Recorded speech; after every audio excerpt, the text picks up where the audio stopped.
In the illustrious city of S, the prestigious Jiang family has at long last reclaimed their long-lost biological daughter. Jiang Wan, a sweet and sensible beauty, appears unremarkable at first glance. However, upon closer acquaintance, others soon discover her extraordinary ability. Everyone can hear her innermost thoughts. As a result, those around her inadvertently alter their grim futures through her unintentional revelations. Not only has Jiang Wan become the treasured darling of the Jiang family, adored by her parents and 6 elder brothers, but she has also captured the hearts of the elite in S city's upper echelons. Moreover, she has become the cherished jewel of the formidable Qi family's patriarch, Qi Yan, a man both feared and revered. Qi Yan, the astute leader of the Qi group, is young, handsome, and wealthy, often regarded as cold and calculating. He navigates the treacherous waters of business with aplomb, never faltering against the cunning old guard, evoking both admiration and disdain. Yet, in the presence of the naive Jiang Wan, he transforms into the gentle older brother, whose affection evolves from brotherly care to profound romantic love, ultimately blossoming into a deep, abiding passion. Like a frog slowly being boiled in water, he meticulously draws the unsuspecting Jiang Wan into his realm, determined to eliminate any competition for her affections, showcasing his cunning nature. As the future luminaries dominating various fields are asked whom they are most grateful for in their lives, they unanimously express their gratitude towards the same individual. The formidable businesswoman, Luing Liang, proclaims, "I owe my deepest thanks to Jiang Wan." Chapter 1. My biological parents have come. Am I truly the legitimate daughter? In a delicately furnished cafe. You are our biological daughter. Here is the paternity test. You may take a look. A meticulously dressed and elegant woman gazes eagerly yet restrained at the stunning girl before her, who bears a striking resemblance to her. Jiang Wan is genuinely taken aback. She had merely intended to visit her favorite cafe to purchase some discounted pastries, only to be intercepted at the entrance by individuals claiming to be her biological parents. Biological parents? But she is not an orphan, is she? What on earth is happening? Jiang Wan's expression reflects her shock, while her heart is tumultuous with disbelief. Am I truly the daughter of this beautiful older sister before me? It is not that she is disbelieving. Rather, the lavishly adorned woman before her seems far too youthful to have given birth to someone her age. Upon hearing herself referred to as a beautiful older sister, the woman's eyes sparkle with delight. Just as she is about to speak, she feels her hand being grasped, and upon looking up, she sees her husband gazing incredulously at the daughter they have finally found. What could this mean? Reflecting on the moment, she realizes that her daughter had not actually spoken aloud. Was this? She gazes at her husband in astonishment. Jiang Lian gently squeezes his wife's hand, signaling her to remain calm. According to the records, you are indeed the biological daughter of this couple across from you. Is it true? I have found my biological parents in this lifetime. Jiang Wan had contemplated utilizing the system to locate her birth parents, but the system informed her that, as its master, she could not investigate matters pertaining to herself, leaving her with a lingering regret over her inability to find her biological family. Yet, she had envisioned countless scenarios of reuniting with her birth parents. However, upon the actual encounter, she finds herself at a loss for words. But, my dear daughter, they are so young, and have other children? What about her siblings? Are they amiable? Yes, you are their youngest child, the 7th in line. You have 6 older brothers. 6 siblings? That's quite a lot. Jiang Wan is astonished. Moreover, you have an adopted older sister. Did we perhaps get switched at birth? This scenario is a common trope in the melodramatic novels she has read.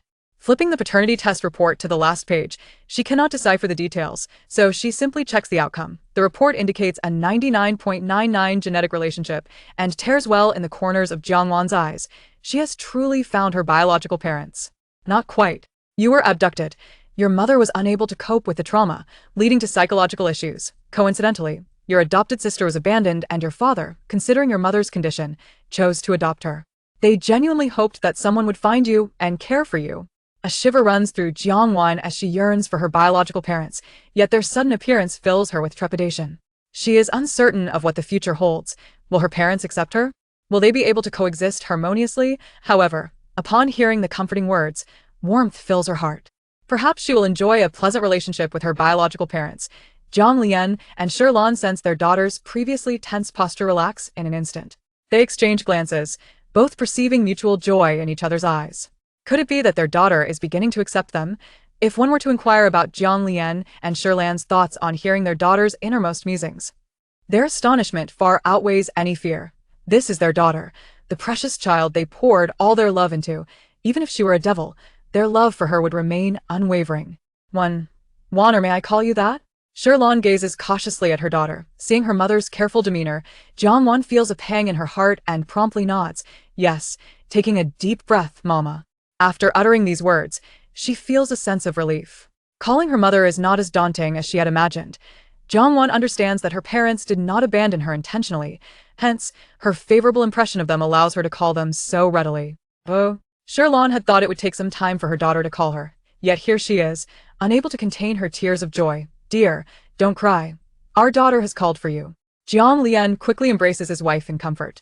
Okay, I won't cry, I won't cry. Sherlon hastily wipes her tears, gazing at Jiang Wan. Oh, my dear. With his wife calmed, Jiang Lian gazes at their daughter with bright, expectant eyes. Dad, Papa. Now that Mama has been called, it's time for Papa to— Oh, my dear. Upon hearing his cherished daughter call him, Jiang Lian beams with delight. He is now a father of a daughter. Observing her parents' childlike joy, Jiang Wan feels a warmth envelop her heart, her smile radiant. From now on, she, too, will be cherished by loving parents. Wanner, Mama has prepared an extravagant room for you. Would you like to see it? Sherlon looks at her daughter with eager anticipation. In truth, any place would suffice, as long as she could be with her daughter. Yet, having just reunited, she is unsure how to interact with her, so she suggests visiting the grand room prepared for her daughter. Since the moment she learned that Jiang Wan might be her daughter, Sherlon has been tirelessly acquiring every imaginable luxury for her daughter's wardrobe: clothes, shoes, bags, and jewelry, all exceedingly extravagant. With each item starting in the 5-digit range, she yearns to provide her daughter with nothing but the finest. At this moment, Sherlon is akin to an eager child, impatient to showcase to her daughter the fruits of her recent endeavors. In truth, she harbors the hope that her daughter will find delight in the room and, consequently, choose to reside at home. If she could stay just one night, it would surely lead to a second, a third, and perhaps even a lifetime. Feeling her mother's eager gaze upon her, Jiang Wan finds herself unable to refuse. All right. Upon hearing her daughter finally acquiesce, Sherlan's smile radiates like the morning sun.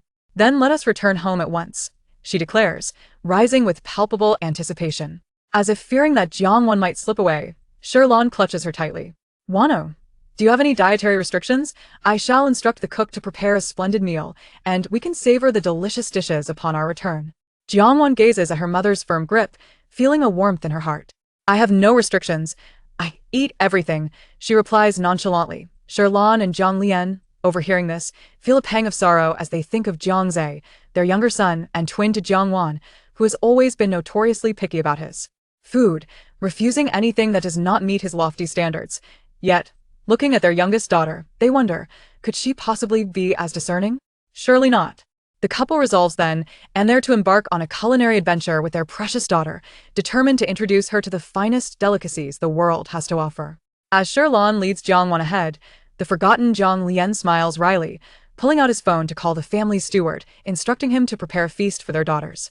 Homecoming. Upon hearing that the lost young lady of the Jiang family, missing for 18 years, has finally been found, Chen Bo, the steward who has dedicated over 2 decades to the family, is overwhelmed with emotion, promising to prepare an abundance of delectable dishes to delight the young lady. Thank you for your patronage, and we look forward to your next visit. The staff at the cafe bow courteously as the trio approaches the door. Jiang Lian steps forward to hold the door open for his wife and daughter. Just then, a strikingly handsome man passes by, causing Jiang Lian to pause in surprise. Qian? Chapter 2. Qi and Uncle Jiang, Aunt Sure? The passers-by were taken aback to encounter the two here. What brings you both to this place? Jiang Wan stared blankly at the man before her. With a soft gulp, she unconsciously swallowed. He was the most remarkably handsome man she had ever laid eyes on. His chiseled features resembled a finely carved statue, his eyes deep and unfathomable like a dark abyss, exuding an air of aloofness that rendered him nearly unapproachable. His lips were elegantly shaped, suggesting he was not one prone to smiles. The aura he radiated was reminiscent of ancient emperors, proud and imperious, making him seem utterly untouchable. If Jiang Wan were to describe him in 4 words, they would be indifferent, cold. Sherlan gazed at Qi Yan with affection. This is our precious daughter, Jiang Wan. She wrapped an arm around Jiang Wan, eager to clarify. Daughter? Qi Yan was taken aback. It was common knowledge in high society that the Jiang couple had lost their biological daughter 18 years ago and had been searching for her ever since. In such a vast world, even with a fortune in the billions, finding someone whose name and appearance were unknown seemed nearly impossible. Many had doubted their quest. Yet here they were, witnessing the miraculous realization of their dream. Indeed, their biological daughter had been confirmed through a paternity test. Jiang Lian understood that blood ties were of utmost importance in elite circles, and he explained this to mitigate any future complications for his daughter. I see. Qian nodded, Genuinely expressing his congratulations. Congratulations to you, uncle and aunt, on achieving your long-held wish. Same to you. Shirlan grasped Jiang Wan's hand, her smile radiant. Yes. same to you. Jiang Lian echoed, his grin nearly stretching to his ears, betraying his inner joy. Qian studied the girl's features meticulously. Her delicate visage resembled that of a porcelain doll, with long, curled eyelashes, large eyes, a soft pink mouth, a slender, fair neck, and a well-proportioned figure. It was evident that she was indeed a Jiang family child, possessing extraordinary beauty. Looking at Jiang Wan, who bore a resemblance to Shirlan but radiated a distinctly gentle aura, he introduced himself. Hello, I am Qian. Hello, Jiang Wan está mered. Her demeanor shy, but her heart brimming with elation. Wow, Qian, what a beautiful name. Qian paused, uncertain, glancing at the seemingly demure girl. Did she speak? He turned to Uncle Jiang, who subtly shook his head. Understanding the unspoken message, Qian suppressed his bewilderment and astonishment. Meanwhile, the subject of their fascination continued to engage in cheerful chatter. It's a lovely name, but it's almost dead. What? Qian is almost dead? She immediately began to investigate the fate of Qian. Upon hearing that Qian was almost dead, the expressions of the Jiang couple soured. While Qian merely raised an eyebrow, all three fixed their gazes intently on Jiang Wan. In her shock, she remained oblivious to their scrutiny. On the way home, passing through Central Road, there was a car accident, and Qian was severely injured. He succumbed despite rescue efforts. The vehicle involved fled the scene, but it was later discovered that the driver was merely an ordinary person who fled out of fear. In truth, it was orchestrated by his uncle, who sought to murder him. After Qian's death, all of the Qi family's assets were transferred to his uncle. Wow. That uncle from the Qi family is truly a villain. After reading about Qian's fate, Jiang Wan felt a surge of indignation.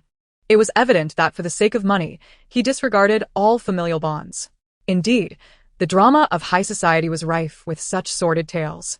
Upon learning that his death was orchestrated by his uncle, Qian narrowed his eyes, a cold glint flickering within. His uncle was not born of his grandmother, but was the illegitimate son of the Qi patriarch. Driven by greed for the immense Qi family fortune, he harbored both hatred and jealousy towards Qian, the newly appointed head of the family.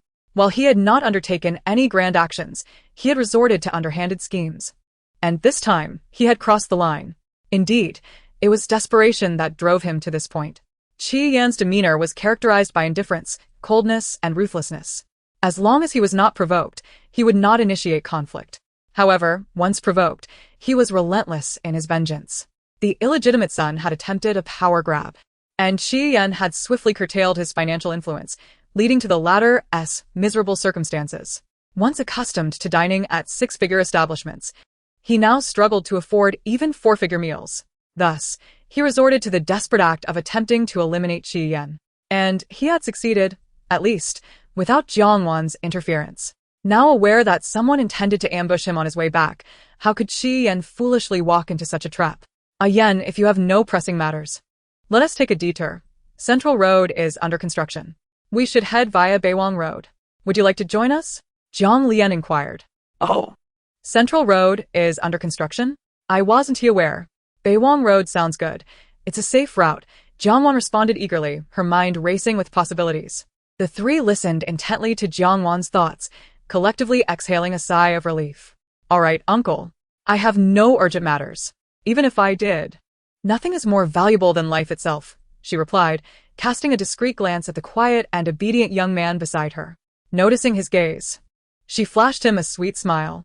Regardless of right or wrong, a smile sufficed. Qian was momentarily taken aback, his eyes deepening with intrigue.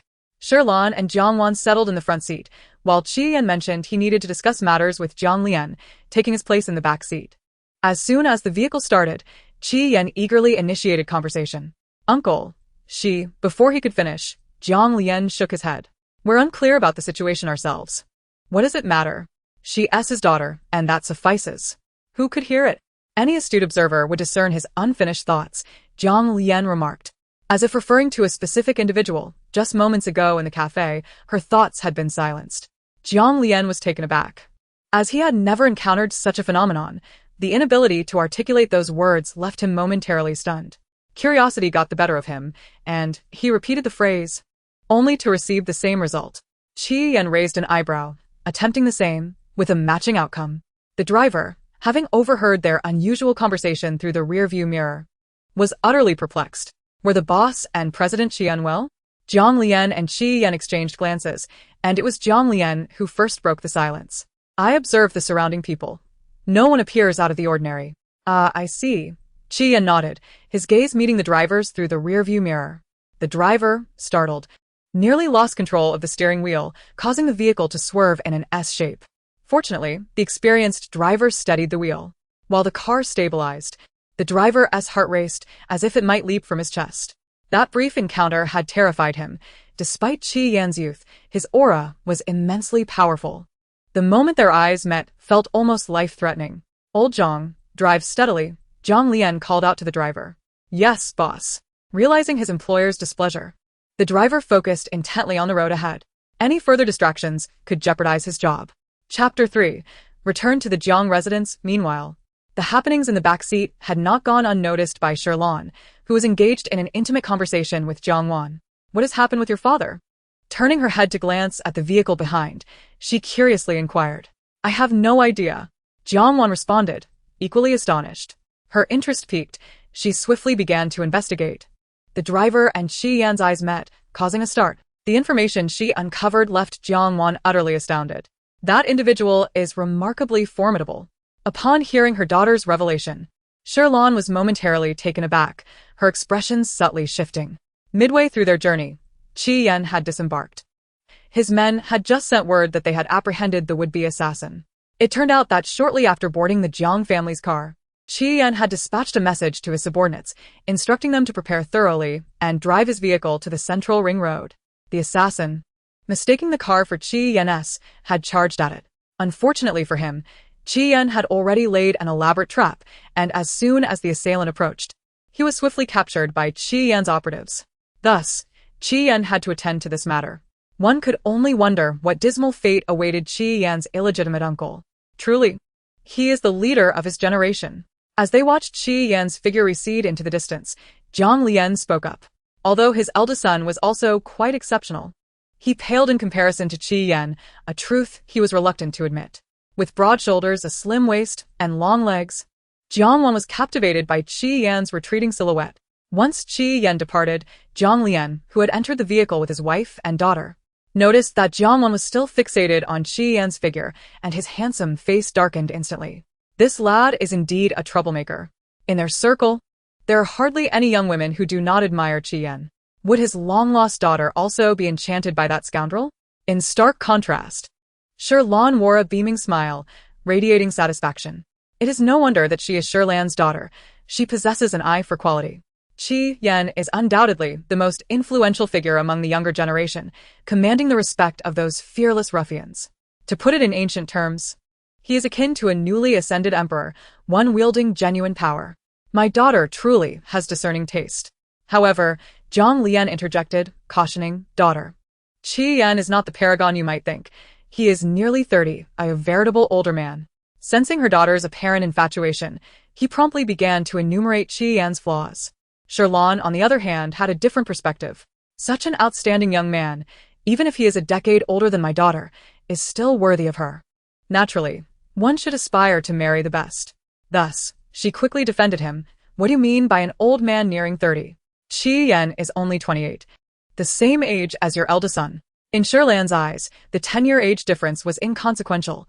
What mattered was that he is Qi Yan, astute and resourceful, a man of immense wealth, and devoid of scandal. The thought of such a man becoming her son-in-law would make her smile in her dreams.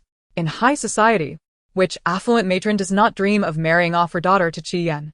Any connection to him is akin to befriending a deity of wealth, bringing financial fortune directly to one's doorstep. The Jiang family may be wealthy, but who would complain about having more money?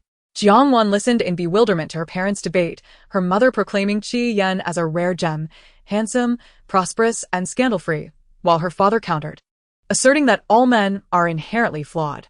Qi Yan may appear unblemished, but that could simply be due to undiscovered scandals, or perhaps he harbors some hidden affliction that precludes scandal. Jiang Wan absorbed her parents' quarrel as they returned to the Jiang family villa. Nestled in the western suburbs, the villa lies just half an hour from the city center, sprawling over 10,000 square meters. It is home to Jiang Lian and his wife, along with their youngest son, Jiang Zhe.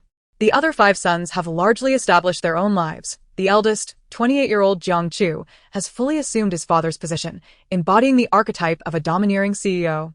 Residing in a luxurious penthouse near the corporate headquarters in the city center, rarely returning home. The 26-year-old second son, Jiang Wei, and the third son, Jiang Ju, are fraternal twins. Jiang Wei is a physician whose exceptional skills draw the attention of high-ranking officials willing to pay handsomely for his services. To save time, he, too, lives in a spacious apartment near the hospital. Jiang Ju is a highly sought-after movie star, frequently jetting around the globe, either filming or attending events. The 24-year-old fourth son, Jiang Yan, is a martial arts champion, having exhibited extraordinary talent since age 7. He has been groomed by the family patriarch and was already a squad leader in the military during his middle school years, capable of taking on 10 adversaries single-handedly at the mere age of 14. Presently, he is engaged in a covert mission somewhere. The fifth son, Jiang Chun, aged 21, is a university junior, living on campus while pursuing dual degrees in economics and law, consistently earning scholarships as a prodigy destined for greatness in the legal realm. Finally, there is the youngest, 18-year-old Jiang Zhe, who, despite appearing to lack the talents of his older brothers, has immersed himself in the world of gaming as a professional esports player, also moonlighting as a hacker, renowned as the foremost hacker in the digital realm, Z. Last but not least is Jiang Nua, the adopted daughter of the Jiang family, a stunning beauty standing at 175 meters, possessing both intellect and grace. Yang Liaound. Jiang Ai, a celebrated fashion designer, has enlisted her as the principal model for her shows, currently attending a fashion event in the United States. Therefore, upon returning to the Jiang household, Jiang Wan encountered only her younger brother, Jiang Zhe. This was all relayed to her by her mother before they exited the car, as she worried about her precious daughter, whom she had finally found. Despite having so many children, only Jiang Zhe had returned home. Did that mean she was unwelcome? I understand, Mom. Jiang Wan nodded obediently. Deep down, however, she shared the same fears as Sherlan, anxiety and uncertainty, as she was unsure whether her siblings would accept her. Recognizing her daughter's unease, Sherlan grasped her hand tightly, reassuring her, "Do not worry. I am here for you. Who dares to make my precious daughter unhappy? I will see to it that they are expelled." Compared to her troublesome sons, her sweet and gentle daughter was a treasure. If any of those ruffians dared to harbor ill will towards her daughter, she would have them stricken from the family tree. All right, Mom. Jiang Wan smiled softly. As she gazed at the grand entrance of the Jiang villa, she took a deep breath and followed Sherlan inside. "Welcome home, Mississippi." At the entrance stood a throng of maids. Upon seeing Sherlan and Jiang Wan approach, they all bowed in unison, greeting them. Very good. Sherlan was pleased with their display, not merely as a demonstration of status, but for the sentiment behind their words. Home. After 18 long years, she had finally welcomed her daughter back into the exquisite castle she had crafted for her. Jiang Wan stood wide-eyed, overwhelmed by the warmth of the welcome. Thank you. Thank you, she stammered, bowing in return, flustered. Let us go inside.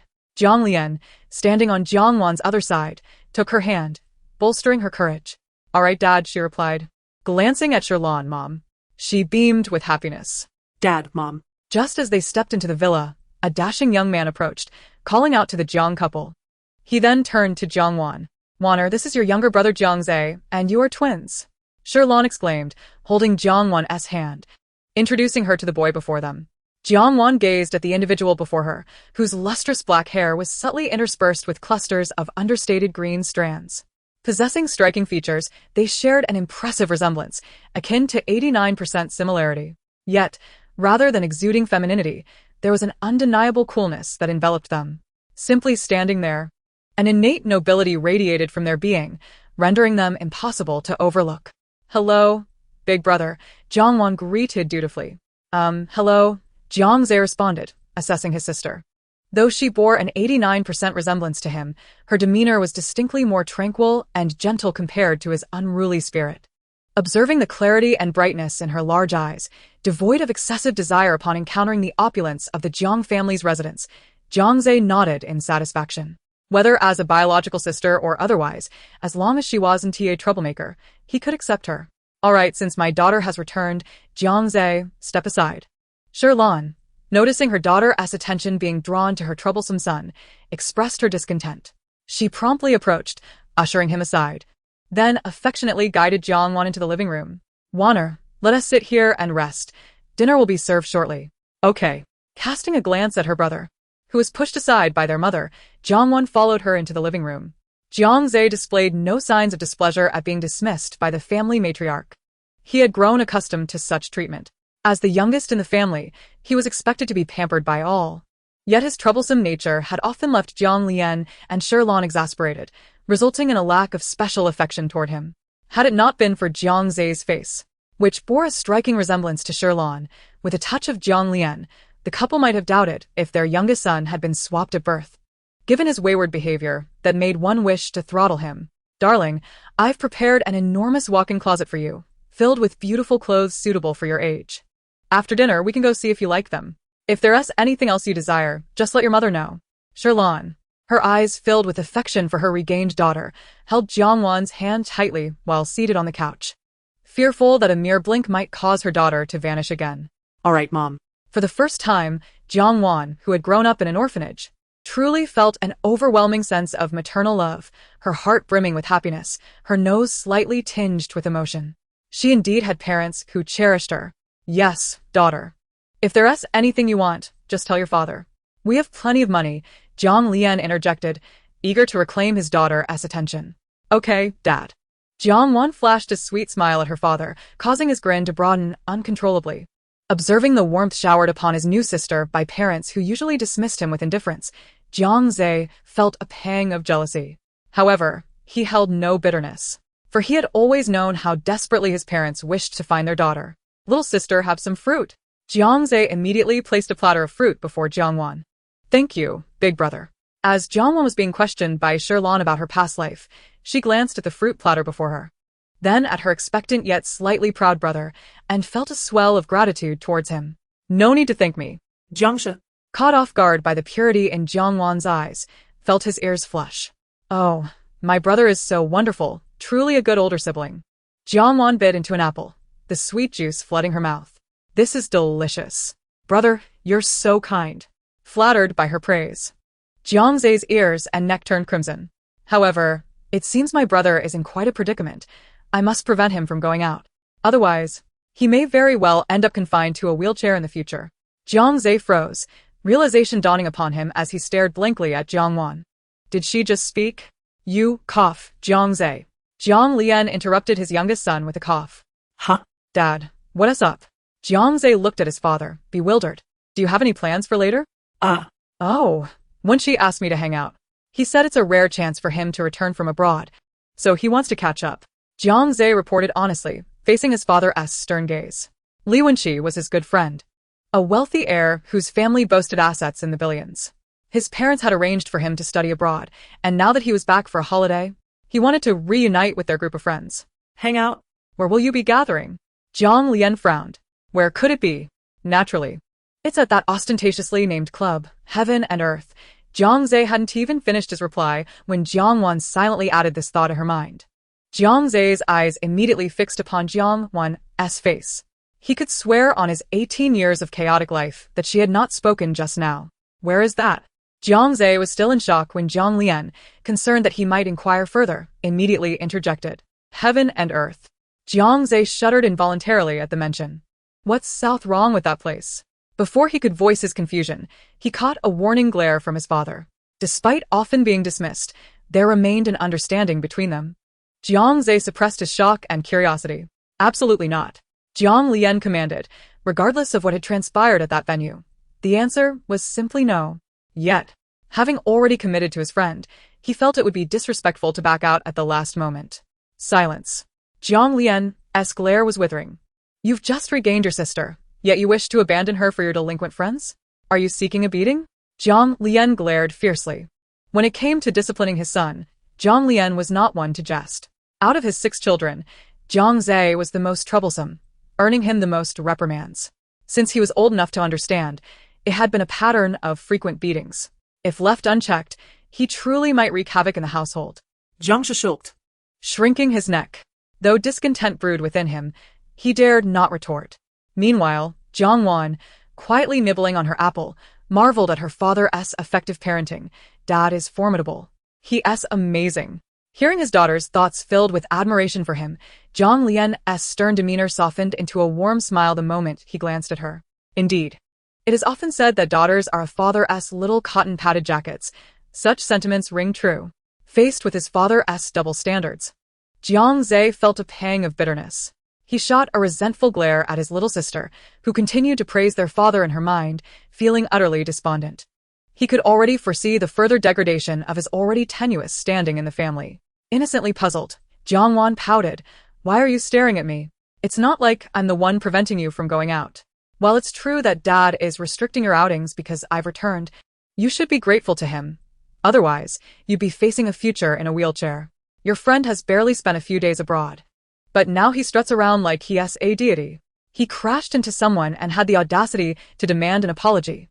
Jiang Lian scoffed, incredulous at the audacity of the youth. Chapter 5. The maid Li Zhen is a troublemaker.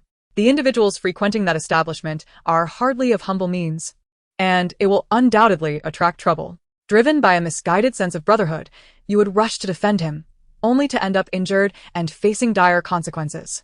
You cried out in pain, and though your good brother witnessed your plight, he paid no heed to your suffering, continuing to brawl with others. It was your other good friend, Yu Feng, who, upon seeing your agonized state, hastily called for an ambulance, thereby saving your life. Although your body may be marred, your life was spared, for which you owe him your gratitude. As for the brother who incited the trouble, Li Wenqi, he never once bothered to check on you. You had been his pillar of support, yet upon learning of your disability, he hastily boarded a flight back abroad. Later, when others inquired about your condition, he distanced himself entirely, claiming that your brashness led to your downfall. He never mentioned that it was to defend him that you suffered such a fate, often remarking that you deserved it, for your past arrogance in dismissing others was merely divine retribution for your hubris. Each encounter with him was laced with derision, driving you to the brink of despair. Truly, a cautionary tale of misplaced trust in friendship. Jiang Wan silently cursed Li Wenqi in her heart, lamenting her unfortunate fate of becoming disabled for the sake of a so-called brother who, instead of offering support, chose to mock her after the incident. Jiang Zhe's face turned a shade of blue with fury, his eyes bloodshot, and his chest heaving with rage, as he clenched his fists, struggling to contain his overwhelming anger. After hearing his daughter express her concerns about her younger brother's grim future, Jiang's parents exchanged glances, each perceiving the dark resolve mirrored in the other's eyes. The Li family had truly outdone themselves. Jiang Zhe, you are not allowed to go out today, Shirlan commanded sternly. She knew her son well. He would undoubtedly wish to seek vengeance. Jiang Zhe lowered his head, offering no reply, his eyes clouded with an icy frost. Did you hear me? When Jiang Lian noted his son's silence, he understood that Jiang Zhe was intent on rushing out to confront someone. And in his irritation, he kicked Jiang Zhe sharply. Ah! Jiang Zhe yelped in pain, the kick landing with unforgiving force. I understand, I won't go out, he mumbled, his voice muffled as he battled the torrent of anger within him. Bauer, let your brother keep you company for a while. Your father and I need to make a phone call, Jiang Lian said gently to Jiang Wan. Yes, our Bauer is back. We must inform our relatives. Shirlan affectionately ruffled Jiang Wan's hair. All right. Daddy, Mommy, you can go ahead. Jiang Wan obediently nodded. Jiangshi. Take good care of your sister, Shirlan reminded her unreliable younger son before leaving. Got it, Jiang Zhe replied coldly, his heart still ablaze with wrath.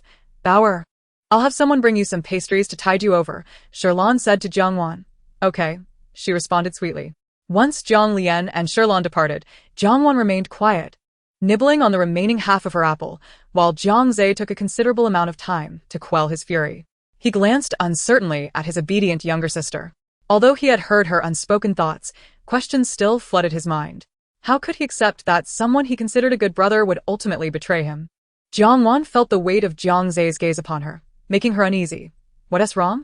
Did I do something wrong? She thought, perplexed. Jiang Zhe was at a loss for words, unable to directly inquire about her thoughts regarding his potential fate. At that moment, a radiant young maid, with an alluring figure, approached, carrying a multi-tiered cake stand laden with an array of pastries. She flashed a bright smile at Jiang Zhe before setting the cake stand down on the coffee table. However, upon glancing at Jiang Wan, her expression soured, and she shot her a disdainful look before sashaying away, throwing a flirtatious glance back at Jiang Zhe. Jiang Zhe chose to ignore her. What was that maid's issue? Did I offend her in any way? Why did she glare at me? Jiang Wan pouted, feeling quite disgruntled by this unwelcome reception. Naively, she was unaware of the concept of jealousy that lurked in the shadows. The maid, envious of Jiang Wan's fortuitous return as the long-lost daughter of the Jiang family, harbored resentment towards her newfound status, which she believed should have been hers. By the way, what's that maid's name? Jiang Wan pondered, curious about what motivated her animosity. Little sister, that maid is named Li Zhen, Jiang Zhe replied eagerly, his eyes sparkling as he looked at his sister, akin to a dog awaiting a treat from its master. Jiang Wan's lips twitched. Really? Is this brother of mine truly my twin? Why does he seem a bit off? Indeed, no doubt about it. Upon hearing his sister's disdainful thoughts about him, Jiang Zhe clicked his tongue in annoyance. This little girl had some audacity. His hand, resting on his thigh, twitched with the urge to retaliate. Jiang Zhe's willingness to divulge the maid's name stemmed from a lingering hope. He yearned to discover whether his younger sister's sentiments were genuine. After all, no one could fathom that a friend of over a decade could ultimately betray him. Li Zhen, let me take a look, he thought, eager to learn more about her. Upon examining Li Zhen's profile, Jiang Wan's heart filled with revulsion and hatred. This Li Zhen is truly venomous, she thought indignantly. From a young age, she was a source of worry. Her parents divorced, and she followed her mother to remarry. Her stepfather was affluent, and she had an older sister who was envious of her wealth. She would go to great lengths to steal her sister's boyfriends, relishing in her sister's anguish. Her position as a maid in the Jiang household was motivated by her desire to ensnare one of the wealthy Jiang heirs. But alas, her beauty was insufficient to capture their interest. Undeterred, she attempted to seduce several of the young masters, but to no avail. Eventually, in pursuit of a lavish lifestyle, she resorted to drugging Jiang Lian, leading to a rift in his marriage. Later, when she became pregnant, she threatened Jiang Lian to marry her. When he insisted she terminate the pregnancy, she refused, creating a scandal that drew significant attention. Ultimately, she managed to extract a fortune from the Jiang family and departed, living the life she had always dreamed of, while the Jiang family was left in ruin. Having read Li Zhen's information, Jiang Wan felt a surge of fury. If murder were not a crime, she would genuinely contemplate ending this wicked woman's life. Not only was Jiang Wan enraged, Jiang Zhe, along with Jiang Lian and Shirlan, shared the same righteous indignation. Shirlan glared at her husband in fury. This man had clenched his fists tightly, struggling to maintain his composure. "Madam, please remain calm," Jiang Lian implored, his grip on his wife's hands tightening as beads of sweat cascaded down his forehead like a waterfall. Though he too was furious, he recognized that while his wife was about to erupt, preserving their safety was paramount. Chapter 6. The maid Li Zhen is a thief. "I will deal with you later," Shirlan hissed through gritted teeth. "Daddy, Mommy, what's wrong?" Jiang Wan inquired, oblivious to the chaos her thoughts had instigated, noticing the unusual expressions on her parents' faces. "No, nothing's wrong," Shirlan replied, forcing a gentle smile as she shook her head, though her fingers involuntarily dug into her husband's wrist. The mere thought of her man being used by another woman ignited within her a fierce desire for vengeance, a tempest of emotions that could not be quelled, even if the man in question was utterly innocent. Jiang Lian, overwhelmed by pain, felt tears brimming in the corners of his eyes. When he caught a glimpse of his daughter looking at him, he forced a smile, assuring her everything is fine. "Your father and mother are well." Jiang Wan nodded in response, yet her mind was consumed with thoughts. How can I possibly warn my parents to be wary of Li Zhen? If I simply suggest they dismiss her, what justification could I provide? She bit her lip, torn between her desire to protect her family and the fear of dismantling the fragile bonds she had only just begun to mend. Jiang Zhe cast a shadowed gaze towards Li Zhen, his heart heavy with disdain for anyone who would dare to plot against his father. Shattering their once harmonious family, such a fate would be richly deserved. At just 18 years of age, he was no ordinary youth, he was a scion of high society. Having navigated its treacherous waters for nearly 2 decades, the world of the affluent was anything but tranquil and harmonious, compelling him to learn the darker arts of survival. Even if he wished to remain unscathed, he had to be vigilant against the machinations of others. Mother and father, that Li Zhen is a nefarious presence. We must dismiss her, he urged, knowing that while his parents were adults capable of making such decisions, the repercussions of dismissing a servant could tarnish the Jiang family's reputation. As for him, though he had reached adulthood, he was still a child in many respects. The dismissal of a mere maid would hardly raise an eyebrow. Her hands are unclean? Then let us act swiftly to remove this blight from our household. Jiang Lian, having endured countless pinches from his wife, eagerly echoed his son's sentiments. Only then did Shirlan relent, satisfied. Unclean hands? Jiang Wan's eyes sparkled with realization. Of course. Li Zhen stole a pair of diamond earrings from mother today, and they're hidden away in her suitcase. How am I to inform mother of this? She pondered, torn with frustration. Jiang Zhe's eyes lit up. This was the very excuse he had concocted, and unbeknownst to him, it was indeed true. Mother, I saw Li Zhen sneaking out of your room today. I suspect she has taken something of yours, he declared without hesitation. What? Shirlan feigned shock, while Aunt Yun, responsible for tidying the master bedroom's wardrobe, was immediately summoned to investigate. Darling, is there anything you would like to eat? I can have someone prepare it, Shirlan offered, her voice dripping with tenderness as she addressed her long-lost daughter. No, mother, I'm fine with anything. I'm not picky, Jiang Wan replied, acutely aware of her own lack of entitlement to such preferences. She was not starving. She could eat anything, though she kept her feelings to herself. Shirlan understood that raising a girl, especially one who had grown up as an orphan, was a formidable challenge, and her heart ached with remorse for not having found her daughter sooner, sparing her from suffering. I have a report for you, madam. There is a missing pair of diamond earrings valued at 880,000 yuan from your jewelry case, Aunt Yun informed Shirlan. Indeed. Xiao Zhe mentioned that he saw Li Zhen sneaking out of my room. Bring her here at once, Shirlan commanded, her teeth clenched in frustration. Yes, madam. You called for me? Li Zhen entered, a hint of apprehension in her demeanor, though she quickly regained her composure, confident in her hidden treasures. You were in my room this afternoon, correct? Shirlan's tone was not a question but a statement of fact. Yes, madam, Li Zhen replied, maintaining a calm facade. What was your purpose for entering?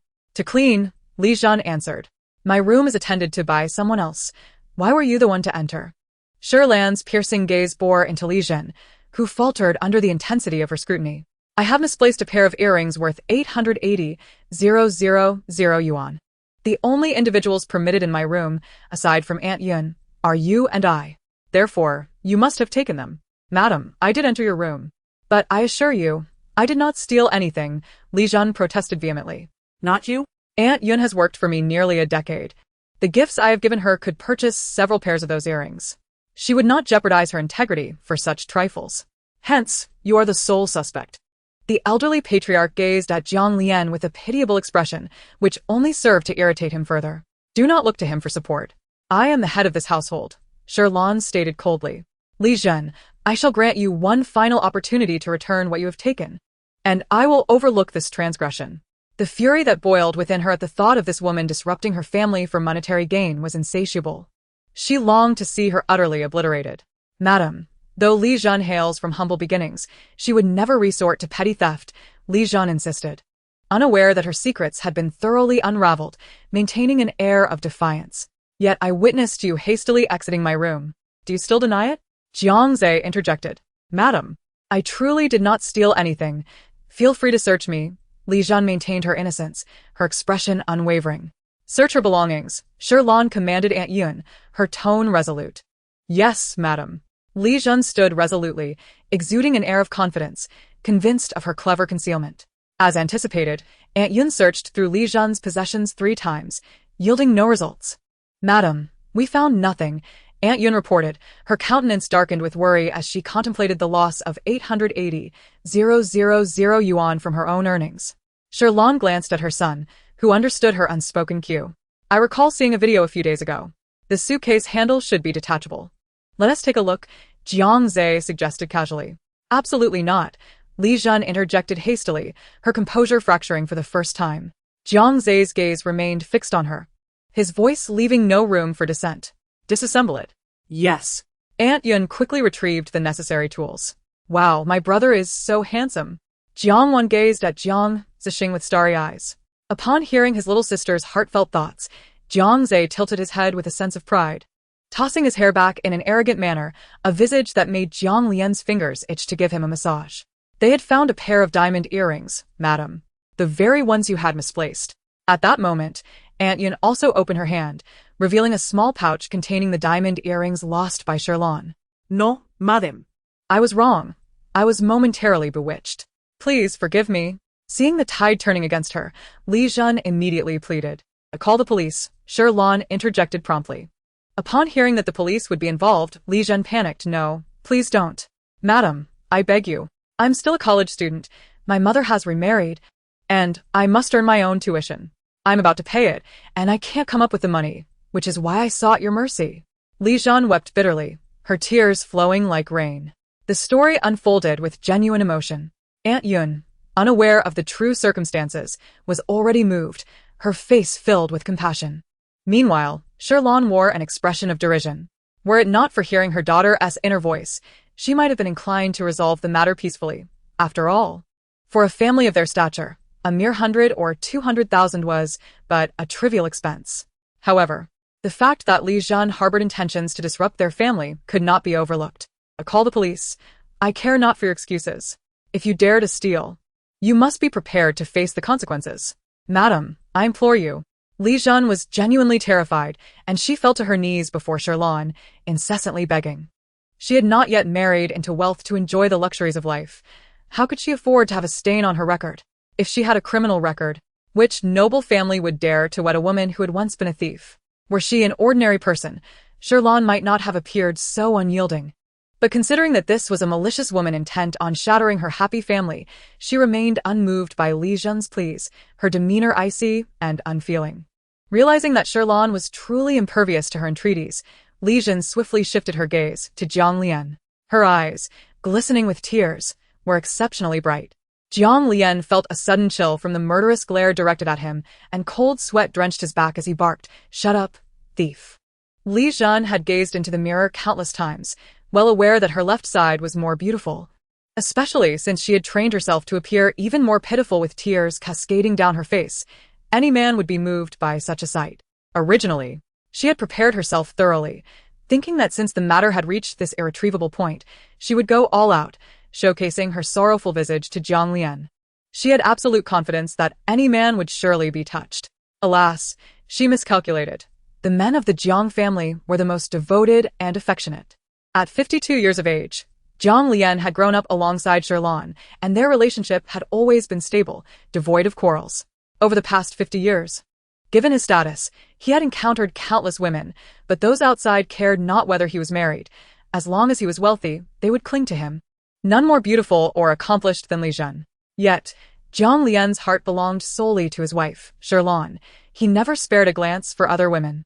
Thus, Li Jun's self-delusion that her beauty could captivate Jiang Lian was nothing but arrogance, akin to a toad gazing at the sky from the bottom of a well. Jiang Lian's merciless rebuke, branding her a thief, shattered Li Jun's facade of tears, her eyes widening in disbelief as she stared at him. As for why her sights were set on Jiang Lian, it was partly because the other young masters of the Jiang family seldom resided in the old estate, and partly because she often witnessed Jiang Lian's tender and careful demeanor towards his wife, which ignited a longing within her. Such a refined, gentle, and wealthy man was precisely the partner she yearned for. Even if he was old enough to be her father, what did it matter? Jiang Lian's appearance would convince anyone he was merely in his 30s. Jiang Zhe, take her out. The police have already been called. Wait outside with them, Jiang Lian stated, unwilling to waste further words on Li Jun, instructing his youngest son to drag her out. All right. Seeing his mother's unpleasant expression, Jiang Zhe promptly yanked Li Jun out with great force. No, please don't call the police. Li Jun cried in desperation as she was dragged away without mercy. Yet, no one paid her any heed. After her vile intentions were uncovered, the Jiang family wished nothing more than to tear her to shreds. And forgiveness was out of the question. What is happening? At that moment, a handsome young man entered the courtyard. observing his younger brother's displeased countenance and the ugly woman being dragged away, crying. "Elder brother, you're back," Jiang Zhe exclaimed joyfully upon seeing the newcomer. The eldest young master, Li Zhen, gazed hopefully at him. "Brother, let me tell you, this woman is a thief. She stole our mother's possessions," he said, vividly recounting Li Zhen's misdeeds, and then whispered to Jiang Chu for some time. After hearing his younger brother's account, Jiang Chu, who had initially looked upon the weeping Li Zhen with warmth, was suddenly enveloped in frost. "Dispose of her," he commanded coldly. "I'll go check on our parents and little sister." With that, he swiftly made his way towards the villa. In the living room, Jiang Lian was gently comforting his wife. Don't be angry, dear. We will certainly make her pay dearly." Shirlan responded, her tone heavy. The thought of her daughter's sentiments and the future of their Jiang family ignited a tempest of fury within her. Jiang Wan sat nearby, indulging in the sweet watermelon while savoring the delightful drama. "This watermelon is so sweet, and the dog food before me is equally delightful."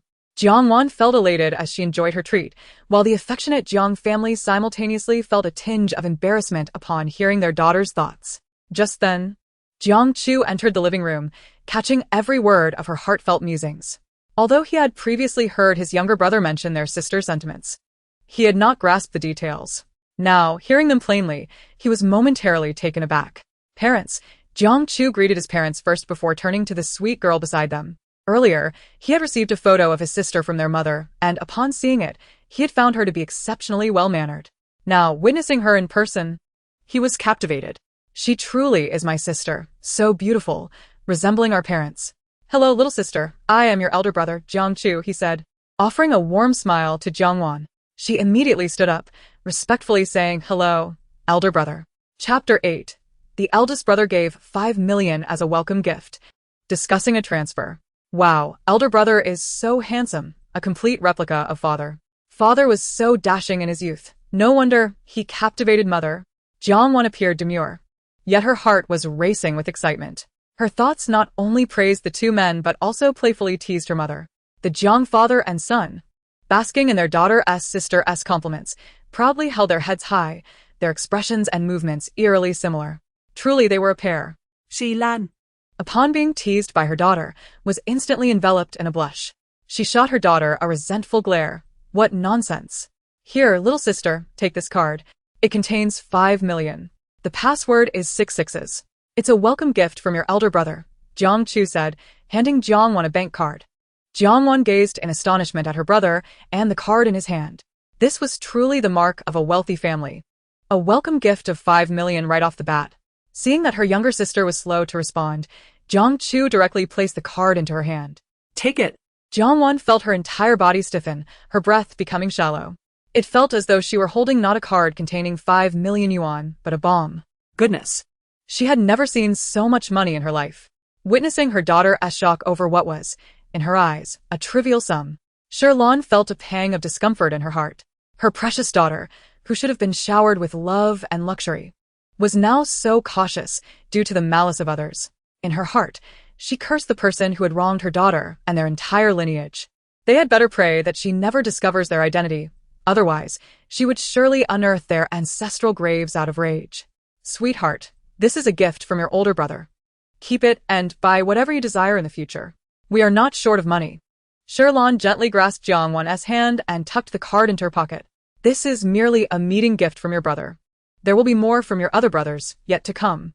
Your father and I have yet to present our own gifts, as your brother has gotten ahead of us." Shirlan had initially intended to wait until her daughter had adjusted to the family before presenting the gift, only to have her eldest son act first. Hearing that this meeting gift was not the only one, Jiang Wan's hand trembled slightly. "I have truly come far. I once had no more than 1,000 yuan, and now I possess 5 million. Am I perhaps the favored daughter of fate?" Jiang Wan mused silently, holding her daughter's hand. Shirlan sensed Jiang Wan's inner thoughts and felt a tremor in her own hand, her eyes glistening with unshed tears. 1,000 yuan, a considerable sum. She closed her eyes, concealing the moisture pooling within. Once more, she mentally cursed the villain who had stolen her daughter's peace, damning them for 100 generations. Meanwhile, Jiang Papa and Jiang Chu, upon hearing their sister's thoughts, also displayed expressions of concern. Their little princess had suffered. From now on, They must treat their daughter's sister even better. Mom? Sensing her mother's tremor, Jiang Wan looked at her in surprise. It's nothing, Sherlon replied softly, caressing her daughter's head with a gentle smile. Madam, dinner is ready, announced Uncle Yu, the butler, as he approached. All right, darling, let us go eat. After dinner, I will show you the room and wardrobe we prepared for you.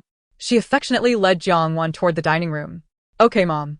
Never before had Jiang Wan experienced such tender care, and her heart brimmed with happiness. Jiang Papa gazed affectionately at his wife and daughter, following them into the dining room. Brother, do I have any pocket money? At that moment, Jiang Zhe, who had just handed Li Zhen over to Uncle JC, quietly approached his elder brother and asked ingratiatingly. He had just witnessed his brother bestow a large sum upon their sister, and envy nearly caused him to drool. Although he had been surrounded by luxury and fine watches, he had never possessed much money. Get lost, Jiang Chu replied with a dismal tone. TCH, favoritism, Jiang's about it in dissatisfaction. Repeat that, Jiang Chu threatened, cracking his knuckles. He had no patience for his brother, especially for the most mischievous Jiang Zhe. Refraining from hitting him was an act of mercy. Sensing his brother's stern demeanor, Jiang Zhe quickly began to flatter. Brother, I was wrong. You are the best brother. He said this while massaging Jiang Chu's muscular arm. Compared to their other four brothers, Jiang Chu was indeed the one who would not hold back when it came to disciplining him. Jiang Chu's cop. Shaking off Jiang Zhe as he headed toward the dining room. When he learned their mother was pregnant again with a girl, he had been filled with anticipation for a sweet, gentle sister who would call him brother in a soft, melodious voice. Just the thought made him smile foolishly. However, when informed that another troublesome brother was on the way, his excitement for a sister diminished by half. He had enough brothers already. Could they not just have a sister instead? Sure enough, the brother who was born turned out to be the most annoying and troublesome little rascal, often raising his blood pressure. Every time he watched his brother cause chaos, he wished he could just return him to their mother's womb. Left behind, Jiang Zhe pouted in grievance. But, being small and powerless, he dared not entertain any foolish thoughts of running away. If he did, his older brother would surely remove him from the family tree. After all, Jiang Chu was now the head of the Jiang family. Sweetheart, eat more. You're too thin. Yes. Do eat more. Oh, this is quite good. Give it a try. At the dining table, Jiang Mama, Jiang Papa, and Jiang Chu continually served Jiang Wan with dishes. Jiang Wan helplessly stared at her bowl, which was overflowing. There was simply too much, and she could not possibly eat it all. Mom, Dad, brother, please don't just serve me. You all should eat too. Faced with her family's enthusiasm, Jiang Wan felt overwhelmed. Mimicking her parents, she used the serving chopsticks to serve her parents and two brothers, moving Sherlon to tears. For the first time in 18 years, she had tasted the joy of her daughter serving her food, and it filled her heart with happiness. Jiang Papa felt similarly touched. Jiang Chu, on the other hand, beamed at the braised pork in his bowl. As for Jiang Zhe, he ate heartily, without a care in the world. The five of them enjoyed a delightful dinner together. Sweetheart, I am considering transferring you to your brother's school, so you will be in the same class as him. This way, he can look after you, and your father and I can have peace of mind.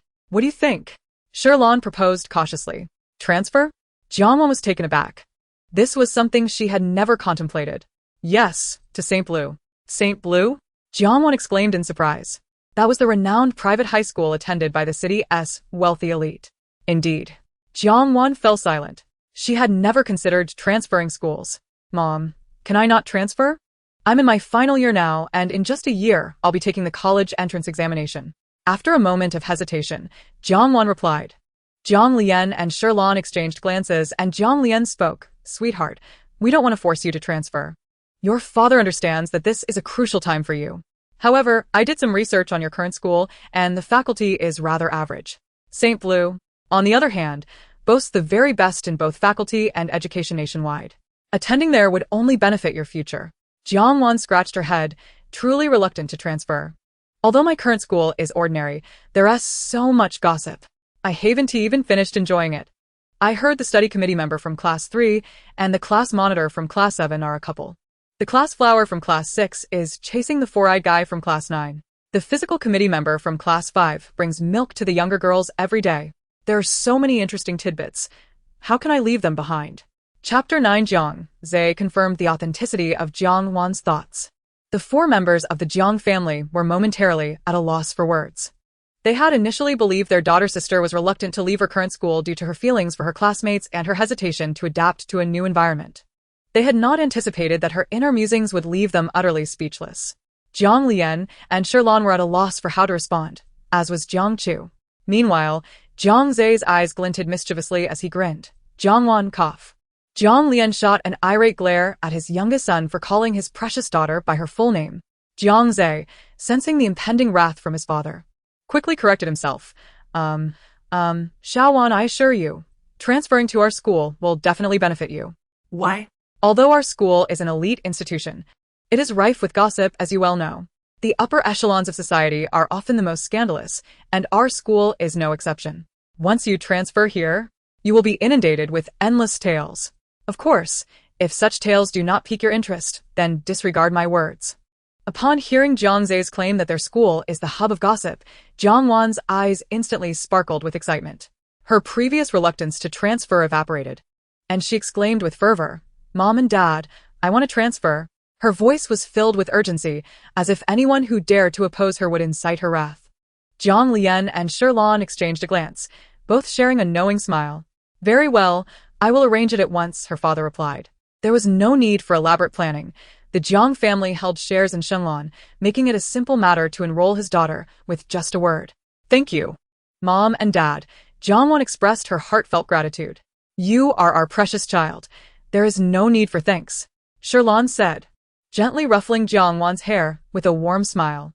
After dinner, Shirlan led Jiang Wan to see her newly prepared room and the expansive walk-in closet. Meanwhile, the three men of the Jiang family retreated to Jiang Lian's study. "Dad, what is this about my little sister?" Jiang Chu inquired immediately. Though surprised by this unexpected news, he accepted it well. If it had been someone else, he might have felt uncomfortable, but this was his long-desired younger sister, and he felt that as long as she was unharmed, he could overlook anything else. "Your mother and I are not entirely certain, but regarding this matter with your little sister, it must not be disclosed to anyone," Jiang Lian instructed with a grave tone. As soon as he finished speaking, the three men of the Jiang family were momentarily taken aback. Jiang Zhe quickly opened his mouth, forming the words "heart's voice," but it came out as an incomprehensible sound. "Are we not allowed to say those two words?" Jiang Zhe attempted several times, only to be met with the same result. Meanwhile, Jiang Lian nodded in satisfaction, believing this to be the best approach, ensuring a safeguard for their younger sister. If anyone were to be most pleased about the inability to utter the phrase "heart's voice," it would undoubtedly be Jiang Lian. Suddenly, Jiang Zhe's phone pinged with incoming messages. He picked it up, and his expression turned dark as storm clouds. "What's wrong?" Jiang Chu asked. Jiang Zhe spat out in frustration. "After hearing what my little sister said, I had you Fong keep an eye on Li Wenqi."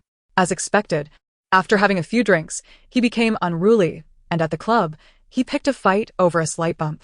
The other party was no pushover either, and soon both sides were brawling. As he recounted the events, a bloodthirsty smile crept across his lips. "If I hadn't rushed in to defend my honor, Li Wenqi would have had to face the music alone. The second-generation friends he played with are no fighters. After a few hits, they stepped back, leaving Li Wenqi to bear the brunt. Later on, someone struck him hard, and he was sent to the hospital. The doctors say his condition is dire. Amputation might be necessary." A flicker of dark amusement passed through Jiang Lian's eyes, a barely perceptible smile gracing his lips. Indeed, this was Jiang Lian's doing. Upon hearing his daughter mention that his younger son might end up paralyzed, and that the instigator of this fate had been mocking him to the point of despair, Jiang Lian's anger could not be contained. Despite his disdain for his younger son's reckless behavior, he was still his flesh and blood, and he could not help but feel protective. "Li Wenqi, you have mocked my son for being a cripple confined to a wheelchair. So now you shall experience what it means to be disabled." "Dad, what is going on?" Jiang Chu, oblivious to the situation, asked. Jiang Lian explained how Jiang Wan had detailed Jiang Zhe's dismal future. Upon hearing this, Jiang Chu's eyes gleamed with fierce determination. Though he shared his father's disdain for Jiang Zhe, he could not tolerate anyone bullying his brother. "The Li family needs a change in leadership," Jiang Chu declared coldly, his voice resolute. The current leader of the Li family was Li Wenqi's father, and since his son was a vile person, it stood to reason that he would not be any better. It is time for a new head of the Li family. As for the dramatic tales often depicted in novels, such as a tyrannical CEO's wrath bringing ruin, those are mere fiction. In reality, One quickly learns the extensive entanglements behind each conglomerate. Every action reverberates widely. However, replacing the head of a family can be accomplished with relative ease. Yes. Let us proceed carefully, Jiang Lian advised. Rest assured, Dad, I know what I'm doing, Jiang Zhe replied, though initially in a foul mood. Hearing his father and brother rally to support him brought tears of gratitude to his eyes. Jiang Chu cast a disdainful glance his way. Though you may not be particularly useful, you are still my brother, and I will not allow anyone outside the family to bully you. If anyone is to do the bullying, it shall be within the Jiang family. Indeed, while you may not be of much use, you are still my son. Jiang Lian concurred. Feeling touched, Jiang Zhe quickly suppressed his emotions. Indeed, he could not harbor any expectations from his father and brother. How could he be useless? He was a highly praised scholar, excelling in both academics and sports. It was clear he was simply being underestimated. Jiang Wan stood in shock before the enormous walk-in closet, rendered speechless. She could only express her astonishment with a single phrase, wow. The nearly 300 square meter closet boasted an entire wall filled with an array of garments, easily numbering in the thousands. Shoes of every hue, high heels, flats, and casual footwear, filled another wall, totaling several hundred pairs. While she had never carried a designer bag, she recognized the luxury labels adorning the racks. Jewelry and accessories were abundant, enough to last her several years without repeating a single piece. Lan, unconcerned with her daughter's astonishment, spoke with a hint of dissatisfaction. Darling, these are just temporary purchases I made for you. You will have custom pieces made for you soon. Ever since she learned Jiang Wan might be her daughter, she had hurriedly arranged for these items. Due to the time constraints, the closet held only the latest collections from various brands, items that could easily be mismatched. Lan was dissatisfied.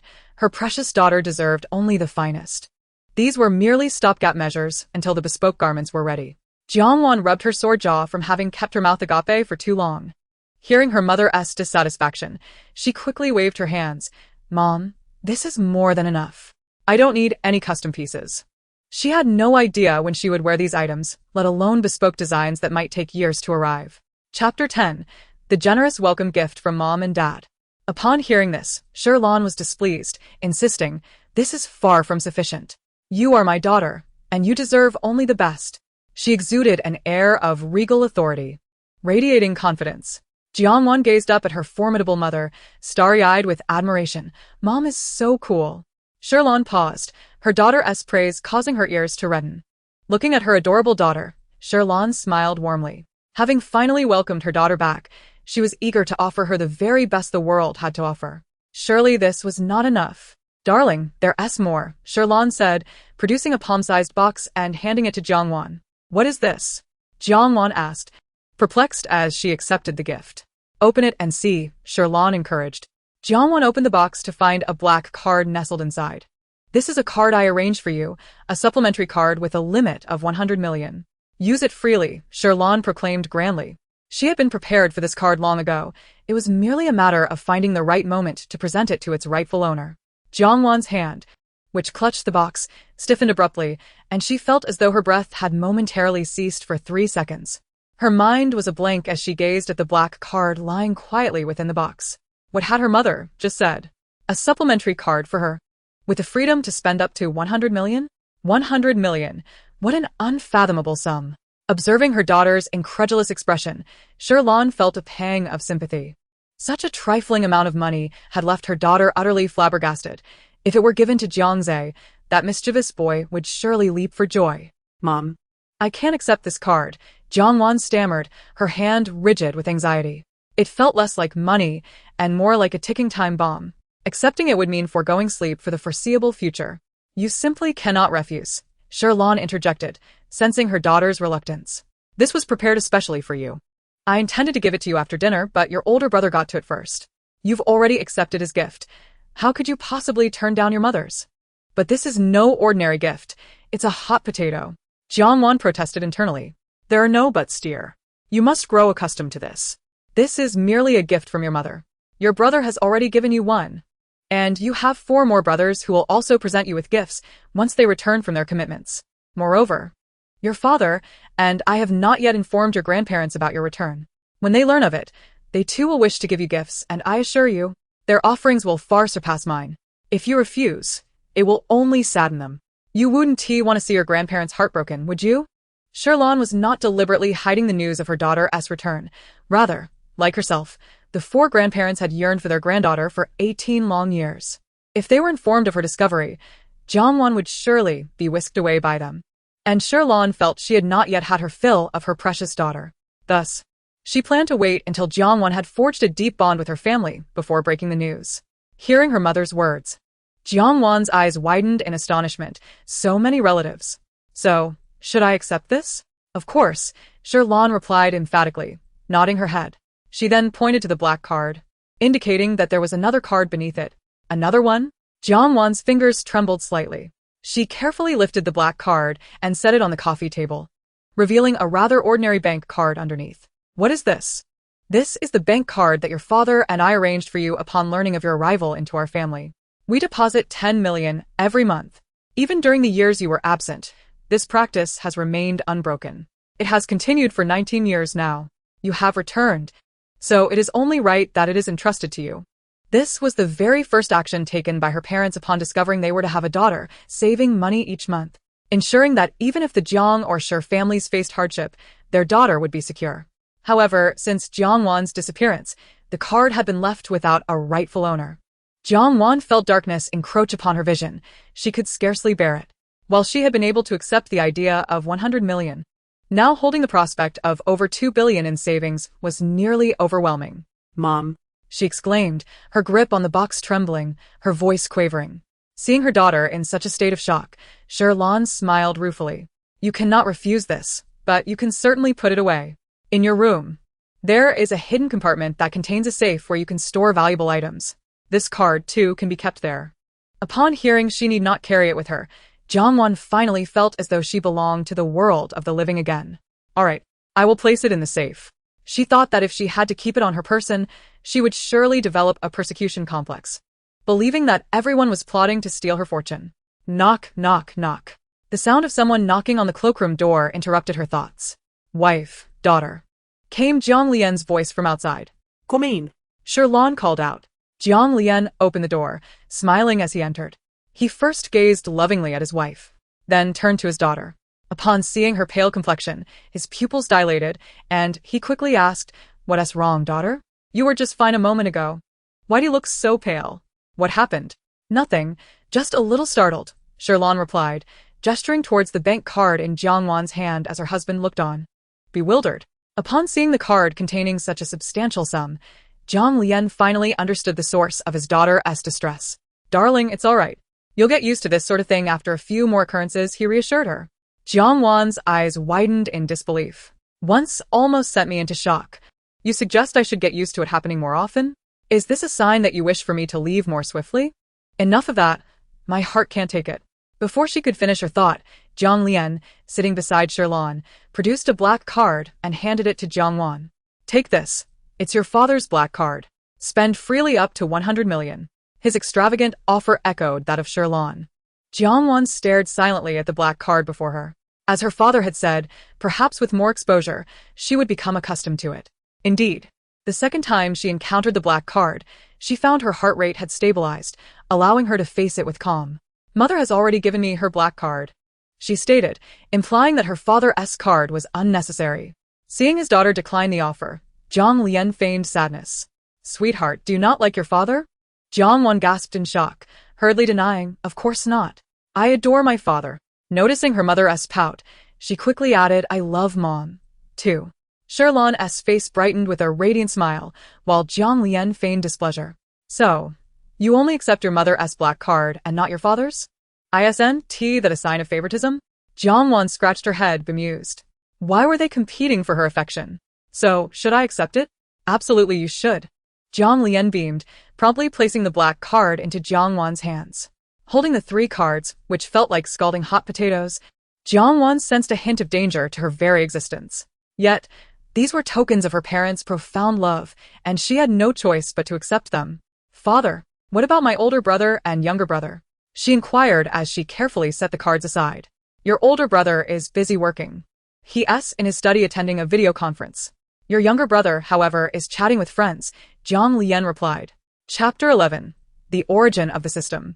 Since Jiang Zhe had learned from his good friend Yu Fong that Li Wenqi was hospitalized, he instructed Yu Fong to remain at the hospital, reporting any developments immediately. Now. He was listening to Yu Fong's updates. Darling, let's not worry about them. Come, let us look at the various jewels I've prepared for you. Sherlan said, genuinely unconcerned about her son. As long as he was alive, she had no other demands. All right, Jiang Wan replied, momentarily dismissing thoughts of her brothers. This day marked the happiest moment of Jiang Wan's 18 years. She was no longer the lonely orphan, devoid of love. She had parents who cherished her. Lying contentedly in bed, a smile graced her lips. Still awake? It was already 2 a.m, yet Jiang Wan remained wide-eyed, staring at the crystal chandelier above her. The system, unable to bear it any longer, finally spoke up. I don't want to sleep. I worry this might all be a beautiful dream I conjured up. Jiang Wan mumbled, pulling the blanket over her nose. Go to sleep. Trust me, this is definitely not a dream. When you wake up tomorrow, your loving parents will still be here, the system urged. But I'm too excited to sleep. Jiang Wan replied, longing for slumber. Yet her eyes stubbornly resisted the call of sleep, much like a quarrelsome couple unwilling to reconcile. The system was indeed exasperated. As dawn approached, it issued a stern command. Close your eyes and sleep immediately.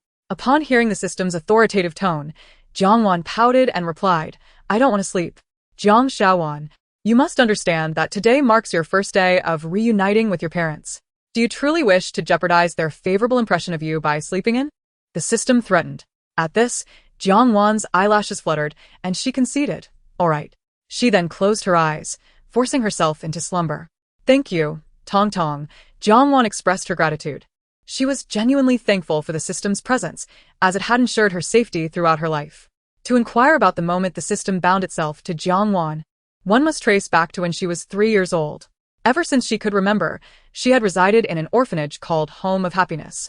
As a child, Jiang Wan was exceptionally beautiful and charming, garnering the affection of many children in the orphanage, who would often quarrel over her attention.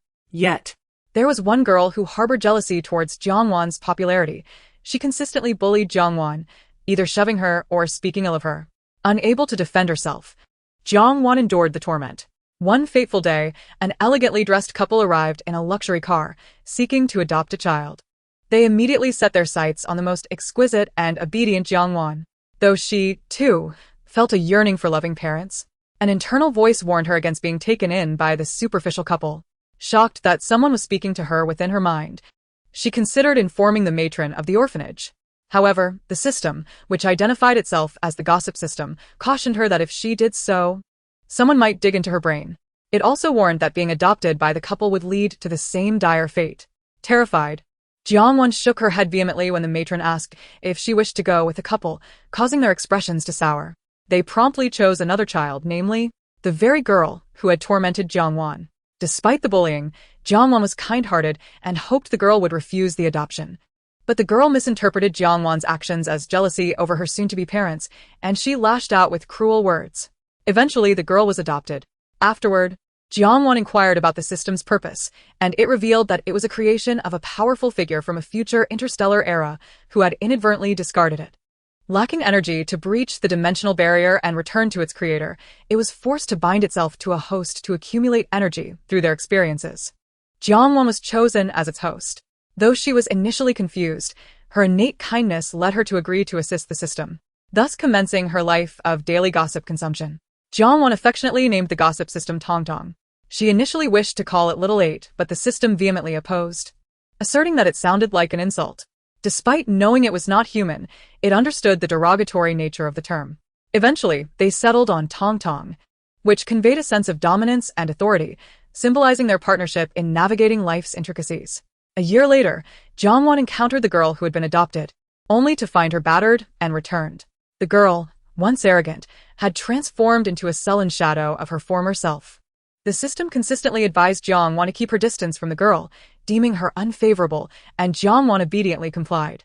Not long after, the girl was adopted once more, and Jiang Wan received no further updates on her fate, though the system indicated that the girl was not thriving.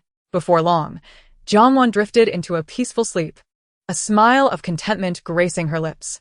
In the stillness of the room, a faint voice emerged. I must thank you, Jiang Xiaowan. The gossip system was genuinely grateful to Jiang Wan. It had been on the brink of shutdown when it fortuitously found a host, an innocent child who, despite her naivety, had diligently assisted it in accumulating energy. Without her, the system would have long perished.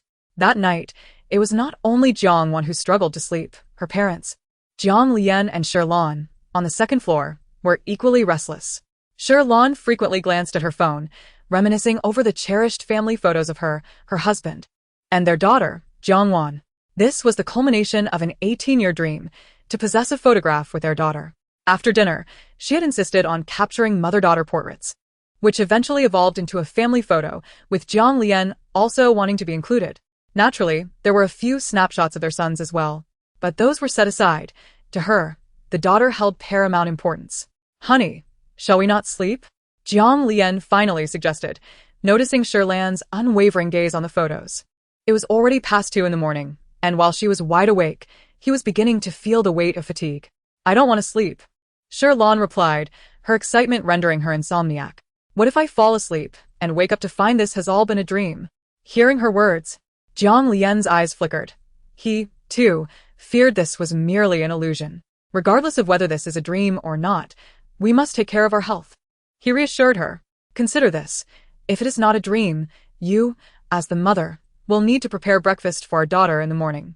If you do not sleep now, will you be able to rise in the morning?" After a moment of contemplation, Shirlan nodded, acknowledging, "You are right. I must hurry and sleep. I need to prepare a loving breakfast for our daughter." With that, she promptly closed her eyes, and soon the gentle sound of her snoring filled the room.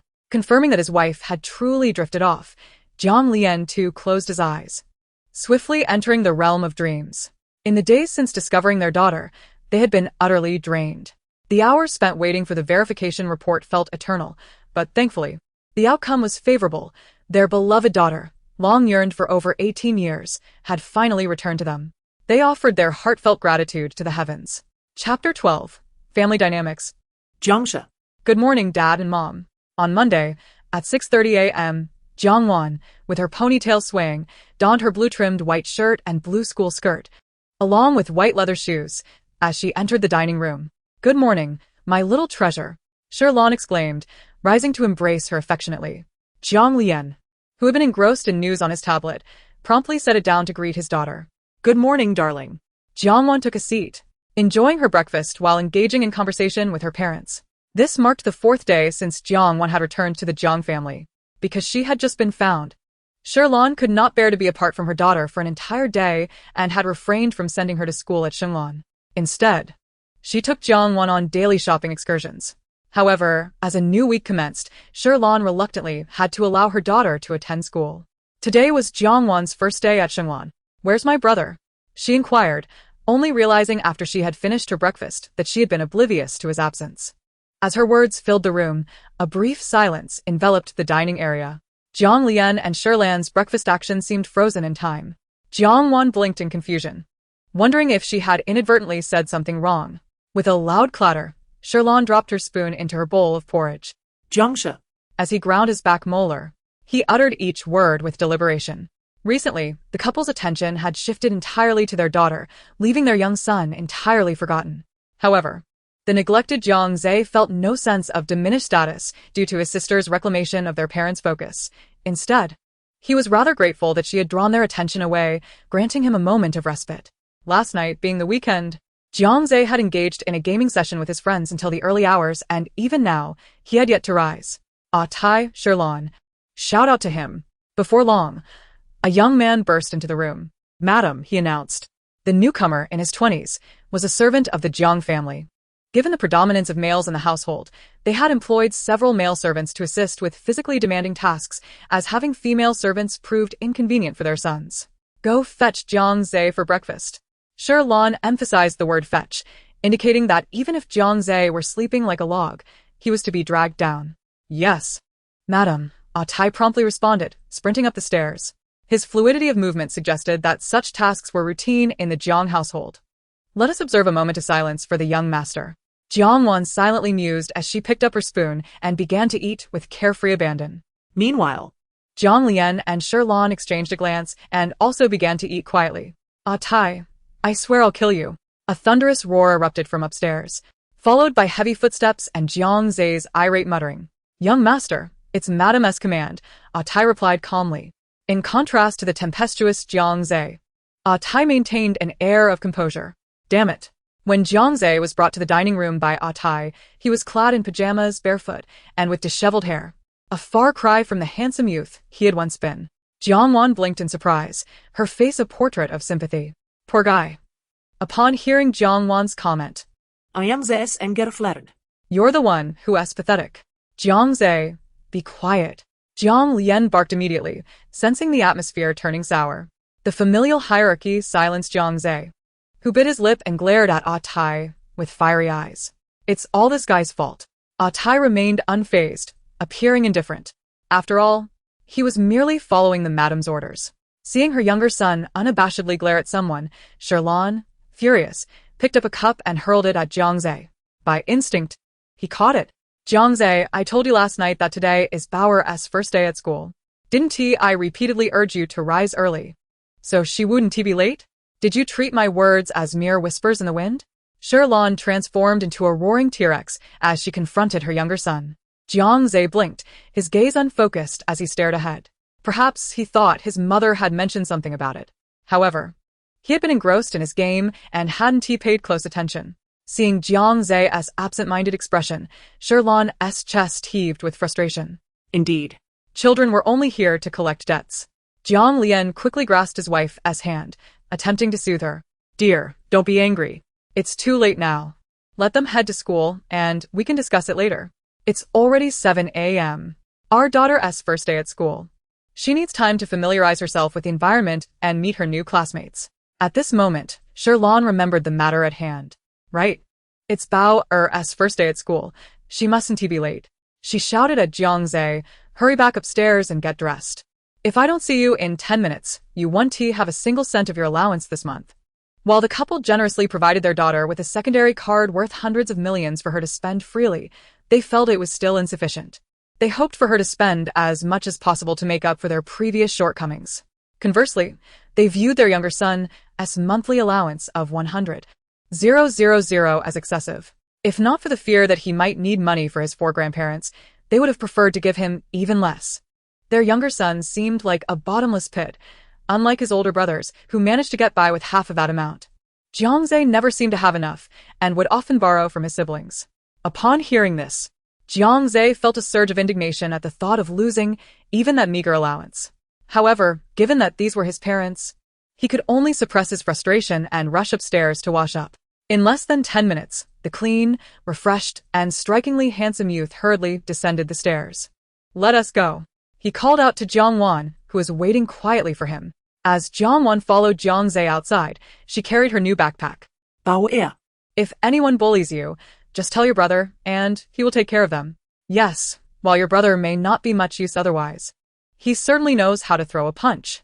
Upon seeing their daughter leave, Jiang Lian and Sherlan immediately followed, admonishing Jiang Wan as they walked. If you need anything, Go to Jiang Zhe. If nothing is wrong, still go to Jiang Zhe. Just remember, always go to Jiang Zhe.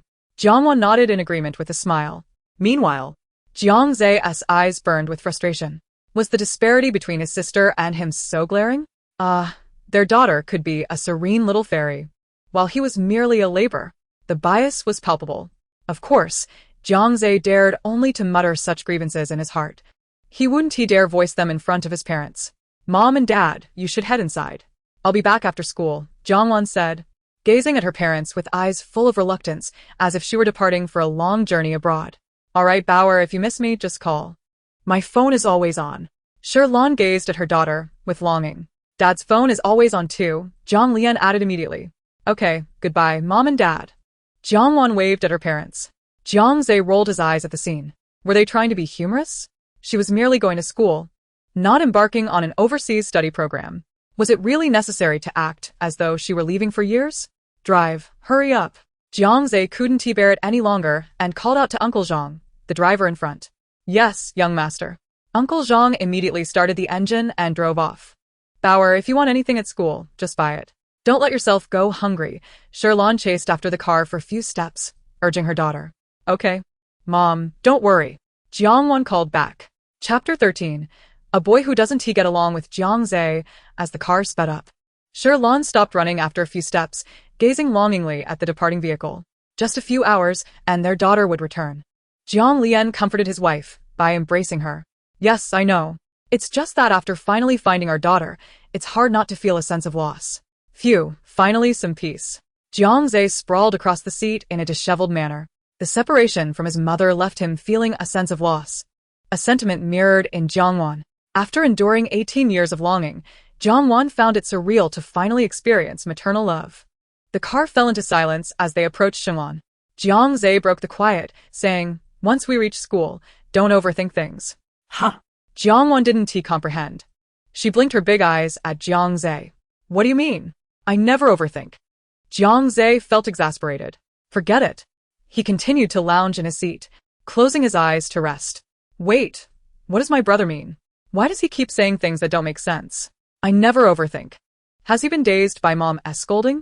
Jiang Wan silently pondered. Beside her, Jiang Ze's hand alternated between gripping and releasing the armrest, eventually falling limply to his side, surrendering to fatigue. If he dares to lay a finger on Jiang Wan, it would no longer be a mixed double situation. He might even find himself cast out from his home. To one side lies the outdoor recreational facilities, a tennis court adjacent to a basketball court, and further ahead, a soccer field, an inviting swimming pool, and a horse riding arena. The indoor section boasts a swimming hall, billiard hall, bowling alley, and more. Nearby, one can find a restaurant, shopping center, and a small park. As they strolled through St. Blue, Jiang Zhe dutifully introduced each aspect to Jiang Wan, who listened intently, committing every detail to memory. This is the class I belong to, the Senior 3S class, Jiang Zhe said as he led Jiang Wan into his classroom. The prestigious St. Blue Private Academy boasts a student body exceeding 10,000, with 12 classes in the Senior 3 year. The S class is the pinnacle, followed by a class and then the 110 class. The S class houses the most affluent and academically exceptional students, serving as a coveted sanctuary that attracts many aspiring scholars. The moment they stepped into the classroom, the previously boisterous environment fell into a hushed silence, all eyes fixated on the two figures at the door, especially on Jiang Wan. Most gazes were appraising, while a few, clearly friends with Jiang Zhe, regarded him with teasing expressions. Wow! Jiang Zhe, where did you find this stunning beauty? One exclaimed. Hey, Jiang Zhe, who is this? Another chimed in, Hi, gorgeous. I'm Yufeng, a good buddy of Zhe Ge. A slightly plump, fair-skinned youth stepped forward to introduce himself. Upon hearing the introduction, Jiang Wan recognized him as the one who had rescued Jiang Zhe, and she immediately beamed a smile. Hello, I am Hektaruf, Jiang Zhe. This is a school and you bring a girl here? What's the matter? Are you keeping a child bride? An ill-timed sarcastic remark interrupted her introduction. Jiang Wan turned her gaze towards the source of the voice, spotting a rather charming young man adorned with multiple earrings, casually brandishing his phone while casting a derisive glare at Jiang Zhe. This person, does he hold a grudge against my brother? What could possibly be the reason? Jiang Wan's eyes sparkled with curiosity, eager to uncover the mystery. Wei Qing, are you blind? Can't you see how similar we look? Jiang Zhe retorted with a cold smile. The boy named Wei Qing merely scoffed. Similar? I can't tell. I admit the girl is quite beautiful, but you resemble a toad. Jiang Zhe nearly fired back, intending to say that Wei Qing himself resembled a toad, but memories of past grievances silenced his retort, leaving him seething with indignation. Jiang Wan, noticing her brother's sudden quietness, felt perplexed. Why has he stopped? I was eager to hear more. By the way, this Wei Qing seems quite formidable to make my brother fall silent. But what on earth did my brother do to earn such animosity? It's as if Wei Qing's eyes are daggers, wanting to pierce my brother's skin. Jiang Wan was so engrossed in her thoughts that she failed to notice the classroom had descended into complete silence. Every student, without exception, stared in astonishment at the dazed Jiang Wan. This girl, does she speak? They all directed their puzzled gazes toward Jiang Zhe. What's up with your sister? Jiang Zhe shrugged, equally curious about the situation. Wow, it seems there's a long-standing feud between Wei Qing and my brother. I had no idea. Jiang Wan was too absorbed in the unfolding drama to notice the rising tension in the classroom. As Jiang Zhe realized his embarrassing moment was about to be exposed, he quickly intervened. Jiang Wan, come sit with me. He then pulled her toward the back of the classroom. Due to his height, Jiang Zhe had no choice but to sit at the very back. Meanwhile, the thwarted spectators glared at him in disdain. Wei Qing, relieved that his past misdeeds remained undisclosed, felt a sense of comfort for the first time. Yu Feng, you go sit up front, Jiang Zhe commanded, effectively dismissing his friend. All right. Yu Feng, always deferential to Jiang Zhe, promptly gathered his belongings and moved to a vacant spot in the front. Jiangsha. ISN, it a bit inappropriate for your sister to sit here? With your height, she won't be able to see the board. A few boys approached as Jiang Wan settled down. Although they addressed Jiang Zhe, their eyes flickered towards Jiang Wan. They were astonished by Jiang Wan's earlier remarks, but were even more curious about the feud between Jiang Zhe and Wei Qing. They had long wished to uncover the truth behind their enmity, yet every time they inquired, Jiang Zhe would unleash a scathing retort. Asking Wei Qing would yield nothing but scorn. This question had plagued them for years, and now with a third party aware of the feud, how could they resist the temptation to pry? Yet, they understood that as long as Jiang Wan sat beside Jiang Zhe, uncovering the truth would be as difficult as climbing to the heavens. Indeed, Jiang Zhe, a stunningly beautiful girl, approached, casting a friendly smile at Jiang Wan. Hello. I'm the class monitor, Luing Liang. Luing Liang would never admit to being part of the gossip mill. As class monitor, it was her duty to care for new students. Wow, this girl is breathtaking. Jiang Wan's eyes sparkled with admiration at the sight of Luing Liang's exquisite face. Luing Liang was momentarily taken aback, her smile deepening. Your sister is quite lively. Hello, beautiful sister. I.M. Jiang Wan. Jiang Wan cherfouille chouk le Yanglianges délicatande. Her exuberance shining through. Fortunately, Luing Liang was a girl. Otherwise, Jiang Wan's exuberance might have led to an unfortunate encounter. Jiang Wan, this spot is too far, and the students in front will block your view. Come sit next to me, Luing Liang invited. Of course. Jiang Wan nodded eagerly. Who would prefer sitting with boys when they could be beside a gorgeous girl? However, just as she was about to rise, Jiang Zhe firmly pressed her back down. Jiang Zhe was well aware of Luing Liang's ulterior motives. She merely wanted to sit close to Jiang Wan to inquire about the situation with Wei Qing. There was no way he would grant her that wish. While others feared Jiang Zhe, Luing Liang was undeterred. She waved her phone, saying, My aunt asked me to sit with Jiang Wan and look after her. If you disagree, you can speak to my aunt. With that, she handed her phone to Jiang Zhe. Chapter 14. The beautiful classmate, Luing Liang. Luing Liang's mother, Yao Na, is a stunning woman of the mature type and a close friend of Sherlan. Compared to her own son, Yao Na favored the obedient and sensible Luing Liang much more. In the past, whenever Jiang Zhe and Luing Liang clashed, Sherlan would unconditionally side with Luing Liang, leaving Jiang Zhe to endure a thorough scolding. Jiang Zhe glared at Luing Liang with fierce eyes, but alas, she remained unfazed. No matter how intensely he glared, she was unafraid. Should he dare to retaliate, she would swiftly report him. Ultimately, Jiang Zhe conceded. After all, her connections were his Achilles heel. With a joyful grin that nearly reached her ears, Jiang Wan followed the beautiful girl to a seat in the third row.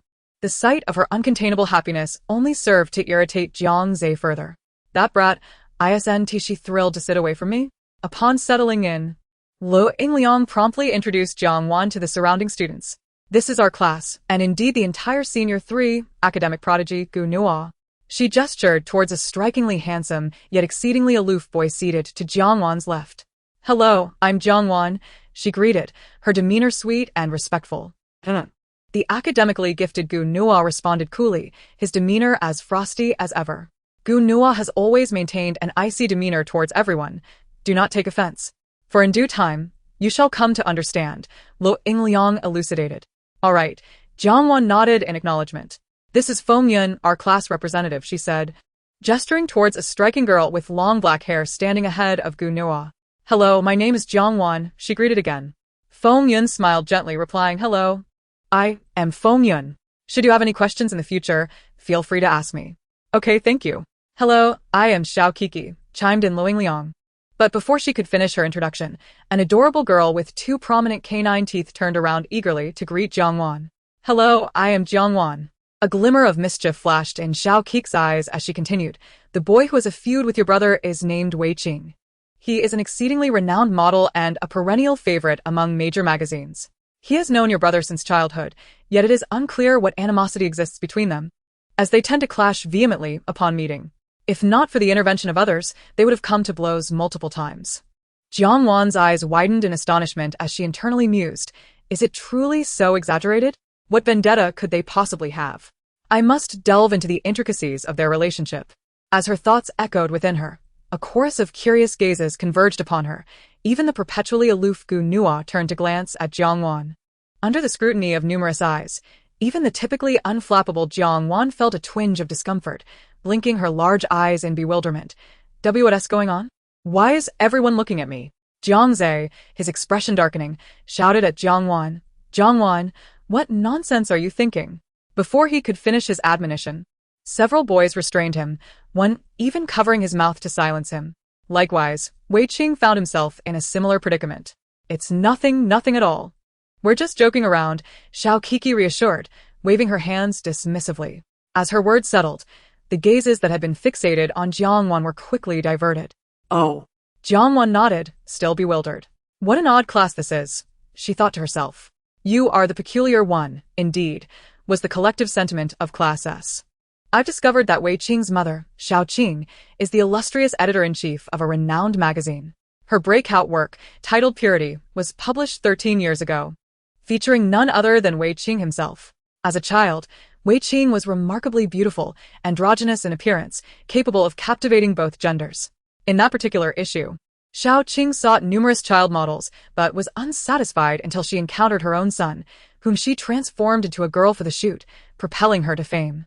Since their family was an investor in that magazine, Jiang Zhe took his younger brother to observe the shoot, where he instantly fell for the exquisitely adorned Wei Qing, insisting he wished to marry her. At 5 years old, Wei Qing understood that wife meant girl, and being a boy, he glared at Jiang Zhe in indignation. Jiang Zhe, misunderstanding the situation, relentlessly pursued Wei Qing, even attempting to take him home. Though Wei Qing was male, his slender frame was no match for the boisterous Jiang Zhe, who forcibly tried to bring him along, leaving Wei Qing no choice but to assert his identity. This revelation struck Jiang Zhe like a bolt from the blue. He could not fathom that the girl he had fallen for was actually a boy. In a desperate attempt to prove Wei Qing a liar, he brazenly pulled down Wei Qing's pants, only to be met with the sight of a little boy's anatomy, leaving him utterly defeated. Meanwhile, Wei Qing, having his pants pulled down, was even more despondent, nearly fainting from the humiliation. The adults, alerted by the commotion, rushed over, and upon understanding the situation, Jiang Zhe's father was furious at his son's shamelessness and reprimanded him harshly. After apologizing to Wei Qing and his mother, he gave Jiang Zhe a severe thrashing, leaving him bruised and utterly dispirited. They had thought they would never encounter one another again, yet fate had other plans, reuniting them in the same elementary school. Wei Qing, resentful of his earlier helplessness, began to train vigorously, even taking up martial arts. When he saw Jiang Zhe for the first time in school, he decisively beat him up. And from then on, they became archenemies, embroiled in an unending rivalry. Jiang is utterly shameless, Jiang Wan exclaimed, her eyes wide with disbelief after learning of their tumultuous history. No wonder Wei Qing constantly seems to shoot daggers at him. Who could possibly endure that? The students of Class S shook with barely contained laughter, their shoulders quaking, some even pinching their thighs to suppress the urge to burst into laughter. Suddenly, someone could no longer hold back and erupted into laughter, prompting even greater mirth among the others. Jiang Zhe, held captive and unable to move, glared daggers at the culprit, while Wei Qing directed a murderous gaze at the same individual. The rest of the class also turned their attention to him. Jiang Wan regarded the boy with curiosity. Sorry, I just recalled a joke. He quickly apologized, stifling his laughter. Uffed. Another erupted with laughter. Apologies, I too was reminded of a joke. Uffed. Ha ha ha, I can't help it. Haha, me too. In an instant, the entire Class S erupted into raucous laughter, except for the two aggrieved parties and the utterly perplexed Jiang Wan, who stared wide-eyed at the jubilant crowd. What an utterly baffling class this is. The boys restraining Jiang Zhe trembled with laughter, teasingly muttering, Zhige, who would have thought you were so precocious, knowing to seek a wife at 5? Indeed, Zhige, your taste is impeccable. Wei Qing was exceptionally adorable as a child. You have remarkable discernment. Puffed. They could hardly contain their laughter. Zhige, I truly admire you. You dared to pull down Wei Qing's pants. How bold. They exclaimed, giving him a thumbs up. Zhige, you are fortunate. Wei Qing did not end your life. Chapter 15. The talkative Lin Geng. Hey. Please share your thoughts at that moment. What did you feel upon discovering that your betrothed had a little boy's anatomy? A reckless boy dared to ask. Puffed. At his question, several boys surrounding Jiang Zhe erupted into laughter once more. Jiang Zhe's forehead throbbed with veins, his eyes blazing with fury as he gritted his teeth and yelled, "Shut up! Are you all seeking death?" Jiang Zhe, it seems you are the one courting death. A chilling voice interjected from behind the group surrounding him. All present shivered in unison, turning to see Wei Qing, his expression dark and foreboding. Their pupils dilated as they turned back to Jiang Zhe, who stood frozen in place. In a show of solidarity, the boys quickly parted, creating a wide path for Wei Qing. Wei Qing, Jiang Zhe rose to meet his icy gaze, a fierce determination glinting in his own eyes. Wow. Are they about to clash? Xiao Kiki exclaimed, clapping her hands in excitement. Jiang Wan looked on, perplexed. What is happening between these two? Were they not just fine moments ago? Lu Yingliang, standing beside Jiang Wan, rolled her eyes in exasperation. Even her eye roll was beautiful. And you ask what's wrong? This is all you're doing. Go for it. We're rooting for you. The enthusiastic cheers from Jiang Zhe's support group echoed through the classroom. Wei Qing. If you don't beat Jiang Zhe to a pulp, you shouldn't be called Wei Qing. Just think of those pants you had torn off. Struggling to contain his laughter, he continued to fan the flames alongside the small hum that was discreetly uttered, a substitution made by the boys in the presence of girls. As soon as the last word left his lips, a deafening roar of laughter erupted. Haha, Lin Gang, you're something else. You really know how to pour oil on the fire. It's as if you're eager for your demise. At that moment, Jiang Wan's eyes widened in surprise as she turned to observe Lu Yingliang, who was completely engrossed in the unfolding drama. So, you all are aware of the feud between my younger brother and Wei Qing? She thought to herself, feeling a pang of disappointment at her previous assumption that she was the only one in the know. Lu Yingliang, her lips twitching, nodded sheepishly. Thanks to you, we've finally unraveled a mystery that has lingered for over a decade. Lin Gang, I'll make sure to deal with you first. Jiang Zhe and Wei Qing united their forces against the instigating Lin Gang, their fists clenched and ready for action. Unbeknownst to them, their actions stirred the storm towards themselves. Lin Gang's face paled in fright as he retreated, frantically waving his hands. No. Brothers, it's a misunderstanding. Spare me. He desperately sought an escape route. You're finished. Jiang Zhe, tall and imposing, seized Lin Gang by the collar, preparing to deliver a well-deserved slap of affection. Suddenly, a voice boomed from the doorway. What's all this commotion? Haven't you heard the school bell? A middle-aged man, around 40, with a well-built physique and handsome features, stood at the entrance. The once boisterous classroom fell into an immediate hush, all eyes darting to the door. Upon recognizing the figure, they scuttled back to their seats like quail, Jiang Zhe included, who released Lin Gang and returned to his own desk. Wei Qing shot a fierce glare at the cowering Lin Gang before resuming his seat. Lin Gang let out a huge sigh of relief, patting his chest in gratitude. Phew, I'm still alive. Aren't you going to sit down? The middle-aged man barked at the only standing Lin Gang. Yes, sir. Lin Gang hastily scurried back to his seat, sitting up straight as a model student. The man approached the podium, his keen eyes immediately spotting the unfamiliar Jiang Wan. You must be the new transfer student, Jiang Wan? His previous stern demeanor softened into a warm smile. Caught off guard by being called upon, Jiang Wan stood up, flustered, and nodded vigorously. Yes, hello, teacher. I am Jiang Wan. She bowed respectfully, and the teacher's eyes gleamed with satisfaction at her decorum. Thank goodness she isn't a troublemaker like Jiang Zhe, he thought. No need to be nervous. I'm your homeroom teacher, Yan Duo. Feel free to approach me with any concerns. Yes, sir. Jiang Wan bowed once more. All right. Before we begin the lesson, let us welcome our new classmate. With that, the teacher led the applause, and the sound reverberated throughout the room. Good, Lu Yingliang. As the class monitor, please look after Jiang Wan. Of course, teacher. Lu Yingliang immediately responded. Now, let us start the class. The teacher picked up his lesson plan and commenced. Jiang Wan focused intently on the lecture, determined to keep pace with her new classmates, while the others were less engaged. They had more pressing matters at hand. Ignoring the risk of getting caught, they fervently tapped on their phones. Jiang Zhe, what on earth is going on with your little sister? Exactly. Why can we hear her beeps? Yeah, Zego, please enlighten us. Unbeknownst to them, someone had created a class group chat. Upon entering, all the students from Class S bombarded Jiang Zhe with questions, urging him to clarify the situation. Thanks to their unspoken agreement, All phones were set to silent during class, but Jiang Zhe, simmering with anger, ignored his device until Yufeng nudged him to check. In a foul mood, Jiang Zhe had no intention of entertaining their inquiries, responding curtly with a single word, scram. Just moments ago, they had been mocking him, and now they shamelessly sought his attention. He had no intention of granting them any kindness. Come on, Zego, you're magnanimous enough to let this slide, right? Yeah. Zego, we're all good brothers. There's no need for grudges. Regardless of how many pleaded, Jiang Zhe remained resolute with his single-word response, scram.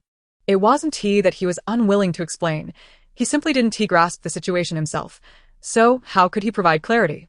Eso, Zega. What is the accuracy of our sister's beeps? Given the expressions on your faces, it must be 100%. Where did you find such an incredible sister?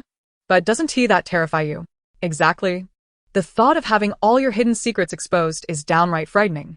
I don't find it terrifying. It's quite fascinating. I just wonder if she can predict my future or only reveal what has already transpired. Hearing you say that, I too am curious about my future and what kind of person I will become.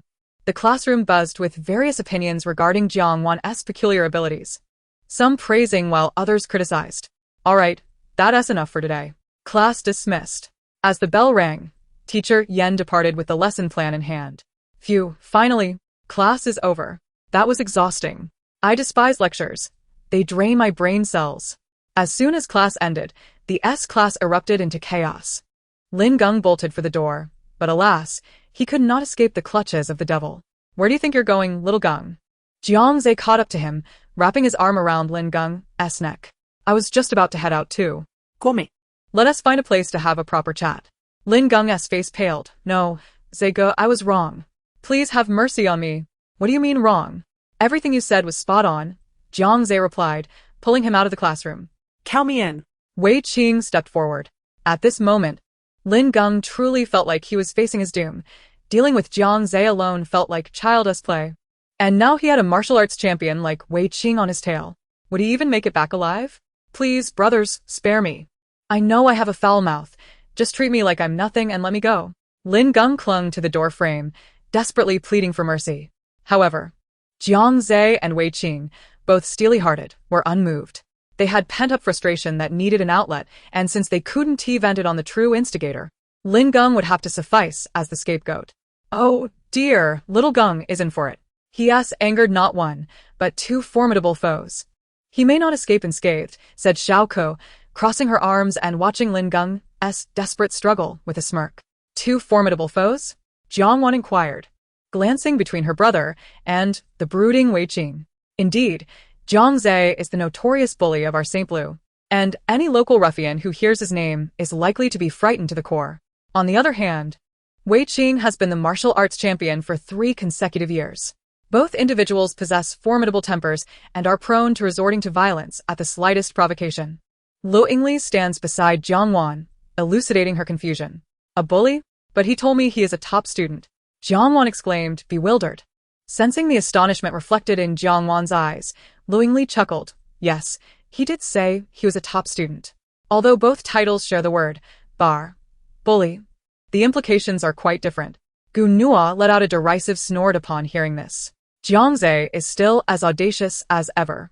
Lu Yingli erupted into laughter, while Xiao Kiki clutched her stomach, laughing mischievously. What's with the strange expressions on all 3 of you? Jiang Wan inquired. Lu Yingli shook her head and clarified. Though Jiang Zhe excels academically in our class, and even throughout the entire senior year, to call him a top student is a stretch. Indeed. He reigns as the unrivaled bully, Xiao Kiki interjected. Help! Murder! Lin Geng screamed in a voice filled with despair. Jiang Wan glanced over to see Wei Qing, with an expression of impatience, prying Lin Geng's fingers off the door frame one by one.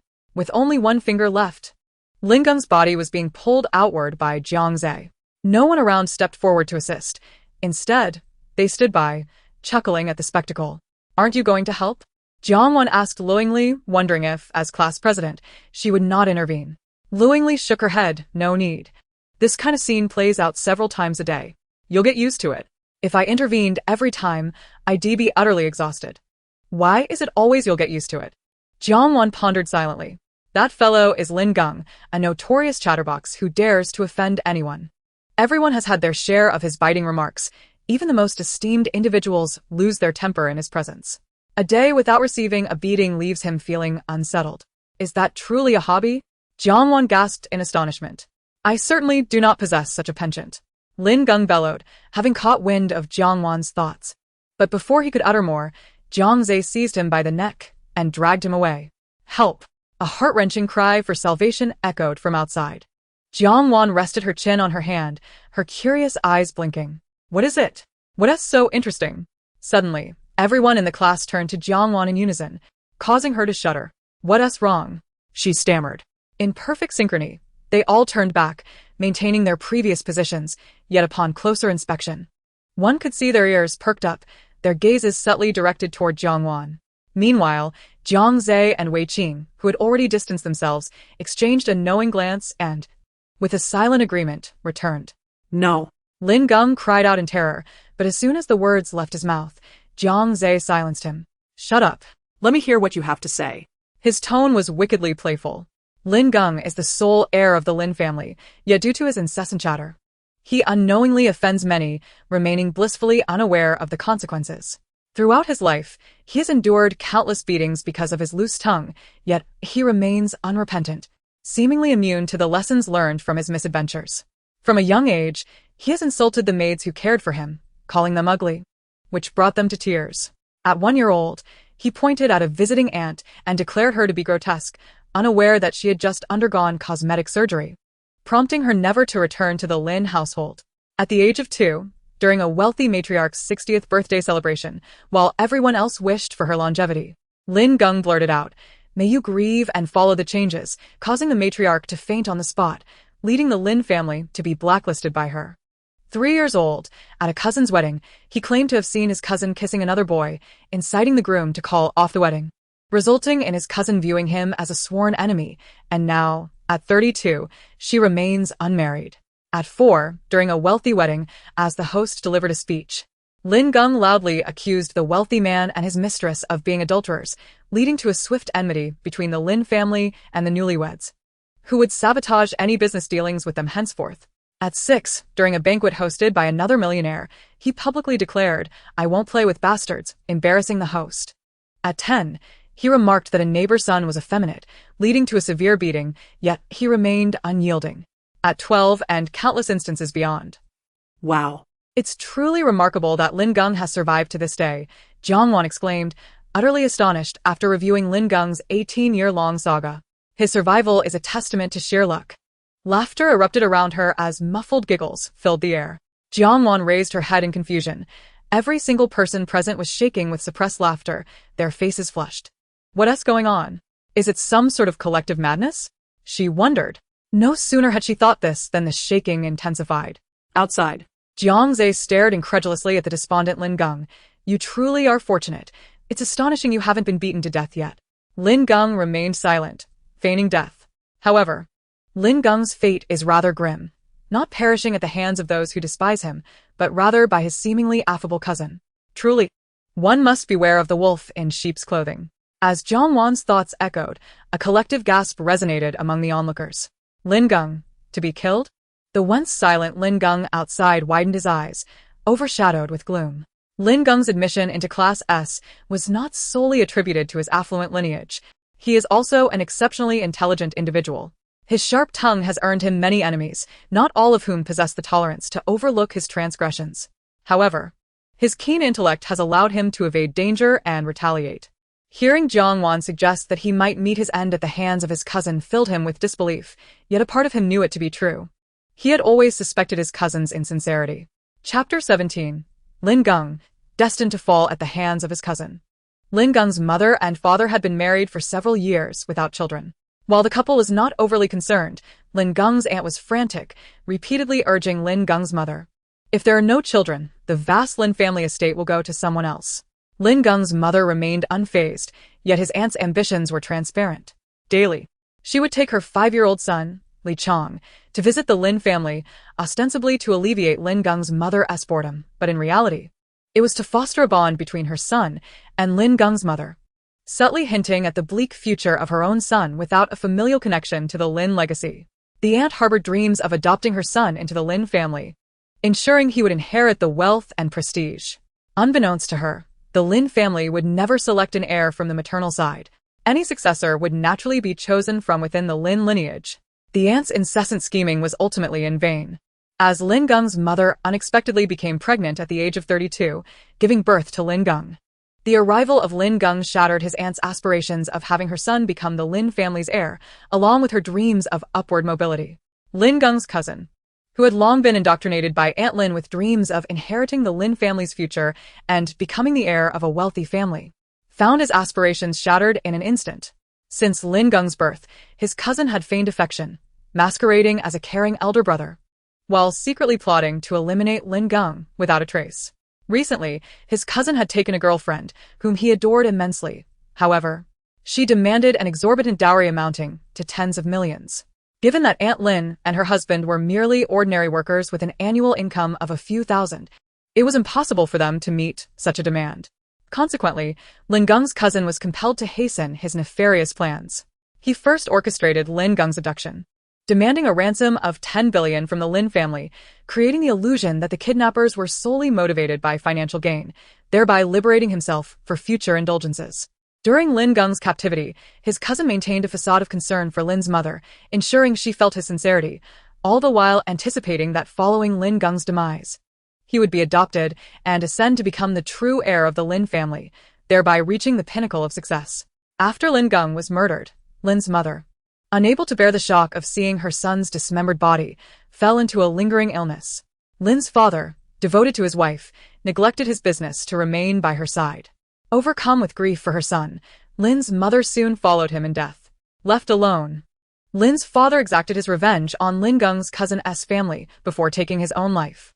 Thus, the once admired Lin couple, who were said to grow more affectionate with age, along with their tragically shattered son, existed solely in the memories of those who recalled them. The fate of Lin Gung was indeed lamentable. After reading about Lin Gung's tragic end, Jiang Wan sighed, wiping away the tears that had escaped the corners of her eyes. Though Lin Gung may have been a bit loquacious and foolish, his conclusion is utterly disheartening.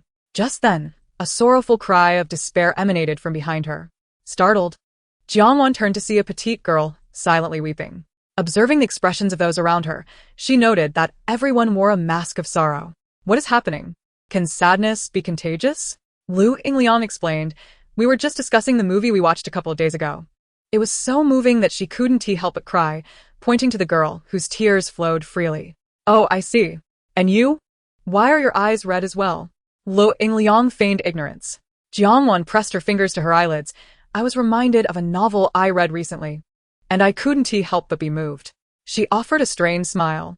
The narratives in today's films and novels are so vividly realistic that they evoke tears unbidden.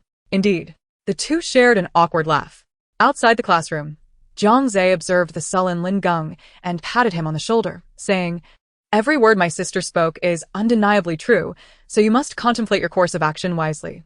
After all, Jiang Wan's account of Lin Gung's death has yet to unfold. Any retaliation against his cousin must be justified. Rest assured, I am aware of my limits. Lin Gung replied with a cold smirk. From a young age, I found him to be so hypocritical that it nauseated me. I never anticipated that Li Chong would dare to act against him. The mere thought of Jiang Wan's words, that after his death, his mother succumbed to grief and illness, and his father avenged him only to take his own life, pierced his heart like a dagger. "If you need anything, do not hesitate to ask," Wei Qing said, his expression somber.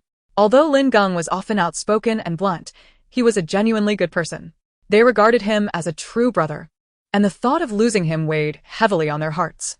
"Thanks, brother," Lin Gung said, extending his arms to pat Jiang Zhe and Wei Qing on the shoulders. Having friends like them was a treasure in this life. Enough of this sentimentality. You should focus on devising a solution. Remember, you are facing a kidnapping situation. Jiang Zhe playfully swatted his hand away. "I know." Lin Gung nodded. "If Li Chong can conspire to abduct me, then it must be with someone he trusts implicitly. I will keep a close watch on those around him." Gu Nuo emerged from the classroom, regarding Lin Gung with unexpected concern, which caught him by surprise. "I'll ensure that we keep a close eye on anyone who gets too close to him." Jiang Wan was elated on her first day at school. As her brother had promised, Shenglan was filled with delightful surprises, and she indulged herself to the fullest. She also made wonderful friends, class monitor Lo Ingliang, and her front row companions, Xiao Kiki and her desk mate, Shening. At noon, Jiang Wan joined the three for lunch. The cafeteria at Shenglan was a veritable cornucopia of culinary delights, offering an array of choices, only limited by one's imagination. As they walked, Xiao Kiki enthusiastically introduced the various delicacies available. Just as Jiang Wan was contemplating her meal, they encountered a strikingly beautiful girl who exuded an air of arrogance, akin to that of a queen. Upon noticing their group, she elevated her chin even higher. "Oh, isn't this my second cousin? What a coincidence." The girl smirked with a hint of derision. "Lu Xinjin," Lo Ingliang replied, her expression devoid of emotion as she regarded the girl. "What's going on?" Jiang Wan tugged at Xiao Kiki's sleeve, inquiring. Xiao Kiki whispered, covering her mouth, that Ingliang's cousin, Lu Xinjin. They've never gotten along. Xinjin prides herself on outshining Ingliang. Lu Xinjin. Jiang Wan gazed at the haughty girl, acknowledging her beauty, though she lacked the breathtaking allure of Lu Ingliang. It stands to reason that cousins should resemble each other, yet the disparity in their looks is striking. Moreover, with her constantly raised chin, she fancies herself a proud heiress, oblivious to the fact that her posture only highlights her flaws. Does she truly believe she is a highborn lady and not merely a purveyor of green tea? Chapter 18. The Arrogant Cousin, Lu Xinjin. Xiao Kiki stifled a laugh, and even Shening, who had remained silent, couldn't suppress a smile. Initially displeased by Lu Xinjin's presence, Lo Ingliang found herself amused by Jiang Wan's candid thoughts. Lo Ingliang. Lu Xinjin glared at her cousin, anger etched across her face. She couldn't fathom why, with her excellence in looks, academics, and intellect, Lo Ingliang could still exist in the same family as her. "I'm right here." Lu Ingliang waved dismissively, her hand halting mid-motion as she noticed Lu Xinjin's furious gaze directed at her. Her attention shifted to Jiang Wan, who was also observing Lu Xinjin intently. "Can Lu Xinjin not hear Jiang Wan's thoughts?" Lu Ingliang wondered, glancing at Xiao Kiki, who was stifling laughter. Kiki, confused, tilted her head, seeking clarification. After exchanging glances with Jiang Wan, Lu Ingliang subtly raised her chin in Lu Xinjin's direction. Xiao Kiki's eyes widened in realization. Why couldn't Lu Xinjin hear Jiang Wan's thoughts when the other three could? Fuming, Lu Xinjin, feeling disregarded, huffed and stormed into the cafeteria. "Lu Ingliang, you'll regret this. I refuse to believe you can maintain such arrogance indefinitely. The true victor is the one who smiles last." Lu Xinjin is truly an oddity, Xiao Kiko remarked with a hint of sarcasm. Having such a cousin is indeed a misfortune. Her face bore a look of sympathy. Who can argue with that? Le Yang shrugged. If given a choice, she would certainly prefer not to have such a cousin. "Let's go. If we don't hurry to eat, we'll miss mealtime," Shunning urged. "Oh, it's already this late. It's all Lu Xinjin's fault for making me forget lunch," Xiao Kiko exclaimed, her face turning pale as she glanced at her phone, which indicated it was almost noon. "Let us hurry. I'm starving. By the way, Jiang Wan, do you have a cafeteria meal card?" Shunning suddenly inquired. "I can use it." Jiang Wan nodded. "I have one. My mother sorted it out for me ages ago." Last night, Shirlan had given the meal card to Jiang Wan, but she was unaware of the amount it held, as Shirlan had merely told her to order whatever she desired, as their family was not short on money. "What do you want to eat, Jiang Wan?" Xiao Kiko asked. "I'm not quite sure. If it were any other day, she would undoubtedly crave meat, as an orphan who seldom indulged in it. She had once thought that as long as she could eat meat every meal, she would never tire of it for a lifetime. However, ever since being reunited with the Jiang family, she had been eating meat at nearly every meal for 4 to 5 days straight, and now she found herself weary of it. All she wished for now was something light. "I want sweet and sour ribs, cola chicken wings, and oil-braised shrimp," Xiao Kiko declared, naming 3 meat dishes in quick succession. Upon hearing this, Jiang Wan's face scrunched up. "Can you even finish that? Not a single light dish among them? 1 till you get tired of it? And 3 dishes, can you really eat that much?" Xiao Kiko dismissed her concerns. "I'm not fond of vegetarian food. I'm not a rabbit. Of course, I need to eat meat. I'm a carnivore," she retorted with a puzzled expression. "Are 3 dishes too much? I usually eat 3 or 4 dishes along with 2 bowls of rice, leaving nothing behind." Seeing Jiang Wan's astonished expression, Shening smiled gently. "Jiang Wan, don't be deceived by how cute and petite Xiao Kiko looks. She is renowned in our class, for having a huge appetite. Even the boys find it hard to out-eat her. When we go out to eat, everyone just orders casually without worrying about finishing. Because Zyokiko can clean the table by herself. She added with a teasing grin. Impressive. Jiang Wan said, her admiration evident. Following Lo Yingliang and the others to the dining area was an eye-opening experience. It hardly resembled a school cafeteria, but rather a grand restaurant. Japanese cuisine, French dining, seafood, burger joints, snack streets, and the 8 culinary traditions were all present, overwhelming her senses.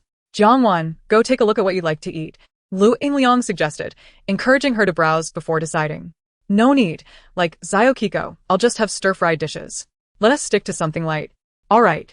Jiang Wan followed Zyokiko to choose 2 seasonal vegetables, while Zyokiko, laden with 3 meat dishes and 2 bowls of rice, found a 4-person table to await Lo Yingliang and Shining. Before long, the 2 returned, one after the other. Lu Yingliang arrived first, carrying a large steak and 2 pieces of pastry. Is that enough to fill you? Jiang Wan thought to herself. Lo Yingliang smiled sweetly and explained, I had a light lunch, so this will suffice. Oh, Jiang Wan nodded. Shining soon followed, and the sight of her meal nearly made Jiang Wan's eyes bulge in disbelief. Is that a dish from Sichuan? She stared at Shenying's plate, which held a bowl the size of a basketball, filled with a fiery and spicy hot pot of tripe that made her stomach churn at first glance. You're having this for lunch? Jiang Wan asked incredulously. Ah, Shenying nodded, logging. Seeing Jiang Wan's shocked expression, Zyokiko leaned back in her chair, clutching her stomach as she laughed heartily, surprised. Aren't you? Yes, Jiang Wan nodded, still dazed. She was utterly taken aback. If it were for dinner, she wouldn't mind, but having a hot pot brimming with chili for lunch? Can her stomach handle that? Don't let her slim figure fool you. Shening can eat quite a bit, especially when it comes to spicy food. She is practically addicted to it, Lo Yingliang explained. Yes, you'll soon find out. Shening needs chili at nearly every meal, or she can't eat at all. And her stomach is like iron. She is perfectly fine, Zyokiko added. Oh. All right. Let us eat quickly. We'll run out of time, Lo Yingliang said, picking up her knife and fork to cut her steak. Zyokiko grabbed her chopsticks and began to devour her meal. Jiang Wan took small bites, not because she was being dainty, but because her focus was entirely on Zyokiko and Shining, leaving her own meal neglected. Zyokiko, akin to a whirlwind, stuffed her mouth with vegetables. Her movements swift yet devoid of any semblance of gluttony, exuding a grandiose spirit instead. Jiang Wan couldn't tell if she was chewing. In one moment, a vegetable was in her mouth, and in the next, she was shoving another spoonful in. Within 3 minutes, 1 bowl of rice had vanished, and she reached for another to fill again. As for Shening, she balanced 1 mouthful of rice with 3 bites of tripe, each accompanied by at least 10 tiny red chilies. Half a bowl of rice disappeared, leaving half of the hot pot behind. It could be said that among the 4, only Lo Yingliang's meal was relatively normal. Though the cafeteria was bustling, she dined with an elegance akin to that of a luxurious Western restaurant, slowly savoring her steak. The entire lunch was a revelation for Jiang Wan. By the time Zyokiko finished, she had only consumed 2/3 of her meal. I'm so full, Zyokiko exclaimed, patting her round belly with satisfaction. Is that all you ate? Jiang Wan craned her neck to peek at Zyokiko's plate, which was completely clean. Of course. When it comes to eating, one must not waste a single second. Zyokiko grinned mischievously, revealing her sharp teeth. Jiang Wan glanced at Shining, noticing she was also nearing the end of her meal, prompting her to hastily follow suit. Chapter 19, Jiang Wan's Inner Thoughts, a cousin without blood ties. Meanwhile, Zyokiko began sending messages in their newly established class group chat. Who's here? Come say hello.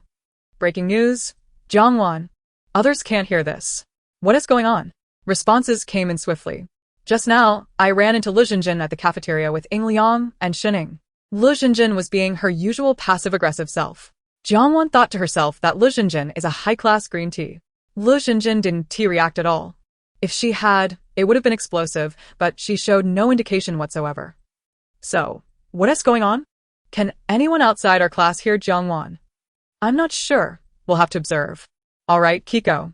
Let us know if there's any new development. Okay. I'm so full. Jiang Wan set her chopsticks down, feeling a lingering sense of satisfaction. The cafeteria chef truly deserves accolades. The food was exquisite. Of course.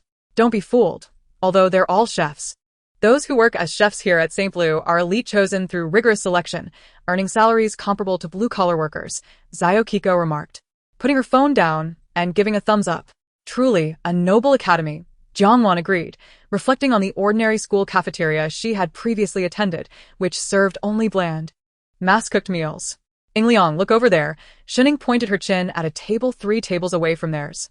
Zio Kiko glanced over to see Lu Jinjin dining with several girls, but every few bites, she would look up and glare fiercely at them. Ingliang, your cousin is truly relentless. Lu Ingli gracefully set down her cutlery and delicately wiped her mouth with a napkin. She turned her gaze towards Lu Jinjin, and their eyes met just as Lu Jinjin shot her a few piercing glances. With a faint nod in acknowledgement, Ingli signaled her awareness.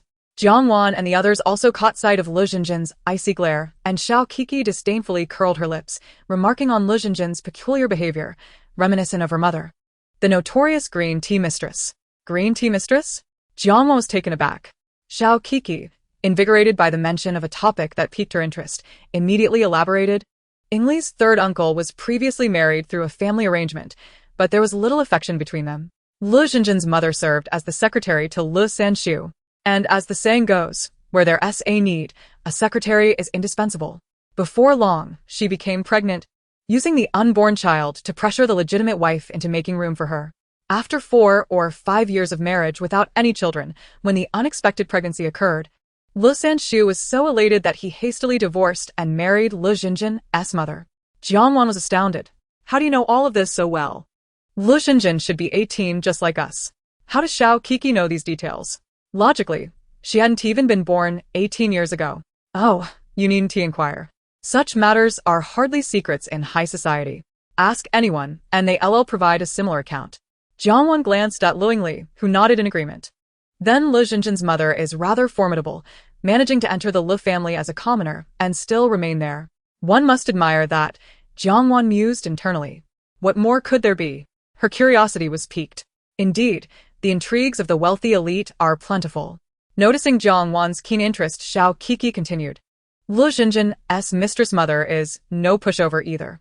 Ingli's father is the eldest son and rightfully inherits the family wealth, while Lu Sanxiu merely manages a branch office and must seek approval from the family's president for every decision. This disparity has left the mistress feeling overshadowed by Ingli's mother, leading to a simmering resentment. Xiao Kiki's expression darkened as she recounted. Lu Sanxiu possesses considerable assets, yet he is known to squander money recklessly, leaving the mistress with limited funds. Her title as the third young mistress of the Lu family may sound impressive, but it carries little weight. In contrast, Aunt Yao, Ingli's mother, hails from the Yao family, a conglomerate that stands on equal footing with the Lu family. Her wealth is vast, allowing her to shop without regard for prices, while the mistress meticulously counts every penny. This has bred contempt in the mistress, who often derides Aunt Yao behind her back, despite Aunt Yao's graciousness in not retaliating. Xiao Kiki's ire became palpable as she recounted the events. Last time, she even had the audacity to approach Ingli's grandfather to demand a share of the family fortune, causing him to collapse and requiring hospitalization. Uncle Lu reprimanded Lu Sanxiu severely over this, threatening to strip him of his managerial position if he couldn't control his household. Afterward, the mistress received a beating from Lu Sanxiu, which finally put her in her place. Jiang Wan observed the stoic Lu Ingli, who remained silent, and turned to Xiao Kiki. Is this common knowledge? Pretty much, as Ingli and I have discussed. And Lu Jinjin? Jiang Wan inquired. Could her jealousy towards Ingli stem from this? I've heard her mother was severely beaten and needed weeks to recover. Serves her right, she replied with a hint of schadenfreude. After absorbing this information, Jiang Wan's mind began to race. I'm not interested in Lu Jinjin's mother. I'd rather uncover any embarrassing secrets about Lu Jinjin herself. Upon hearing Jiang Wan's intent, the 3 companions perked up with curiosity, especially Xiao Kiki, whose eyes sparkled with excitement at the prospect of juicy gossip about Lu Jinjin. As Jiang Wan delved into the details surrounding Lu Jinjin, her expression shifted to one of shock. How on earth can I inform Ingli that her cousin is not actually of their bloodline and might pose a threat to her future? She pondered, visibly conflicted. The trio, initially eager to hear the dirt on Lu Jinjin, suddenly froze at Jiang Wan's revelation. Xiao Kiki's eyes widened in disbelief, forming an O with her mouth. Shuning paused mid-sip of her soup. Lu Ingli narrowed her eyes, a frosty glint emanating from within. If Lu Jinjin is not of her bloodline, then she cannot be her cousin? This called for a thorough investigation. Although the Lu family may not boast a centuries-old lineage, their bloodline must remain pure, especially from someone as malicious and conniving as Lu Jinjin. Unaware of Lu Yingli's thoughts, Jiang Wan continued to grapple with how to delicately broach the subject of Lu Jinjin's questionable lineage. As for the potential threat to Yingli's life, exposing Lu Jinjin as an outsider would likely eliminate any danger. Xiao Kiki, noticing Jiang Wan's troubled expression, glanced at Lu Yingli before asking Yingli, "I've always meant to ask, doesn't Lu Jinjin bear no resemblance to your family? Is she truly a member of the Lu clan?" Xiao Kiki's question struck at the heart of Jiang Wan's concerns, causing her eyes to gleam with hope. "Yes, Yingli, I too think she looks nothing like you," she asserted emphatically, shaking her head vigorously. "Yingli, you ought to investigate whether she truly belongs to your family. There's no way cousins should feel like bitter enemies," Shun Ying advised. Chapter 20. A Generous Gift from Qi Yan. Jiang Wan nodded vigorously. "Yes, we must investigate thoroughly." Lu Yingli lowered her gaze, suppressing the coldness beneath, then lifted her head to don her usual serene demeanor. "Very well, I shall look into it. Once it is confirmed that Lu Jinjin is not of the Lu bloodline, she would ensure that Lu Jinjin remains crushed beneath her heel, silencing her arrogance once and for all."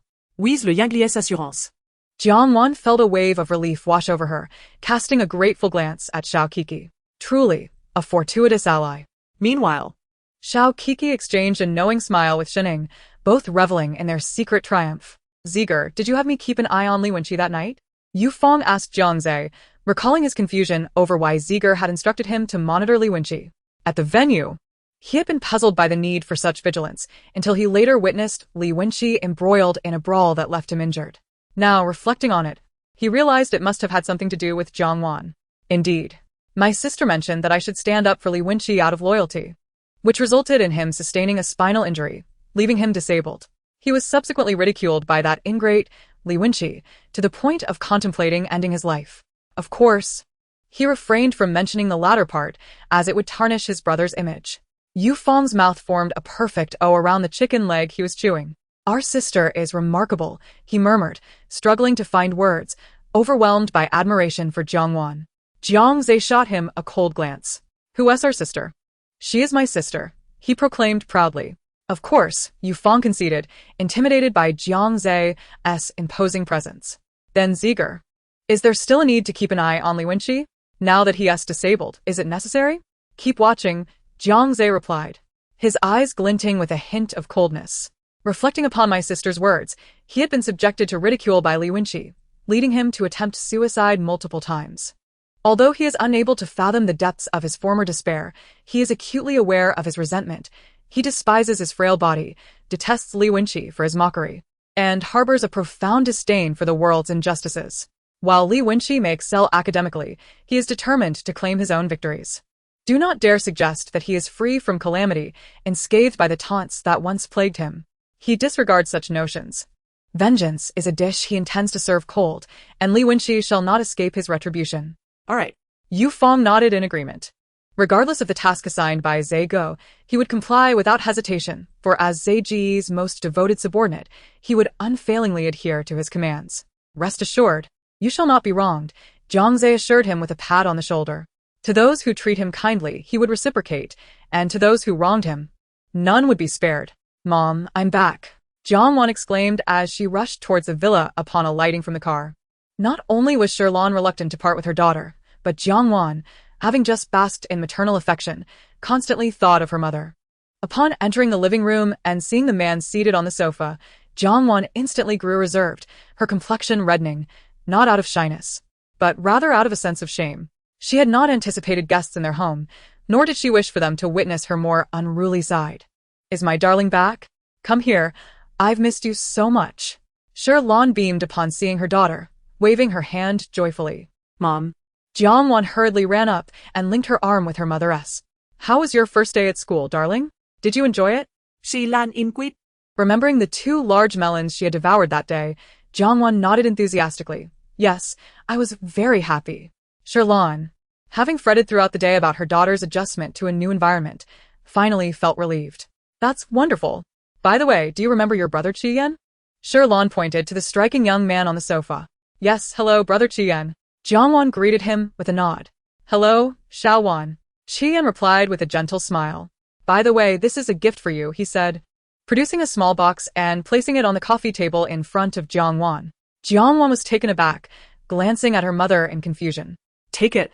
Sherlan urged, knowing well why Qi Yan was presenting a gift. Had it not been for her daughter's reminder, Qi Yan might have already departed. All right, Jiang Wan conceded. Thank you, Brother Qi Yan. Open it and see if you like it, Qi Yan encouraged. Jiang Wan hesitated, surprised by his insistence, and looked towards her mother. Go ahead and open it. Si Lan uget. Okay. Jiang Wan opened the box, her eyes widening in astonishment. Nestled inside was a teardrop-shaped pink gemstone pendant the size of a quail egg, encircled by diamonds of varying sizes that sparkled brilliantly under the light. Though Jiang Wan was not well-versed in gemstones, she could tell at a glance that the pink pendant was far from inexpensive. Mom, this is too extravagant, she said, looking uncertainly at her mother. Is it really necessary to give such an expensive gift to someone else? Sherlan was equally taken aback by Qi Yan's generosity. It's not extravagant. I am good friends with Jiang Chu, and since you are his sister, you are essentially my sister as well. A gift for my sister cannot be cheap. Besides, he saved my life. How could a mere few million truly compensate for that? Had I not worried that the Jiang family might refuse such a costly gift, I would have brought something even more lavish. Indeed, in Qi Yan's eyes, a few million was but a trifling sum. Seeing the deeper meaning in Qi Yan's gaze, Sherlan no longer hesitated and encouraged her daughter to accept the gift. It's a rare occasion for Brother Qi Yan to give you something. Please accept it. Oh, all right. Thank you, Brother Qi Yan, Jiang Wan replied, compelled to accept. Internally, she resolved to place the necklace in the innermost section of her safe, for losing it would bring her great sorrow. Ah? Brother Qi Yan? Jiang Zhe then sauntered into the room, visibly taken aback upon noticing Qi Yan seated in the living room. Yes, Jiang Zhe, Qi Yan responded, his warmth notably diminished. My darling has been home for quite a while. Where have you been? Sherlan immediately adopted a stern demeanor upon seeing her carefree son. Jiang Zhe was accustomed to his mother's obvious favoritism and did not take offense, merely explaining, Yufan called. Li Wenqi has been discharged from the hospital. His tone laced with schadenfreude. As the most favored grandson of the elderly patriarch of the Li family, Li Wenqi had been coddled beyond measure, overshadowing his cousins. The plan was for him to study abroad for a while and then return to join the family business. Given the extent of the patriarch's affection, Li Wenqi was destined to inherit vast family fortunes. However, now that he is incapacitated, the patriarch, though heartbroken, has no choice but to relinquish his hopes for Li Wenqi. Yu Feng had mentioned that the patriarch's affections have shifted to Li Wenqi's cousin, Li Wenjiao, who is now being groomed for success. Consequently, Li Wenqi raged in the hospital, realizing he had fallen from grace. It was said that he would be sent abroad for treatment, but his father could not afford to lose the Li family fortune that was within reach, so he hired a renowned foreign expert at great expense. Whether Li Wenqi would recover was left to fate. The more wretched Li Wenqi became, the more delighted Jiang Zhe felt. For now, Li Wenqi had sunk into a quagmire, and Jiang Zhe could hardly contain his glee, feeling as if he were ready to pop open a bottle of champagne in celebration. Chapter 21. The love-hate relationship between Jiang Chu and Qi Yan. Upon hearing Li Wenqi's name, Sherlan, having recently found her daughter, had indeed been paying some attention to the Li family, though not entirely oblivious to the whispers surrounding them. It was clear that the patriarch had truly given up on Li Wenqi, as he had recently been seen accompanying Li Wenjiao to various events. A clear sign of favor. The balance of power within the Li family was shifting, with the second branch finally rising to prominence after the first branch had long dominated. The Li family would no longer enjoy tranquility. Rumor had it that Li Wenqi's mother had grown increasingly haggard due to her son's predicament. Her former arrogance completely vanished. As Sherlan contemplated the fate of her daughter's younger brother and her own, a glimmer of satisfaction flickered in her eyes. For her, the misfortunes of her enemies were indeed cause for celebration. Qi Yan silently observed the interaction between the Jiang family, a flicker of dark intrigue passing through his gaze.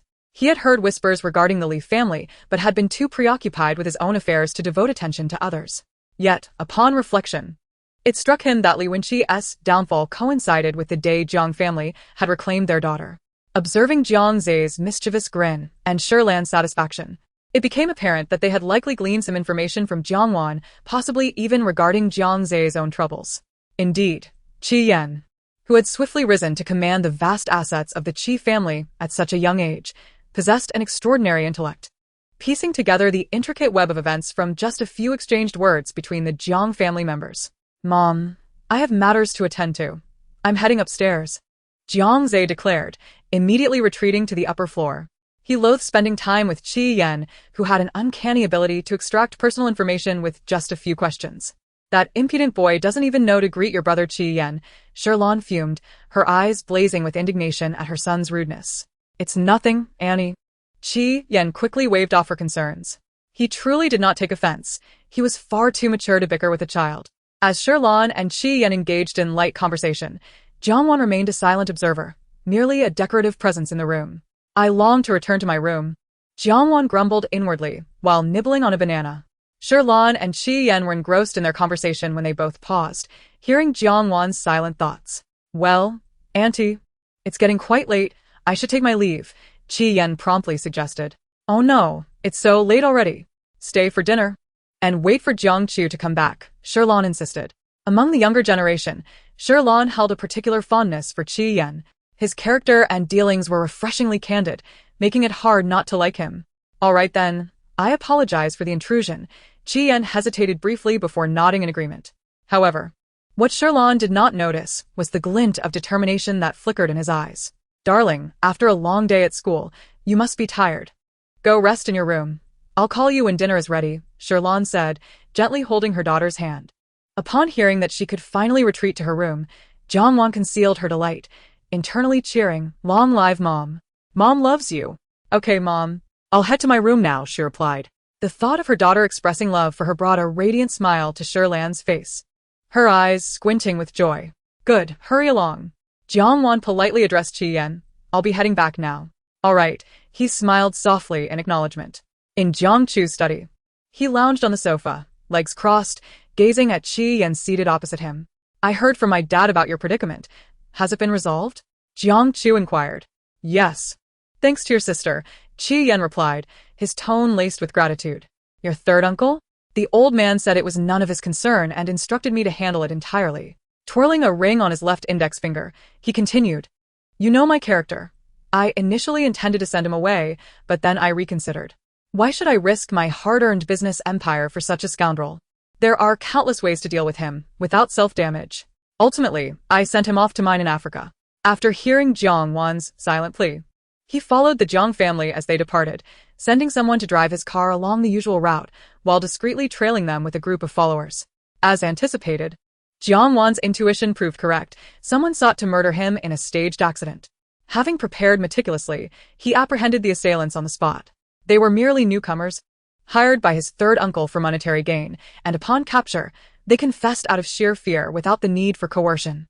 His third uncle was brought directly before the old man, who merely stated, "As long as he lives, the rest is up to him." Thus, to preserve the family's reputation and to avoid scandal for the company, he refrained from involving the authorities and instead sent the miscreants to the harshest conditions in Africa, where no schemes could take root without resources or allies.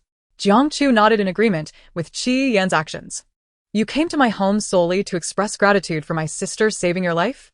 he queried, not hesitating to speak candidly with his friend, who was also a frenemy.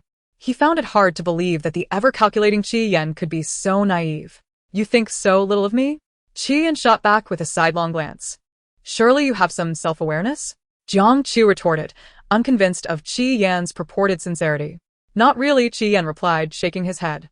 Jiang Chu narrowed his eyes. Since childhood, he had never been able to outdo Qi Yan in audacity. A knock echoed through the room. "Bro, Mom says dinner is ready." Jiang Zhe called from outside. Coming. Jiang Chu stood up, glaring at Qi Yan, who also rose. "You're not planning to mooch off us for dinner, are you?" To his surprise, Qi Yan nodded. "Yes. Otherwise, why would I still be here? Is your family on the brink of bankruptcy that you need to come here for a meal? Jiang Chu gao de. Is your family facing ruin that you can't even spare a meal for me?" Qi Yan shot back. "I simply don't wish to keep you," Jiang Chu stated bluntly, his suspicion of Qi Yan's intentions intensifying. "Well, it's too late. Your aunt has already invited me," Qi Yan replied smugly. Having grown up alongside Jiang Chu, Qi Yan understood that to gain favor in the Jiang household, one only needed to appease the queen of the house, Sherlan. Once she approved, The men of the Jiang family wouldn't dare to speak a word. Jiang Chu, watching Qi Yan's smug demeanor, ground his teeth in frustration. Let us head down for dinner. It wouldn't be polite to keep Auntie waiting. With an air of familiarity, Qi Yan strode down the stairs. Jiang Chu shot daggers at Qi Yan's back, realizing he would never outmatch him in shamelessness. Upon reaching the first floor, Jiang Chu saw Sherlan and immediately spoke up. Mom, Qi Yan has something to attend to and won't be dining with us. Before he could finish, Qi Yan interjected, Yes, Annie, I'm afraid I cannot join you for dinner. He wore a face of feigned disappointment. What's going on? Sherlan inquired, concern etched on her face. No matter how important the matter, it can wait. You should eat first, she insisted, glancing at Jiang Chu, who seemed momentarily at a loss. What's the matter with you two? Jiang Chu replied, I think I overindulged. His expression of melancholy was so convincing that it almost earned him an award for acting. Jiang Chu shot him a glare, thinking, this performance deserves an Oscar. Chapter 22, Qi Yan's archenemy, Qinyang. Upon hearing this, Sherlan realized it was her eldest son stirring up trouble and shot a fierce glare at Jiang Chu. Don't listen to his nonsense. Our Yan doesn't eat too much, she exclaimed, pulling Qi Yan into the dining room. I send to your favorite dish, the northern-style guabao. I made it especially for you today. You must eat plenty. Thank you, Auntie, Qi Yan said, genuinely touched. You're such a polite boy. There's no need for all this thanks over such a trivial matter. If you keep saying thank you, I might just get angry. Sherlan chided him playfully. Qi Yan immediately donned a charming smile. Yes, Auntie is absolutely right. I won't say thank you anymore. Exactly. You've grown up under my watch. You're just like my son. Always being overly polite feels distant. Auntie, you're so kind and wonderful. If I were truly your son, I'd wake up laughing in my dreams. You have no idea. We always envied Jiang Chu for having a mother like you. It's simply enviable. Qi Yan's flattery had Sherlan in stitches. Oh, no, I'm not as good as you claim, she protested, though her smile stretched from ear to ear. This tender scene of maternal affection made Jiang Chu, standing at the staircase, grit his teeth in annoyance. Qi Yan, truly deserving of the title of the cunning lord of the Qi family, was adept at speaking sweetly to anyone. His adaptability left Jiang Chu feeling inferior. Jiang Wan sat cheerfully in her chair, observing her brother and Qi Yan, finding them amusing. As Qi Yan took his seat, he caught Jiang Wan's sparkling gaze and winked at her, causing her cheeks to flush crimson. Jiang Chu, witnessing this, glared at Qi Yan with a fierce warning. My sister is only 18. You better watch yourself. Qi Yan shrugged nonchalantly, his indifferent attitude nearly provoking Jiang Chu to strike him. Once everyone was seated, Sherlan announced, Let us eat. She picked up her chopsticks and first served Jiang Wan, ensuring her plate was filled with meat. Believing her daughter to be too slender and in need of nourishment, Jiang Wan smiled helplessly, accepting her mother's affection with resignation. Jiang Chu noticed their father's usual seat was empty, asking, Where's Dad? Aren't we waiting for him? Your father went to dinner with a business partner. We don't need to wait for him, Sherlan replied, serving Qi Yan before addressing her two sons. As for you two, can you serve yourselves? Sherlan exhibits a pronounced preference for her daughter over her son. Jiang Zhe, with his head bowed, silently consumes his meal. Long accustomed to the lack of affection bestowed upon him as the younger son. After all, in the Jiang family, sons are deemed of little worth. During dinner, the group engages in casual conversation, with Sherlan persistently inquiring about her daughter's experiences at school, to which Jiang Wan responds in kind. Upon hearing that her daughter has made good friends, Sherlan is overjoyed. By the way, Jiang Chu, my company is currently venturing into the medical beauty sector. Are you interested? Qi Yan suddenly directed his gaze toward Jiang Chu. Medical beauty? Jiang Chu raised an eyebrow. Indeed. Recently, I've been eyeing a promising medical beauty company. I reviewed their independently developed anti-aging products, and the results are quite impressive. Isn't the primary concern of affluent ladies anti-aging these days? This sector is bound to be lucrative. Would you care to invest? Jiang Chu felt a surge of temptation. They inhabited the upper echelons of society, possessing a deeper understanding of the affluent women's desperate yearning for anti-aging solutions, often bordering on obsession. Women would go to great lengths, even risking financial ruin, just to stave off the signs of aging. Who wouldn't desire to appear as youthful as a 20-year-old, even at 60, with skin so supple it could almost exude dew? Jiang Wan bit her chopsticks, frowning. If the acquisition of that company truly goes through, it would be a swift demise for you. A glimmer of insight flashed in Qi Yan's eyes, and Jiang Chu caught it, feeling a surge of indignation. It dawned on him that Qi Yan had come to dinner with ulterior motives, waiting for this very moment. Qi Yan's ambition to acquire the medical beauty company and explore new horizons was hindered by his inexperience in the field, leaving him indecisive. Thus, he sought assistance from Jiang Wan, knowing she would likely have invaluable insights regarding any potential pitfalls in the medical beauty sector. Indeed, Jiang Wan's concerns were now proving prescient. Qi Yan met Jiang Chu's fiery gaze with a calm smile, fully aware of his intentions. What could Jiang Chu possibly do about it? How does that medical beauty company fare?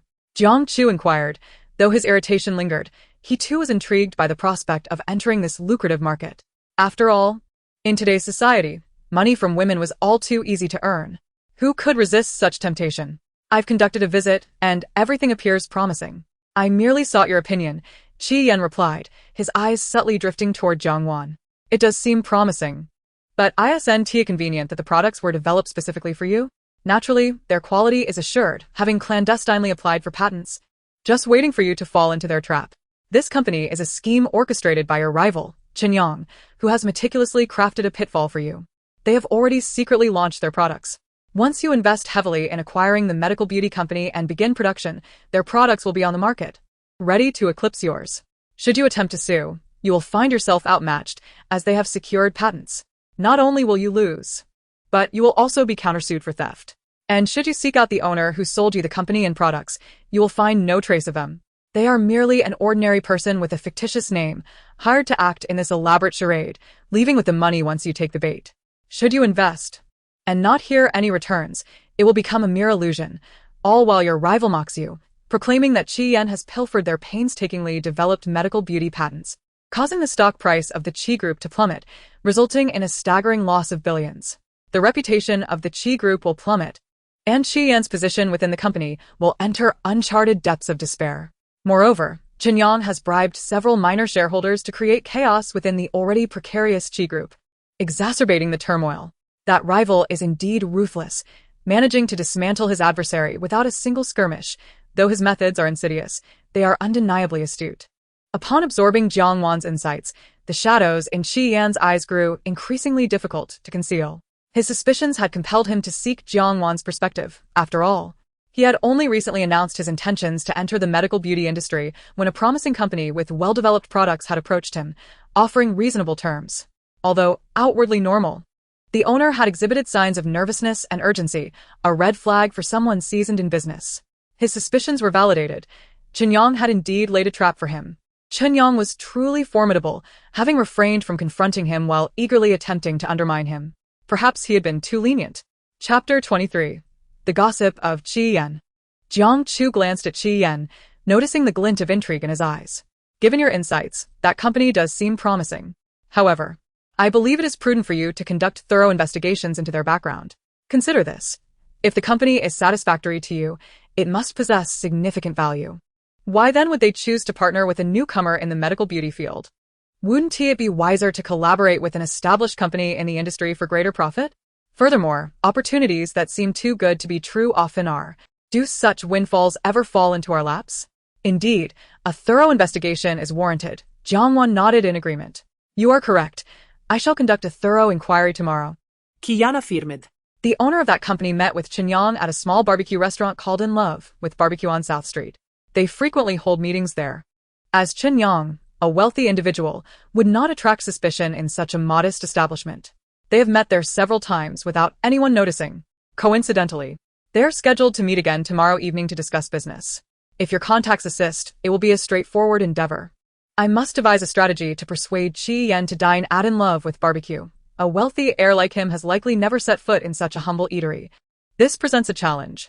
As Jiang Wan fretted over her dilemma, Jiang Chu exchanged glances with Qi Yan. By the way, I encountered Chen Yang a couple of days ago on South Street. Given your history, I paid him extra attention. Chen Yang? Qi Yan frowned. What was he doing there? Who knows? At first, I doubted my eyes. After all, it is rather uncharacteristic for someone of his stature to frequent such a common place. Yet, I did see him enter In Love with barbecue. I was surprised that someone of his background would enjoy such ordinary fare. All right, I shall have my people keep tabs on Qinyang, Qi Yan declared promptly. Jiang Wan blinked in surprise. What a fortunate coincidence. This would save her the trouble of concocting excuses to persuade Qi Yan to visit. Hey, brother, does Qinyang have any grievances with Qi Yan? The previously silent Jiang Zhe suddenly interjected. Qinyang and my elder brother are the same age, both 28, and they have been classmates since kindergarten. Qinyang is a petty individual, vengeful and unscrupulous in his dealings. Qi Yan has always been the model student, excelling academically and possessing good looks, which has fueled Chun Yang's jealousy. He has always sought to overshadow Qi Yan, yet his ambitions have repeatedly fallen short, leaving him to harbor a deep-seated grudge. Fate has a peculiar way of orchestrating events. Throughout elementary, middle, and high school, the three of them found themselves in the same class. The elder brother and Qi Yan took turns reigning supreme at the top of the academic ladder, while Qinyang consistently occupied the third position, earning him the moniker Old Three. This incessant rivalry fueled Qinyang's resentment towards his elder brother and Qi Yan, though his animosity was particularly directed at the latter. Why? You ask? Allegedly, the girl Qinyang harbored feelings for, whom he affectionately referred to as his white moonlight, had developed an infatuation for Qi Yan and even confessed her feelings to him, only to be met with rejection. This incident ignited a fervent hatred within Qinyang towards Qi Yan, a hatred so intense that he fantasized about consuming him alive. Jiang Zhe wore a look of sympathetic understanding. Indeed, women are often the source of turmoil. And what transpired afterward? Jiang Wan inquired eagerly, her eyes sparkling with curiosity. Qinyang subsequently went abroad for his studies, effectively halting the entangled fates of the trio. Upon his return, having graduated and assumed control of the Qin family business, the elder brother and Qi Yan had also taken the reins of their respective family enterprises, reigniting their fierce rivalry. Qinyang covertly plotted to undermine the Jiang and Qi families, yet his attempts had thus far proven futile. A flicker of malice crossed his eyes. Qinyang was nothing more than a despicable coward, too fearful to act openly, instead resorting to the underhanded tactics of a rat in the shadows. How intriguing! I wonder what Qi Yan thinks of Qinyang's white moonlight. I must investigate, Jiang Wan exclaimed, brimming with excitement. Among the four present, the three members of the Jiang family perked up at the mention of Qi Yan, their spirits lifted even as they continued to eat silently, their keen ears betraying their eagerness. After all, Qi Yan had long been the exemplary child, and rumors about him had been scarce over the years. The prospect of receiving first-hand information thrilled them immensely. Meanwhile, the subject of their gossip, Qi Yan, felt a tremor in his grip on the chopsticks, an expression of resignation flickering in his usually placid eyes. It seemed inevitable that those who indulge in gossip would eventually find themselves the subject of it. I found something, Jiang Wan declared triumphantly. Do tell, urged the Jiang family trio in their hearts.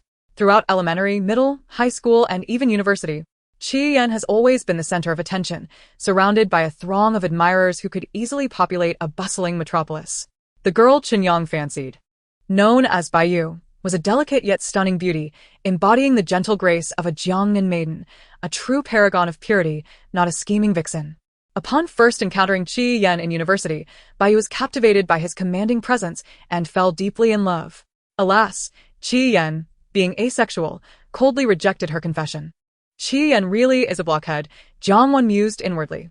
The three members of the Jiang family simultaneously regarded the unperturbed Qi Yan, agreeing in their hearts that he indeed possessed the demeanor of a simpleton. Jiang Zhu scrutinized Qi Yan, realization dawning upon him. Was he truly asexual? After over 20 years of acquaintance, he had never witnessed Qi Yan in a romantic entanglement. Could it be that the Qi family would face extinction with Qi Yan's lineage? If Uncle Qi were to learn that his family would end with Qi Yan, he might very well succumb to despair. Jiang Zhu internally pitied Uncle Qi for a fleeting moment. Just then, his sister's voice broke through his thoughts. This revelation ignited an intense jealousy within Qinyang, who had quietly harbored feelings for Baiyu and had always looked out for her. The very affection he yearned for was so casually dismissed by Qi Yan, stirring within Qinyang a murderous intent for the first time.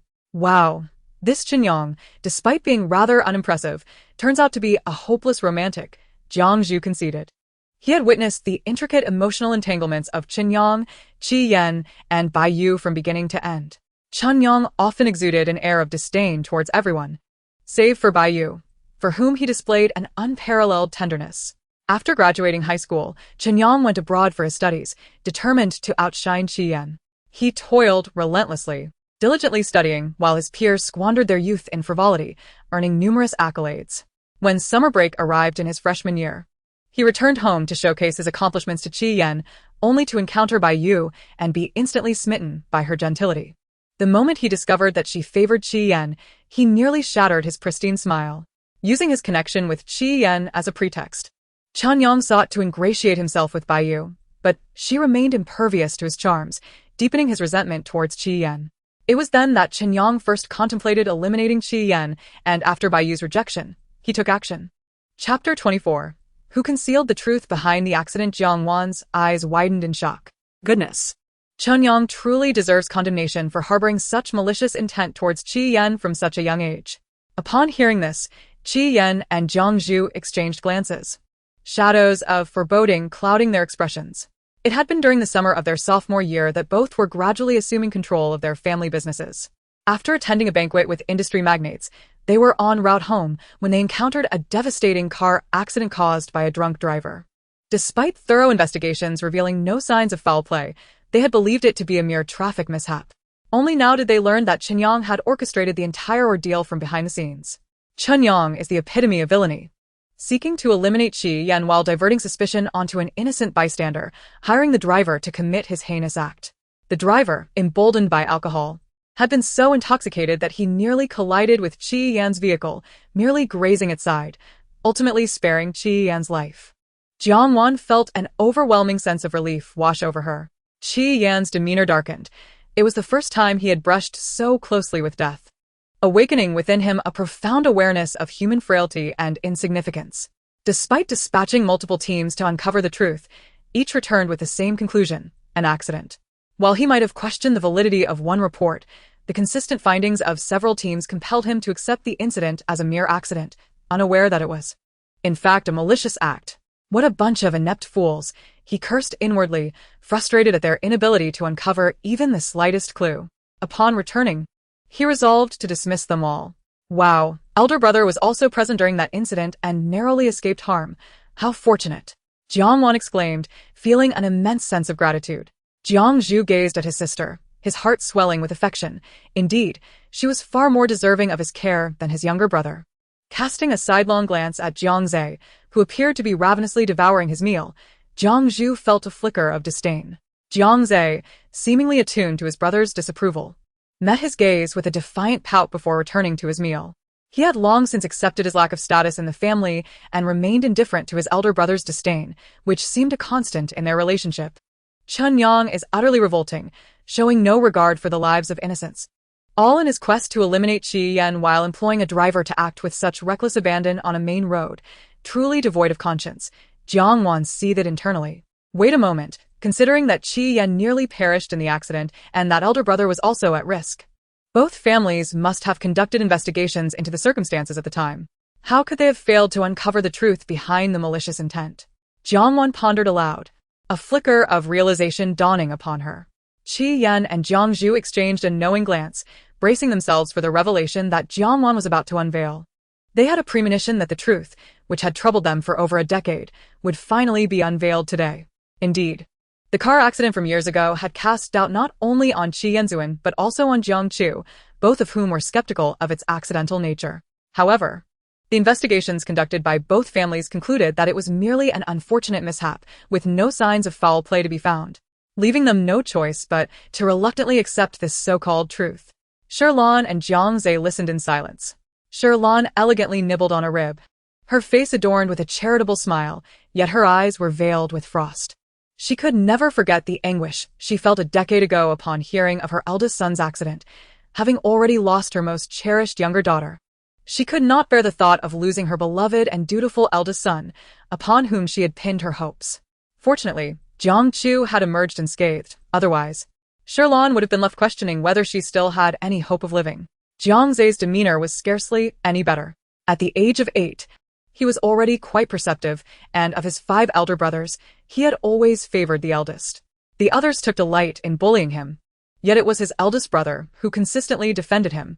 Each time the others would pummel him, it was the eldest brother who came to his aid. Or else he shuddered to think how many times he would have been left with a bruised backside. Now, Learning that the truth of the accident had been concealed by someone was enough to ignite a tempest of anger within both Shirlan and Jiang Zhe. Weivy discovered it. It turns out a man named Qian Tao is involved. As Jiang Wan's thoughts emerged, the 4 individuals present, including the 18-year-old Jiang Zhe, were struck into silence, their eyes filled with disbelief. Why? Qian Tao was none other than the most trusted and esteemed brother of the late Qi patriarch.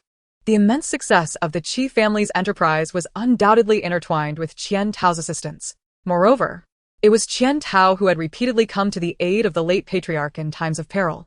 And it was rumored that his wife and daughter had perished due to the very man whom the late patriarch had saved. 40 years prior, the late patriarch had encroached upon another's territory, leading to the abduction of Qian Tao's wife and daughter, who were used as leverage to compel Qian Tao to betray the patriarch. Yet, out of brotherly loyalty, he chose the patriarch, resulting in the tragic fate of his wife and daughter being thrown into the sea, leaving no trace behind. Thus, Qian Tao became a solitary figure, never remarrying. In gratitude for his brother's loyalty, the late patriarch had gifted Qian Tao 20% of the family shares, making him the largest shareholder aside from the Qi family itself. The late patriarch had even declared that while the descendants of the Qi family could disregard him, any disrespect towards Qian Tao would be met with severe family consequences, including expulsion from the clan. All the younger members of the Qi family held Qian Tao in high esteem. Qian Tao held a particular fondness for Qi Yan, often stating that if he had a granddaughter, he would marry her to Qi Yan, wishing for him to become his grandson-in-law. He frequently invited Qi Yan over to spend time with him and to demonstrate his affection. He even bequeathed his shares in the Qi group to Qi Yan in his will. This clearly illustrated the depth of his fondness for Qi Yan. It was apparent that Qian Tao did not place much importance on the Qi group, spending his days indulging in tea and fishing. So, why would he assist Qi Yan's adversary, Qinyang? Wanner, could it be that you've made a mistake? For the first time, the 4 who had unconditionally trusted Jiang Wan began to harbor doubts. Good heavens, I thought after years of witnessing the tumult of life, I had become a woman who could withstand any storm, but after learning about Qian Tao, I realize I remain but a frog in a well. Jiang Wan lamented inwardly. As her thoughts spilled forth, Jiang Zhe could no longer contain his laughter. What a ridiculous notion of being weathered by life's tempests. She was, at best, merely a girl. Eager for answers, Shirlan, Qi Yan, and Jiang Chu turned sharp gazes towards Jiang Zhe, whose laughter elicited a fit of coughing from him. Are you all right? Jiang Wan inquired with concern. Choking on food is quite a talent, she mused. I'm fine. Jiang Zhe hastily waved his hands. Sister, please reveal the answer quickly, or else my life may be forfeit. Chapter 25. Qian Tao is Chun Yang's biological maternal grandfather. Jiang Wan, living up to expectations, continued her mental revelations. It turns out Qinyang is indeed Qian Tao's biological grandson. While Qian Tao's wife and daughter were cast into the sea, his daughter was fortuitously rescued by a couple of fishermen. Although Qian Rui survived, she suffered from amnesia due to prolonged exposure to the sea. After the couple reported her missing, no one came to claim her, leading them to adopt her and rename her Yun Tao, inspired by her adoptive mother's fondness for peaches. During university, Yun Tao fell in love with Qinyang's father, Qin Xing, and they married, giving birth to Qinyang. Qian Tao has lived with guilt over the loss of his wife and daughter due to his negligence, leading him to adopt a semi-reclusive lifestyle. When Qinyang turned 18, he inadvertently noticed the striking resemblance he bore to Qian Tao's deceased wife, prompting him to observe Qinyang closely. This observation led him to Yun Tao, who bore an uncanny likeness to his late wife, igniting a flicker of hope within him. However, upon learning that Yun Tao had forgotten her biological parents, Qian Tao resolved not to reveal his identity to her. He found solace in the fact that his daughter was living a good life, cherished by loving adoptive parents and a devoted husband, along with an exceptional son. As long as his daughter was happy, Qian Tao was content. Nevertheless, though he chose not to acknowledge his daughter publicly, he secretly aided her on multiple occasions. Little did he anticipate that Qinyang, whom he regarded as a cherished grandson, would become an adversary to Qi Yan. This left Qian Tao in a precarious position. Both were his grandsons, and he had initially wished to remain uninvolved, believing that such childhood rivalries should be resolved by the children themselves. Yet, he was dismayed to see Qinyang willing to harm Qi Yan for the sake of a woman. Following the car accident, Qian Tao, understanding the dynamics of the Qi family, felt compelled to suppress his guilt towards Qi Yan and disguise the incident as an accident to protect his grandson. Although he had lived a reclusive life, his connections and resources, forged during his years alongside the late patriarch, were invaluable. When he took action, it was beyond the reach of even the combined efforts of the Qi and Jiang families to uncover the truth. Thus, the accident involving Qi Yan and Jiang Chu was deemed an unfortunate occurrence. To atone for his guilt towards Qi Yan, Qian Tao decided to bequeath his shares in the Qi group to him, for he found it agonizing to choose between his two grandsons, ultimately opting to favor his biological grandson and seeking to make amends with the only thing he had left.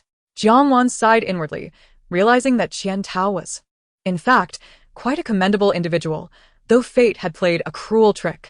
After hearing the truth, Qi Yan was taken aback. He had never imagined the reality could unfold in such a manner. In contrast to his own grandfather, Qian Tao had shown him unparalleled affection. As a teenager, Qi Yan had vowed to care for Qian Tao in his old age, which only intensified the sense of betrayal he felt. Meanwhile, Zhang's mother and son were equally astonished, unable to fathom the truth that had just been revealed. They all turned their gazes towards the equally stunned Qi Yan, for indeed, the truth was a heavy burden for anyone to bear, especially for Qi Yan, who genuinely regarded Qian Tao as his own grandfather. Jiang Chu suppressed the darkness in his eyes. If Qinyang truly was Qian Tao's biological grandson, it would complicate matters greatly for Qi Yan should he wish to confront Qinyang in the future. The ultimate fate of the two remained uncertain. However, Shirlan harbored far fewer concerns than Qi Yan. Despite addressing Qian Tao as uncle due to her father's influence, she could not overlook the malevolent intentions aimed at her son. At this moment, it was utterly impossible for Qi Yan not to feel sorrow, for he truly revered Qian Tao as if he were his own grandfather. Yet, upon reflection, if he were to consider Qian Tao's perspective, his actions would seem entirely justifiable. After all, Qinyang was his beloved grandson, a child of his daughter, whom he felt he had wronged, and it was only natural for him to extend help to others. This realization eased Qi Yan's heart considerably. It was not an issue of his being overly compassionate, but rather the countless times he had witnessed the elderly Qian Tao silently weeping over photographs of his deceased wife. In contrast, he looked at his own grandfather, surrounded by a multitude of descendants, reveling in familial joy, such a stark contrast to the solitary existence of Qian Tao. If Qian Tao truly harmed Qinyang, it would mean the end of his lineage. One could only wonder how his grandfather would feel upon learning of this matter. Qi Yan was also uncertain whether he should investigate the truth behind the accident once more. Should I tell my brother and Qi Yan about the truth behind that accident? Jiang Wan was in turmoil. She felt a certain sympathy for Qian Tao, despite being in his 30s and still in his prime. He had been left to bear the weight of his wife and daughter's deaths alone, often unable to sleep at night, consumed by memories of them, smoking until dawn. His once robust health had deteriorated within a few years, and were it not for his considerable wealth, he might have succumbed to despair long ago. Do as you wish. The gossip system typically remained silent. It would never initiate conversation unless prompted. I shouldn't have asked you. Jiang Wan pouted, her heart in a state of turmoil. Not mentioning it felt like a betrayal to her brother, who had shown her immense affection, gifting her 5 million on their first meeting. Qi Yan had also bestowed upon her a necklace worth tens of millions. Logically, she should inform them of who their enemy was, allowing them to prepare accordingly. Yet, the thought of Qian Tao's relatively benign nature troubled her. Aside from concealing the truth of the accident, he had doubled his kindness towards Qi Yan to atone for his guilt, intending to bequeath his vast fortune to him after his passing, which spoke volumes about his character. Moreover, after the accident, he had covertly aided the Jiang family with several lucrative contracts, ensuring their prosperity. If she were to reveal the truth, it would likely incite retaliation from both the Qi and Jiang families, hastening Chen Yang's demise. Qian Tao, who was already clinging to life by a thread, would surely not survive the news of his grandson's misfortune. The weight of such a sin weighed heavily upon her heart, filling her with dread. As Jiang Wan wrestled with her thoughts, the other four were equally troubled, contemplating whether to reopen the investigation. She meticulously finished every grain of rice in her bowl, a habit cultivated over many years to avoid waste. While she caressed her burgeoning belly, she was still lost in her thoughts. Suddenly, a realization struck her. Wait. How come Grandpa and my maternal grandfather knew about this incident, and yet didn't he inform my parents? Her voice dripped with confusion. Shirlan felt a jolt at this revelation. Both her father and grandfather had been aware of the truth regarding Jiang Chu's accident, but had chosen to remain silent. After Qian Tao concealed the truth of the accident and meticulously cleaned up any traces, his guilt compelled him to disclose the entire matter to Grandpa Qi, the elderly man. Already burdened with guilt towards Qian Tao, did not blame him. Instead, he repeatedly expressed his apologies, acknowledging that his own impatience had led to the dire circumstances that forced the adversary to resort to kidnapping Qian Tao's wife and daughter as leverage. Had it not been for his actions, Qian Tao's once happy family would still be intact. Chapter 26. Grandpa and maternal grandfather conceal the accident from mom and brother. Later, Grandpa Qi, unable to bear the weight of his conscience, revealed the matter to both grandfathers, who were furious and stormed over to the Qi residence. Administering a sound beating to Grandpa Qi eventually, they began to empathize with Qian Tao's plight and let the matter fade away. However, they could not comprehend why their elders had chosen not to inform the parents. Withholding the truth from the brother was understandable, given his youthful impulsiveness. Knowing the truth might have led him to make regrettable choices. But surely, the parents had the right to know. Jiang Wan was perplexed by her grandfather's decision to keep the truth from her parents. As the biological parents of her brother, they had the right to know the reality. Lan ground her teeth, her anger simmering within, yet she found no outlet for her frustration. Her daughter questioned why her father and grandfather had concealed the truth about Jiang Chu's accident, yet she understood that, at that time, she had been akin to a ticking time bomb. Had she known the truth, she might have reacted even more impulsively than her headstrong brother Jiang Chu. The current status of the Qin family remained uncertain. Even if it came to a complete fallout, her only desire was to eliminate Qin Yang. She felt indifferent to the consequences. A mother who could not seek vengeance for her son was far from a good mother. Jiang Chu glanced at his mother, his eyes reddening slightly.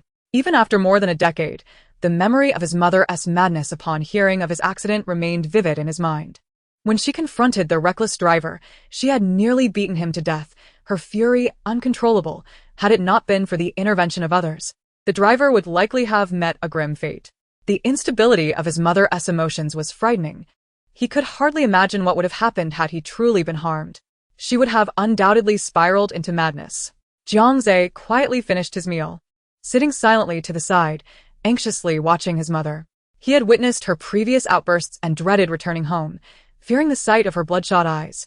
Convinced that everyone around her was a potential threat to her son, that version of his mother was both heartbreaking and distressing.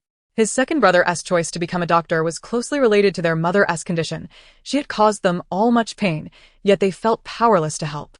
Fortunately, under the care of his second brother, their mother's condition had improved significantly over the years, and she had not had an episode in quite some time. He was uncertain how she would react this time. Gripping his phone, he resolved to call his second brother immediately if anything were to happen to her. Thankfully, despite Lan's seething anger, there were no signs of her condition worsening. Qi Yan also set down his chopsticks, his eyes deep and inscrutable, akin to an ancient, unfathomable abyss. He recalled how, after his narrow escape, his parents had still been uneasy and had forced him to remain hospitalized. One day, when his grandfather visited him, he was limping and his eyes were bruised, resembling a panda. Given Qi Yan's extensive experience in brawls, it was evident he had been beaten. He had inquired about the incident, curious to know who dared to lay hands on his grandfather, yet his grandfather had claimed it was an accident. At the time, he had pondered how one could sustain such injuries from a fall. Now the answer was clear. The culprits were the elderly patriarchs of the Jiang and Shi families. It seemed a conversation with his grandfather was in order. After the meal, Qi Yan was eager to return and see his grandfather, prompting him to take his leave. "Auntie, I'll be heading back now." He bid farewell at the entrance of the Jiang family villa. Having learned what he needed, there was no reason to linger any longer. "All right, do take care on your way, Yan," Lan said, watching him with concern. "Should I have a shoe drive you home?" Upon hearing this, Jiang Chu felt disgruntled. "Mom, I'll take him back, and then I'll return alone. Aren't you worried about your son encountering any mishaps? Is he really her biological son? Get lost." Lan glared fiercely at Jiang Chu. Indeed, none of her sons were easy to handle. Jiang Chu pouted and fell silent. He exchanged a subtle glance with Jiang Zhe, relieved to see that their mother appeared to be in good spirits. "No need, Auntie, it's not far. All right, take care on the way." "Okay, Auntie, you should head inside." Both Jiang Zhe and Jiang Wan bid farewell in unison. "All right, goodbye." After waving, Qi Yan got into the car, casting a lingering look at Jiang Wan that left her utterly perplexed. Shirlan's eyes sparkled with interest as she regarded him with the gaze of a mother-in-law scrutinizing her son-in-law. Jiang Chu felt a vain throb on his forehead, rolling up his sleeves, ready to have a serious talk with him. Jiang Zhe shot him a warning glance, already contemplating instructing the security to deny Qi Yan entry in the future. It was only after the car's headlights disappeared that Shirlan turned to her children. "Let us go back," and she affectionately led her daughter toward the villa. The two sons left behind exchanged glances, both recognizing the helplessness in each other's eyes. Indeed, the sons of the Jiang family seemed as if they were merely bonuses, of little worth. Shirlan settled Jiang Wan on the living room sofa and began to inquire about her daughter's first day at school, whether she had faced any bullying, discomfort, or lacked anything. Jiang Wan answered each question in turn. "Mom, I lack nothing. Everything is quite splendid. And the melons at Shenglan are so delightful. I'm enjoying them immensely. And so is everyone else." The system responded apathetically. That's good, that's good." Seeing her daughter in good spirits reassured Shirlan. Her gaze then shifted to her nonchalant younger son, who was fiddling with his phone. Frustration welled up in her as she declared, "Jiang Zhe, I entrust your sister's safety to you from now on. If she suffers even the slightest harm, you better be ready to leave." "What?"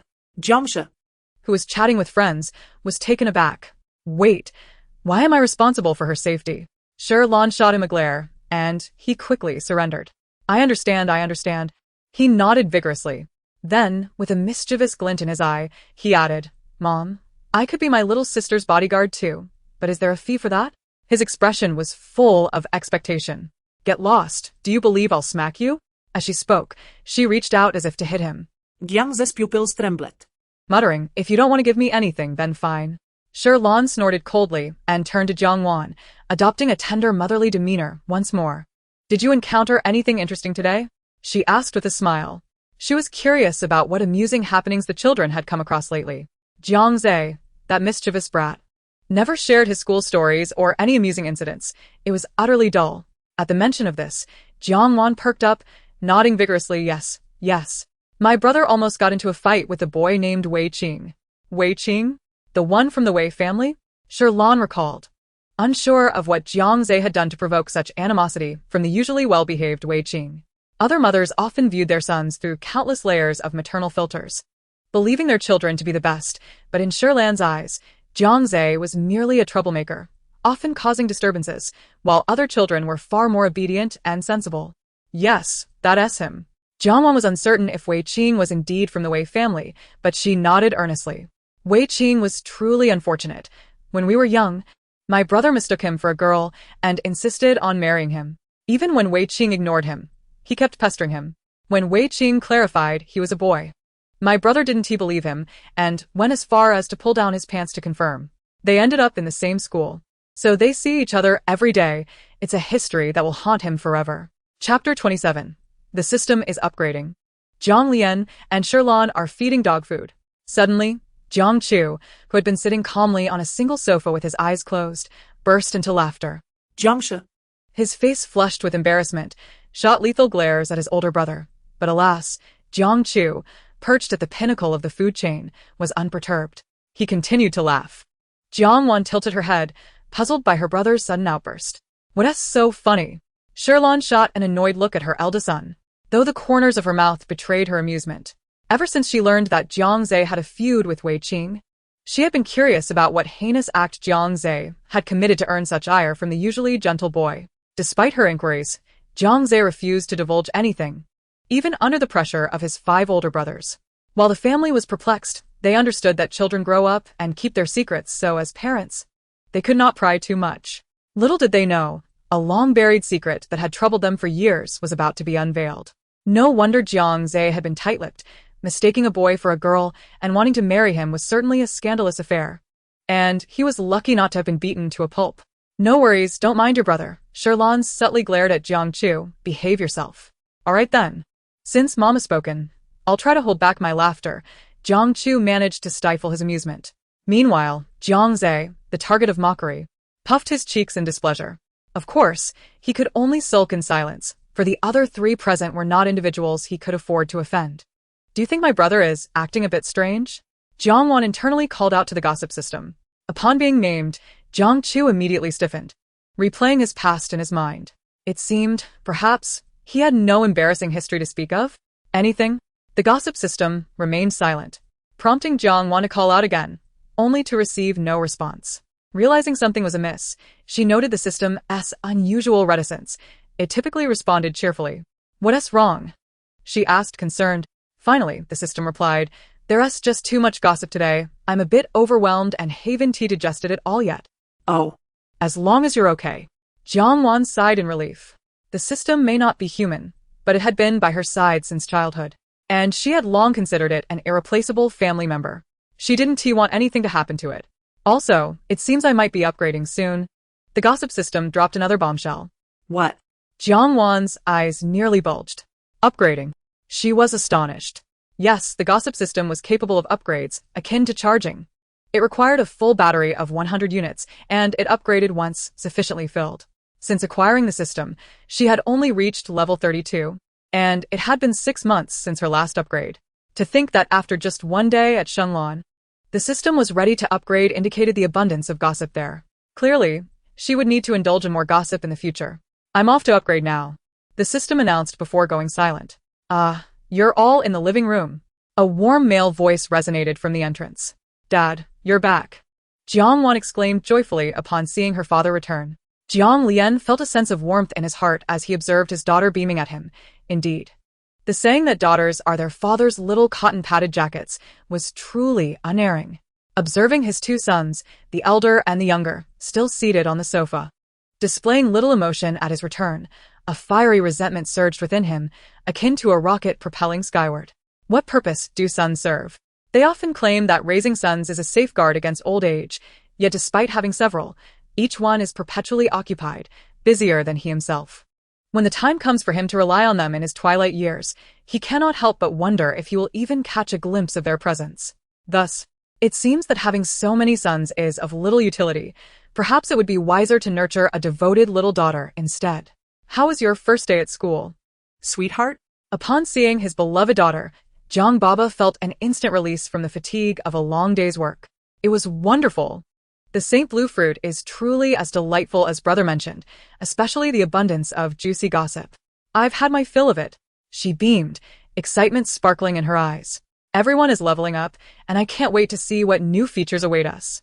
Jiang Lian, catching the flicker in his daughter's eyes, glanced at his younger son, Jiang Zhe, who subtly nodded in acknowledgement of their father's gaze. Jiang Lian instantly understood. It appeared that his daughter had encountered something intriguing through her system at school. Yet, he pondered who else might be aware of her special circumstances. "Why did you return so late?" Shi Lan reproached Jiang Lian. At the mention of this, Jiang Lian's annoyance flared, and he replied curtly, "Don't even mention it." What was supposed to be a simple dinner turned into a debacle. The other party, a complete fool, insisted on drinking despite being unable to hold his liquor. After just one glass, he was utterly incapacitated. We hadn't even begun our meal, and had no choice but to snack lightly while escorting the inebriated fool home. To our surprise, not only could he not handle his drink, but he also had the worst manners, shouting and demanding a striptease from the others. The scene was utterly chaotic. They hastily intervened, abandoning their meal, and dispersed.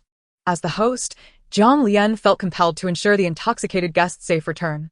Fortunately, one of the man's friends was at the same table, and together they managed to get him home, only for him to insist on continuing to drink.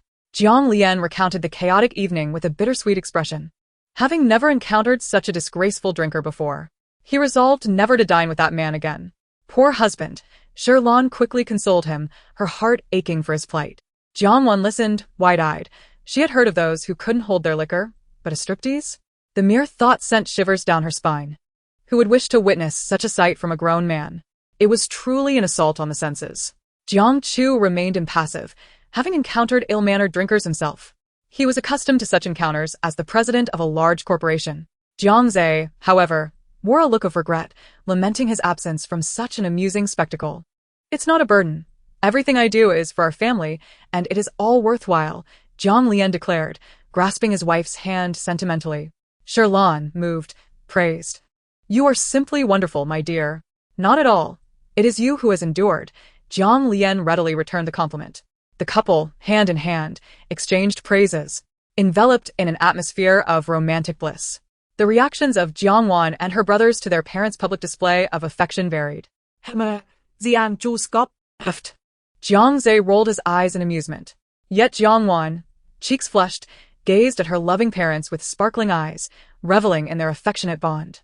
Even though Jiang Lian and Shi Lan were thick-skinned, they couldn't help but feel their faces heat with embarrassment under the scrutiny of their children. Shi Lan shot her husband a glare, relinquished his hand, and instead grasped her daughter's soft, delicate one. Indeed, the touch of a girl's hand was far more pleasant than her husband's, whose hands had grown rough over time, even without engaging in strenuous work. Chapter 28. A gift from father, a happy home, the property of the orphanage.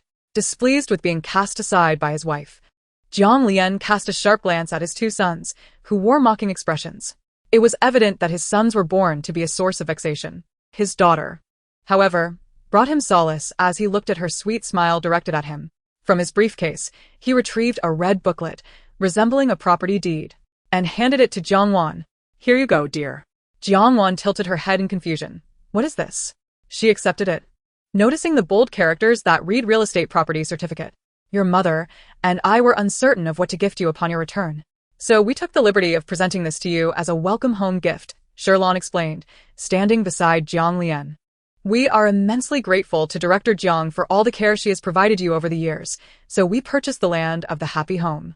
You can present it to Director Jiang, ensuring that the children there will no longer have to worry about being homeless. Jiang Lian held onto his wife's other hand, elucidating further for Jiang Wan. After struggling to reunite with their daughter, they wished to provide her with the best, though they were uncertain if their notion of the best aligned with her desires. Thus, they gifted her the property deed for the orphanage she had long cherished. Upon realizing that the property deed belonged to the happy home, tears glistened in Jiang Wan's eyes. Although life at the happy home had been arduous, with so many children to care for and only Director Jiang and a few aunts attending to their needs, Director Jiang had truly taken exceptional care of them. They adored her in return. Jiang Wan had once wished to grow up quickly and earn money to improve the living conditions of her younger siblings. If possible, she dreamed of purchasing the land of the happy home so that they would no longer live in fear of being evicted by the landowner. After all, she had moved homes many times during her years there. Now, without having voiced her wish, her parents had made it a reality, leaving her deeply touched. Thank you, Jiang Wan said, clutching the red booklet with tear-filled eyes. What should I do, everyone? I feel like crying. Shi Lan's eyes also glistened as she embraced her daughter, reassuring her, what is there to thank us for? We are your parents. Giving you anything is only natural. Can I give this to Director Jiang? Jiang Wan asked anxiously. She understood the land's value but wished to express her gratitude to Director Jiang, who had always favored and cared for her above all the other children. Of course. Shi Lan not det outsetstily. We hope to gift it to Director Jiang as well, especially considering all the care she has given you over the years. Based on their findings, it was evident that Director Jiang had a special fondness for Jiang Wan among all the children at the happy home, always sharing a bit more of the treats with her, which brought her immense joy. Thank you. I will express my gratitude to Director Jiang on behalf of my parents, Jiang Wan said tearfully, rising to bow deeply to her parents. Dear child, why must you be so formal? We are your parents, Shi Lan chuckled, bemused by Jiang Wan's overly polite gesture, and gently pushed her back onto the sofa. Yes, darling, there's no need to be so courteous with your parents. If you want anything, just tell your father. If he can't procure it, your elder brother can help. He knows many people and can get you anything. Jiang Lian chimed in, playfully dragging Jiang Chu into the conversation as he watched the family's tender moment. Jiang Chu was taken aback, not expecting that merely indulging in gossip could lead to trouble. However, upon seeing his sister gazing at him with her misty, large eyes, he nodded earnestly. Indeed. As your elder brother, I am capable of anything. Whatever you desire, just tell me, and even the stars in the sky, I shall procure for you. Thank you, brother. The moisture in Jiang Wan's eyes intensified, her face radiating with emotion. Oh, how have I been so fortunate to have such wonderful family members. I must have saved the galaxy in my past life. I adore my family. Hearing their sister's heartfelt words, Jiang Lian and his wife, along with Jiang Chu, could not help but smile, their hearts swelling with joy. Their daughter-sister had praised them. Meanwhile, Jiang Zhe, standing nearby, silently rolled his eyes, feeling like the most overlooked member of the family. Brother, as your youngest sibling who shares the same mother as Xiao Wan, could I not also receive equal treatment? Jiang Zhe inquired, sidling up to Jiang Chu with a sycophantic expression. Get lost. Jiang Chu shot a cold glance at Jiang Zhe, his voice a low growl. How unfair. Favoring your sister over your brother, Jiang Zhe muttered, pouting. Wipe that expression off your face. Do you want to be taught a lesson? Jiang Chu's forehead twitched in irritation at Jiang Zhe's disdainful expression. Noticing his elder brother's clenched fist, Jiang Zhe straightened up immediately, donning a suitably respectful smile as he nodded earnestly. All right, brother. Jiang Chu snorted. 3 days without a beating, and you think you can get away with anything. As Jiang Wan engaged their parents in casual conversation, Jiang Chu seized the opportunity to speak quietly with Jiang Zhe. Has Li Wenqi returned to the Li family? Jiang Zhe nodded, replying in hushed tones, yes, but not to the old Li residence. He is at their villa outside. According to Yu Feng, the old master of the Li family has decreed that the crippled Li Wenqi is not permitted to return to the ancestral home, as it would disturb its feng shui. Jiang Zhe's emotions were complex. He was unsure whether to feel sympathy for Li Wenqi. Though he knew Li Wenqi was undeserving of pity, they had grown up together, and a bond lingered. Jiang Chu scoffed, growing old makes one superstitious. Feng shui cannot be so easily disrupted. There must be someone undermining him to prevent Li Wenqi's return to the Li family estate. Keep your distance from the Li family, Jiang Chu advised. Although Li Wenqi's situation was dire, Jiang Zhe's status would surely attract the attention of the Li family's future heir. Given that Jiang Zhe was now the only approachable person from the Jiang family. I understand. With Li Wenqi gone, the Li family has already cast a shadow over me. I will avoid them like the plague, Jiang Zhe agreed, feeling the weight of his words. Indeed, while I cannot assist you in exacting revenge just yet, I have effectively terminated our family's dealings with the Li family, and we shall have no further interactions with them. Jiang Chu declared resolutely. He would not allow outsiders to bully his brother. He could not openly confront the Li family now, otherwise their existence would not be tolerated. Jiang Zhe's eyes sparkled with gratitude as he realized that his elder brother truly cared for him, dispelling any notions of being a mere pitiful figure. Enough with the theatrics. Jiang Chu retorted coldly, not believing that his emotionally stoic brother could be moved by mere words. Jiang Zhe quickly composed himself, grinning as he asked, So, brother, may I return to my room? Get lost, Jiang Chu barked. All right then. Jiang Zhe exclaimed joyfully, leaping to his feet and bidding farewell to their parents and Jiang Wan before dashing back to his room.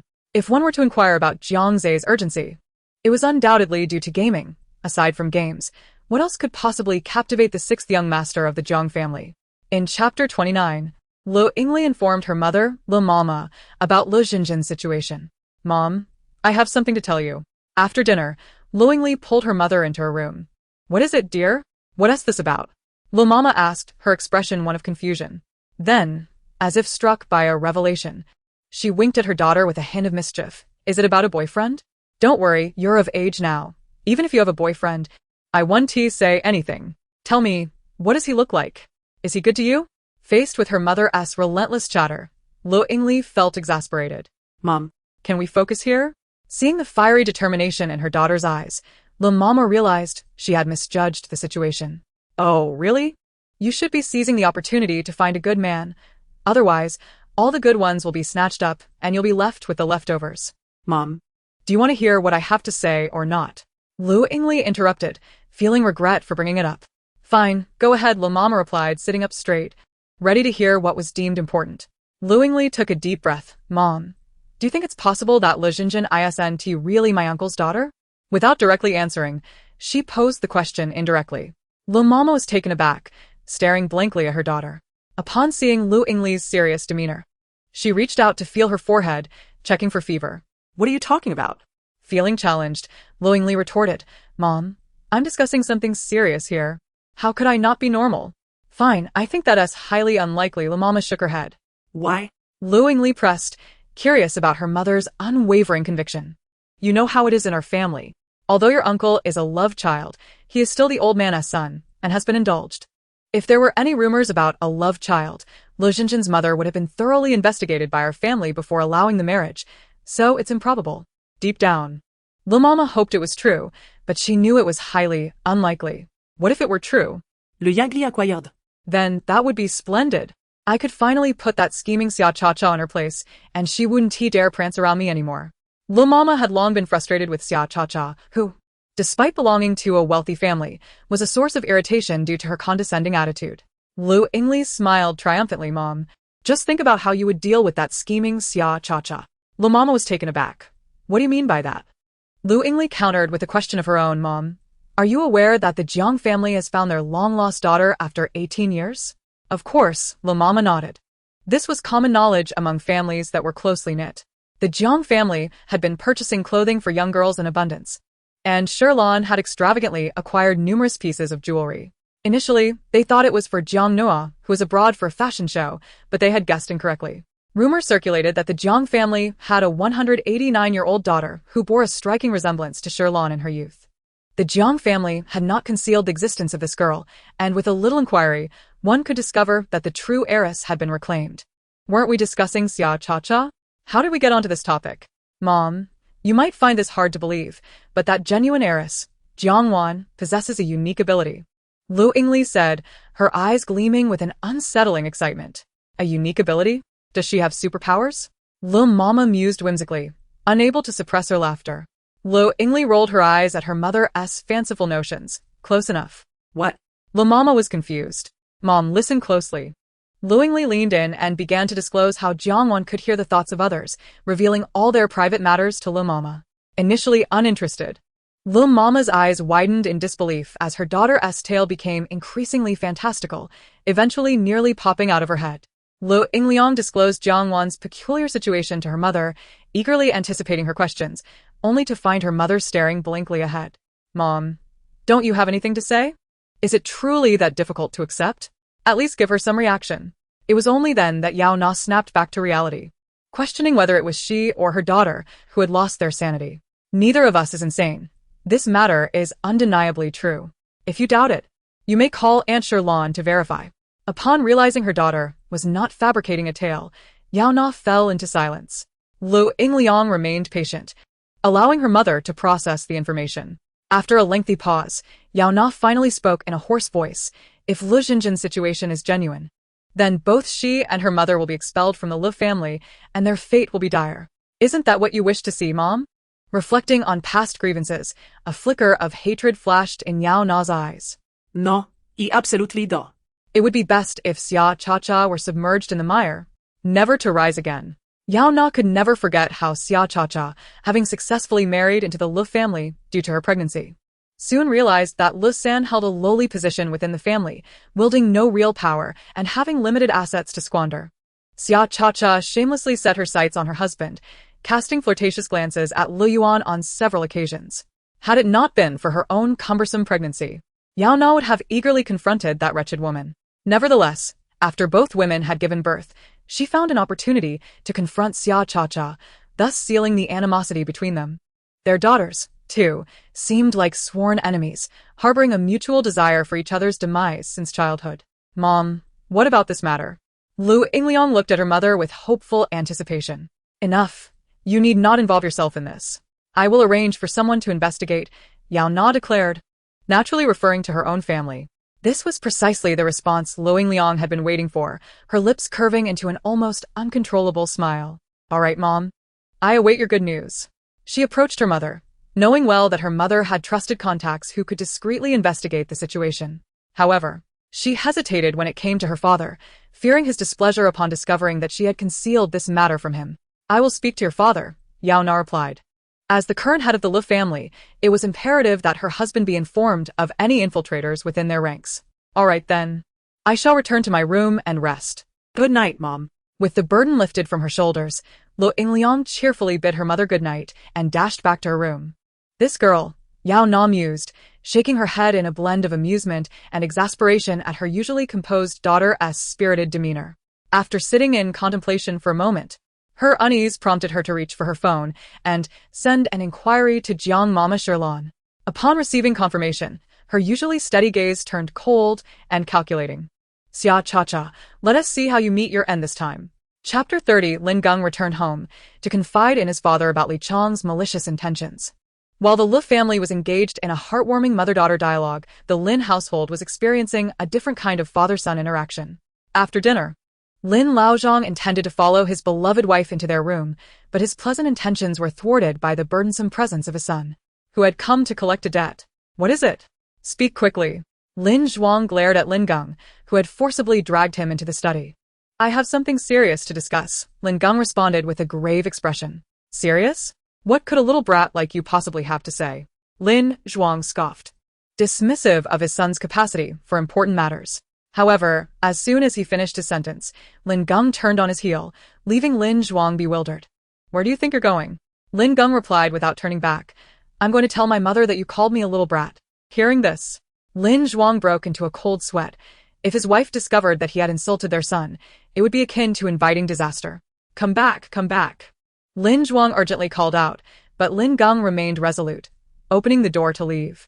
Lin Zhuang's face turned an ominous shade as he shouted in exasperation. If you dare walk out that door, you can forget about your allowance.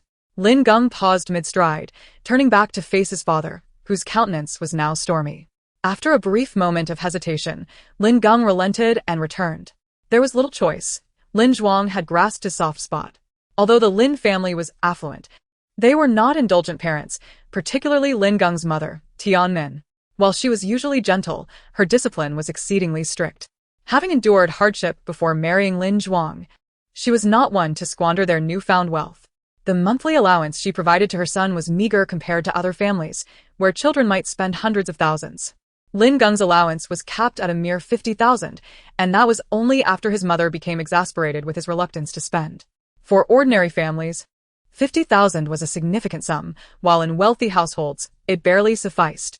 A casual shopping spree could deplete half of it, and dining out with friends would leave little left to spare. In such instances, Lin Zhuang would discreetly provide his son with additional funds, ensuring that Lin Geng wouldn't feel financially constrained among his peers. Now speak, Lin Zhuang said, settling into a chair with an air of feigned patience, eager to hear what his son had to say. Lin Geng sat across from his father, gathering his thoughts. Old Lin, we are all aware of Li Chang's delusions. But what you might not know is that he has become deranged enough to want me dead. He intends to hire someone to kidnap me and demand ransom from our family. Lin Zhuang's expression shifted, momentarily stunned. He had assumed his son sought merely to request more pocket money, but this revelation was far more serious. Where did you hear this?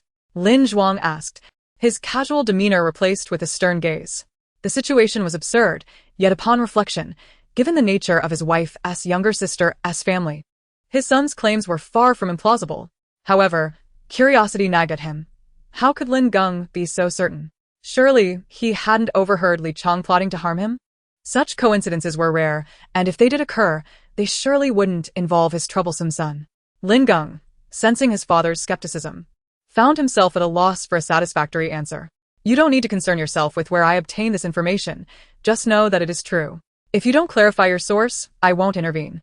Most parents would cease to press their child for details, but Lin Zhuang was not the typical parent.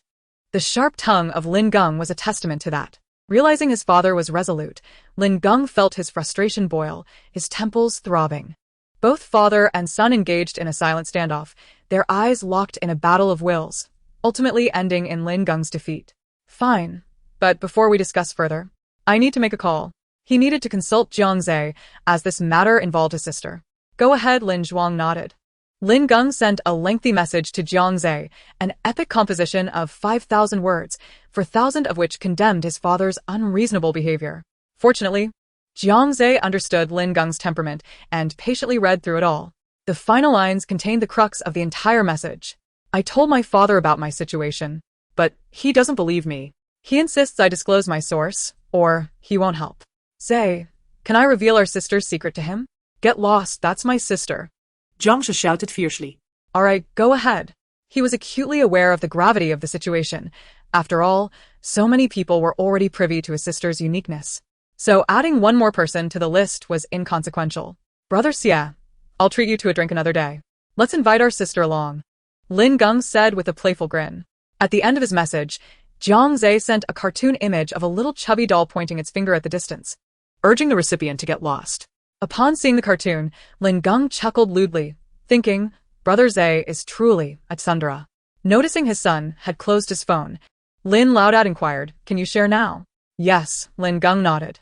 He organized his thoughts and said, Father, what I am about to tell you may sound utterly preposterous, like a tale spun from the most fantastical dreams, but I assure you, it is entirely true, without a shred of fabrication. Lin Geng gave his father a preemptive warning. Lin Laodad raised an eyebrow. What is the situation? Speak up, my capacity for acceptance is quite robust. He lifted his chin with an air of pride. Well, This matter begins with Jiang Wan, the biological daughter of the Jiang family who was recently found. She possesses some extraordinary ability to hear the hearts of others. He proceeded to explain to Lin Laodad how Jiang Wan could discern the fates and fortunes of everyone. He then recounted the alarming news he had overheard about his cousin planning to kidnap him and demand a ransom, only to be ruthlessly betrayed after the money was secured. That's the situation, Lin Geng finished in one breath, silently awaiting his father's reaction. As for Lin Zhuang's response, he was utterly nonplussed. His mind was blank, with only two words echoing incessantly in his ears: heart voice, heart voice. Acknowledging his father's disbelief, Lin Geng remained patient, allowing Lin Laodad to process the information. Is what you say true? Lin Zhuang finally stammered after a lengthy silence. Yes, all of us in class can hear it, Lin Geng affirmed. He then recounted the conflicts and entanglements surrounding Jiang Zhe and Wei Qing as revealed by Jiang Wan's heart voice. Gradually, Lin Zhuang began to accept the extraordinary capabilities of Jiang Wan, realizing that, given their shared social circles, the ongoing animosity between Zhang's youngest son and Wei Xian was common knowledge. However, the intricacies of their discord had eluded most, including their own households. Thus, it became evident that Lin Geng was indeed in peril. Chapter 31. Lin Geng's affectionate parents, what do you intend to do? Lin Laodad asked. Turn the tables on them. Lin Geng replied, his demeanor radiating malice. Well, you should brace yourself for hardship. Have you thought this through? Yes, a bit of suffering is inconsequential. What I truly desire is to sever ties with them. Just the thought of our families being related makes me feel nauseous. Fine, as long as you're resolute. I will ensure everything is arranged so that you incur no harm whatsoever, Lin Laodad asserted confidently. Well then, it all rests on you, father. Indeed. Lin Laodad nodded. This matter must not reach your mother's ears. Otherwise, given her fiery temperament, she will undoubtedly storm over to your aunt's house with a knife. Though Lin Geng's mother, Tian Min, typically exuded gentleness and appeared easy to appease, that was only true when her boundaries were not violated. Once provoked, she would transform into a veritable powder keg, leaving destruction in her wake for anyone who dared cross her. I know, do you take me for a fool? Lin Geng scoffed, fully aware of his mother's temperament. There was no way he would let her find out about this. All right, are we done? Go get some rest, Lin Laodad declared as he rose to leave. Noticing his father's eagerness to depart, Lin Geng smirked. With how clingy you are to mom, are you sure she can tolerate you? His father seemed to wish to be attached to his mother 24/7, leaving Lin Geng to wonder if his mother truly found him bothersome. How could she not? Your mother adores me, Lin Laodad boasted. Let me tell you, it's not that I cling to your mother. It's that your mother cannot bear to be away from me. If I leave her for more than half an hour, she will surely come searching for me. Lin Geng was disgusted by his father's shamelessness. While everyone understood the underlying truth of his words, it was unbearable to hear them spoken aloud. Seriously? You're that nauseating? Lin Laodad stared at his son, who appeared to be on the verge of retching. It turned out Lin Geng's sharp tongue was not a genetic mutation but rather an impeccable inheritance. Mom, look at Dad. The most foul-mouthed in our household certainly isn't me. Lin Geng mused, feeling that compared to his father, he was but a mere shadow. It's getting late. Why aren't you two off to bed? Lin Mama's voice rang out with authority. The moment the matriarch spoke, both men in the Lin household fell silent. Yes, dear. We'll head back now, Lin Laodad immediately acquiesced. Lin Geng rolled his eyes. His father usually acted like a tyrant with him, but before his mother, he transformed into a submissive lackey. Noticing a smug smile on her son's face, Lin Mama glared. You two, hurry back to bed. If I catch you playing games tonight, I swear I will make you regret it. Lin Geng felt a chill run down his spine and promptly nodded. Rest assured, mother. I will not indulge in late-night gaming. I'll keep the lights on and one tea stay up late. Don't play word games with me. If you dare stay up past 11, you won't sleep tonight, Lin Mama warned, her eyes glinting with authority. Yes, Lin Geng conceded, his ear drooping in defeat. Go to bed, Lin Mama commanded sternly. Yes, Lin Laodad and Lin Geng replied in unison, standing upright and responding loudly. Both quickly rushed towards the door, only to comically find themselves jammed in the doorway. Move aside. You let me through, they exclaimed simultaneously. I am your father. You should yield to me. Do you understand respect for your elders? I am your son. You ought to yield to me. Do you comprehend the principle of cherishing the young? Lin Laodad and Lin Geng were indeed a pair of father and son, sharing the same stubbornness and temperament. Seeing his son's obstinate expression, Lin Laodad grew irate and raised his hand, ready to discipline him. This insolent brat, if I don't teach him a lesson for 3 days. He forgets who runs this house. Let him go first, Lin Mama interjected, her expression darkening. At over 40 years old, he still behaved like a child. How embarrassing. With Lin Mama's decree siding with him, Lin Geng couldn't help but feel triumphant, his tail almost wagging in delight. Mom has spoken, clear the way, he teased, shooting a wink at his father. Dear wife, Lin Laodad looked at his spouse with a wounded expression. You only care for that brat. You no longer love me. Indeed. It seemed that the little rascal had come to collect debts. Lin Mama rolled her eyes. Do you intend to abandon me and run off on your own? Upon hearing the news, Old Man Lin's eyes instantly sparkled with delight.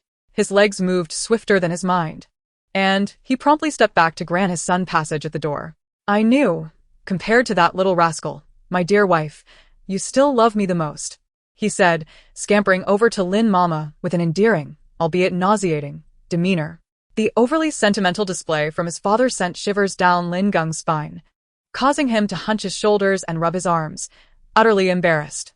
Get lost, he snapped, as the sweet atmosphere was abruptly shattered by his son's interruption, causing veins to throb on Old Man Lin's forehead in anger. Fine then. Lin Geng quickly scampered away, having had his fill of this mushy display. In the dead of night, Old Man Lin found himself increasingly troubled by his son's words. It wasn't that he doubted Lin Geng, but could such an unfathomable thing truly exist? Ultimately, he couldn't resist the urge to send a confirming text to Father Jiang under the pretext of needing to use the restroom. Meanwhile, Zhang Lian, who was busy boasting to his wife about the arduous efforts he had put into securing the land for their happy home, raised an eyebrow upon receiving Old Man Lin's message. It seemed yet another person had come to realize that his daughter possessed extraordinary capabilities. Zhang Lian was reluctant to engage with Lin Zhuang, feeling angered by his lack of awareness. How could he disturb him with such trivial messages instead of cherishing his wife at this late hour? He responded coldly with a simple effectively ending the conversation. Although Lin Zhuang and Zhang Lian did not inhabit the same social circles, they had grown up together, though it was more accurate to say Zhang Lian had watched Lin Zhuang grow up, given their age difference. He was well aware of Lin Zhuang's character and realized the gravity of the situation. Lin Zhuang set down his phone, his gaze darkening. Contemplating the future his son had described for their family of 3, he felt an icy chill envelop his heart. When Lin Geng initially spoke, he had treated it as mere storytelling, but now that he had confirmed its authenticity, a surge of fury erupted within him. The Tianling family, it seemed, could not be allowed to remain. He cared little for the opinions of others, but his wife and child were his Achilles heel. Anyone who dared to touch them would face dire consequences. Chapter 32. Old Master Qi. Young Master, we've arrived, the driver, Xiaoli, announced to the dozing Qi Yan in the back seat. However, Qi Yan remained still, his eyes closed in quiet contemplation. Having accompanied Qi Yan for several years, Xiaoli was well acquainted with his master's temperament and chose to remain silent, patiently awaiting his next command. Moments later, Qi Yan finally spoke without opening his eyes. Take me to the old residence. Yes, young master, Xiaoli replied, somewhat taken aback, but knowing obedience was paramount for his own safety. The vehicle glided smoothly toward the Qi family estate, coming to a halt. Young master, we have arrived at the old residence. Qi Yan finally opened his eyes. Peering through the car window at the brightly lit estate, his expression somber.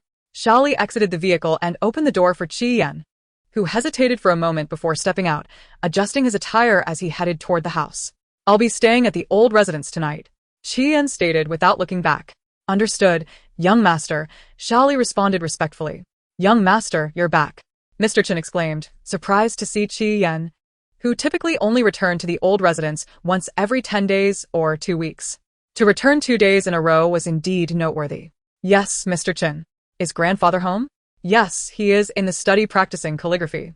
Having relinquished full control of the family business to Qi Yan, old Master Qi had embraced a leisurely retirement, spending his days tending to flowers and honing his calligraphy skills. Good, Qi Yan nodded and ascended the stairs. Knock, knock. Grandfather, it's me, Qi Yan called out, his tone devoid of warmth. Come in. A voice, aged yet robust, resonated from within. As Qi Yan entered, he found his grandfather wielding a brush, creating elaborate strokes on the paper. "Why are you back again? Didn't he resolve your second uncle's matters?" Old Master Qi's voice brimmed with impatience. Outsiders often assumed Qi Yan disliked returning to the old residence, but in truth, the opposite was accurate. It was Old Master Qi who preferred solitude and tranquility. Qi Yan's presence invariably turned into a barrage of restrictions on what he could or could not do, more intrusive than his personal physician. He never considered that Qi Yan was of an age where he ought to indulge in life's pleasures while he could. Would he wait until he was bedridden to savor such delights? What a disobedient descendant, akin to his inept father. Qi Yan's father, the eldest son, was meant to inherit the family legacy, but with a heart for adventure. He embarked on a journey at a young age. Initially, his escapades were limited, but as he matured, he soared to new heights, indulging in every perilous venture. This exasperated Old Master Qi, who would thrash his son each time they met, only to have him settle down when confined to bed. Eventually, Old Master Qi issued an ultimatum. As long as a grandson was born, his son could roam freely, and he would no longer interfere. To Old Master Qi's surprise, his son hastily wed a woman who shared his adventurous spirit, Ms. Xiangya, shortly thereafter. By the following year, Qi Yan was born, and the couple promptly entrusted their child to Old Master Qi, continuing their escapades hand in hand. This nearly caused Old Master Qi to choke in frustration. Thankfully, with a grandson to dote on, he refrained from sending someone to drag his son back for a proper scolding. "It's not about my second uncle," Qi Yan approached, observing his grandfather's flamboyant brushwork as he penned the words "eat well, live well." The corners of his eyes twitched in disbelief. They say the older one gets, the more childish one becomes, and his grandfather was a perfect embodiment of this adage. In his earlier years, Old Master Qi's calligraphy had conveyed ambition, with phrases like a grand display of talent and a journey of 1,000 miles. Now, however, he seemed intent on writing whatever was most juvenile. "It's not your second uncle? Then you may leave," Old Master Qi declared dismissively. Qi Yan, standing before his grandfather, could feel the palpable tension. Old Master Qi, deeply frustrated by his two sons, grappled with a mixture of anger and disappointment. His elder son had perfectly inherited his business acumen, effortlessly maximizing profits. Yet he was a fool, devoid of ambition, only seeking thrill. Conversely, his younger son was filled with ambition, driven by desires for power, status, and wealth, traits one would expect in any man. However, ambition without the requisite capability was futile. Every venture entrusted to him ended in bankruptcy within 3 months, leaving Old Master Qi to clean up his mess time and again. Yet, the younger son remained oblivious, resentful that he was only handed minor enterprises. If entrusted with overseeing vast family assets, he was certain he could succeed. This notion infuriated Old Master Qi. Placing him in charge of billions would surely spell disaster for the Qi family. Qi Yan, being groomed to take over the family business, had become a target of his younger uncle's jealousy and hatred, who resented him for possessing the inheritance that should have been his. If not for the ties of blood, Old Master Qi would have expelled his younger son from the family long ago. He had repeatedly warned him to behave, only to find that he had resorted to targeting Qi Yan, which was simply intolerable. Qi Yan was the heir he had meticulously cultivated, possessing an unparalleled acumen for business and an exceptional eye for talent, capable of leading the Qi family to unprecedented heights. He was Old Master Qi's pride and joy. Anyone who dared to challenge him would face expulsion from the family, regardless of their relation. "Grandfather Qi," Qi Yan declared with unyielding resolve. With a sudden tremor, Old Master Qi's hand faltered, causing the brush to streak across the rice paper. He was unable to mourn over the exquisite piece of calligraphy. His eyes filled with astonishment as he gazed at Qi Yan. "Qian Tao, what has happened? Grandpa, if I remain oblivious, how long do you intend to keep this from me?" Qi Yan refrained from answering directly, instead posing a counter-question. Were it anyone else who queried Qi Yan in such a disjointed manner, they would surely be left bewildered. However, Qi Yan had been raised by the old master himself. He could decipher the meaning behind every gesture. The mention of Qian Tao naturally led back to the accident a decade ago that had nearly claimed Qi Yan's life. The old master remained silent, and Qi Yan was in no rush to fill the void, allowing the room to sink into an oppressive stillness. Time passed, and at last, the old master, his voice hoarse, inquired, "How did you come to know?" This revelation shocked him. After all, they had meticulously covered their tracks regarding that incident. making it implausible for anyone to be aware of the truth. Who could have leaked such information? The old master found it hard to believe that any of the brothers who had fought alongside him through thick and thin would betray him. Grandpa. You still haven't answered my question, Qi Yan reiterated, refusing to yield. He had long harbored guilt over Qian Tao, and if Qi Yan could not uncover the truth, he would take that burden to his grave. Indeed, Qi Yan concealed the flicker of darkness in his eyes. How did you know? The old master pressed on. Grandpa. The only way to keep a secret is to not do anything that requires secrecy, Qi Yan replied, opting not to disclose the peculiarities surrounding Xiao Waner to his grandfather, leaving him in the dark. Noticing Qi Yan's reluctance to delve further, the old master ceased his inquiries, posing the one question he truly desired an answer to. Was it one of your brothers who revealed this matter to you? No, Qi Yan shook his head. I learned the truth through another channel. This implied that there were no traitors among the old master's brothers. The old master, relieved to receive the answer he sought, exhaled deeply. Thank goodness. Thank goodness. He truly could not withstand another betrayal. Chapter 33. A good friend's warmth. Is there anything else you wish to discuss? The old master asked. Nothing more. I merely wish to ask that one question, Qi Yan replied, shaking his head. Oh. The room fell into silence once more. I shall return to my room to rest, Qi Yan announced, turning to leave. Very well, the old master nodded. Grandpa, if I encounter Qinyang. Qi Yan paused at the door, turning back to question the old master. The grievances among your younger generation, I shall not interfere, the old master asserted. A resolution made alongside Qian Tao following that incident. Qian Tao had also stated that this time, he would protect his grandson. But if a similar occurrence were to transpire again, he would no longer intervene. Life and death would depend on their own capabilities. Understood, Qi Yan acknowledged, feeling reassured by his grandfather's words. Thus, should he indeed confront Qinyang in the future, he would not need to hold back.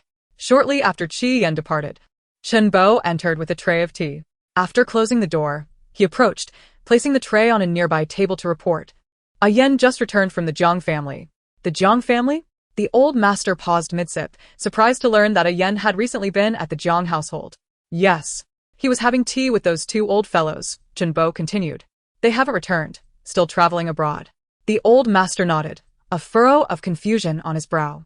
If it wasn't he one of those two old fellows who had leaked information, then how did A Yen come to know?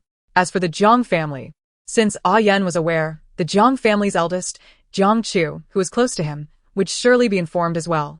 After all, he had nearly lost his life due to that incident, and upon learning of it, they would undoubtedly unite against a common foe. It's rather tranquil, Chen Bo remarked. Tranquil? The old master frowned. If Jiang Chu is calm, I can understand, as that boy is quite shrewd, akin to A Yen. The saying goes, the barking dog seldom bites. Their silence often indicates a more profound, more ruthless scheme afoot. However, as for that girl Sherlan, I know her well. She is a walking powder keg. If she were to learn of this matter, there's no way she would remain so composed. Or perhaps they haven't informed others. Yes, it's quite serene. However, the Jiang family has recently reunited with their long-lost daughter, and Sherlan has been in particularly high spirits, radiating warmth and affection to everyone. Even managing to smile at that loathsome goose from the Tan family for an entire afternoon. A few days ago, those unaware of the truth mistook her exuberance for a sign of madness, keeping their distance from her. Once news of the Jiang family's reunion spread, they learned that Sherlan hadn't gone mad. Rather, she was simply overwhelmed with joy.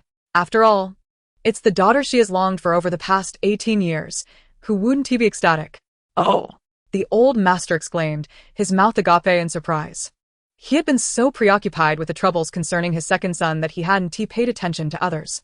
The Jiang couple had found their daughter 5 days prior, and as fate would have it, that day coincided with the time the second uncle had intended to take action against the young master, Chen Bo reflected, though spoken casually. The words struck the old master like lightning, a glimmer of intrigue flashing in his eyes. While it seemed improbable, could these two events be connected to the Jiang family or the girl who had been found? After all, the incident surrounding Qi Yan's car accident had been meticulously concealed for a decade without discovery. Yet, as soon as the girl was found, Qi Yan became aware of it. The old master, wise in his years, couldn't help but ponder the peculiarities of the situation. It appeared that further investigation was warranted. However, there was no need to rush. The truth would eventually come to light. Meanwhile, in the living room, Jiang Wan had been engaged in conversation with her parents until after 8 o'clock when Shirlan finally allowed her to retreat to her room for some rest. Just as Jiang Wan had finished washing up and lay down on her bed, her phone on the bedside table began to ring insistently.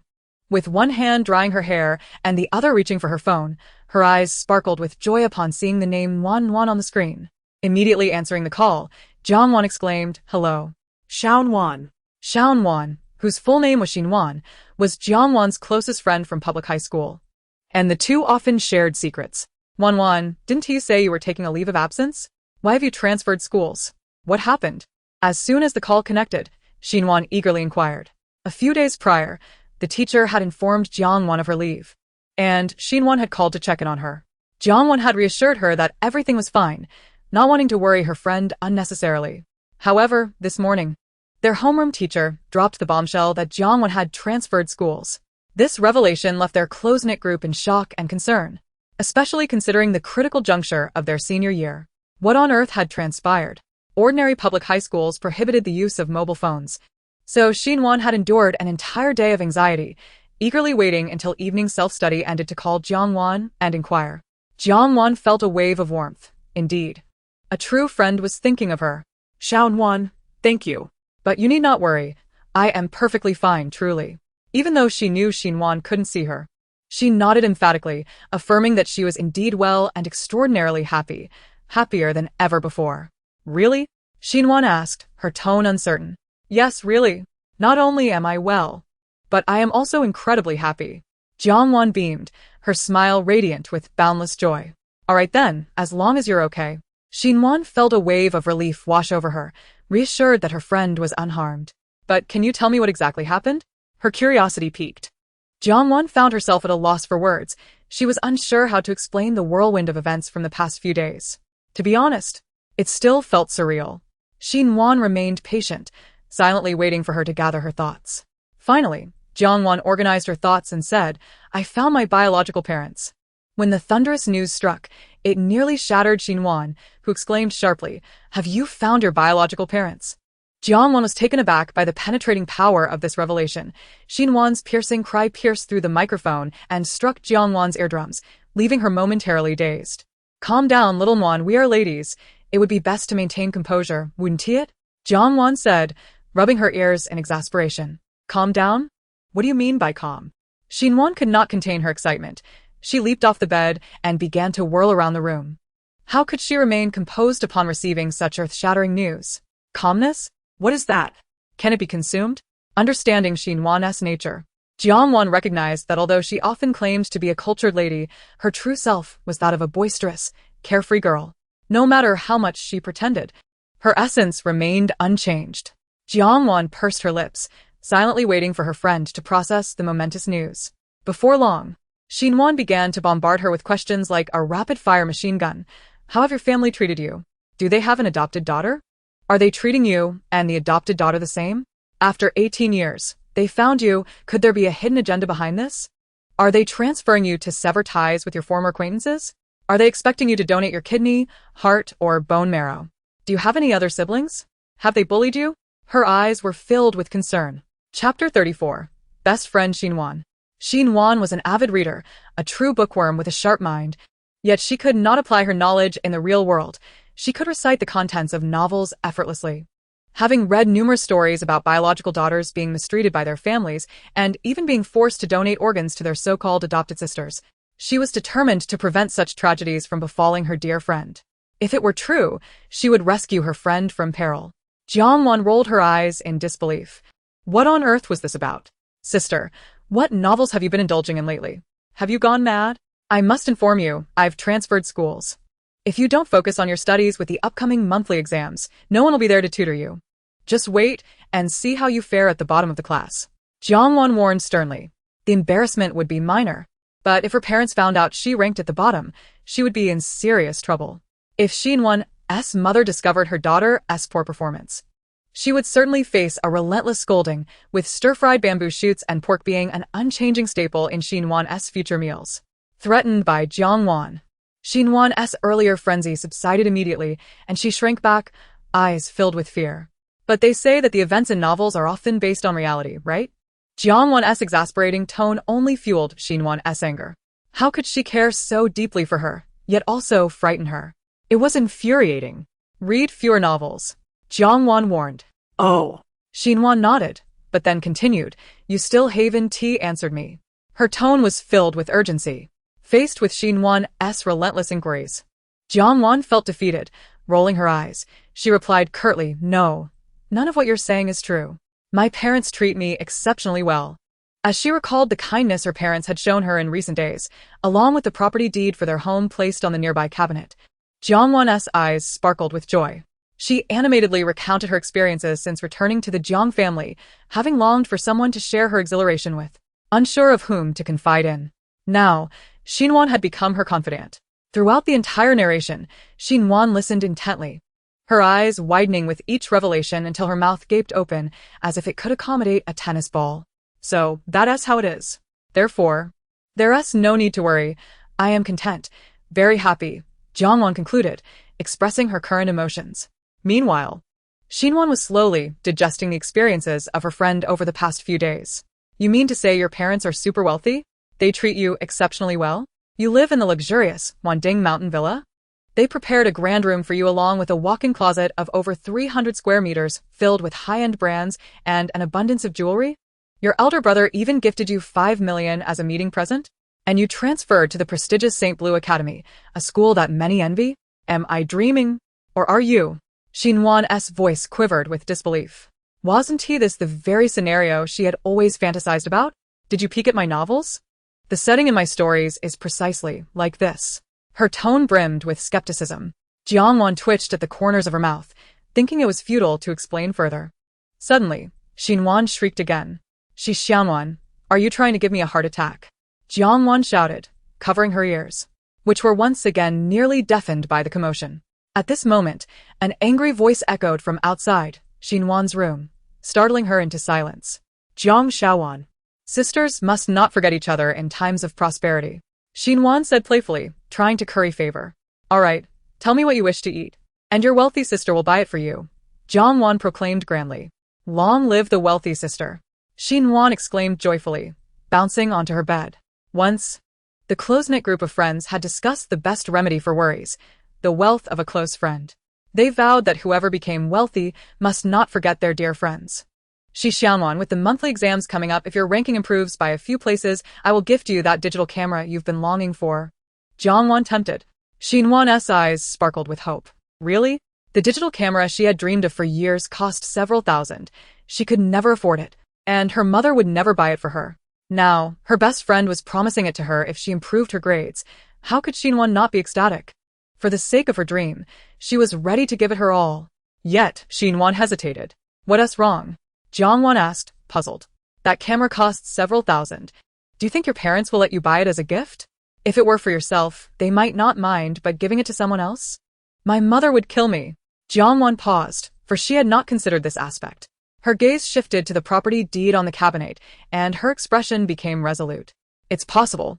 All right, for the sake of my camera, I will give it my all, Xinwan declared, clenching her fists with determination. Go for it. I'm rooting for you. Jiang Wan cheered her on, clenching her own fists in support. Tell me, has anything significant happened at school these past few days? Jiang Wan inquired, her curiosity piqued. Yes. Let me tell you, Xinwan immediately began recounting the recent amusing events, and as she reached the more entertaining parts, the two friends erupted into laughter, clutching their phones. It was no wonder that they formed such a close bond. They shared the same gossip and curiosity about everything.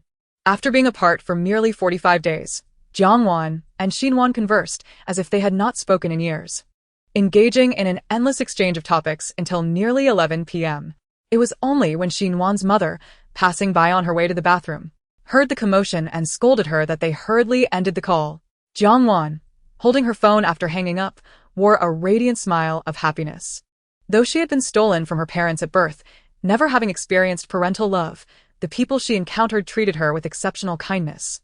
Over the years, she had not faced significant grievances and considered herself remarkably fortunate. Moreover, the existence of her adoptive parents had shielded her from numerous dangers. Aside from the absence of familial affection, her life had been quite splendid for the past 18 years. Before drifting off to sleep, Jiang Wan topped up Xinwan's mobile account with 500 yuan. Their phone numbers were closely linked, allowing them to communicate at minimal cost. However, due to Jiang Wan's status, it has always been Xin Wan who foots the bill, which has left Jiang Wan feeling quite guilty. Now that she has some financial means, she is determined to repay her dear friend. This way, Xin Wan can save that sum for indulging in more delightful treats in the future. One might wonder why Jiang Wan does not simply transfer the money directly to Xin Wan. The reason lies in the fact that Xin Wan is prohibited from using her phone while at school, and her mother frequently checks her phone to ensure there are no funds that could be transferred away or any purchases of frivolous items made on shopping websites. Thus, transferring money to her would serve no purpose. It would be far more effective to top up her phone bill, allowing her to save that expense instead. The following day, upon witnessing Xin Wan's elation over the 500 yuan phone top-up, Jiang Wan remained oblivious, too overwhelmed by fatigue to care. Chapter 35. The 40-year-old teacher and his 15-year-old girlfriend. Children, did you not rest well yesterday? Why do you all look so listless? The second day of Jiang Wan's school began with the first class taught by the strict teacher, Yan Duo. Entering the classroom with his lesson plan in hand, he was greeted by a sea of lethargic faces and yawns from the students. Not well rested, I see, grumbled a few boys who were unreserved. Were you up gaming all night? I've told you countless times that you're in your final year of high school. This is a critical juncture, and you cannot afford to stay up late. You've disobeyed, and now you're suffering the consequences. Yan Duo exclaimed, clearly relishing their predicament. Having experienced this phase himself, he was well aware of their current state. All right, everyone, perk up. Class is starting, he commanded, slapping the lesson plan onto the desk. Yes, the students responded sluggishly. You all act as if school is a form of punishment, he lamented, shaking his head in exasperation. Old Yen, would you prefer to leave the warmth of your cozy bed and soft mattress so early in the morning? One drowsy student asked, leaning on the desk. I would not. Yen Duo replied vehemently. Who wants to wake up early? I certainly don't wish to cater to this group of rascals. Alas, life compels me to do so. He sighed dramatically. Spare us your sob story. You're better off than we are, the boys retorted, dismissing his grievances. Jiang Wan listened in confusion and tugged at Luing Liang's sleeve, whispering, is teacher Yen of an extraordinary background? Old Yen?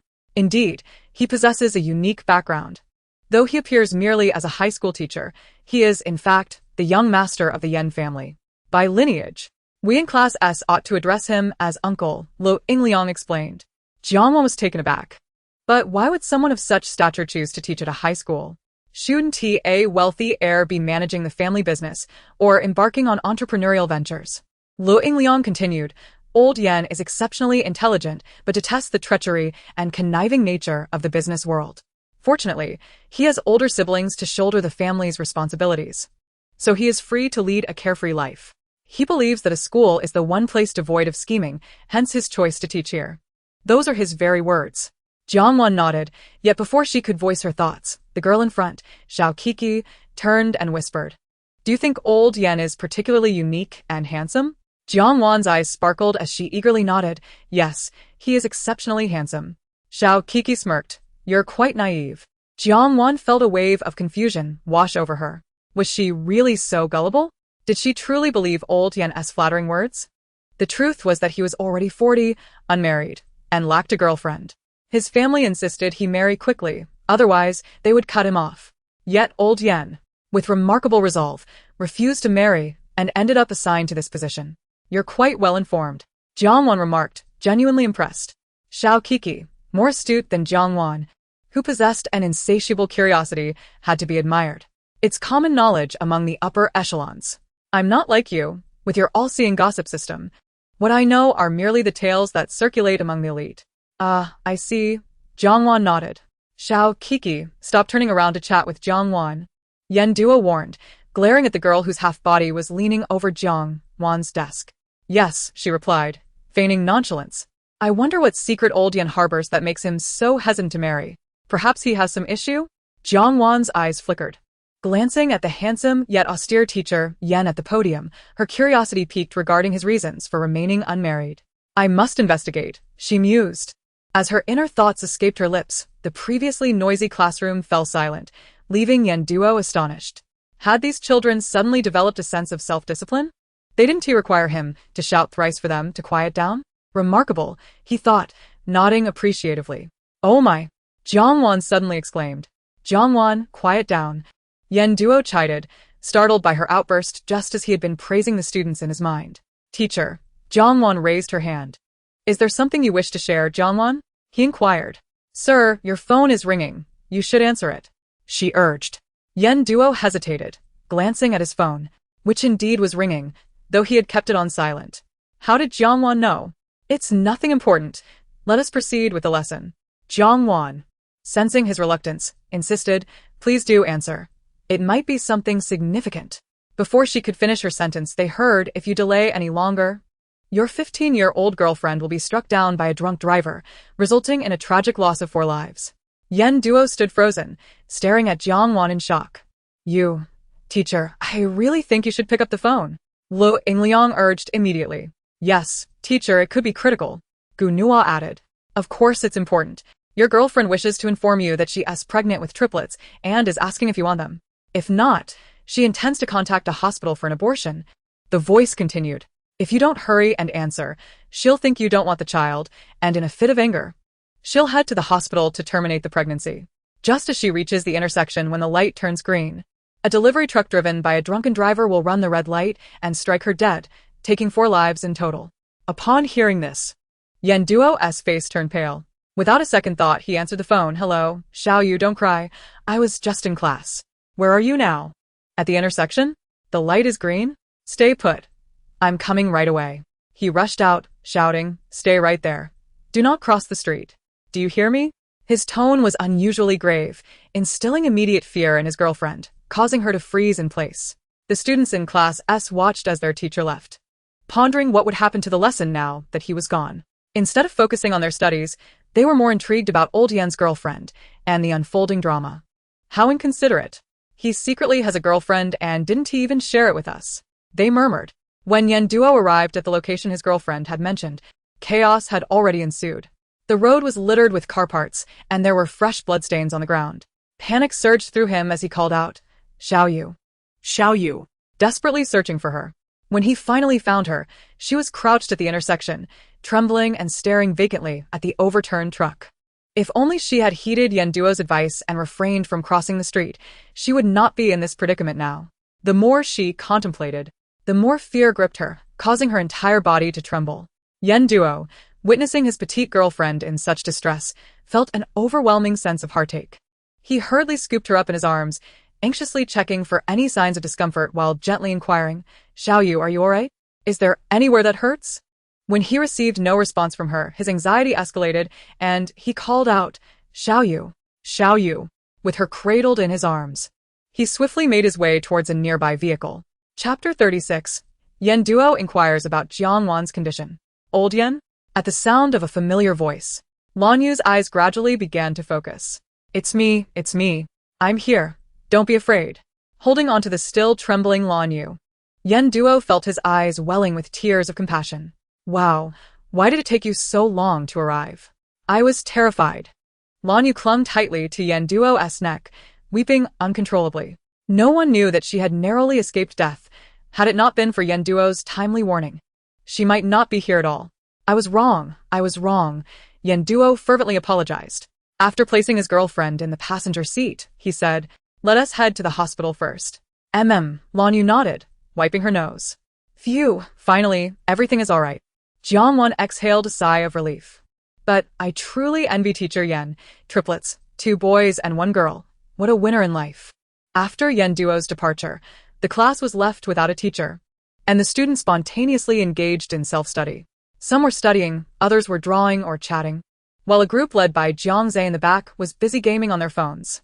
As Jiang Wan's voice echoed, all activity in the room came to a halt, each gaze filled with envy and jealousy. Indeed, having triplets is a life achievement that elicits admiration. I can't believe it. When old Yen returns, I'm going to give him a piece of my mind.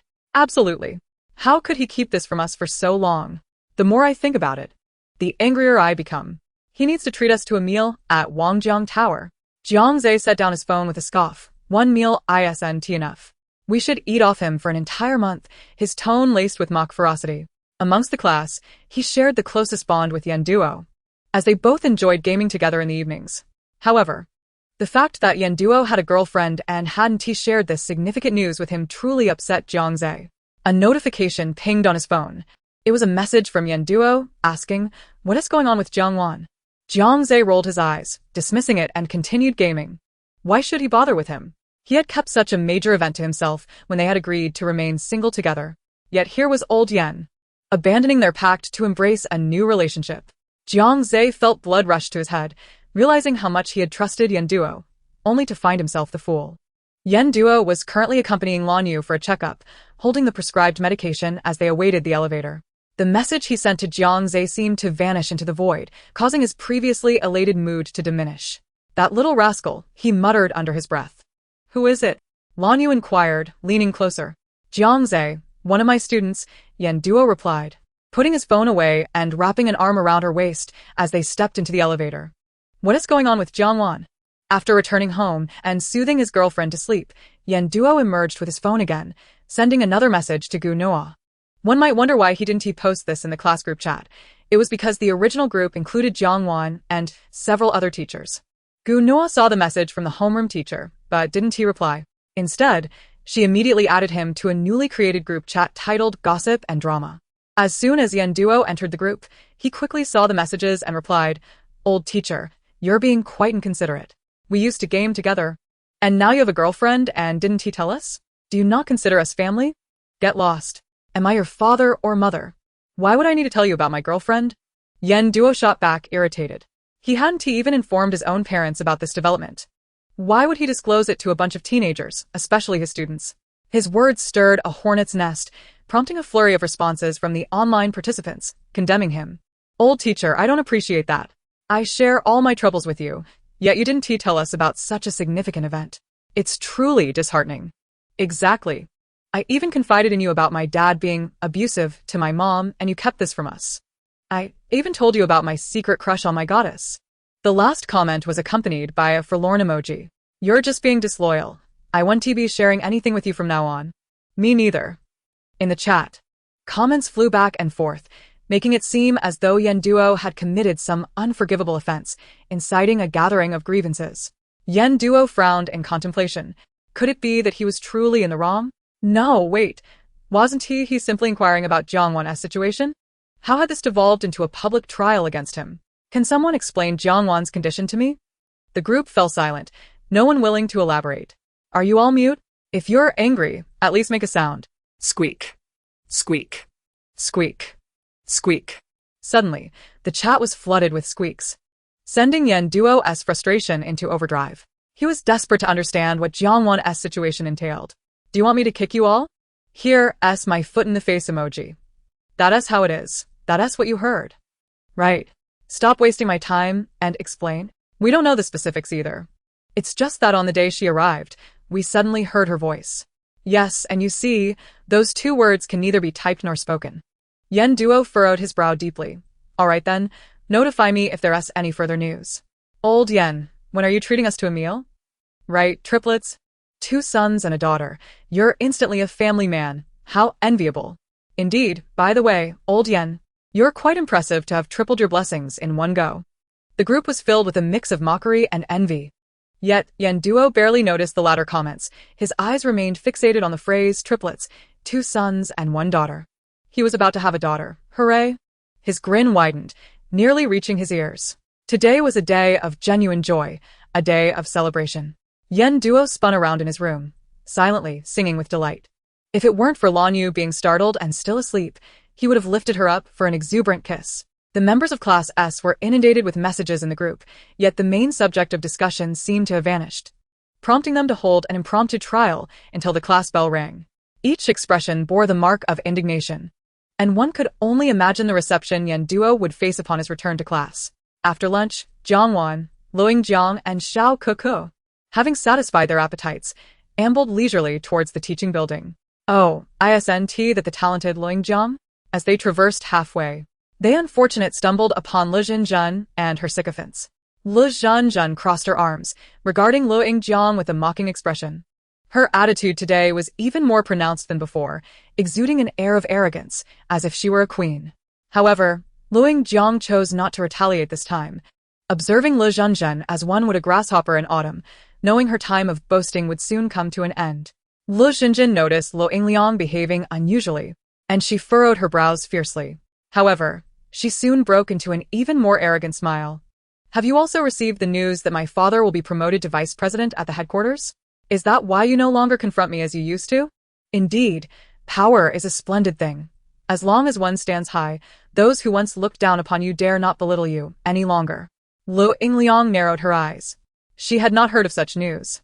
Where could Le Zhenzhen have obtained this false information? Chapter 37. Le Zhenzhen's provocation. Who is orchestrating this? Or is it indeed true? And she remains unaware? Lost in confusion, Lo Yingliang was interrupted by Jiang Wan, who began to muse inwardly. Oh my, Yingliang's mother is truly formidable. Le Zhenzhen can only flaunt her arrogance for a few more days before being crushed and rendered powerless. What a refreshing thought. Lu Yingliang was taken aback, still processing Jiang Wan's words when Jiang continued, isn't it said that the older the ginger, the spicier it gets? Le Mama's strategy of feigning a diversion not only lured Le Zhenzhen's desperate father into the open but also exposed the whereabouts of Le Zhenzhen's biological father, who thought he could squander the Le family's wealth without consequence. Xiao Kiki exchanged a knowing glance with Le Yingliang, silently continuing to eavesdrop. By releasing the news of Le Sanshu's promotion, Le Mama has given Le Zhenzhen's gambling-addicted father a glimmer of hope. With power comes wealth. With wealth comes the expectation that Le Zhenzhen would naturally repay her father's debts.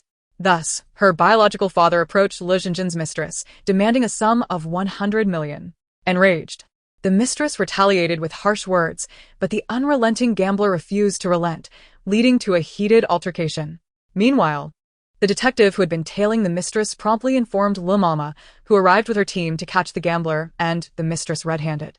Le Mama, with remarkable decisiveness, arranged for a paternity test between the gambler and Le Zhenzhen, confirming an astonishing 99 biological relation. Upon receiving the report, Le Sanshu nearly choked. The daughter he had cherished for 18 years was not his own.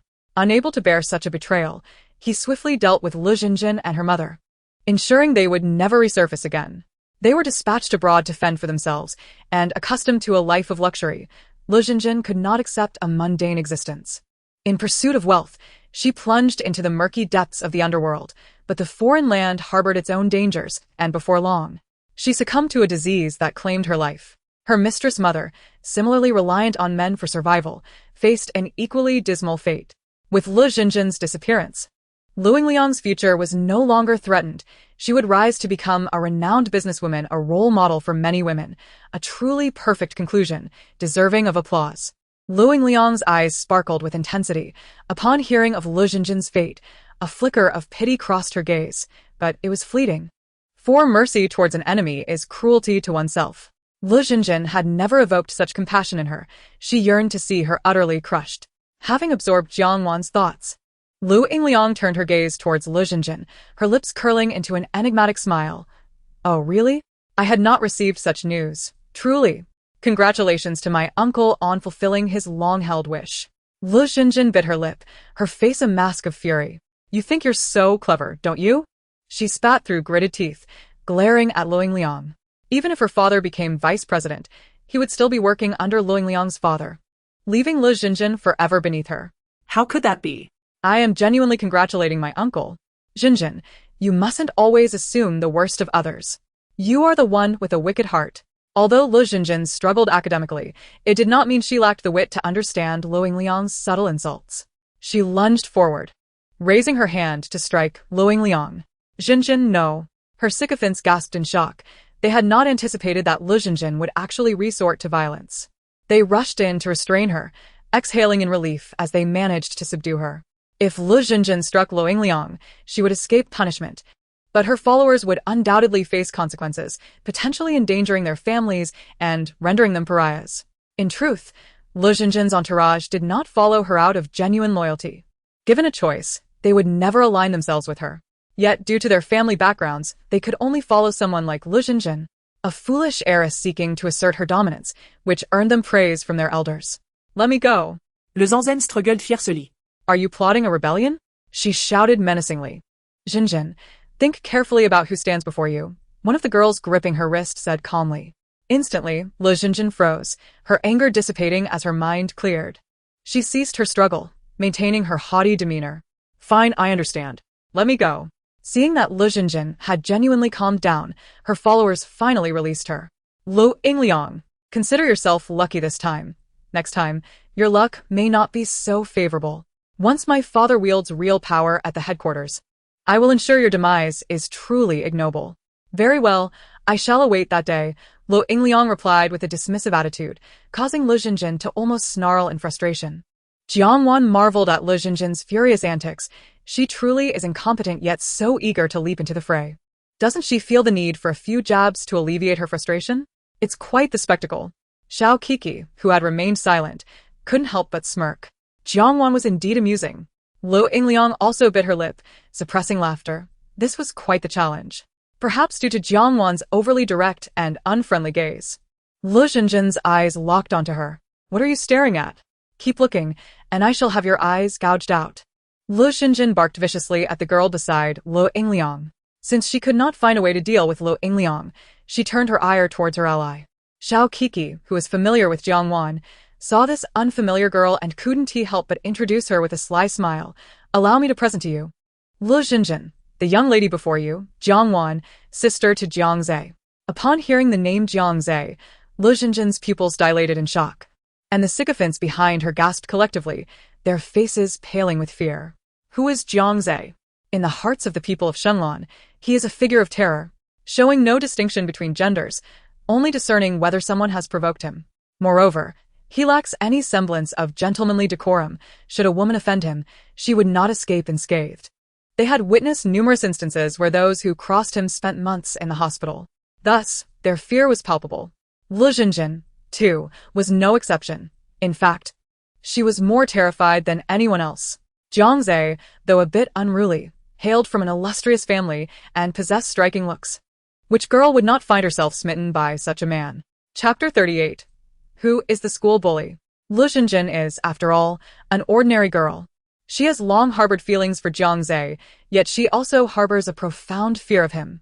She once witnessed another girl, infatuated with Jiang Zhe, relentlessly pursuing him, only to be met with his impatience and subsequently beaten, resulting in a hospitalization that lasted for half a year.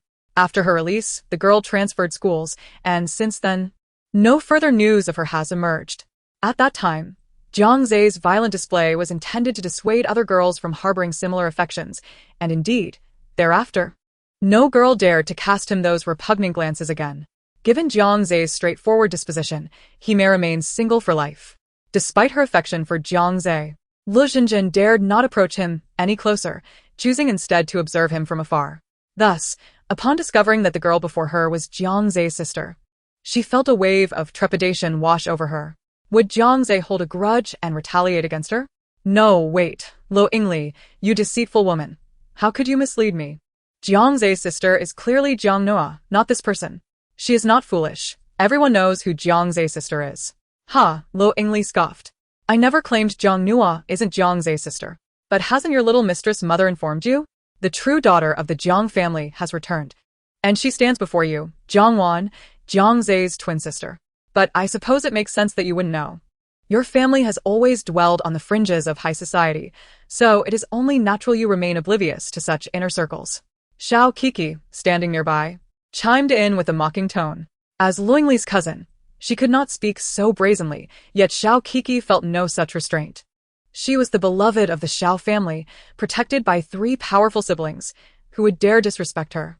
Lu Jinjin detested being reminded that her mother was a mistress who climbed the social ladder, and while others typically avoided the topic, Lu Yingli's companions persistently brought it up, inciting a burning desire for vengeance within Lu Jinjin. You should consider what might happen if Jiang Zhe discovers you are shouting at his sister, one of them remarked, eyes alight with schadenfreude, a sardonic smile gracing her lips. What a sight it would be! Lu Jinjin felt her breath hitch. Her fear of Jiang Zhe overshadowed her jealousy of Lu Yingli. Without even uttering a final retort, she fled in a panic, deciding she would avoid school for the next few days, hoping Jiang Zhe would forget the incident by then. Her followers, seeing their leader depart, immediately sprinted after her. What cowards! Why not acknowledge Jiang Zhe's formidable presence? Indeed, he truly is a school bully, even if he refuses to admit it. Speaking of which, You all assert my brother isn't a bully. Does that mean we have no bullies at Shenlong? Jiang Wan inquired curiously. She had encountered bullies at her previous school, who were particularly imposing and aged beyond their years, appearing to be in their 30s despite being merely 18. This piqued her interest in what the school bully at Shenlong might look like. Xiao Kiki and Lo Yingli exchanged knowing glances, both wearing enigmatic smiles. You'll find out soon enough. Why later? Can't you tell me now? Jiang Wan pressed, astonished that Shenlong's bully was so secretive. Not a chance. Xiao Kiki giggled, shaking her head. Please, Kiki, just tell me. Surely they're from our class? Can you point them out when we return? Jiang Wan tugged at Xiao Kiki's arm, her eagerness palpable. Well, that's a bit difficult, Xiao Kiki replied, scratching her cheek, looking troubled. Why? Is he fierce? Lu Yingli chuckled lightly. It's not about whether he is fierce. The bully is indeed from our class, but he is currently absent. He's on leave. He won't be back for a while. On leave? In his senior year, during such a critical time? Is his family allowing this? Is he ill? How unfortunate. Xiao Kiki burst into laughter. The school bully is hospitalized, but not due to illness. He was beaten to the point of hospitalization. He brought it upon himself, ignoring warnings that the other party was treacherous and still provoking them. Now, he must recuperate for about half a month. Beaten? Jiang Wan's eyes widened in confusion. Isn't he the school bully? How could he be beaten to the point of hospitalization? Is the bully at Shenlong that weak? Hearing Jiang Wan's internal monologue about the bully's weakness, Lu Yingli's eyes sparkled with amusement. If that fellow were to learn someone deemed him weak, he would surely fly into a rage. Let me explain. Our esteemed bully tends to meddle in matters that do not concern him, and upon losing his temper, he ended up hospitalized. The other party's family is relentless, and despite his father's reprimands, he remains unrepentant. Thus, he is now lying in a hospital bed, nursing his wounds. I wonder if he will become any wiser upon his return. Ah, I see. Jiang Wan exclaimed, her confusion dissipating. I knew the school bully couldn't possibly be that weak. But to be beaten by his father into hospitalization, how pitiful. Sympathy flickered in her eyes. Enough about him. Let's go. You just arrived and haven't explored Shenlong yet, have you? Let me show you around, Xiao Kiki said, linking arms with Jiang Wan. Yes, yes. Jiang Wan nodded enthusiastically. When her older brother had brought her here yesterday, he merely pointed out the various locations casually, but she was genuinely curious about all that Shenlong had to offer. She had read reports about Shenlong Academy, which had almost mythologized its various aspects, igniting her curiosity. Where would you like to go first? Lu Yingli inquired. Anywhere is fine, Jiang Wan replied, unselective. Shenlong was vast. It would take more than a day to explore thoroughly. Then let us proceed straight ahead. I will introduce everything to you. All right. Jiang Wan, with one arm linked with Xiao Kiki and the other with Lo Yingli, walked along, stopping intermittently. Xiao Kiki played the role of tour guide impeccably, providing detailed explanations, while Lo Yingli supplemented her insights. As the trio approached a European-style building, the enchanting sound of piano music wafted through the air, causing them to pause and listen. How beautiful! Jiang Wan exclaimed, captivated by the melody that nearly entranced her. Her eyes sparkled with delight. Isn't it? Xiao Kiki beamed with pride. Yes, yes. Jiang Wan nodded vigorously, her expression one of admiration. Who is this incredible musician? Although I am no expert, I can discern the quality of their playing. The performance rivaled that of the renowned pianist she had listened to on her phone. It was truly remarkable. Our classmate, Mi Shui, is the piano queen, Xiao Kiki declared, her pride palpable, as if she were the one under the spotlight. Lu Yingli shook her head, rolling her eyes. It's not you, so what are you so proud of? What's wrong with being proud? She's my friend, and I have such an outstanding friend. Shouldn't I take pride in that? Xiao Kiki retorted with a haughty expression. Indeed. You have a point, Lo Yingli conceded, nodding, not wishing to engage in a debate.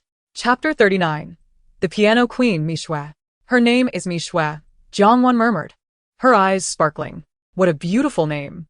Unfortunately, Mi Shui is surrounded by the wrong people. The so-called good friends she believes she has are merely using her as a stepping stone to connect with wealthy heirs. Once they meet someone with an even more substantial background, they will abandon her without hesitation, betraying her for their own gain. Such individuals are truly scum. Jiang Wan seethed inwardly, bitterly cursing. How unjust it is for Mi Shui. That man once compelled her to drop out of school to finance her brother's education due to her mother's preference for sons, nearly driving her to the brink of despair. It was Mi Shui who stood up for him, investing both her time and money. only to be repaid by being handed over to a man in his 50s who could easily be their father, all for the sake of money. The humiliation was captured on video, and overwhelmed by the blow, Mishue took her own life. While that so-called friend used the money earned from selling Mishue to indulge herself overseas. Truly, the scales of justice are imbalanced. As Jiang Wan's thoughts echoed in her mind, the piano in the classroom trembled violently, startling the three of them. What's wrong? Jiang Wan asked, bewildered. Nothing. Lu Yingliang attempted a smile, but found it impossible in the wake of Mishue's plight. She too knew that so-called friend, having once counted her among her closest companions. However, upon recognizing the duplicity in that person's character, she had distanced herself. She had warned Mishue to remain vigilant, yet Mishue dismissed her concerns and continued to regard that person as her dearest friend, even growing more estranged from Lu Yingliang due to her advice. Suddenly, the window on the second floor was flung open with force, revealing a fair-skinned girl with a pointed chin and sleek black hair. Her face was pale, and her eyes, filled with an inexplicable intensity, locked onto Jiang Wan. What were you just saying? She asked anxiously, only to be interrupted by Xiao Ko, who exclaimed, Xiao Shui. We were just praising you, the piano queen. She shot a glance at Mishue, prompting her to freeze in realization. Damn it. She had spoken too hastily and nearly exposed herself. What's wrong with me? Jiang Wan asked, confused as she pointed to herself. I didn't say anything, right, Xiao Shui? Xiao Wan didn't say anything. It was just me and Liang talking, wasn't it, Liang? She glanced at Lu Yingliang. Yes, le Yang nodded indifferently. Since Mishue had distanced herself first, Lu Yingliang saw no reason to offer warmth in return, maintaining a cold demeanor. Meanwhile, Mishue observed Lu Yingliang's aloofness and bit her lip, a flicker of sadness crossing her eyes. Once, they had shared an unbreakable bond, but after meeting Wu Man, who constantly planted seeds of insecurity in her mind, claiming Lu Yingliang disliked her, Mishue had grown distant. Initially, she dismissed the notion, believing they were all good friends, until Lu Yingliang advised her to steer clear of Wu Man, and Mishue began to see Lu Yingliang as the one harboring ill intentions. Now, reflecting on her past misjudgments, she realized she had mistaken a venomous viper for a fragile flower. Though it was only the third day since Jiang Wan's transfer, she and the entire class held unwavering faith in the future Jiang Wan envisioned. Lin Geng had disclosed that his cousin was indeed plotting to kidnap him for ransom. This morning's incident involving old Yan's girlfriend had also been averted thanks to Jiang Wan's timely warning. Without such insight, Mishue feared her future might mirror the tragic fate Jiang Wan had described. Given her temperament, if subjected to such treatment, she would undoubtedly choose to end her existence. As these thoughts consumed her, frost seemed to cloak Mishue's eyes. What a good friend I have. I pour my heart and soul into our friendship, and yet you seek to take my life. Mishue appeared gentle on the surface, yet within, she was a woman of decisive action, albeit somewhat naive. Otherwise, she wouldn't have been so easily swayed by her treacherous friend, leading her to distance herself from Lu Yingliang, a friend of over a decade. She cast a glance at Lu Yingliang, who stood at a distance, and sorrow washed over her. How had they arrived at such a dismal juncture? They had once shared everything. Remembering how she had been led astray by others, Mishue felt a swell of regret. Lu Yingliang had once sought to win her favor. But when Mishue failed to reciprocate warmth, Lu Yingliang ceased her efforts, and they had become as strangers. Tears welled in Mishue's eyes as she longed to mend her relationship with Lu Yingliang but found herself at a loss for how to do so. Meanwhile, Lu Yingliang remained indifferent to Mishue's turmoil, her thoughts consumed by Wu Man. Wu Man had proven to be as wicked as Lu Yingliang had suspected. Her facade maintained so well that few had noticed. If not for Jiang Wan, her true nature would still be concealed. Now, Lu Yingliang pondered how to expose Wu Man's ruse, determining that allowing her to reveal her true self was the only way to eliminate the threat she posed. Jiang Wan, Mishue, and I have a mutual friend named Wu Man, a girl who looks just like a delicate flower. I must introduce you to her sometime. Lu Yingliang said with a bright smile. Absolutely. I cannot wait to see what the disguised wolf looks like, Jiang Wan replied eagerly. Unfortunately, Man does not attend our school. She is at the 12th middle school, quite a distance from here. Otherwise, I would invite her to join us for lunch at Shenglan, Lu Yingliang lamented. That's all right. Jiang Wan reassured her. Even if you wanted to invite her, she likely wouldn't come. She's currently entangled with a balding old man who could easily be her father. So, where would she find the time to dine with us? A flicker of intrigue crossed Luing Liang's eyes, but before she could ponder further, Jiang Wan continued. And that old man is the root of Mi Shue's troubles.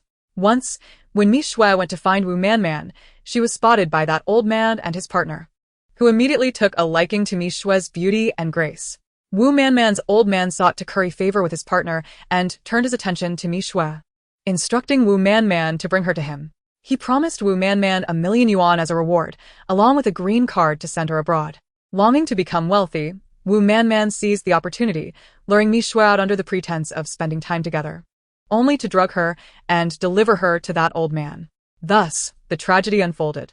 As sparks danced in Xiao Ke's eyes, she glanced at the unyielding Luing Liang and then at Mi Shue, whose face was set in a grimace of fury. But Wu Man is indeed fortunate. Every time she cavorts with that old man, she somehow escapes detection by his legitimate wife. What incredible luck! That old man's wife is no pushover. If she were to catch Wu Man and that old man together, their fates would be dire. Should I discreetly alert that fierce woman and give her a heads up? Yet without evidence, she may not believe me. How frustrating. Why can't this upgrade include video footage? I'd love to watch the live broadcast, Jiang Wan sighed. Xiao Wan. We haven't even explored all of Shenlan yet. Let's go. Or we'll be late for class, Luing Liang urged Jiang Wan. Jiang Wan couldn't shake the feeling that Luing Liang's demeanor toward her had softened, her tone almost maternal. Was it merely an illusion? All right. Jiang Wan acquiesced, turning to the shadowy figure of Mi Shue, whose expression remained unreadable. Mi Shue, we're leaving now. Though we're not close, it's only polite to bid you farewell. Thank you, Jiang Wan, Mi Shue replied, her voice laced with gratitude. Jiang Wan, perplexed, wondered what she had done to deserve such thanks. Let's go. Xiao Ke skiviko interjecter. Pulling Jiang Wan along, leaving no room for contemplation. As Luing Liang lingered behind, she cast a glance back at Mi Shue, and both young women recognized a shared glint of malice in each other's eyes. Lang turned around and waved her hand as a gesture of farewell, a simple action that instantly brought tears to Mi Shue's eyes. This was a customary gesture from their days as the best of friends, and she never expected to witness it once again. As the figures of the three women receded into the distance, Mi Shue withdrew her gaze, her eyes filled with a malice as profound as an abyss. Wu Man, you truly are something. Grasping her phone, she sent a message to a certain number, which was promptly met with an affirmative gesture in response. Wu Man, this time it is your turn to descend into hell, Mi Shue declared with a fierce glint in her eyes. Jiang Wan was intently listening to the mathematics teacher's lecture when a sudden crackling sound echoed in her mind, followed by a familiar mechanical voice announcing, "System upgrade successful." "Wow, Tong, you're back," Jiang Wan exclaimed, her face radiating excitement. Over the past few days, without Tong, her gossip sessions had become decidedly dull. The previously murmuring classmates fell silent the moment Jiang Wan's thoughts emerged, all ears straining to eavesdrop on her conversation with the system, primarily curious about any juicy tidbits. Jiang Xiaowan, you've made significant progress these past 2 days. Your progress bar has increased by 2, Tong praised, its tone now imbued with emotion rather than mere mechanization. Of course, there are countless stories in Shenlan, Jiang Wan replied proudly, lifting her chin. By the way, Tong, what new features do you have after the upgrade? Is it real-time imaging? Her eyes sparkled with anticipation. She yearned to witness events as they unfolded, for mere textual descriptions were simply unsatisfying. Not quite, Tong retorted, exasperated. At level 36, it was still a novice, yet she expected it to perform tasks reserved for level 60. Real-time imaging can only be achieved at level 60. This revelation shattered Jiang Wan's hopes. All right, she sighed, her enthusiasm deflating as she pouted and asked, then what new functionalities have you acquired? If the individuals you've previously searched for experience significant fluctuations, I will automatically alert you. Significant fluctuations? Yes, both good and bad occurrences will be notified. That's rather useless, she lamented. Having searched once, she had no desire to be informed a second time. Jiang Wan felt a wave of disappointment wash over her when a notification chimed in her mind. Wu Man was discovered by her benefactor's original partner and was brutally beaten. This instantly straightened Jiang Wan's spine. Wu Man? Isn't she that good friend of Mi Shue? Upon hearing Jiang Wan's thoughts, Mi Shue, more than 10 meters away, blinked her eyes and glanced at her phone screen, which illuminated the image of a woman, bruised and helpless, lying on the ground, trembling in fear. Her lips curled into a cruel smile. Mi Shui had never been one to shy away from vengeance. Wow. Wu Man was not only beaten by the original partner of that balding old man she followed, but her clothes were also stripped off and discarded in the middle of the street. Not only that, they surrounded the naked Wu Man, and the original partner continually broadcasted through a loudspeaker, denouncing Wu Man as a mistress who destroyed a family. This act pushed Wu Man to the pinnacle of moral disgrace, causing any would-be sympathizers to retract their compassion, instead hurling insults at her for her shamelessness, declaring she deserved it. That original partner's methods are truly remarkable, Jiang Wan thought, admiring her intelligence. However, upon hearing of Wu Man's tragic fate, Lang's expression flickered as she turned to glance at Mi Shui, who seemed to share a silent understanding. Smiling at Lang's eyes widened. She realized that Wu Man's dire predicament was orchestrated by Mi Shui. Indeed, Mi Shui remained unchanged, though her taste may have waned. Her penchant for revenge and ruthless methods persisted. When they had once banded together to confront Wu Man's exploitative parents, it was Mi Shui who had conceived those particularly venomous ideas. I wish I could see this live. But the new street is in the opposite direction from home. How can I tell my brother I want to go there? I can't just say I want to witness Wu Man's misfortunes up close. Jiang Wan's face contorted in a dilemma. Jiang Wan, there's a new beverage shop at the new street that reportedly has delicious offerings. Shall we go after school? Xiao Kekik glanced discreetly at Lang before addressing Jiang Wan. Jiang Wan's eyes lit up. Absolutely. It seems fortune smiles upon those who seek it. Kekik, you're truly like a worm in my belly. Xiao Kekik's eye twitched. She certainly did not wish to be compared to a worm. Lang stifled a laugh, while Shuning, her friend, nodded in agreement. Shuning will definitely come. Kekik stated decisively, not even needing to ask. Kekik's deskmate was Shuning, who merely rolled her eyes but remained silent. Fengyun, are you joining us? Kekik inquired of the quiet girl seated across the aisle.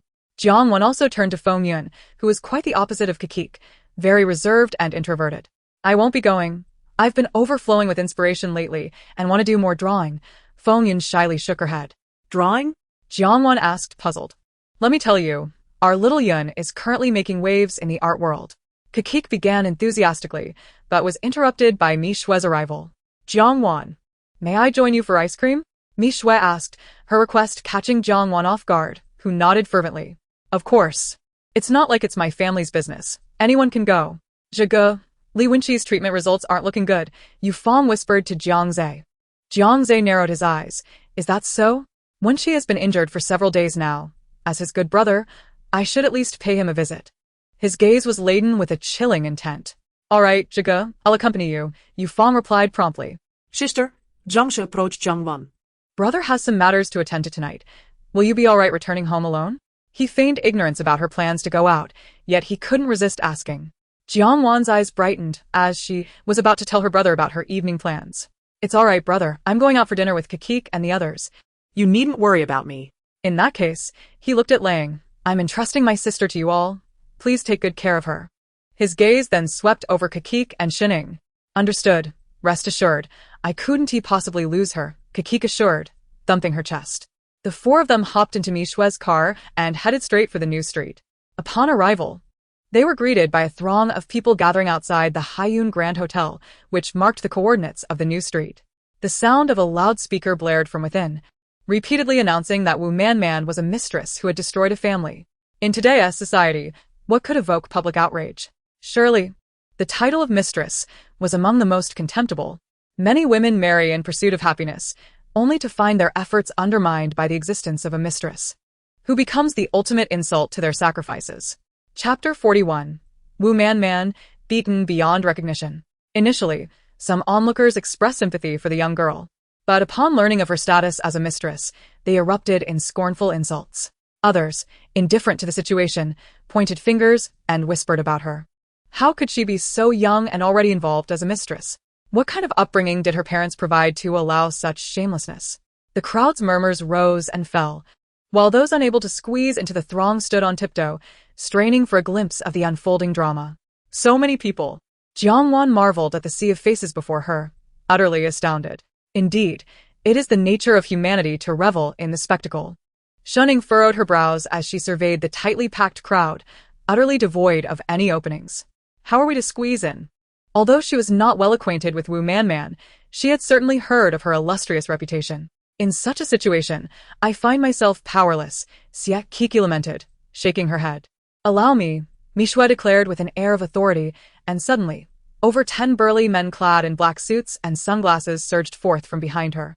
They advanced towards the periphery of the gathering, exuding an overwhelming aura that cleaved through the throng, leaving disgruntled onlookers who glared and muttered curses under their breath. Yet, upon realizing they faced a cadre of men reminiscent of the underworld, their bravado waned, and many shrank back in fear. A few stubborn souls dared to curse, but when the bodyguards turned their gaze towards them, they quickly retreated, their necks withdrawn in terror. In less than 3 minutes, a long corridor, delineated by the formidable presence of the bodyguards, materialized before Jiang Wan and her companions. Let us proceed, Mishue commanded with undeniable authority. Jiang Wan's eyes widened in astonishment as she glanced at Luingli, who wore a sardonic smile. She then turned to Xie Kiki, who gazed at Mishue with unabashed admiration, giving her a thumbs up. Shining, however, wore an expression of resignation and shrugged in response to Jiang Wan's questioning look. You'll get used to it. Although Mishue was a piano prodigy, she was somewhat naive in the ways of the world, often failing to discern the true nature of those around her. Otherwise, she would not have so readily trusted Wu Man, a master of deception. As they ventured further inside, they encountered a vast open space where a bare girl lay trembling on the ground, surrounded by an audience of all ages, each brandishing their phones, capturing the moment. With some even live-streaming Wu Man's disgrace for a wider audience. Were it not for the loudspeaker broadcasting Wu Man's misdeeds, this scene would have been nothing short of a vile act of bullying that incited the utmost fury. I didn't do it. It's not me, Wu Man cried, curling up and weeping uncontrollably. She was bewildered by how the situation had devolved to this point. Mere moments ago, she had been entwined with her lover, who had promised her he would soon divorce his wife to marry her.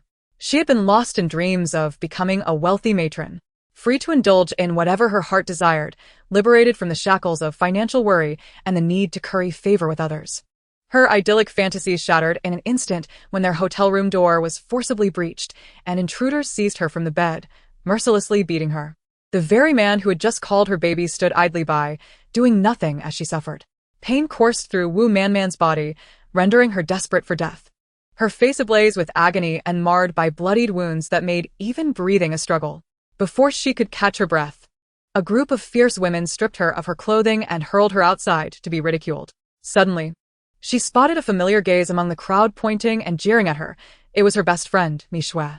Xiao Shui, help me. Please save me, Wu Man pleaded, extending an arm towards Mishue, desperately beseeching her for aid. The contrast between the sentiments Jiang Wan had articulated and the grim reality before her was stark. Initially, Mishue felt a rush of exhilaration at Jiang Wan's words, but upon witnessing Wu Man's plight, her heart involuntarily softened. Even a beloved pet fosters affection over the years. And how could she not feel pain to see her longtime confidant in such disarray? Wow. That old man mentioned to Wu Man today that his business partner seems to have taken a fancy to Mishue, suggesting Wu Man bring her along for an introduction. Wu Man had declined, not out of concern for their superficial friendship, but rather out of a heart brimming with wrath and envy. Though the old man's partner was also of advanced age, his wealth far surpassed that of her current benefactor. And it was rumored that anyone who aligned with him would be rewarded with multi-million-dollar properties and luxury cars, along with substantial severance packages. In contrast to the miserly old man who could only afford a few thousand on a handbag, this partner was indeed extravagant. Wu Man had made several overtures to entice him, yet he remained oblivious to her charms, instead showing interest in Mishue, whom he had only met once. How could Wu Man not feel jealousy and resentment? Deep in her heart, she harbored resentment for having always been in Mishue's shadow, whenever they were together. It seemed as though she was merely a supporting character, the lowest-ranking follower. Wu Man had refrained from disclosing Mishue's true identity to the old man, otherwise he would not dare to lay a finger on her. Sensing Wu Man's hesitation, the old man swiftly dangled a $1 million bait, and she, naturally, took the hook. Had it not been for the old man's wife confronting her today, within 5 days, the partner would have returned from abroad, and Wu Man would have seized her opportunity. That day would also mark Mishue's fateful encounter, exactly a year from now, her death anniversary. Now, as Wu Man faced the wrath of the old man's wife, The old man would find himself stripped of his assets and, consequently, incapable of fulfilling the promises he had made to Wu Man. He would soon be haunted by the vengeful ex-wife, living the remainder of his days like a pariah. Meanwhile, Mi Shui would transform adversity into opportunity, ultimately becoming a household name as the Piano Queen. Truly, a cause for celebration. As Jiang Wan's thoughts concluded, her voice brimmed with joy, elated for Mi Shui's safety. Upon hearing Jiang Wan's reflections, the flicker of sympathy Mi Shui had felt for Wu Man evaporated, and she sharply pinched herself, wincing in pain. This is what you get for your stubbornness, Wu Man. You are nothing but a manipulative vixen, and you deserve every bit of this fate.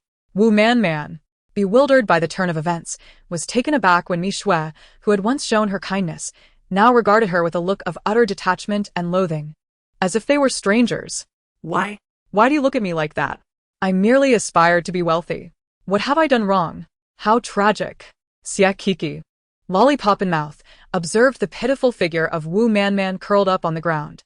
She had crossed paths with Wu Man before, having been in the same social circle as Mi Shui, both having attended St. Blue Middle School. At that time, Wu Man was a special admission student, excelling academically, seemingly intent on altering her destiny, as her parents were exceedingly biased towards their son. Had it not been for Wu Man's admission to St. Blue, her parents would have forced her to drop out at the tender age of 14, arranging for her to marry a man in his 30s, who had offered a staggering 500,000 as a bride price, an enticing prospect for anyone. Somehow, Wu Man had managed to persuade her parents to allow her to enroll. Chapter 42. The Transformed Wu Man.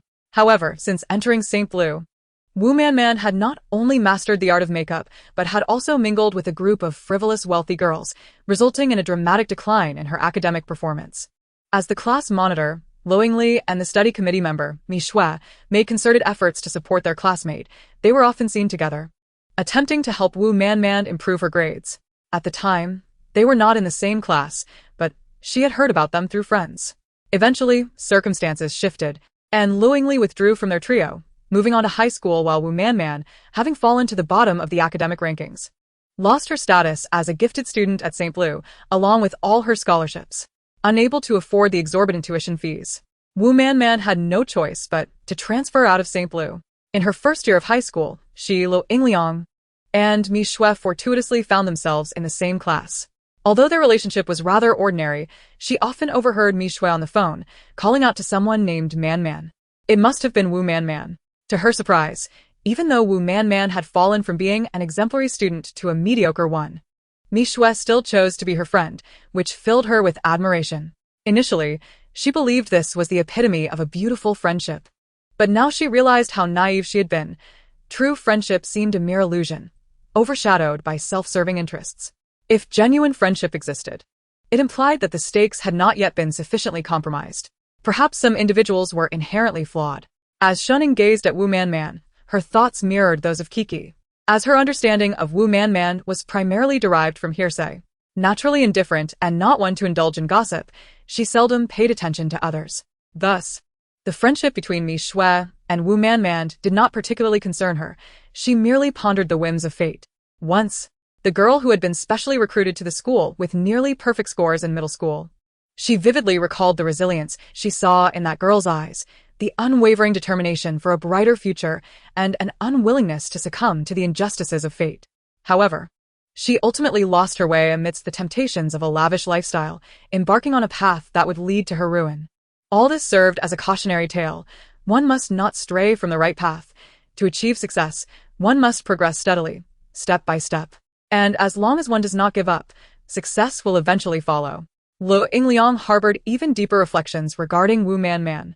Once a proud and self-satisfied girl, she had believed no one could surpass her academically. However, upon entering middle school and discovering she was merely ranked third, she found it hard to accept.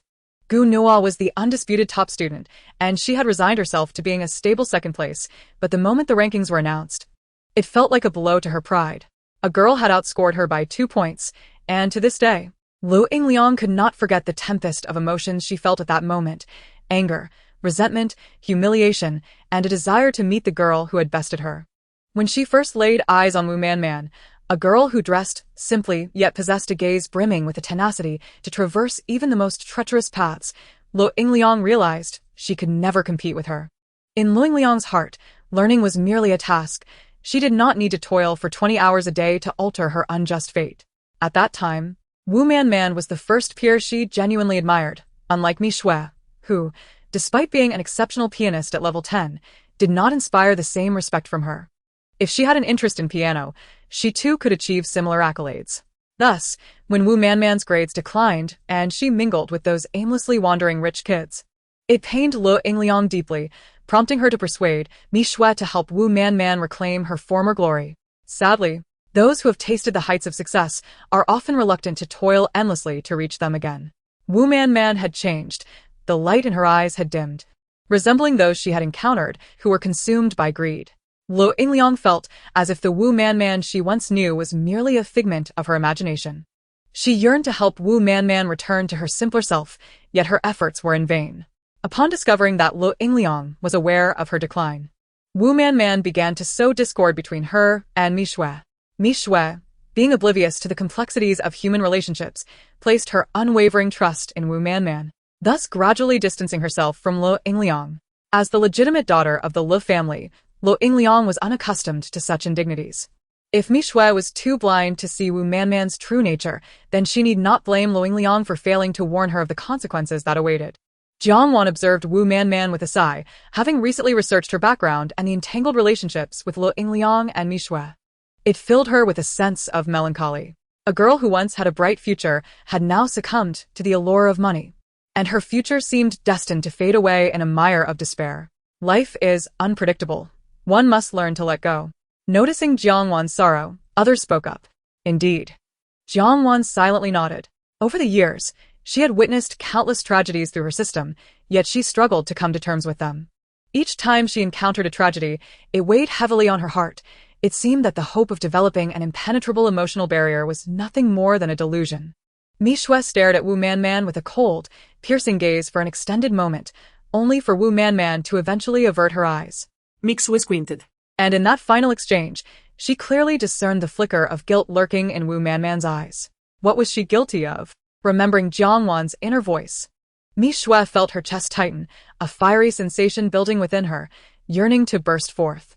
What guilt did Wu Man harbor? It was surely related to her plans to betray her. At that moment, Mi Shui recalled that a few days prior, she had arranged to dine with Wu Man at a high-end restaurant, a place Wu Man had recommended.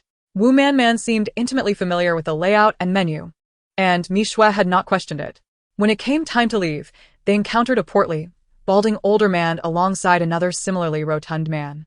Though the first man exuded a sycophantic demeanor, the latter appeared more imposing, yet he had stared at her for an uncomfortably long time. As the piano queen, Mi Shui had grown immune to the attention, but she had not anticipated the sinister intentions behind their gazes, nor that her so-called friend would be willing to betray her for money. Had it not been for Jiang Wan's insights, Mi Shui might not have been alive in a few days. With narrowed eyes, Mi Shui allowed a bloodthirsty smile to curl at her lips. Wu Man and her older accomplices had sealed their fates, and the man who coveted her would not be spared either, for her future suffering would be their doing. All right. Everyone must have had their fill of entertainment. The sun has set. We ought to return home. Let's disperse. A woman in her 40s, dressed in a black dress, emerged from the crowd. She stood at around 1.6 meters, slightly plump, and despite her well-maintained appearance, the passage of time had not been kind to her. Evident in the stiff expression on her face, likely a result of numerous cosmetic procedures. Chapter 43.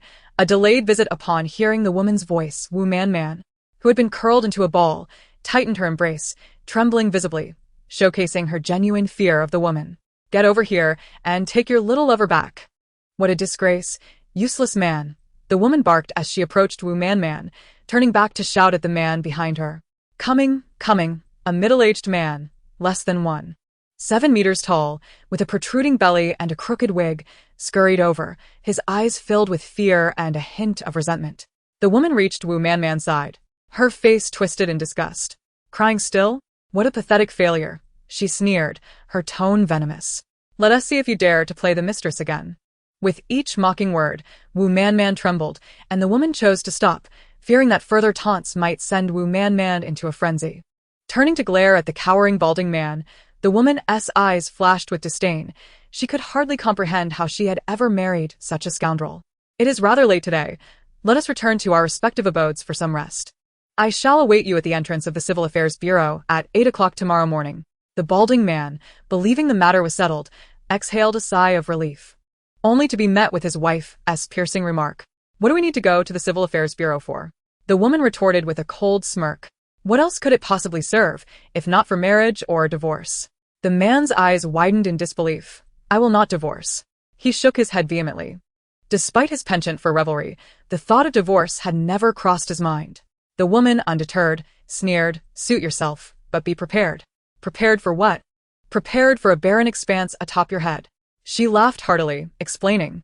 You are utterly shameless, the balding man fumed, his finger trembling as he pointed at her.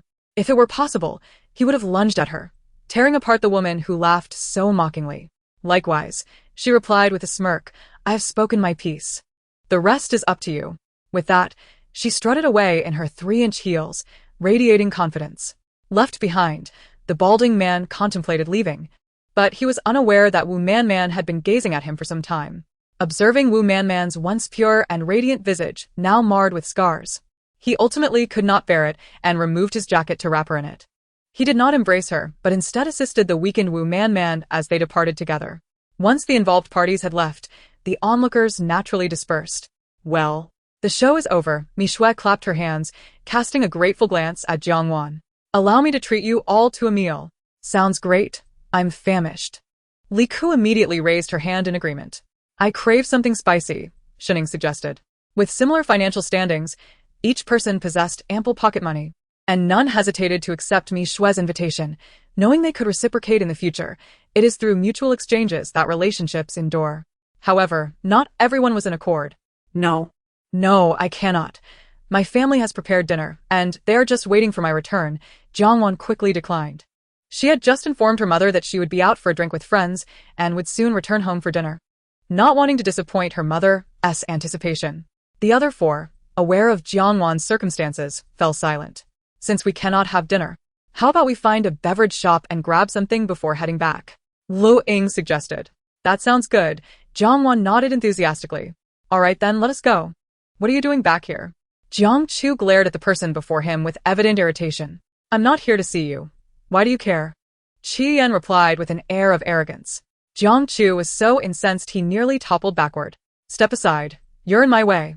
He forcefully shoved Jiang Chu aside and strode in, as if it were his own home, infuriating Jiang Chu, who stood at the door, glaring at Qi Yan's retreating figure. This fellow truly has no sense of being an outsider. All right, my dear. No need to rush. Just enjoy yourself. Sherlan said to Jiang Wan over the phone. Be careful on your way back, she added, relieved to hear Jiang Wan was already en route home. Just after Sherlan finished her daughter's travel update, she heard her eldest son's furious voice from the entrance. Raising an eyebrow, she hung up and walked toward the door, wondering who it could be. Since her eldest son took over the family business upon graduating from university at 20, it was the first time in years she had witnessed him so visibly enraged. As she approached the door, Qi Yan entered the living room, his eyes scanning the surroundings. Were it not for his imposing aura, his restless gaze would have easily marked him as a rogue. What are you staring at, lurking about? Jiang Chu snapped as he entered and caught sight of Qi Yan. Qi Yan ignored him, continuing to survey the area, his expression shifting to one of disappointment upon not spotting the person he sought. I'm talking to you. Are you deaf? Jiang Chu growled. Is Xiaowen not here? Qi Yan inquired. Jiang Chu clenched his fists, knowing this fellow only appeared when he had ulterior motives. Sherlan emerged with a smile. She went out shopping with friends and called to say she's on her way back. She should arrive shortly. Among the Jiang family, Sherlan was the most pleased with Qi Yan's frequent visits. After all, among the younger generation in their social circle, Qi Yan was the most accomplished. Who wouldn't he take a liking to such an exemplary young man? Naturally, she harbored a personal interest as well, being a mother of only one daughter. She hoped her future son-in-law would be outstanding in every regard. Though Qi Yan was older, he was remarkable, and at 28, he had no scandalous news to his name, exemplifying a man of virtue. Thus, her admiration for him grew with each encounter, resembling a mother-in-law's delight in her future son-in-law. Hello, Aunt Lon, Qi Yan greeted, his demeanor in stark contrast to Jiang Chu's combative attitude, humble and respectful. Wonderful. Sherlon beamed. Aunt Lon, I've come to mooch a meal again. Oh, it's nothing. Feel free to come and eat whenever. Just let me know what you would like. We have everything at home.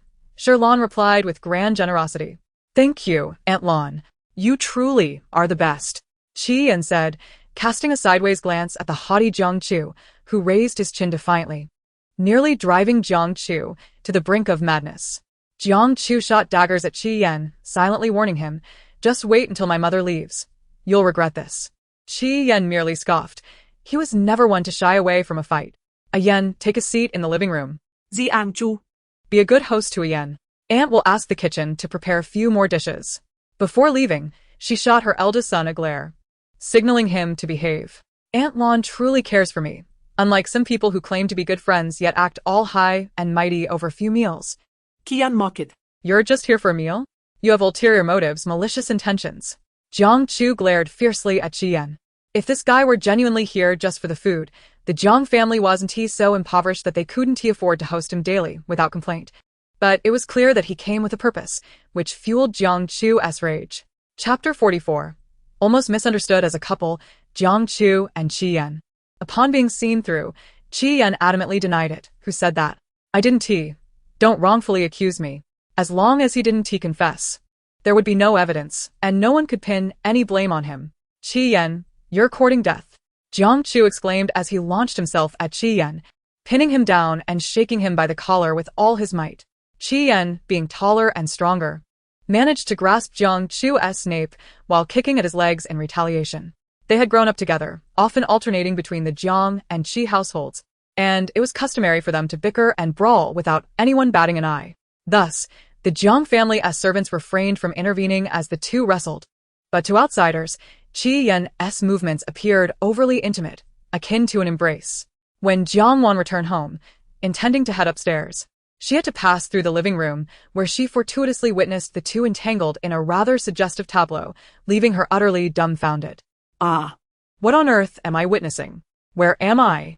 Jiang Wan exclaimed with a startled shriek, staring wide-eyed at the duo still wrapped up in their scuffle.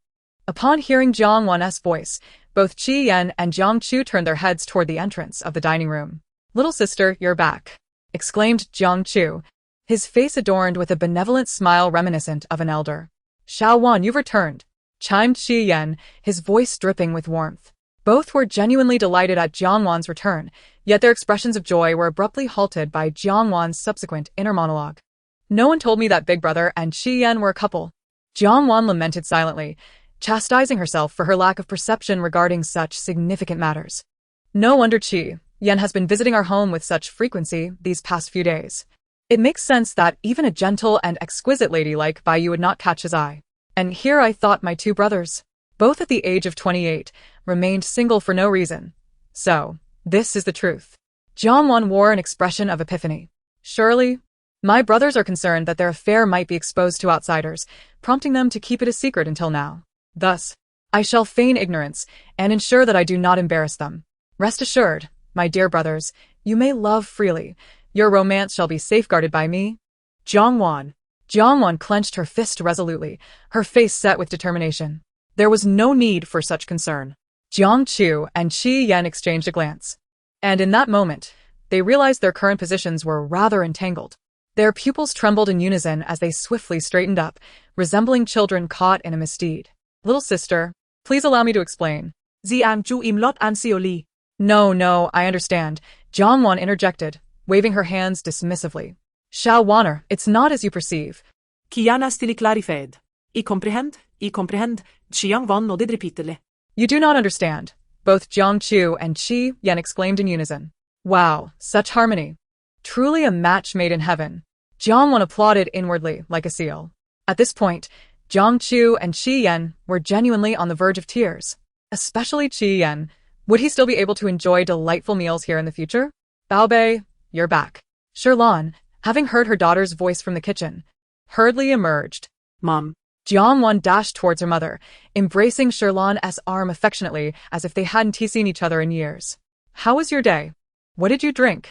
Was it delicious? Did you eat anything nice? Sherlon bombarded Jiang Wan with questions, stroking her daughter's hair. It was delightful. I had mango sago. It was absolutely delicious. Jiang Wan beamed, recounting her culinary adventures to her mother. Most importantly, I witnessed quite a spectacular show tonight. It was utterly thrilling. Sherlon paused mid-stride, her gaze flickering. A show? What kind of show? Jiang Wan settled onto the largest sofa with her mother, beginning to narrate the events of the evening. Sherlon listened, astonished. She had thought her daughter was merely enjoying time with friends, only to discover she had been indulging in live gossip. That Mi Shui.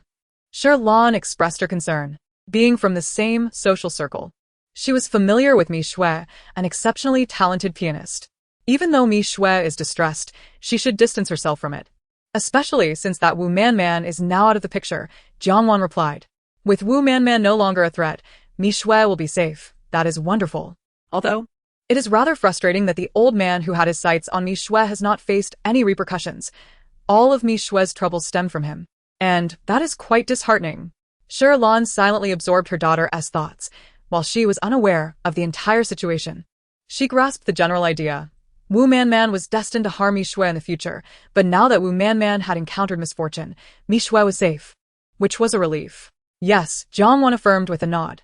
Sherlon then sensed an odd atmosphere and turned her gaze towards her eldest son and Qian. What's with you two?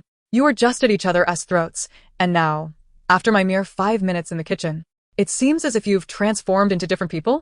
Nothing at all, they both replied hastily. No, nothing's wrong. I know. My brothers are embarrassed. After all, they were caught by their little sister in a compromising situation, a romantic encounter, so naturally, they would feel awkward. Sherlon looked utterly bewildered.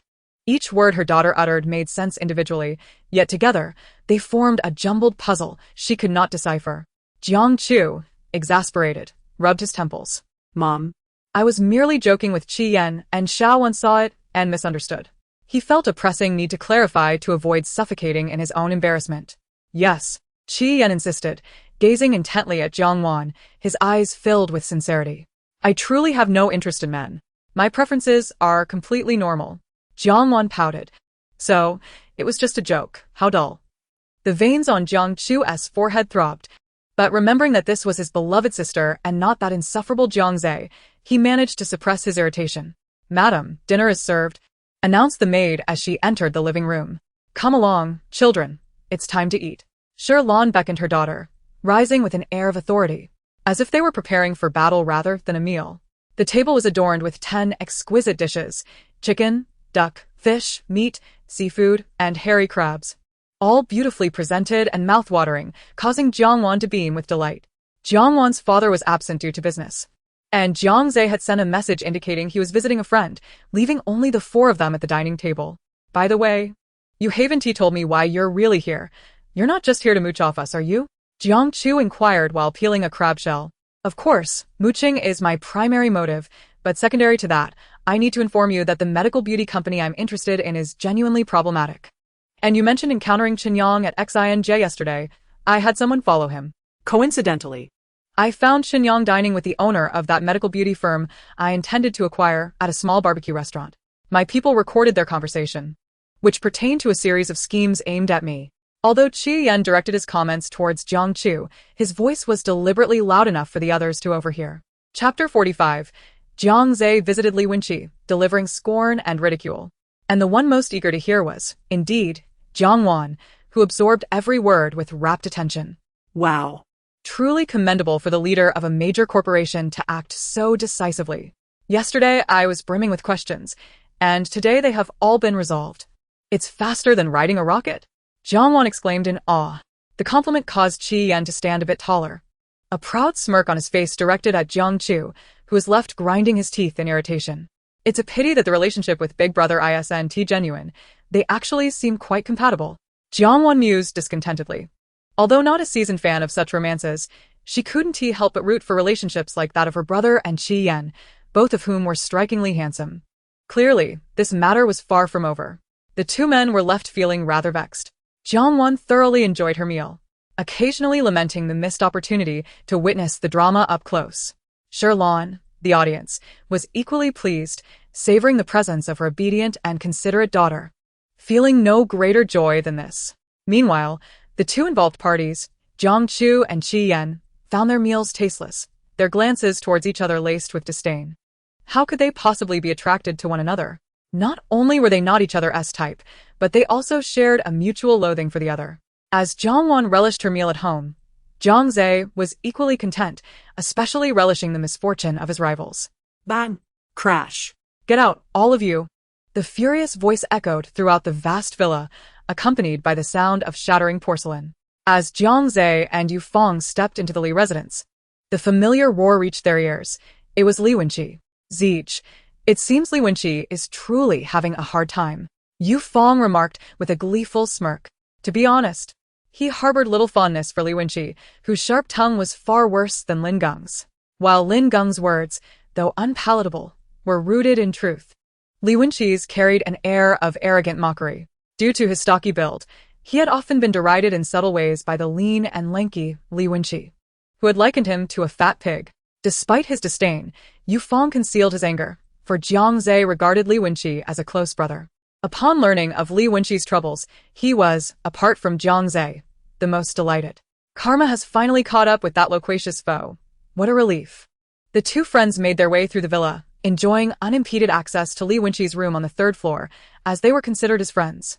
Young master, you haven't eaten in 2 days. How can your body withstand this? At least consume something. Aunt Zhang, who had watched Li Wenqi grow up, stood at his door, her tray laden with food, imploring him with heartfelt concern. Li Wenqi's mother, a woman of high society, had rarely cared for him after his birth, leaving Aunt Zhang to raise him as if he were her own child, showering him with affection. Since Li Wenqi's misfortune, the Li couple had been preoccupied with maintaining their shaky status, neglecting their son. During this tumultuous time, Aunt Zhang had been the sole caretaker for the emotionally unstable Li Wenqi. Get lost. Crash! A cup was hurled from within the room, landing at Jiang Zhe's feet and shattering into pieces. The floor was strewn with shards of porcelain, a testament to Li Wenqi's fury. How ruthless!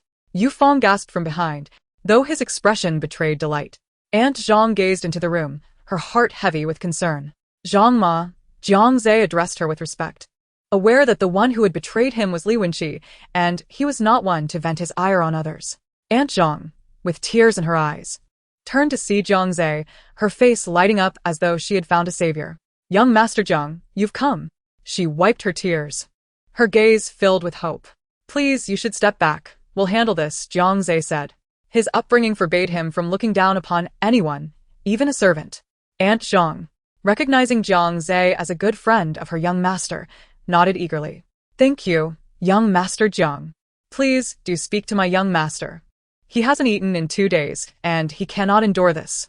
Upon hearing that Li Wenqi had gone several days without food, Jiang Zhe's eyes gleamed with satisfaction. He deserves it. A vile person reaps what they sow. Once Aunt Zhang left, Jiang Zhe and Yu Feng deftly navigated the room scattered with fragments and entered Li Wenqi's chamber.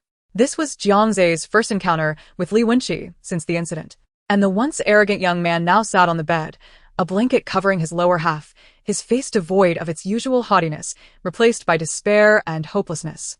Why are you here? Li Wenqi asked with a sullen expression upon seeing Jiang Zhe. A dark tumult brewed within him. He could not shake the visceral hatred that surged at the sight of Jiang Zhe. If only Jiang Zhe had been present that day, he thought, perhaps he would not have become this crippled shell of a man.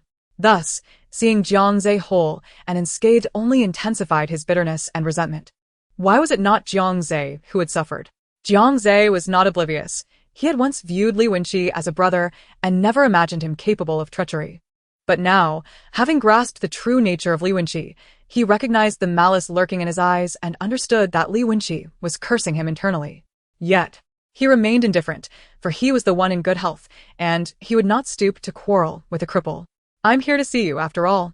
We are good brothers. Jiang Zhe cheerfully grabbed an apple from the coffee table and began to munch on it while uttering infuriating remarks. I must say, Wenqi, your becoming a cripple is an undeniable fact, but you can't keep tormenting others, especially the servants who work for you. They are not here to be your slaves. You mustn't exploit them like a heartless landlord. We should empathize with their struggles. Instead of offering a word of comfort, his words felt like daggers to Li Wenqi, who seethed with rage. Get out. Just get out. He hurled the only pillow within reach at Jiang Zhe, who dodged effortlessly, a smirk on his face as he said, Hey, that missed. Li Wenqi's eyes nearly bulged with fury. The more enraged Li Wenqi became, the more delighted Jiang Zhe felt. A smile lingered on his lips since entering the room. The sight of Li Wenqi's disheveled state filled him with uncontainable glee. Go ahead, get angry. The more furious you are, the happier I am. I hope you explode with rage, Jiang Zhe thought to himself.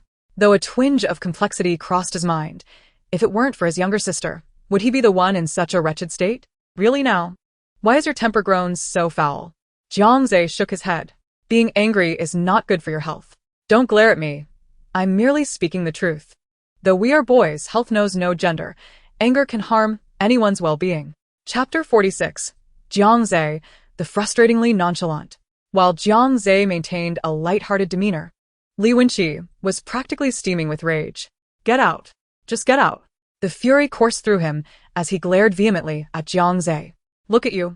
Just said not to get angry, and here you are, fuming again. Jiang Zhe settled into a clean chair, crossed his legs, and continued munching on his apple, thoroughly enjoying the spectacle of Li Wenqi's wrath. Indeed, Li Wenqi, you are rather ungrateful. Zeech came straight after school to see you, and yet you chase him away. How ungrateful. Yu Fong chimed in from the side, his attitude decidedly hostile. He had never harbored goodwill toward Li Wenqi. Previously, he had refrained from confronting him out of respect for Zeech, but now he felt an urge to stomp on Li Wenqi's broken leg. Let this be a lesson to you. Arrogance and contempt will lead to your downfall. What if he is a bit overweight? Has he stolen your food? What is so wrong with being a little plump? And you dare call him a fat pig when you, Li Wenqi, are nothing but a skinny monkey? Having been insulted by someone he had always looked down upon, Li Wenqi could hardly contain his outrage. He screamed at Yu Fong, ungrateful? You, who only knows how to curry favor with others, what do you know about being ungrateful? Unfazed by the insult, Yu Fong nodded seriously, wearing a proud expression. Of course. Look at how well I'm doing because I'm close to Zeech, he said, bouncing on the spot, his legs perfectly intact. This good fortune is all thanks to my loyalty to Zeech. His words subtly implied that Li Wenqi's misfortune stemmed from his failure to flatter Jiang Zhe. I implore you to leave me be. Though he appears portly, Yu Fong stands tall at 180 centimeters, and in a fit of rage, Li Wenqi longs to shatter those very legs. Why should it be him who suffers, rather than these two wretches? Why? Li Wenqi's mind is consumed with curses directed at the heavens for their perceived injustice. Jiang Zhe, having finished his apple, rises and states, All right, Wenqi. We shall take our leave now. Take care of your injuries. Oh wait, your leg is beyond repair. No amount of care will restore it. So, do take good care of yourself, and we shall visit again soon. Jiang Zhe, with an irreverent tone, provokes an eye roll from Li Wenqi, who refuses to accept the harsh reality of his condition. Is he going to faint? Yu Fong inquires, observing Li Wenqi on the verge of collapse from indignation. No, Jiang Zhe dismisses, shaking his head. If Li Wenqi were this fragile, he wouldn't be worthy of being called my enemy. So, Wenqi, we're leaving now. We'll check on you in a few days. He waves goodbye to Li Wenqi, whose face twists in a snarl, as if he wishes to consume them whole. Get out. Never return. Li Wenqi bellows in a fit of despair. Jiang Zhe, with a grin, responds, I understand your mood is foul, so as your good brother, I won't take your angry words to heart. Rest assured, I will return to see you in a couple of days. Oh, how could I forget? You can't see me off without legs. His expression feigns sorrow. Leave. Li Wenqi roars, slapping the bedside in frustration.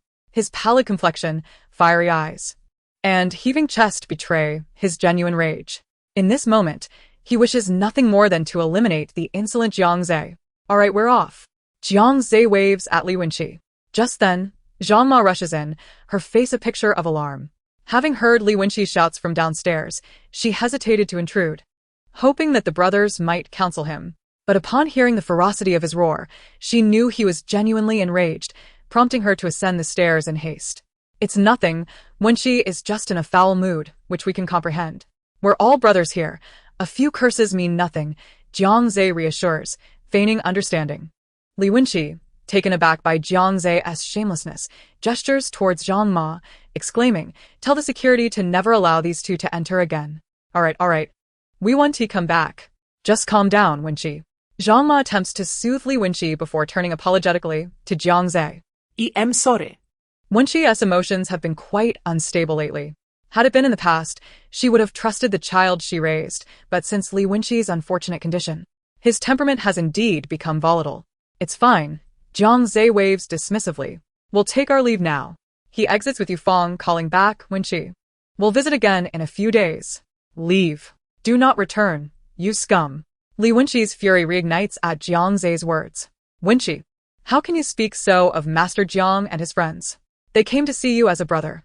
We must not speak ill of them, Zhang Ma reprimands, glaring at Li Wenqi.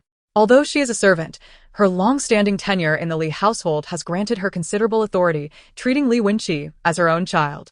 Who considers them as brothers? They claim to visit me.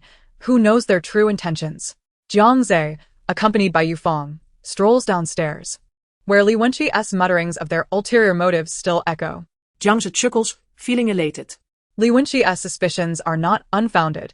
He indeed harbors ulterior motives, reveling in Li Wenqi's misfortune. Zhe Ge, are we leaving so soon? Yufeng queries, perplexed, as they have only been here for less than 20 minutes. And he had anticipated a longer stay. Witnessing the typically arrogant Li Wenqi in such a disheveled state brings him immense joy, making him reluctant to depart. Jiang Zhe smiles. A little stimulation is far more entertaining. We shall return in a couple of days. If Li Wenqi forbids them from coming, he shall insist on their presence. What security guard would dare deny Jiang Zhe, the young master of the Jiang family, entry?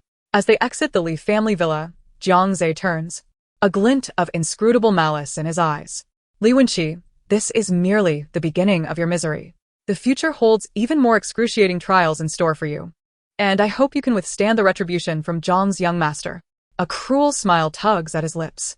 Jiang Zhe's perceived weakness and penchant for trouble is merely an illusion, despite not being as formidable as his elder brothers. He possesses the capacity to make his enemies wish for death. Let us head home, Jiang Zhe says, draping an arm around Yufeng's shoulder. Zhe Ge. When you return in a few days, you must bring me along, Yufeng eagerly suggests. Witnessing Li Wenqi's plight brings him tremendous joy. He wishes to report to the Li family daily. Fear not, I won't forget you, Jiang Zhe assures, knowing full well he will not neglect his most loyal subordinate. Chapter 47. Li Wenqi's plot against the young master, the elder brother's scheme against the Li family. Today is a day of great joy, truly joyous. Jiang Zhe meanders into the living room, a radiant smile adorning his face as he hums a cheerful tune. Little brother has returned. Oh, where have you been? You seem so happy. Jiang Wan and Shirlan sit on the sofa, recounting the day's events to their mother, Shirlan hanging on every word. Shirlan glances at her carefree younger son, remarking, your little brother is as carefree as ever. He is always in high spirits. Jiang Zhe shrugs at his mother's teasing, unable to counter her remarks. In their eyes, he is merely a useless child. Jiang Wan, her big eyes fixed on her perpetually smiling son, is puzzled. What could have brought him such joy? I'm determined to discover what has made him so cheerful. Jiang Wan's curiosity burns brightly. This is the first time she has seen her brother so elated, as if he had stumbled upon a fortune. Ah. It seems he has gone to provoke Li Wenqi. No wonder he is so jubilant. Shirlan observes a Jiang Zhe's mischievous grin. However, Li Wenqi has brought this upon himself. Had he not been so malicious, he would not suffer such consequences. Jiang Wan expresses her disdain. Jiang Zhe nods in silent agreement. Indeed, Li Wenqi's transformation into a cripple is deserved. As Jiang Wan continues to peruse the information she has gathered, her eyes widen in fury. This Li Wenqi is utterly despicable. He dares to seek to harm my brother after being provoked? This is intolerable. I must stay close to him to ensure no harm befalls him. Her fists clench in righteous anger. Jiang Zhe's expression hardens, a fierce glint in his eyes. He still wishes to kill him. It appears Li Wenqi is not satisfied with his current misfortune. Anyone who dares to threaten her son shall meet their end. Mother? Jiang Wan gazed at her mother in bewilderment, for she had not spoken a word. It was only then that Shirlan realized her own excitement had clouded her judgment. Gently stroking Jiang Wan's hair, she murmured, "It's nothing, dear." Mother was merely lost in thought. As Shirlan narrowed her eyes, a flicker of dark light passed through them. It seemed that the Li family's third branch could no longer remain in S City. She turned to her younger son, cautioning him against visiting the Li family for the foreseeable future. The Li family is in turmoil. We must not get entangled in their affairs, she warned Jiang Zhe. The third branch has already suffered defeat with the incapacitation of Li Wenqi, and the second branch's rise is unstoppable. War is imminent between the two branches. If you visit Li Wenqi today, the second branch will assume you are siding with the third, and I fear they may take action. The second branch is not to be trifled with. I will arrange for someone to protect you, and you must exercise caution. Though this counsel was ostensibly directed at Jiang Zhe, it was also intended to reassure Jiang Wan that her brother would be safeguarded. Originally, Shirlan had no intention of meddling in the Li family's affairs, but the audacity of Li Wenqi to target Jiang Zhe was utterly reckless. Upon hearing this, Jiang Wan instantly felt relieved. As long as her brother was under protection, she would be fine. I understand. Jiang Zhe nodded in agreement. By the way, where are Dad and Big Brother? They're usually home by this time. Your father had matters to attend to. Your elder brother went to see Qi Yan. Didn't you notice? Not at all. I must have been inattentive. Meanwhile, Jiang Chu, who had been queried by Jiang Zhe, was engaged in conversation with Qi Yan in the parking lot. What are your plans regarding Qinyang? Jiang Chu inquired. I have no plans. As long as he doesn't provoke me, I will consider him non-existent, Qi Yan replied, leaning against the car door with an air of indifference. Isn't that precisely what he has done? Referring to the beauty company affair. Indeed, which is why I laid a trap for him to fall into, Qi Yan chuckled, a hint of malice in his smile. And I have acquired the company Qinyang released. What? Jiang Chu exclaimed, taken aback. I scrutinized that company and found it to be the best in terms of facilities and location. Finding another like it would be a Herculean task. Moreover, it was quite a significant investment for Qinyang to set that trap for me, so I decided to purchase it outright. Then the company is mine now. Any decisions regarding the production of the original anti-aging products will be mine to make as the owner, he smirked wickedly. Does that mean you have no intention of producing them? Wouldn't that render Qinyang's plans futile? Of course, I will produce a different whitening product, but discreetly. Precisely.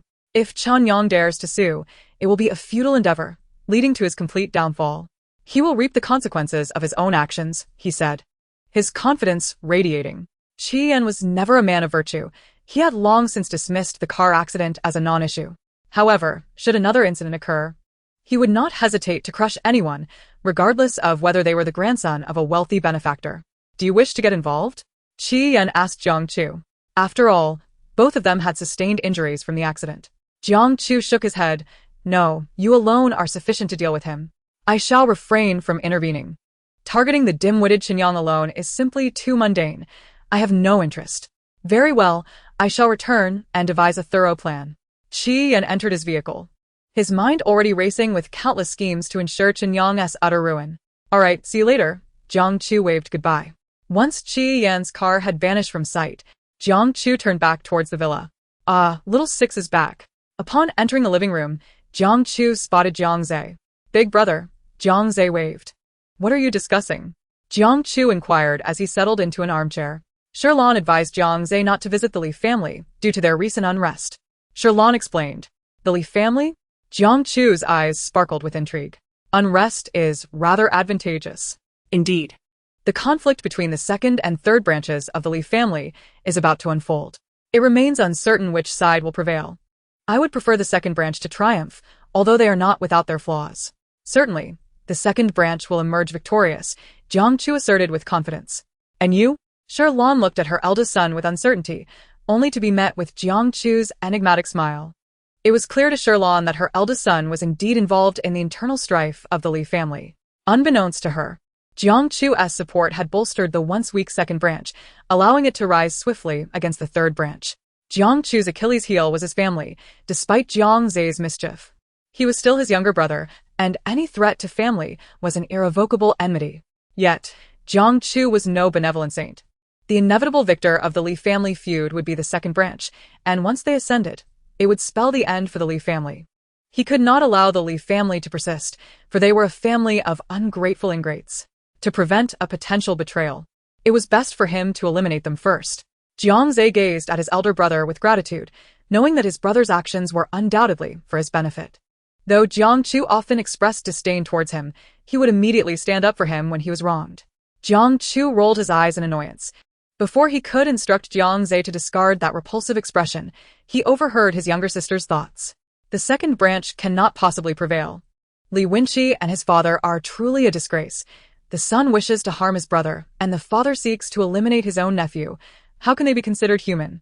Indeed, it is no wonder Li Wenqi's cousin, Li Wenjiao, has recently been flourishing at the expense of the third branch. Anyone would find it intolerable to experience such a drastic disparity. If Li Wenqi is incapacitated and his cousin faces misfortune, the Li family will have to reshuffle. At that point, it is uncertain who the ultimate victor will be. Chapter 48. Jiang Lian and his wife, along with Jiang Wan, discuss donating money and goods to the happy home. Upon hearing this, a glimmer of determination flashed in Jiang Chu's eyes. What was there to gain from targeting Qinyang when he could take on a formidable entity like the Li family? Although the Li family had recently been grooming a new heir, allowing him to exploit numerous opportunities, for them, it was merely a minor inconvenience. However, should the new heir encounter difficulties, Jiang Chu's eyes gleamed with ambition. The grand prize of the Li family's legacy would soon bear the Jiang name. Around 8 p.m., Jiang Lian returned home, and the family of 5 gathered in the living room to converse.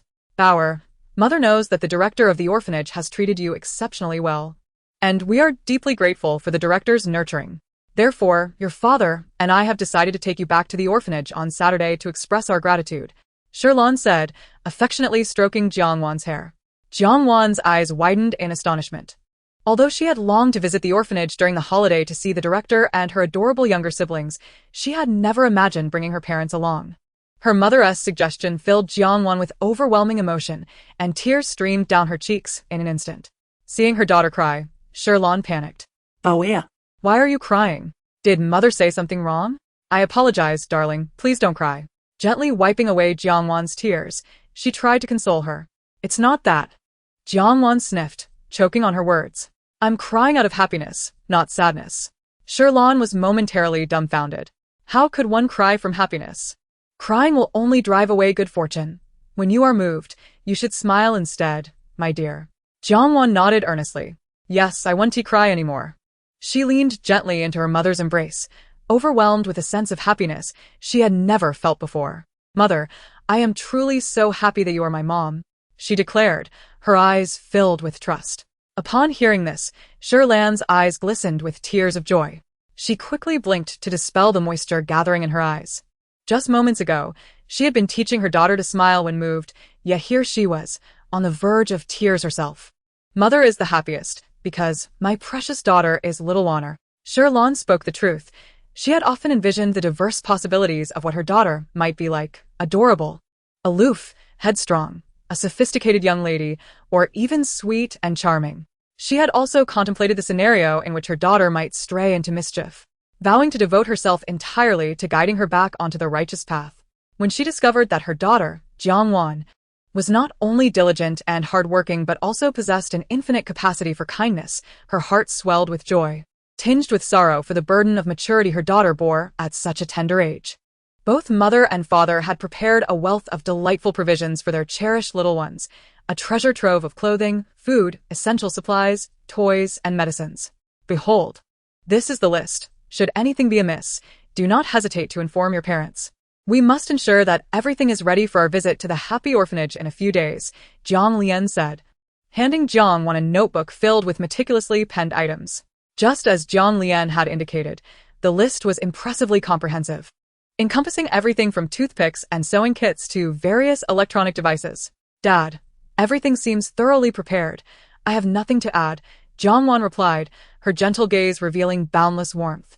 In her hands, she cradled not merely a notebook, but a vessel brimming with love.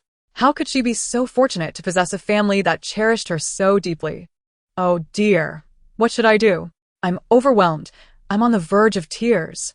I truly adore my family, Jiang Wan thought, her heart swelling with emotion. How pathetic. The voice of her inner self dripped with disdain, as if it were a human capable of rolling its eyes at her sentimentality. Upon hearing their daughter express her love for them in her heart, Shirlan and Jiang Lian beamed with delight. Shirlan felt as though her heart were bubbling with joy. Her daughter had professed her love. He. Jiang Lian, witnessing his wife's silly expression, rolled his eyes in exasperation. He often told her he loved her, yet he had never seen her so elated.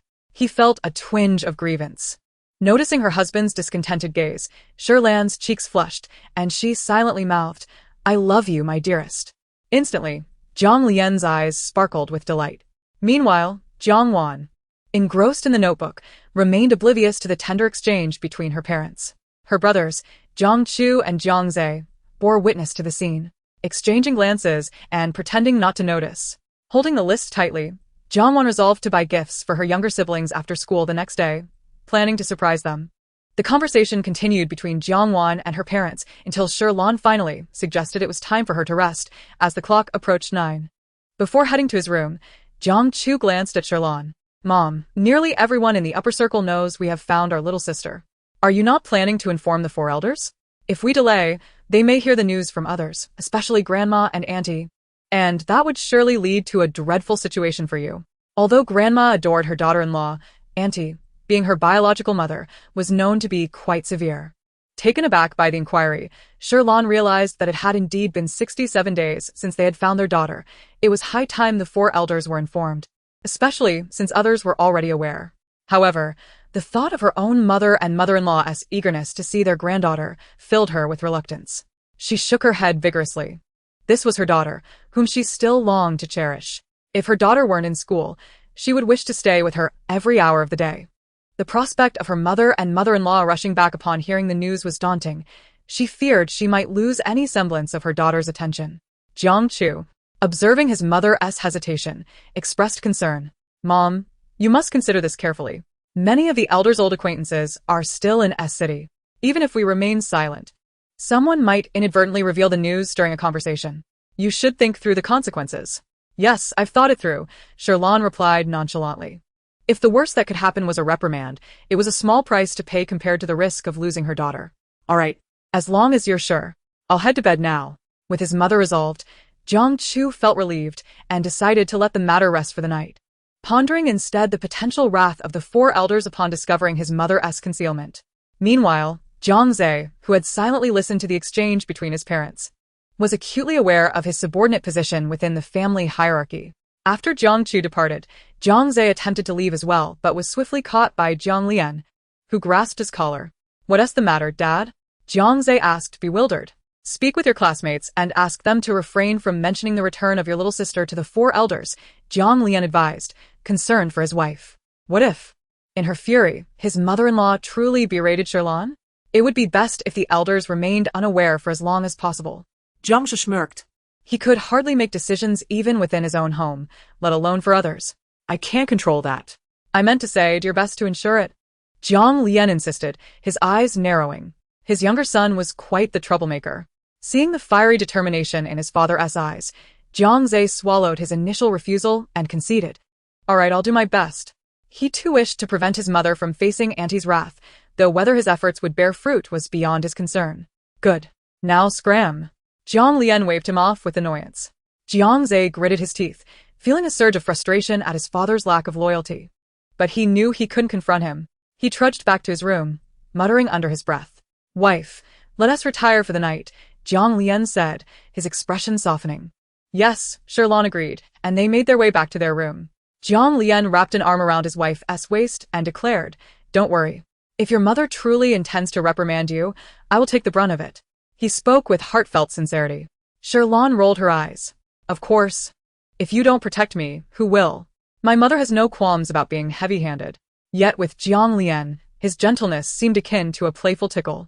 Leaving Shirlan exasperated and questioning who her true parent was, Jiang Zhe returned to his room, where he and his friends were gaming, and he suddenly sneezed. Who was thinking of me? He mused, stroking his nose with a hint of vanity. Maybe they're cursing you. One of his friends quipped over the headset. Shut it. Haven't you heard? If you think you sneeze. I only sneezed once, so it must be a simple sneeze, Jiang Zhe retorted, before sneezing several more times in succession. His friends fell silent, and after clearing his nose, Jiang Zhe said in a nasally voice, Say something. Bro, it sounds like you have a cold, another friend chimed in. Shut up. You're the one being annoying. Jiang Zhe snapped back. Come on, man, I think you really are sick. Just take some medicine, a cheerful voice suggested. Everyone who played with Jiang Zhe, regardless of age, affectionately called him Zhong Zhe, signifying his significant status within the Jiang family. The young man addressed Jiang Zhe as Zhe Zhe, indicating that he came from a distinguished background, perhaps on par with the Jiang family. Get lost, Shirshao. Still on that rat poison? Why don't you take it? Why are you prancing around when you should be nursing your wounds? And you claim to be the school bully, yet you're too afraid to speak up even after getting beaten to a pulp, Jiang Zhe retorted defiantly. Upon hearing this, the boy named Shirshao immediately bristled. Jiang Shaoze, Am I a coward? If you had the guts, you'd fight back when your father hits you. If you really dared to strike back, I'd call you grandpa, he provocatively challenged. Jiang Zhe's eyes twitched. I might get away with hitting my dad. But if you call me grandpa, I might not see the sun rise the next day. A combined assault from my parents would leave me either dead or severely crippled. Sure, Xiaozhe fell silent for a moment before conceding. You're right. It's not just you. I'd end up getting beaten to a pulp as well. My father doesn't treat me like a biological son. Even enemies would be treated better. The wounds I have now were all from his whip, and he showed no mercy. Otherwise, I wouldn't still be in the hospital after 2 weeks, barely able to get out of bed. Hey, gentlemen. Are we still playing the game? The other side is about to win. At that moment, Yu Fong dared to interject into the conversation between the two young masters. Of course we're playing. Hurry up and let us crush them. Jiang Zhe immediately directed his character in the game towards the enemy base. Yes, let us annihilate them. Sure, Xiaozhe echoed with fervor. All right. Yu Fong complied, and the game commenced anew. Jiang Wan, it's gym class. And our gym teacher loves to make the students run. How far do you think you can run? Xiao Kuke cheerfully led Jiang Wan towards the playground. I'm utterly out of shape. Jiang Wan immediately shook her head. With her frail body, how much could she possibly run? If she could manage a lap, she'd be grateful. Jiang Wan's stamina was genuinely poor. Having grown up in poverty, she had always devoted herself to her studies. She considered running a waste of time better spent solving more problems or taking more practice exams to enhance her skills for competitions with lucrative prizes. Thus, sports were certainly not her forte. Well, you're in for it. Xiao Kuku relished the moment. You might as well prepare for Jiang Zhe to carry you back. A lap around their playground was 500 meters, and unless they ran at least 2 or 3 laps, the gym teacher would not let them off the hook. Ah. Jiang Wan's face immediately scrunched up in dismay. Is that for real? That's so embarrassing. And what if Xiaoge gets worn out too? How would he have the strength to carry me? Jiang Wan's words were utterly innocent, yet unbeknownst to her, Jiang Zhe, just 78 meters ahead, heard her perfectly. He turned around and shot her a fierce glare. Jiang Wan blinked her big eyes, filled with confusion. Why is he glaring at me? What did I do? She felt aggrieved as she hadn't even spoken to Jiang Zhe. Lin Geng chuckled as he leaned against Jiang Zhe's back, but before he could say anything, Jiang Zhe grabbed his entire face. You might as well stay silent. Anything you say is bound to be nonsense. Yu Fong stood on Jiang Zhe's other side, laughing at Lin Geng. Little Geng, knowing your mouth always gets you into trouble. Why don't you learn to keep quiet? Lin Geng swatted Jiang Zhe's hand off his face, glaring at Yu Fong. I haven't said anything yet. He felt wronged as well. So what do you want to say? Zhongguo's stamina isn't great either. Even his sister looks down on him. Will he ever find a wife? Lin Geng's words left those passing by momentarily frozen. Yu Fong burst into uproarious laughter. Haha, truly the loose-lipped Lin Geng, unafraid to say anything. You really have no fear. Meanwhile, Jiang Zhe's face darkened like the bottom of a pot. Lin Geng, I see you're truly seeking death, he growled, grabbing Lin Geng by the neck with a fierce expression. However, Lin Geng slipped away like a slippery eel, shouting as he ran, Why are you so mad at me? My dad said if a man has poor stamina, his wife won't look at him. Just think about it. If your wife asks you to carry her, and you can't, isn't that just pathetic? The naive Lin Geng shouted with great conviction, albeit loudly. Lin Geng, keep running. And see if I don't catch you, and make you pay. Jiang Zhe sprinted after him with long strides. As the so-called school bully, his athletic prowess was unmatched, and within 2 minutes, he had Lin Geng pinned beneath him, relentlessly pounding him until Lin Geng begged for mercy. Idiot, Wei Qing remarked as he passed by. Who are you talking about? Did I mention your name? If you insist on taking it personally, what can I do? Wei Qing shrugged helplessly. Jiang Zhe's anger skyrocketed, akin to a rocket shooting toward the heavens. Wei Qing, he bellowed, suddenly lunging forward with a clenched fist aimed at Wei Qing. Unfazed, Wei Qing responded in kind, and in an instant, the two were locked in a fierce struggle, truly exerting all their strength in combat. Chapter 50. The Gym Teacher, Shen Jun, a former comrade of the fourth brother. Wow, how thrilling! Jiang Wan exclaimed, her eyes sparkling. This was her first time witnessing such a captivating fight, akin to a martial arts film, far superior to the cheap special effects on television. Isn't it cool? Very cool. Jiang Wan nodded repeatedly. I was just as handsome when I was young, but alas, time is indeed a butcher's knife. She sighed. Youth? What's that? Jiang Wan finally realized that the voice beside her belonged not to Xiao Koko, but rather to a rugged male. Jiang Wan's eyes widened as she looked up, her pupils trembling at the sight of the man towering over her. She stood at 1.7 meters, yet he was a full head taller, nearly 1.9 meters, with a robust physique. Although dressed in a blue tracksuit, his muscular build was unmistakable. The man had bronze skin and a buzz cut, not handsome in the traditional sense, but rather a ruggedly handsome figure. Despite his self-deprecation, the sharpness in his eyes occasionally sparkled with brilliance, indicating that he was not to be underestimated. The man stood tall and rigid, clearly someone who had undergone rigorous training. Wow, so cool. Jiang Wan was certain he was a soldier. There was no need to ask how she knew. She simply did. Only soldiers exuded such a powerful aura without any effort. Who are you? Jiang Wan asked, her eyes gleaming with anticipation. The man looked at Jiang Wan, momentarily taken aback. He stared at her lips, uncertain whether the compliment he had just received was truly from her. Noticing Jiang Wan's unwavering gaze, the man, who rarely smiled, finally managed a faintly amiable grin.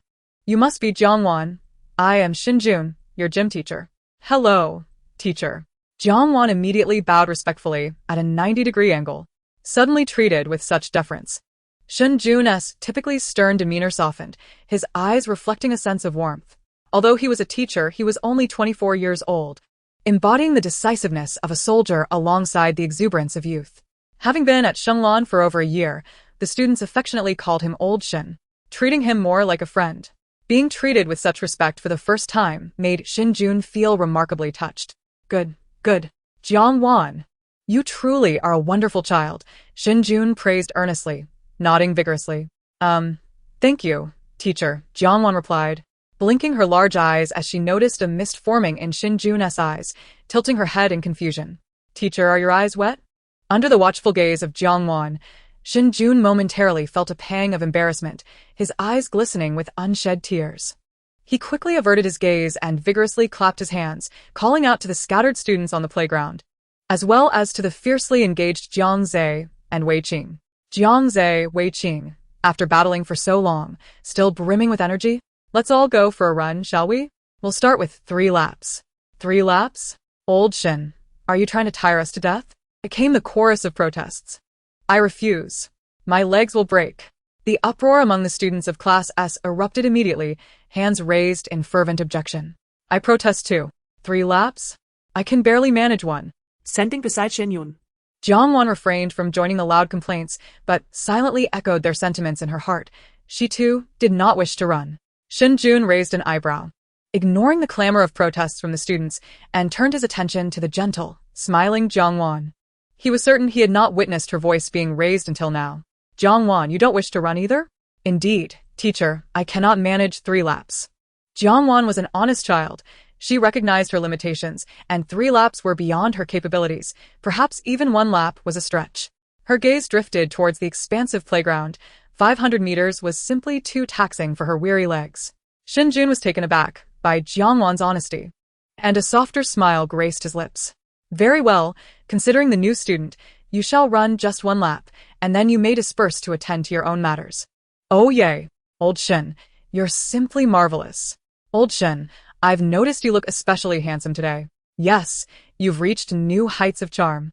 Old Shen, I hope you can maintain this level of handsomeness. Typically, Old Shen's word was law, and defiance was met with strict repercussions. Yet the students of Class S now appeared momentarily stunned, their faces lighting up with joy, bouncing around happily and showering him with compliments. Xinjun's lips twitched at their exuberance. Enough dawdling. Start running. He clapped his hands decisively. Yes. The students responded in unison, rushing to the nearest track without forming a line. Jiang Wan, you should join them. Xinjun called out. All right, teacher. Jiang Wan bowed and dashed towards her friends, Xiao Kiki and Lo Ingliang, who were observing from the sidelines. You're all so inconsiderate. The teacher arrived, and you didn't even give me a heads up. You nearly scared me to death. Jiang Wan began to voice her grievances as she approached. Xiao Kiki, with a pleasing demeanor, replied, Apologies, we were at fault. But you can't blame us entirely. You were lost in thought and didn't notice Old Shen's arrival. Jiang Wan stuck out her tongue. I was mesmerized by my brother's fight. He was simply too impressive. Moreover, it was my first time witnessing a fight up close. The trio reached the edge of the playground, where Shen Ying was already waiting. Once reunited, they began to jog slowly. There were no speed regulations. So they took their time. Have you never seen a fight at your previous school? Le Yang Liang inquired curiously. Regular schools must differ from elite ones. Aren't tea fights quite commonplace? While some of their relatives attended prestigious schools, many were enrolled in ordinary institutions, and family gatherings often included tales of classmates bickering over trivial matters. No, I'm afraid, Jiang Wan replied, shrinking her shoulders. Though she relished gossip, the prospect of bloodshed terrified her. Those engaged in fights were often blinded by rage and indifferent to innocent bystanders. If she were caught in the fray, she would have nowhere to lament her misfortune. By the way, is Teacher Shin a soldier? His presence exudes such strength. While her father and older brother also possessed a commanding aura, theirs stemmed from their long-held positions of power. Whereas Teacher Shen's presence was forged through the trials of battle, a quality that instilled fear. Indeed, old Shen is a soldier, a comrade of your fourth brother. He was injured in service and was introduced to us by your fourth brother, Xiao Kiki explained eagerly. A comrade of my fourth brother? How impressive! Jiang Wan exclaimed, her mouth agape in astonishment. To think that Teacher Shin, whom she had suspected to be a soldier, was indeed a comrade of her formidable fourth brother. The brief introductions of the numerous brothers from the Jiang family hinted at the prowess of her fourth brother, a legendary soldier. Thus, Teacher Shin must also be an extraordinary warrior. Jiang Wan's eyes sparkled with admiration. She had always held soldiers in high esteem. Her mother, the dean, had often advised them to seek out the police if they ever got lost, for they would ensure their safe return home. At the age of 78, Jiang Wan had indeed found herself lost once and had remembered her mother's words, successfully locating a police officer who escorted her back. Hence, for many years, her utmost admiration had been reserved for soldiers and police officers. That's why our class tends to behave well during physical education, Shen Ying remarked, her eyes fixed on the diligently running Jiang Zhe and Wei Qing. The two seemed to be in a contest of stamina, racing ahead with reckless abandon. And Shen Ying felt her own legs ache at the sight. Those two would surely feel the repercussions of their exertions soon enough. Not only Shen Ying noticed their fervor, but Xiao Kiki did as well. They had barely begun running when the duo had already completed half a lap, kicking up clouds of dust beneath their feet. Jiang Wan watched enviously as her brother dashed ahead. Despite being twins, he was both academically and athletically gifted, while she could only claim proficiency in her studies, her physical prowess lacking entirely. As the conversation continued, Jiang Wan felt her legs growing weary. I'm struggling to keep up, she gasped. Your stamina is truly lacking. Lu Yingliang replied, her breath steady and even. Yingliang, you're so impressive. Jiang Wan gazed at her with admiration. It's not that Yingliang is remarkable. It's just that you're too weak, Xiao Kiki remarked. After nearly 300 meters, Jiang Wan felt a sense of relief. As a wealthy girl, she had received focused training in physical fitness. You're all amazing, Jiang Wan conceded, genuinely praising them. Unfortunately, I didn't have the luxury of wealth before. I had to focus on my studies. Who had time to run? If I had that time, I'd rather solve a few more problems to earn competition prizes. Her candidness left the other three momentarily speechless. Living in the upper echelons of society, they relished cryptic conversations, often leaving others guessing. Yet Jiang Wan's sincerity and lack of guile were striking. She spoke her mind without hesitation. The three exchanged glances, recognizing the warmth and helplessness in each other's eyes. Perhaps it was Jiang Wan's innocence that allowed Lu Yingliang and her friends to genuinely befriend her. Initially, they had merely been intrigued by her uncanny insights and wished to linger nearby for entertainment. However, after spending a few days with her, they discovered her genuine simplicity. Having once endured poverty, Jiang Wan had returned to the affluent Jiang family without being blinded by opulence, retaining her purity. How could one not be drawn to her? If they were in her shoes, they would doubt their ability to maintain such an innocent heart as Jiang Wan. At this moment, they wholeheartedly accepted Jiang Wan as a friend, embracing her as a cherished sister within their circle, not because she hailed from the prestigious Jiang family, but simply because she was Jiang Wan, unadulterated, and without any embellishments. After completing the circle, Jiang Wan felt an overwhelming ache in her chest, throat, legs, head, and waist. Every part of her body throbbed with pain. I feel like I'm going to die, she gasped, leaning on her knees, her legs feeling as limp as noodles, utterly incapable of continuing. With your stamina, TSK, laughed Xiao Kiki, slightly out of breath. Yet not as dramatically affected as Jiang Wan. Jiang Wan, you really need to start working out. Shunning chimed in, also panting, though only slightly. You all are so impressive. Jiang Wan managed to catch her breath enough to speak. It's not that we're impressive.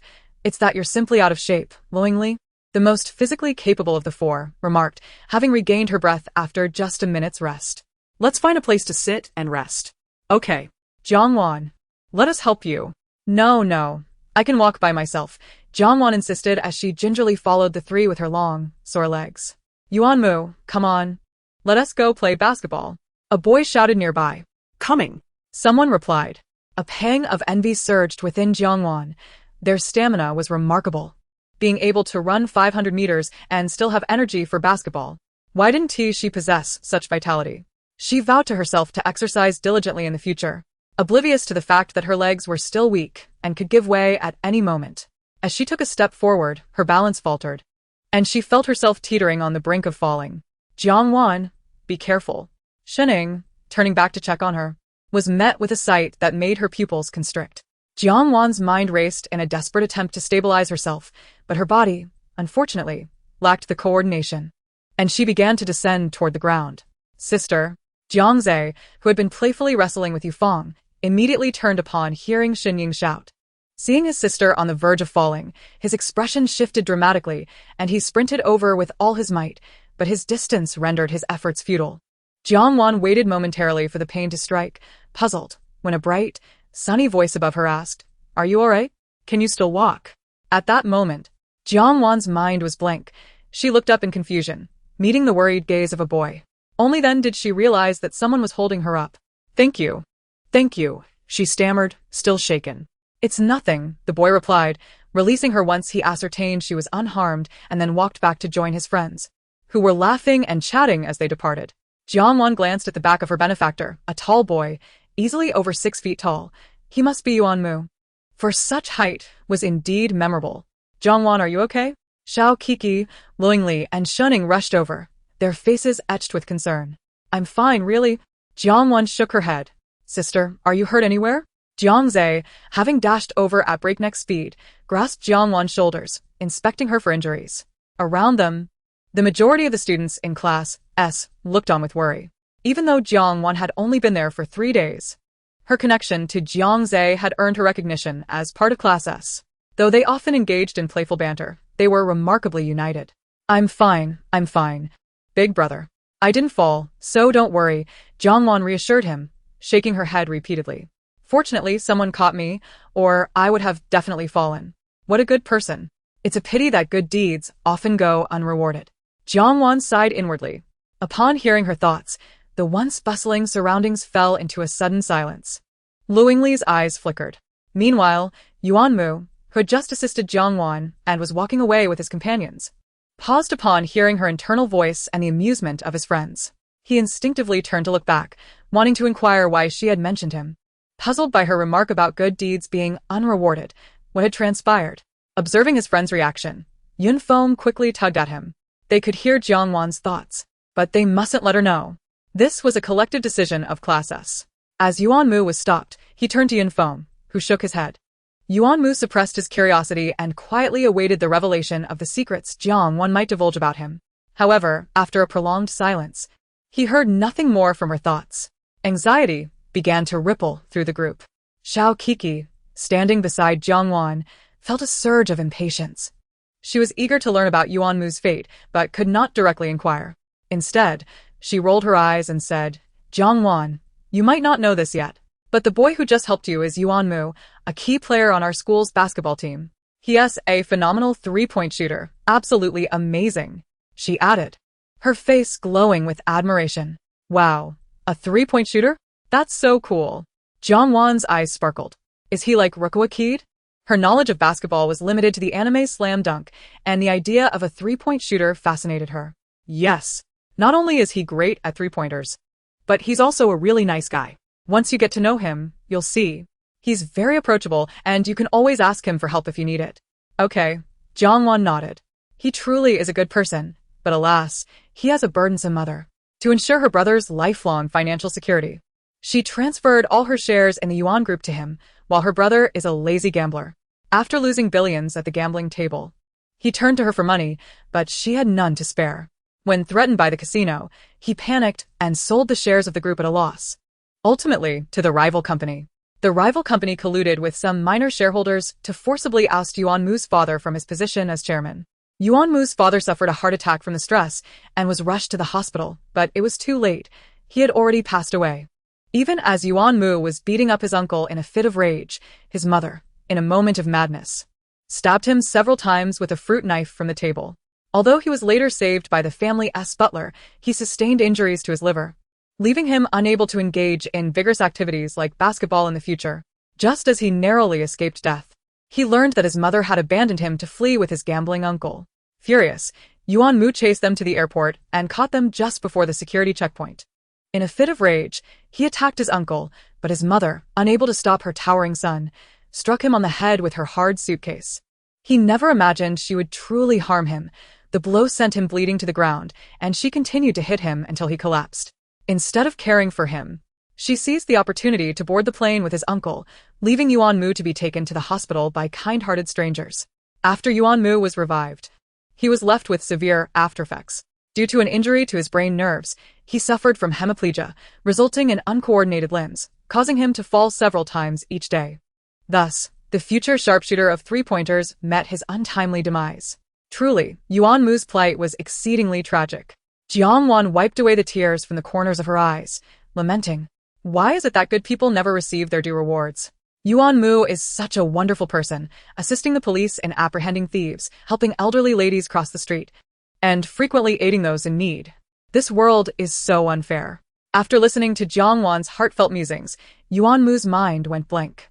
He had always known that his mother was excessively devoted to his lazy uncle throughout his life. Any cherished possession he had was promptly given to his uncle whenever he expressed a desire for it, without any consideration for Yuan Mu's feelings. However, he never imagined that his mother would go so far as to relinquish her shares in the family corporation for that gambler, and even while his father was being harmed, she chose to defend the perpetrator and seemed intent on causing him harm as well. A wave of desolation washed over him. Was she truly his mother? How could a mother who seemingly cared more for her brother than her own child exist? It seems that this afternoon, his uncle is about to sell the company's shares to another corporation, Jiang Wan suddenly exclaimed, her realization striking like lightning. She glanced in Yuan Mu's direction, pondering. How can I subtly inform him? Will he believe me? Jiang Wan was torn with uncertainty. Upon hearing this, Yuan Mu abruptly turned around, startling Jiang Wan, who had been gazing at him intently. I have something to attend to this afternoon. Please excuse me, he shouted towards Yunfeng, before sprinting away at breakneck speed. All right. Call me if you need anything, Yunfeng called out to his retreating figure. Yuan Mu offered no reply, merely waving his hand in acknowledgement. Jiang Wan, seeing him dash off, appeared anxious. Why did he leave so abruptly? I haven't even told him that trouble is brewing at his home. What am I to do? Her eyes reddened with worry. Beside her, Zhang Zai's eyes sparkled with a sudden idea as he turned to Yunfeng, who coincidentally was looking his way. Noticing Zhang Zai's silent signals, Yunfeng quickly understood. Zhang Zai, let's go play basketball. Although it's a pity Yuan Mu, our sharpshooter, isn't here, we have no choice. He just received a call from his father about his uncle's plans to sell the company's shares to another corporation. Yuan Mu must hurry back to stop this. Upon hearing this, Jiang Wan sighed in relief. Thank goodness. Yuan Mu's father got the news in advance. This means Yuan Mu's fate can be altered. How wonderful. Indeed. Good people must be rewarded.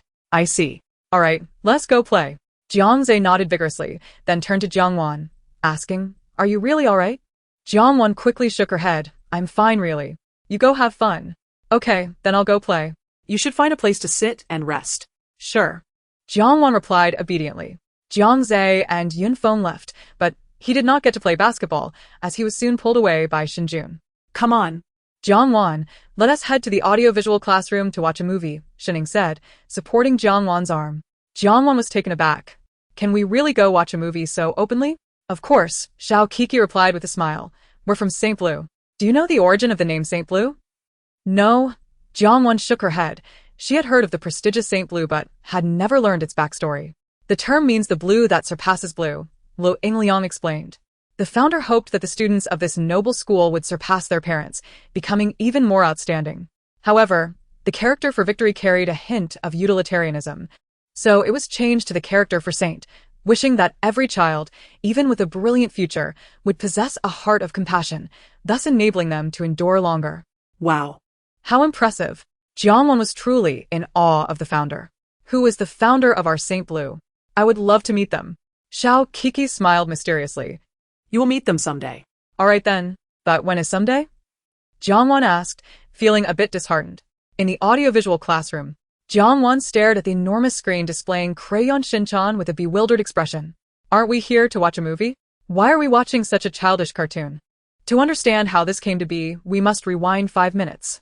The four of them had entered the audiovisual classroom, and Jiang Wan had no objections regarding the film choice, while Lo Yingliang was indifferent. However, the usually aloof Shuning unexpectedly asserted herself, insisting on watching a Korean drama. The acclaimed film The Witch, claiming she wanted to rewatch it despite having seen it several times. Xiao Kiki, on the other hand, wished to watch a comedy. A dispute ensued, and ultimately, they could not come to an agreement, leading Lo Yingliang to press the replay button. It was unclear which genius had last watched television there, but they had chosen Crayon Shin-chan, which felt rather juvenile. Nevertheless, none of the four objected, and they settled in to watch. Chapter 53, Shinjun inquires about Jiang Wan's thoughts. Old Yen faces mockery. Meanwhile, Shinjun had dragged Jiang Zhe into a dimly lit area, demanding, "Speak up." Jiang Zhe was dumbfounded, unsure of what he was supposed to say. "Surely you can hear your sister's thoughts." Shinjun spoke sternly. Upon hearing Jiang Wan's thoughts for the first time, Shinjun initially believed he had misheard, but it was impossible to mistake the subsequent occurrences. It became evident that Jiang Wan possessed some unique ability. Uncertain whether it was just him or if many could hear her thoughts, he discreetly observed her. When he once again heard her discussing matters concerning Yuan Mu's family, the previously lively S-class students displayed expressions of gossip and intrigue. And after learning of Yuan Mu's fate, their faces were filled with indignation. Shunjun, being a special forces soldier, though not a scout, was trained in reading expressions, and he could clearly see the reactions of all 39 students in S-class, aside from the absent-minded school bully and Jiang Wan. All of them could hear Jiang Wan's thoughts.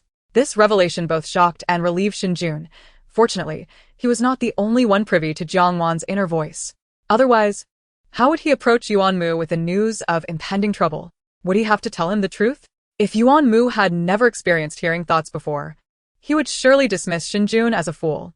Jiang Zhe rested his chin in his hands. "So, even you, old Teacher Shin, can hear?" "Yes, which is why I asked you to speak up." Shinjun had grown accustomed to Jiang Ze's informal address and was no longer irritated by it. "We don't know the specifics, just that when my sister came back that day, she shared everything she had learned about Jiang Wan in detail." Shinjun nodded in understanding, realizing that not only S-class students but also the Jiang family members, Qi Yan and Old Yen, could hear Jiang Wan's thoughts. The scope of this phenomenon was rather extensive. "All right, let's head back." He waved his hand, effectively dismissing Jiang Zhe.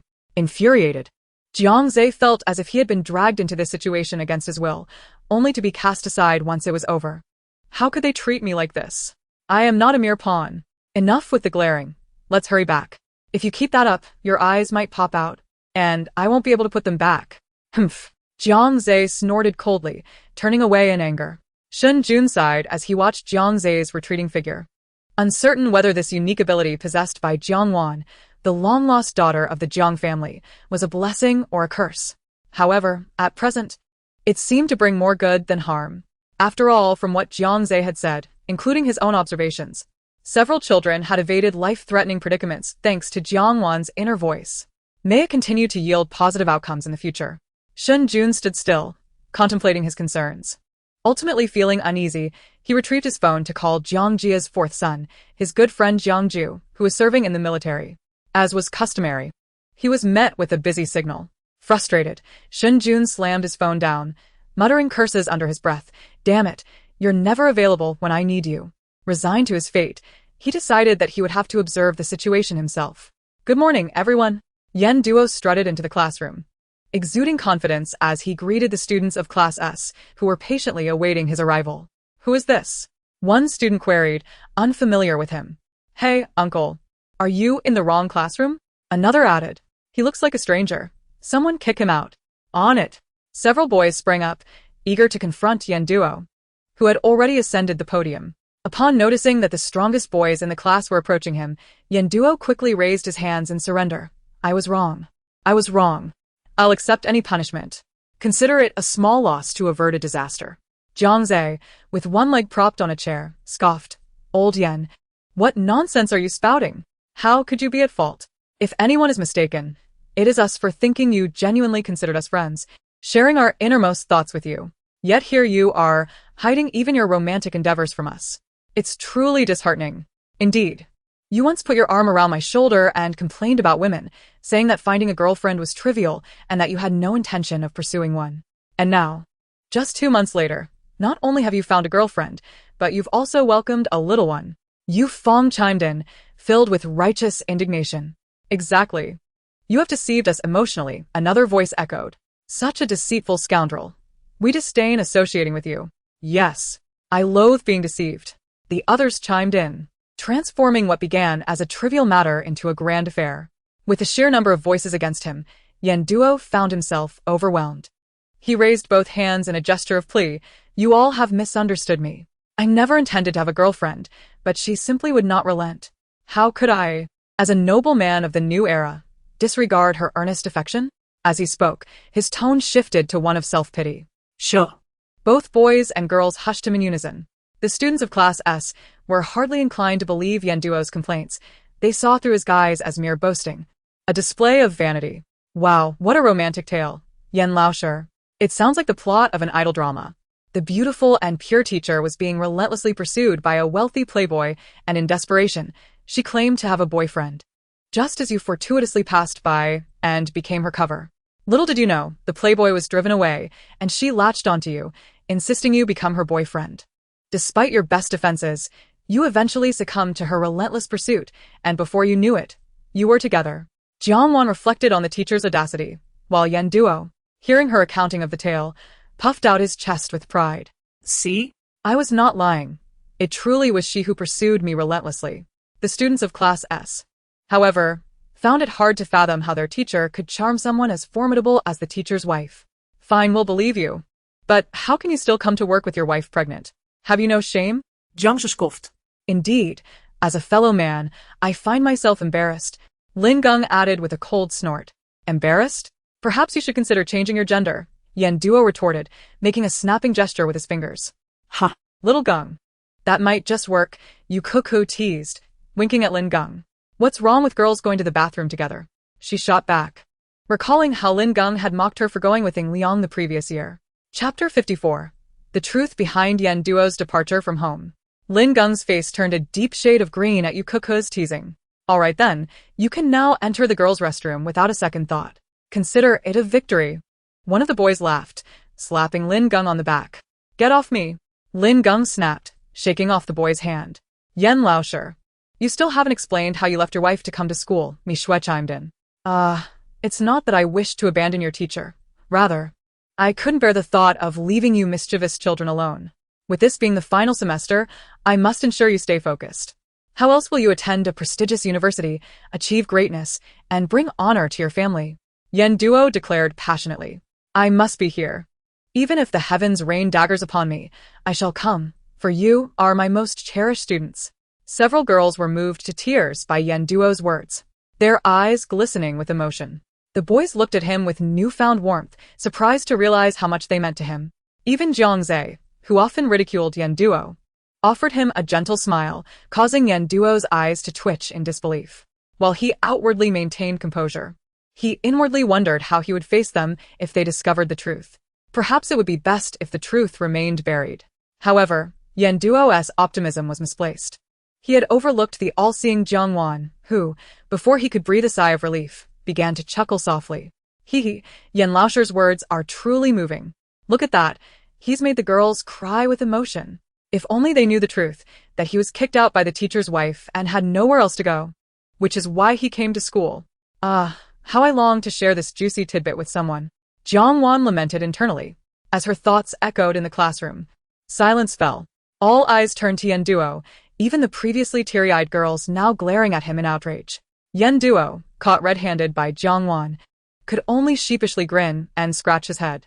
Ah, old Yen, let us keep our grievances between us, Jiang Zhe sneered, returning to his seat. Now. Let us have our great Yen Laosher teach us. Yes, please begin your performance, or rather, your lecture, Yu Fong stammered, struggling to find the right words. Yen Duo had intended to deliver a meaningful lesson, but with daggers of scrutiny aimed at him from all directions, how could he focus? Alas, he felt utterly miserable.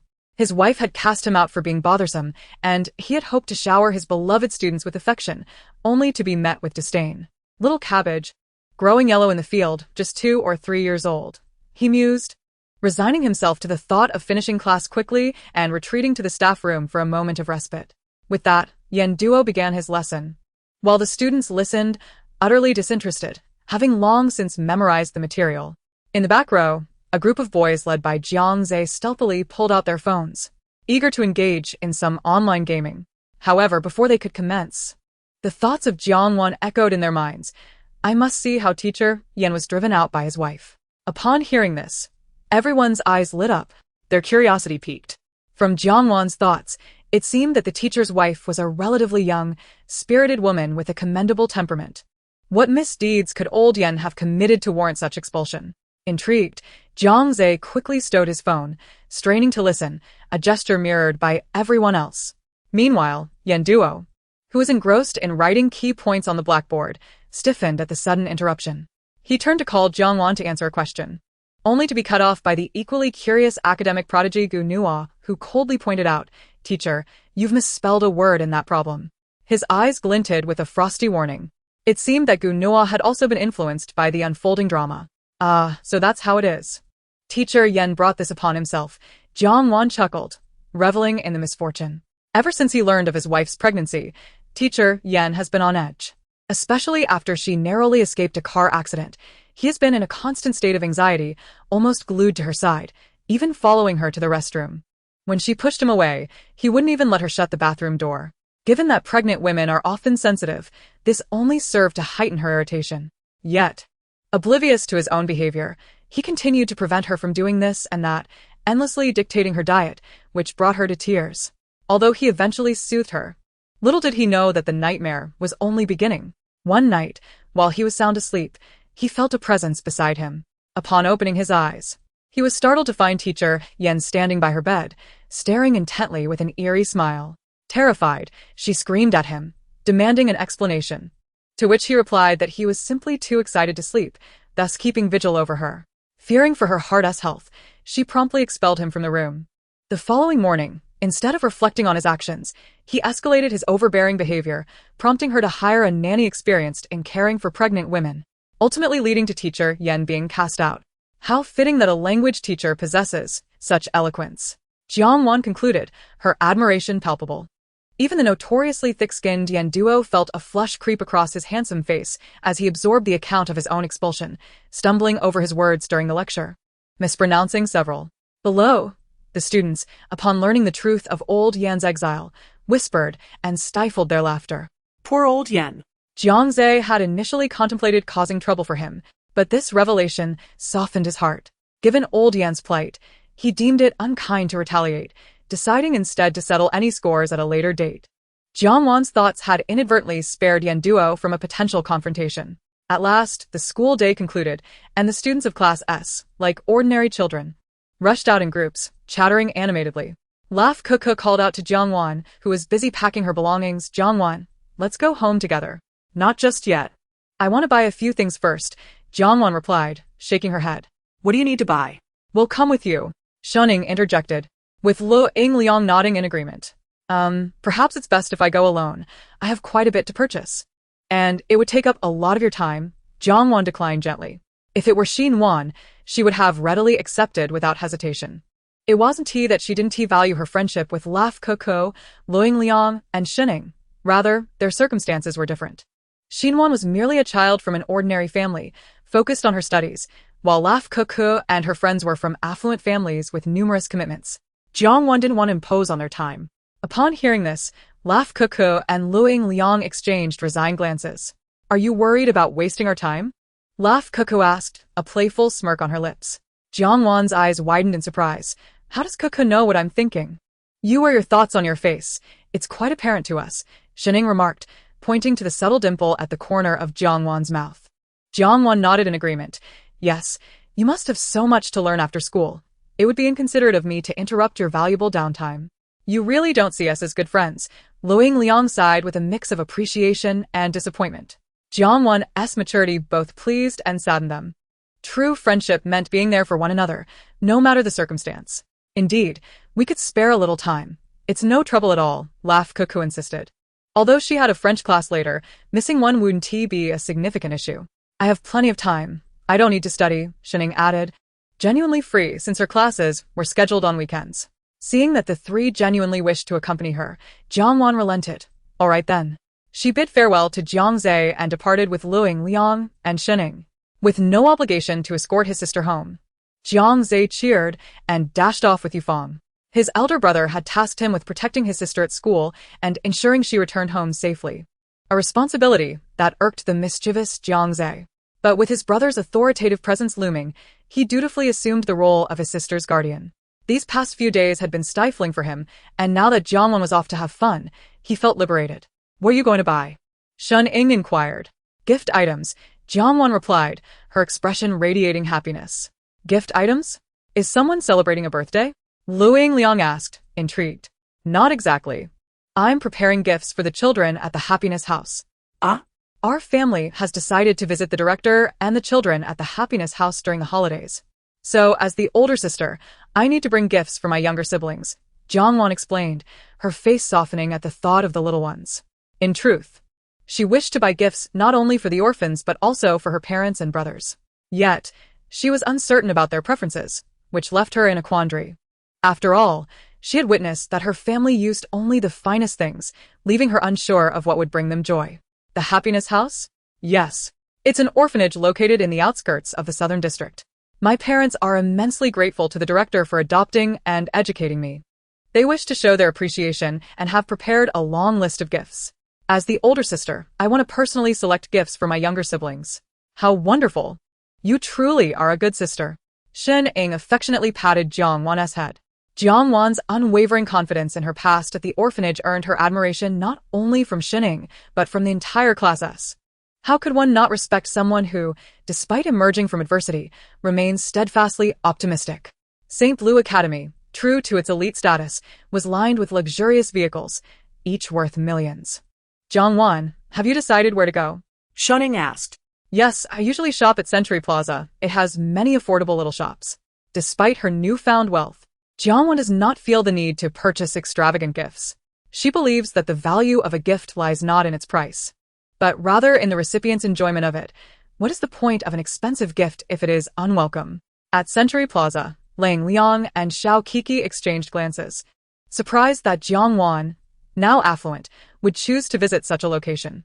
S-City is exceptionally vast, with a population numbering in the hundreds of millions and shopping malls exceeding a dozen, yet Century Plaza stands as a shopping haven for the lower class. In contrast, the upper echelons frequent luxurious venues where opulence reigns supreme. Of course, the younger siblings are still too naive to comprehend the concept of luxury. Their happiness is paramount. Jiang Wan perceived the confusion in her companion's eyes. I see, Xiao Kiki nodded in understanding. The four of them then boarded Jiang Wan's vehicle to head to Century Plaza, while the other three did not return in their own car but followed along, as they would need a ride home after their shopping excursion. Jiang Wan was exceedingly familiar with Century Plaza. Each time she received a scholarship, she would explore the shops one by one, meticulously comparing prices and quality until she was well acquainted with the best deals. Thus, upon arriving, she promptly led the trio to her favored destination, a toy store. Even before they approached, Jiang Wan spotted a familiar girl ahead. I believe that girl is from Class S, though we have never spoken, she remarked. Lang Liang followed Jiang Wan's gaze, a hint of surprise crossing her face at seeing the girl here. That's Lung Wenqing. She's from our Class S, she explained. Wenqing, Xiao Kiki called out. Upon hearing her name, Lung Wenqing turned, uncertainty flickering in her eyes as she scanned her surroundings. Typically, the people she knew would not be present at Century Plaza. When she spotted Jiang Wan and her companions in the distance, astonishment washed over her. You all? What brings you here? Isn't this a paradise for the affluent? We're accompanying Jiang Wan. Shening pointed towards her. Lung Wenqing turned her gaze to Jiang Wan, who greeted her with a friendly smile. Hello. Hello. Wenqing, what are you here to buy? Xiao Kiki inquired curiously, eager to understand the reason for Lung Wenqing's presence at Century Plaza. Given their status, it was unlikely they would ever visit such a place unless absolutely necessary. Ordinary people yearn for the luxurious lifestyle, often visiting opulent venues to broaden their horizons, while the wealthy and their offspring seldom exhibit curiosity about the shopping havens of the common folk. I found a lovely flower shop online and wanted to check it out, Lung Wenqing replied. Her mother, a beauty with a passion for flowers, had filled their home with blooms, and influenced by her, Lung Wenqing had also developed a love for flowers. Whenever she heard of a place with exquisite blossoms, she would rush there, often spending lavishly. What a serendipitous encounter. Shall we explore together? Jiang Wan suggested unexpectedly. Lang Liang was taken aback by Jiang Wan's invitation, her eyes sparkling with surprise. Although they were all from Class S, each had their own circle, and their relationship with Lung Wenqing was neither particularly close nor distant. Nonetheless, they had never shopped together before. Lung Wenqing, too, was taken by surprise. She shook her head. No, I need some time. I wouldn't want to impose on you. With that, she turned to leave. Jiang Wan bit her lip as she watched Lung Wenqing walk away. Is something the matter? Xiao Kiki noticed her unease and immediately inquired, her eyes gleaming with interest. After a moment's hesitation, Jiang Wan spoke. Kiki, could you invite her to join us? Why?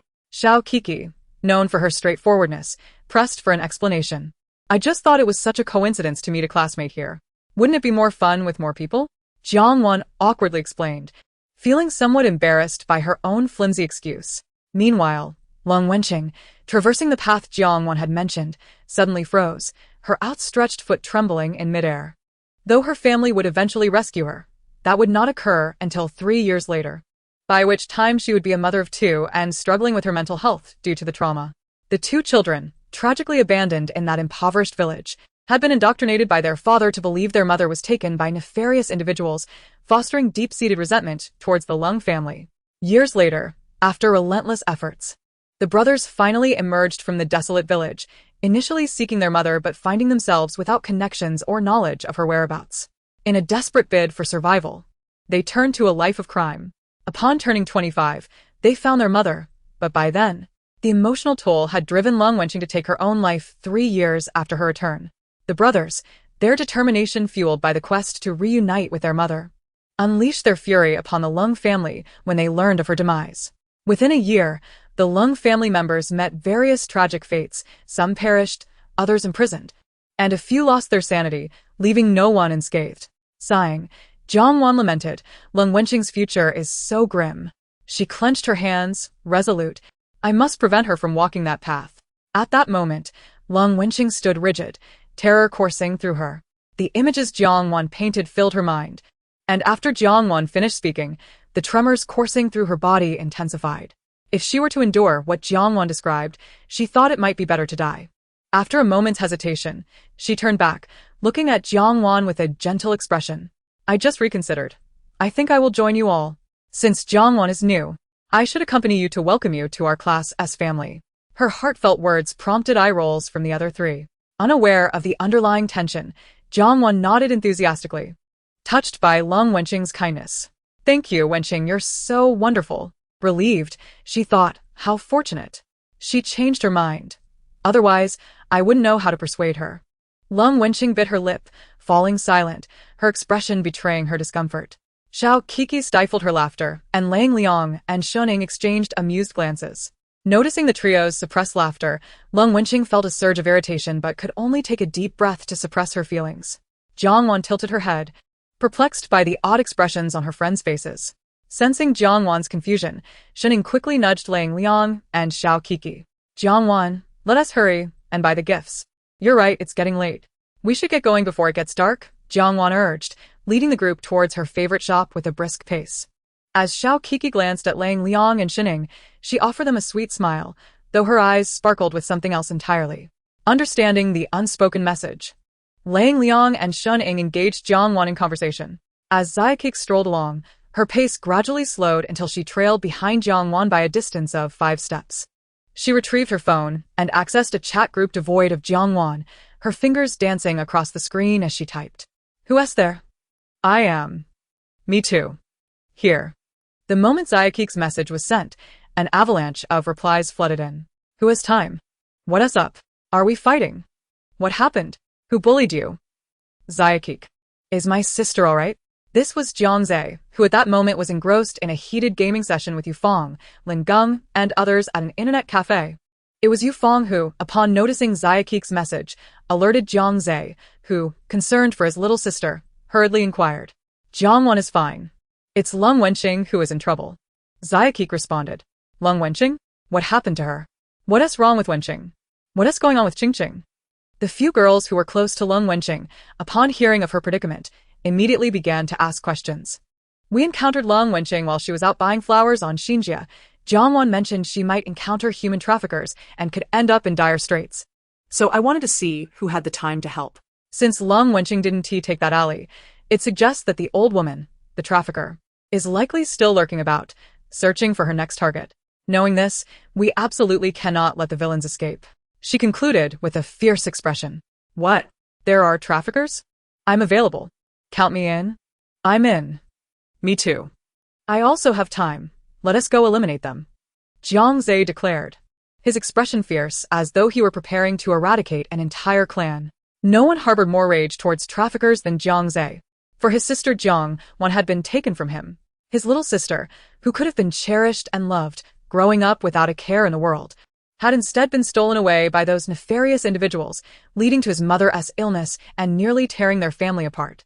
Jiang Zhe stood up, abandoning the game in his fury, responding angrily, while striding towards the exit. Naturally, Lin Geng, Yufeng, and others followed suit. The moment Zayakik shared the information about the trafficker, all the silent participants in the group emerged. Regardless of who they were, the mention of traffickers ignited a collective fury. To catch the trafficker, you should reach out to Jian. His father is the police chief. Lin Geng typed and the group fell silent, right? We almost forgot about him. While others were typing, Jiang Zhe opted to send a voice message. Where's Jian now? He should be in training, replied Li Sheng, who had a good relationship with Jian. I called him. He didn't pick up. Of course he wouldn't. He's probably busy wooing his childhood sweetheart. With a knife emoji, jokingly, if you keep talking nonsense, I'll come for you. Oh, is the childhood sweetheart around? Then Jian must truly be in training. Oh, do we contact Jian? We should ask the childhood sweetheart. We have no other option. She must know how to reach Jian. Xiao Mei. Jiang Zhe called out. I'll make contact with him. Xiao Mei replied. All right, let us head to Xinjia. Brothers who have time, let us go. Coming. Zhe go, we're setting off now. Jiang Wan led 3 companions to a toy store she frequently visited. Wow, how adorable. Zayakik exclaimed, her eyes sparkling at the sight of all the plush toys. Jiang Wan, what do you want to buy? Lang looked at the plush toys with a face awash in curiosity, albeit not as exaggerated as Zayakik's. I think the dolls are lovely too. Little girls adore them, she remarked, pointing to a variety of dolls on the other side. She recalled how, as a child, she adored dolls, often begging her mother for scraps of fabric to make little outfits for them, only to have her younger sister, Li Jinjin, snatch them away, leading to destruction when she could not prevail. As the elder sister, she never yielded, and thus was often scolded by their grandfather. Eventually, she ceased playing with dolls and grew distant from her grandfather, rarely visiting the old home unless necessary. Chapter 57. Capturing the trafficker. I still think the plush ones are better, Zayakik declared, snuggling a panda plush that was as tall as she was, deciding that she must buy this adorable giant panda to take home and cuddle with at night for a particularly cozy sleep. Who could resist the allure of plush toys? Shening was among the few exceptions. Since childhood, she had preferred toys like Transformers, toy cars, and various toy guns over soft toys. Jiang Wan. Boys can buy toy cars or big swords over there. My brother loves those, Shening said, her eyes gleaming at the sight of the toy guns. Despite her seemingly indifferent demeanor, she had a deep-seated fondness for firearms, unlike other girls who dressed up prettily to shop. During vacations, she preferred to spend her days at a shooting range. All right, Jiang Wan responded, beginning her exploration among the plush toys. Anything that caught her eye was swiftly acquired. Typically around the size of a basketball, as anything larger would be cumbersome for young children to carry. She struggled to hold a small panda, a small tiger, a small lion, and a small rabbit. The store owner recognized Jiang Wan. Although she didn't frequent his modest shop often, when she did, she would make substantial purchases, often exceeding 20 or 30 toys in one go. It was hard not to remember her. Most significantly, Jiang Wan was an expert at bargaining. A plush toy that cost at least 189 yuan would be sold for around 30 yuan, leaving the owner with barely any profit. While Jiang Wan would insist on exquisite packaging for each gift, enhancing the anticipation. Each time she visited, the owner felt like crying. Jiang Wan was unperturbed. The more she embraced, the more she gathered. The owner, seeing her drop one plush after another, felt it resembled picking sesame seeds while discarding watermelons, and had no choice but to bring her a shopping cart. Without hesitation, Jiang Wan tossed all the plush toys into the cart and resumed her quest for more delightful toys. As she rummaged, she chattered about what Rui would like and how the little rabbit would surely please her. While Jiang Wan busied herself with shopping, the rest of Class S had not been idle and had gathered near the alley where the traffickers had been sighted, close to Xinjia. Everyone else here? Jiang Zhe counted the heads. Zhe Ge, except for Jian, most are present, Lin Geng confirmed after a quick count. Where S. Jian? Jiang Zhe turned his gaze toward Xiao Mei. I've contacted him. He is on his way and should arrive in about 10 minutes, Xiao Mei replied calmly. Now that everyone is here, we're just missing one thing, Gu Nua said in a low voice. What are we missing? Hurry up and tell us, so we can prepare. Jiang Zhe urged. Bait. Right. Without bait, how will that wicked old woman commit her crime? However, the question remained, who would serve as the bait? Moreover, in the current situation, how would they find someone? I'll be the bait. Standing tall and graceful, Xiao Mei stepped forward. You? No way. If Jian finds out we used you as bait, he'll kill us. Exactly. Who doesn't he know that Jian treats you like a precious gem? If you lose a hair, he'll be after us with a vengeance. No. That one to do. The boys engaged in a heated discussion, all firmly rejecting the idea of letting Xiao Mei act as bait. In such an urgent situation, if I do not take on the role of bait, then who will? Or, where will we find someone else? Xiao Mei, hands on her hips, questioned with commanding authority. And let us not forget my skills. In a real confrontation, the majority of you would prove no match for me. A smirk of disdain danced on her lips. The crowd, particularly the boys, felt severely wounded by her words and her contemptuous expression. I believe it might not even require a girl. We could have Wei Qing dress in women's clothing. After all, he possesses quite a feminine appearance, as long as he stays silent. No one would discern that he is male, Lin Geng interjected suddenly. The moment his words left his mouth, a profound silence enveloped the scene, as everyone's minds went blank, processing the implications of his statement. In unison, they took 3 steps back, distancing themselves from the oblivious Lin Geng. Even Jiang Zhe couldn't help but twitch his lips, thinking, truly, one brings trouble upon oneself. Wei Qing stepped forward, cracking his knuckles with a cold smirk. Lin Hu, do you genuinely not know when to keep your mouth shut? Since you cannot seem to close it yourself, allow me to assist you. You wouldn't mind, would you? Only then did Lin Geng realize his blunder, staring in horror at the grim-faced Wei Qing approaching him. He turned to seek rescue from his leader, Jiang Zhe. Unfortunately, glancing back, he found no one within 5 meters. His leader Jiang Zhe stood at a distance, wearing an expression of exasperation. With no ally in sight and the menacing Wei Qing closing in, Lin Geng's heart sank into despair. Zhe Ge, save me. Just see if he dares to rescue you. Wei Qing retorted with a chilling laugh, seizing Lin Geng by the collar and dragging him toward the exit. Come on, Lin Hu, let me help you stretch those muscles. Zhe Ge. Lin Geng continued to plead for help, but Jiang Zhe remained resolutely indifferent, as if he hadn't heard a word. If it had been someone from another class, even if Lin Geng were at fault, Jiang Zhe would have stepped in to assist him. After all, he was the leader. No matter how useless his subordinate might be, he alone would administer discipline. Anyone who dared to touch his subordinate would face his wrath. However, if the adversary were from Class S, the situation took a different turn. In that case, his subordinate would have to fend for himself. After all, he was not only the leader of the subordinates but also the head of Class S. It was best for the subordinates to resolve their own conflicts. Have a good journey, Yu Fong said with a handkerchief he had produced from nowhere, smirking at Lin Geng, who was desperately reaching out for help. I will not spare you, Yu Fong, Lin Geng threatened, still being dragged along. With your mind on threatening others, perhaps you should worry about your own fate. Wei Qing scoffed. Enough, the fool has been dealt with. Let us return to discussing the bait.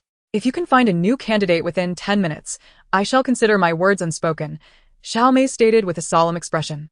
Xiao Mei's father was a retired soldier who opened a training hall, and all her martial prowess stemmed from her father.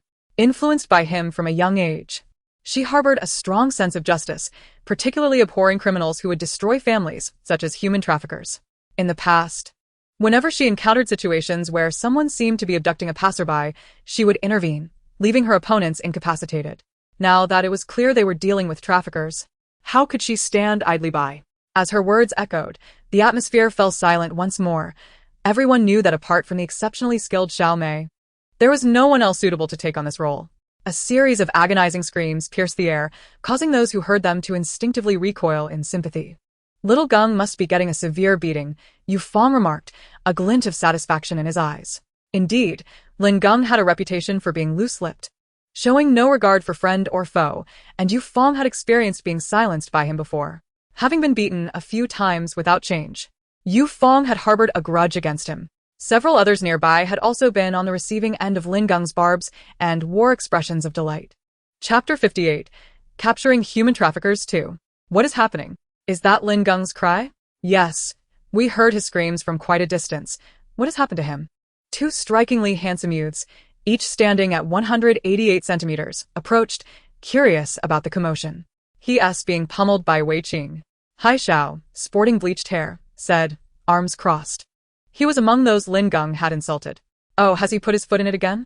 One of the newly arrived youths, Lu Yao, grinned widely. Truly, he has the memory of a goldfish. Che Yunxiang scoffed, just like a dog that cannot change its ways. Bai Feng, who was closest to Che Yunxiang, bumped fists with him, affirming their camaraderie. These two were also frequent targets of Lin Gung's jabs. It could be said that Lin Gung, with his loose tongue, had managed to annoy 2/3 of Class S. The remaining third either chose to ignore him or had already dealt with him. Jiang Zhe sighed helplessly at his subordinate's predicament. This is truly exhausting. Thankfully, there is only Lin Gung to worry about. If there were more like him, I would consider cleaning house. What's going on? Wu Noi Nuired. That old lady is still there, Che Yunxiang pointed out. Yes. The elderly woman was initially sitting on the ground, but upon seeing us, she hurriedly moved to a nearby stool. When we asked if she needed help, she panicked and shook her head furiously, Lu Yao reported. She clearly has something to hide. Right, her acting skills are top-notch. Lu Yao and Che Yunxiang had been dispatched to scout the situation, tasked with passing through the alley to check if the elderly woman was still present. If she was not, they would return. If she was, they would have to eliminate the threat to the public. As the group learned she was still there, a mix of relief and tension filled the air, leaving everyone in a complicated emotional state. Enough with the indecision. If we keep deliberating, and Z will arrive, and no one will get to play, Xiao Mei asserted firmly. I am going now. Whoever tries to stop me will face my wrath. With that, she strode toward the alley. Xiao Mei, Jiang Zhe hurriedly called out, taking a few steps forward. Xiao Mei furrowed her brow and turned back, her tone sharp. Jiang Zhe, are you truly going to stop me? Though her combat prowess might not surpass Jiang Zhe's, she was confident she could hold her own. Not at all. I merely wish to give you this. He produced a pair of peach blossom-shaped earrings and extended them to Xiao Mei. The air froze instantly as everyone puzzled over why Jiang Zhe would gift Xiao Mei earrings in such a situation. Their eyes sparkled with unspoken curiosity. What is this? Xiao Mei raised an eyebrow, refusing to take them. Wow, boss, you're actually gifting Little Mei jewelry? Aren't you afraid NZ will go berserk? Though the others held their tongues, Yu Fong couldn't help but voice his thoughts. If Jiang Zhe truly crossed paths with Jian, he would undoubtedly stand by his leader. Jiang Zhe turned his gaze, scanning the crowd, and upon seeing their intrigued expressions, he rolled his eyes in disbelief. Do you think I'm foolish? These are headphones. He shook them in front of Xiao Mei, where they have amplification capabilities. We'll be able to hear everything that happens on your end, clearly. If you find yourself in danger, simply shout, and we will rush to your aid. The group, including Xiao Mei, was taken aback to discover that the beautifully crafted peach blossom earrings were, in fact, listening devices. Where did you get these? Xiao Mei asked, intrigued as she toyed with them. That's not something you need to worry about, Jiang Zhe replied evasively. Just put them on, they connect to my phone, and we'll be listening in the entire time. Okay.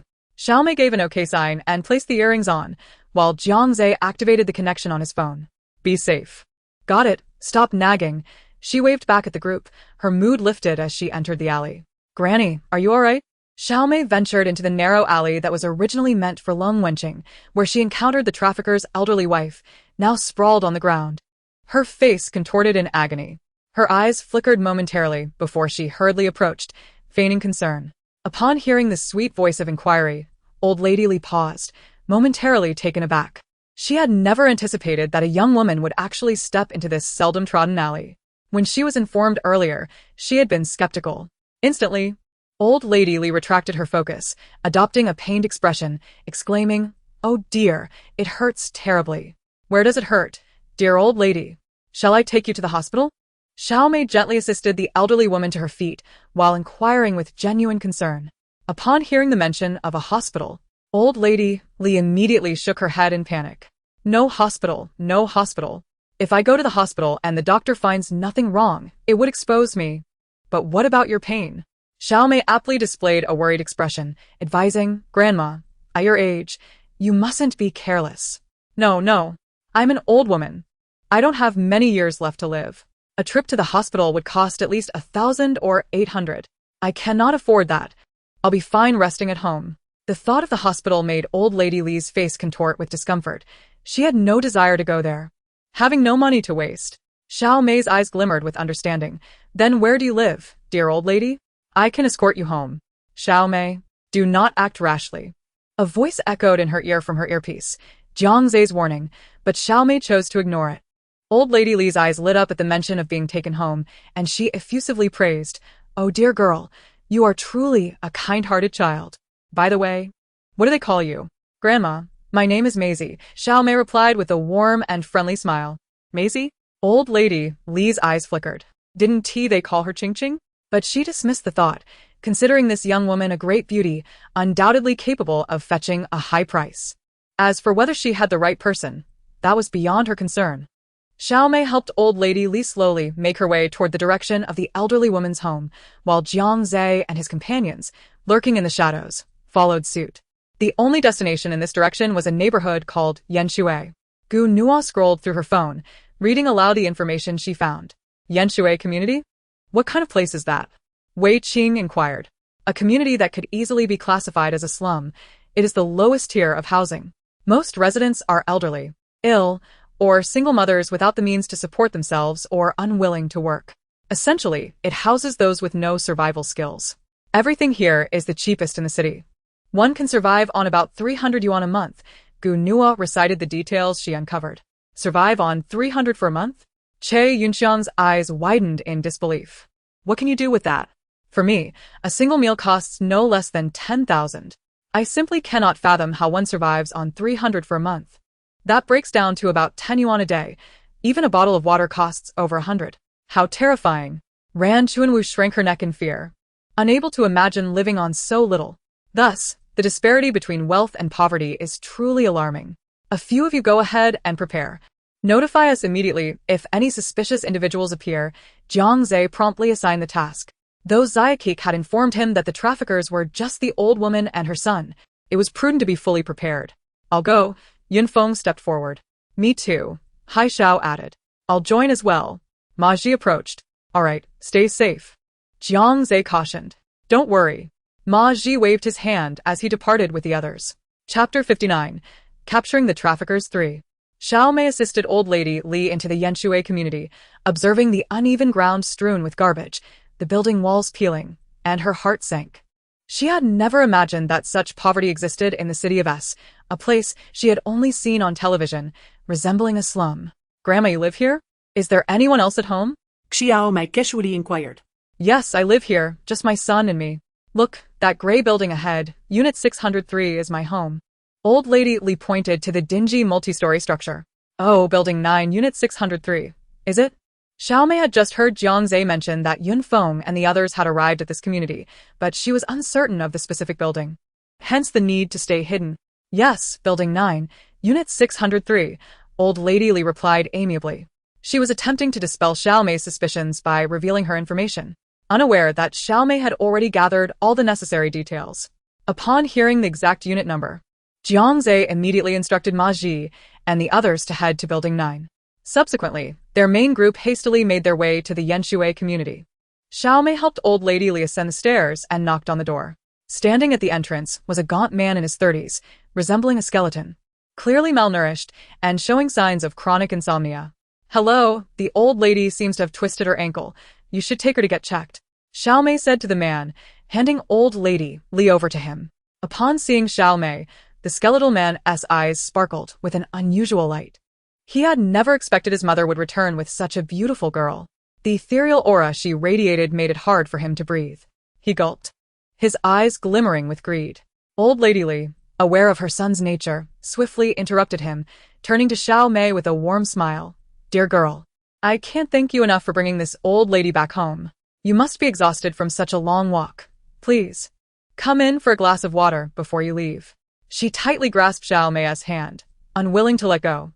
Xiao Mei had no intention of leaving. She readily agreed. All right, Grandma, her smile serene and beautiful, appearing quite innocent. Xiao Mei, wait a moment and be gentle. We have already ascended to the 3rd floor. Jiang Zai's voice came through. He felt powerless to stop Xiao Mei's impulsive actions and could only advise her to tread lightly. Xiao Mei followed old lady Li into the room, scanning the rudimentary layout while a flicker of darkness crossed her eyes. Even in such dire poverty, her son refused to work. What a parasite. Dear girl, please take a seat. I'll fetch you some water, old lady Li said as she headed towards the kitchen. Xiao Mei observed the elderly woman's surprisingly nimble movements, a mocking smile curling her lips, yet her words were laced with curiosity. Oh, Grandma, is your foot better? Old Lady Li halted, silently reprimanding herself for forgetting to act. She turned to Xiao Mei with a forced smile. Oh dear. I didn't even notice until you mentioned it. How strange, but now that I'm home, it doesn't hurt at all. I'm completely fine. She even stomped her foot to prove her recovery. That's wonderful. Xiao Mei responded with an innocent smile. Then, dear girl, make yourself comfortable. Song Song, come help your mother. She called to her son, who had been standing quietly beside Xiao Mei since her arrival. Xiao Mei shivered at the thought of old lady Li referring to her 30-something son as Song Song. It was quite repulsive. She discreetly rubbed her arms, wishing to return home.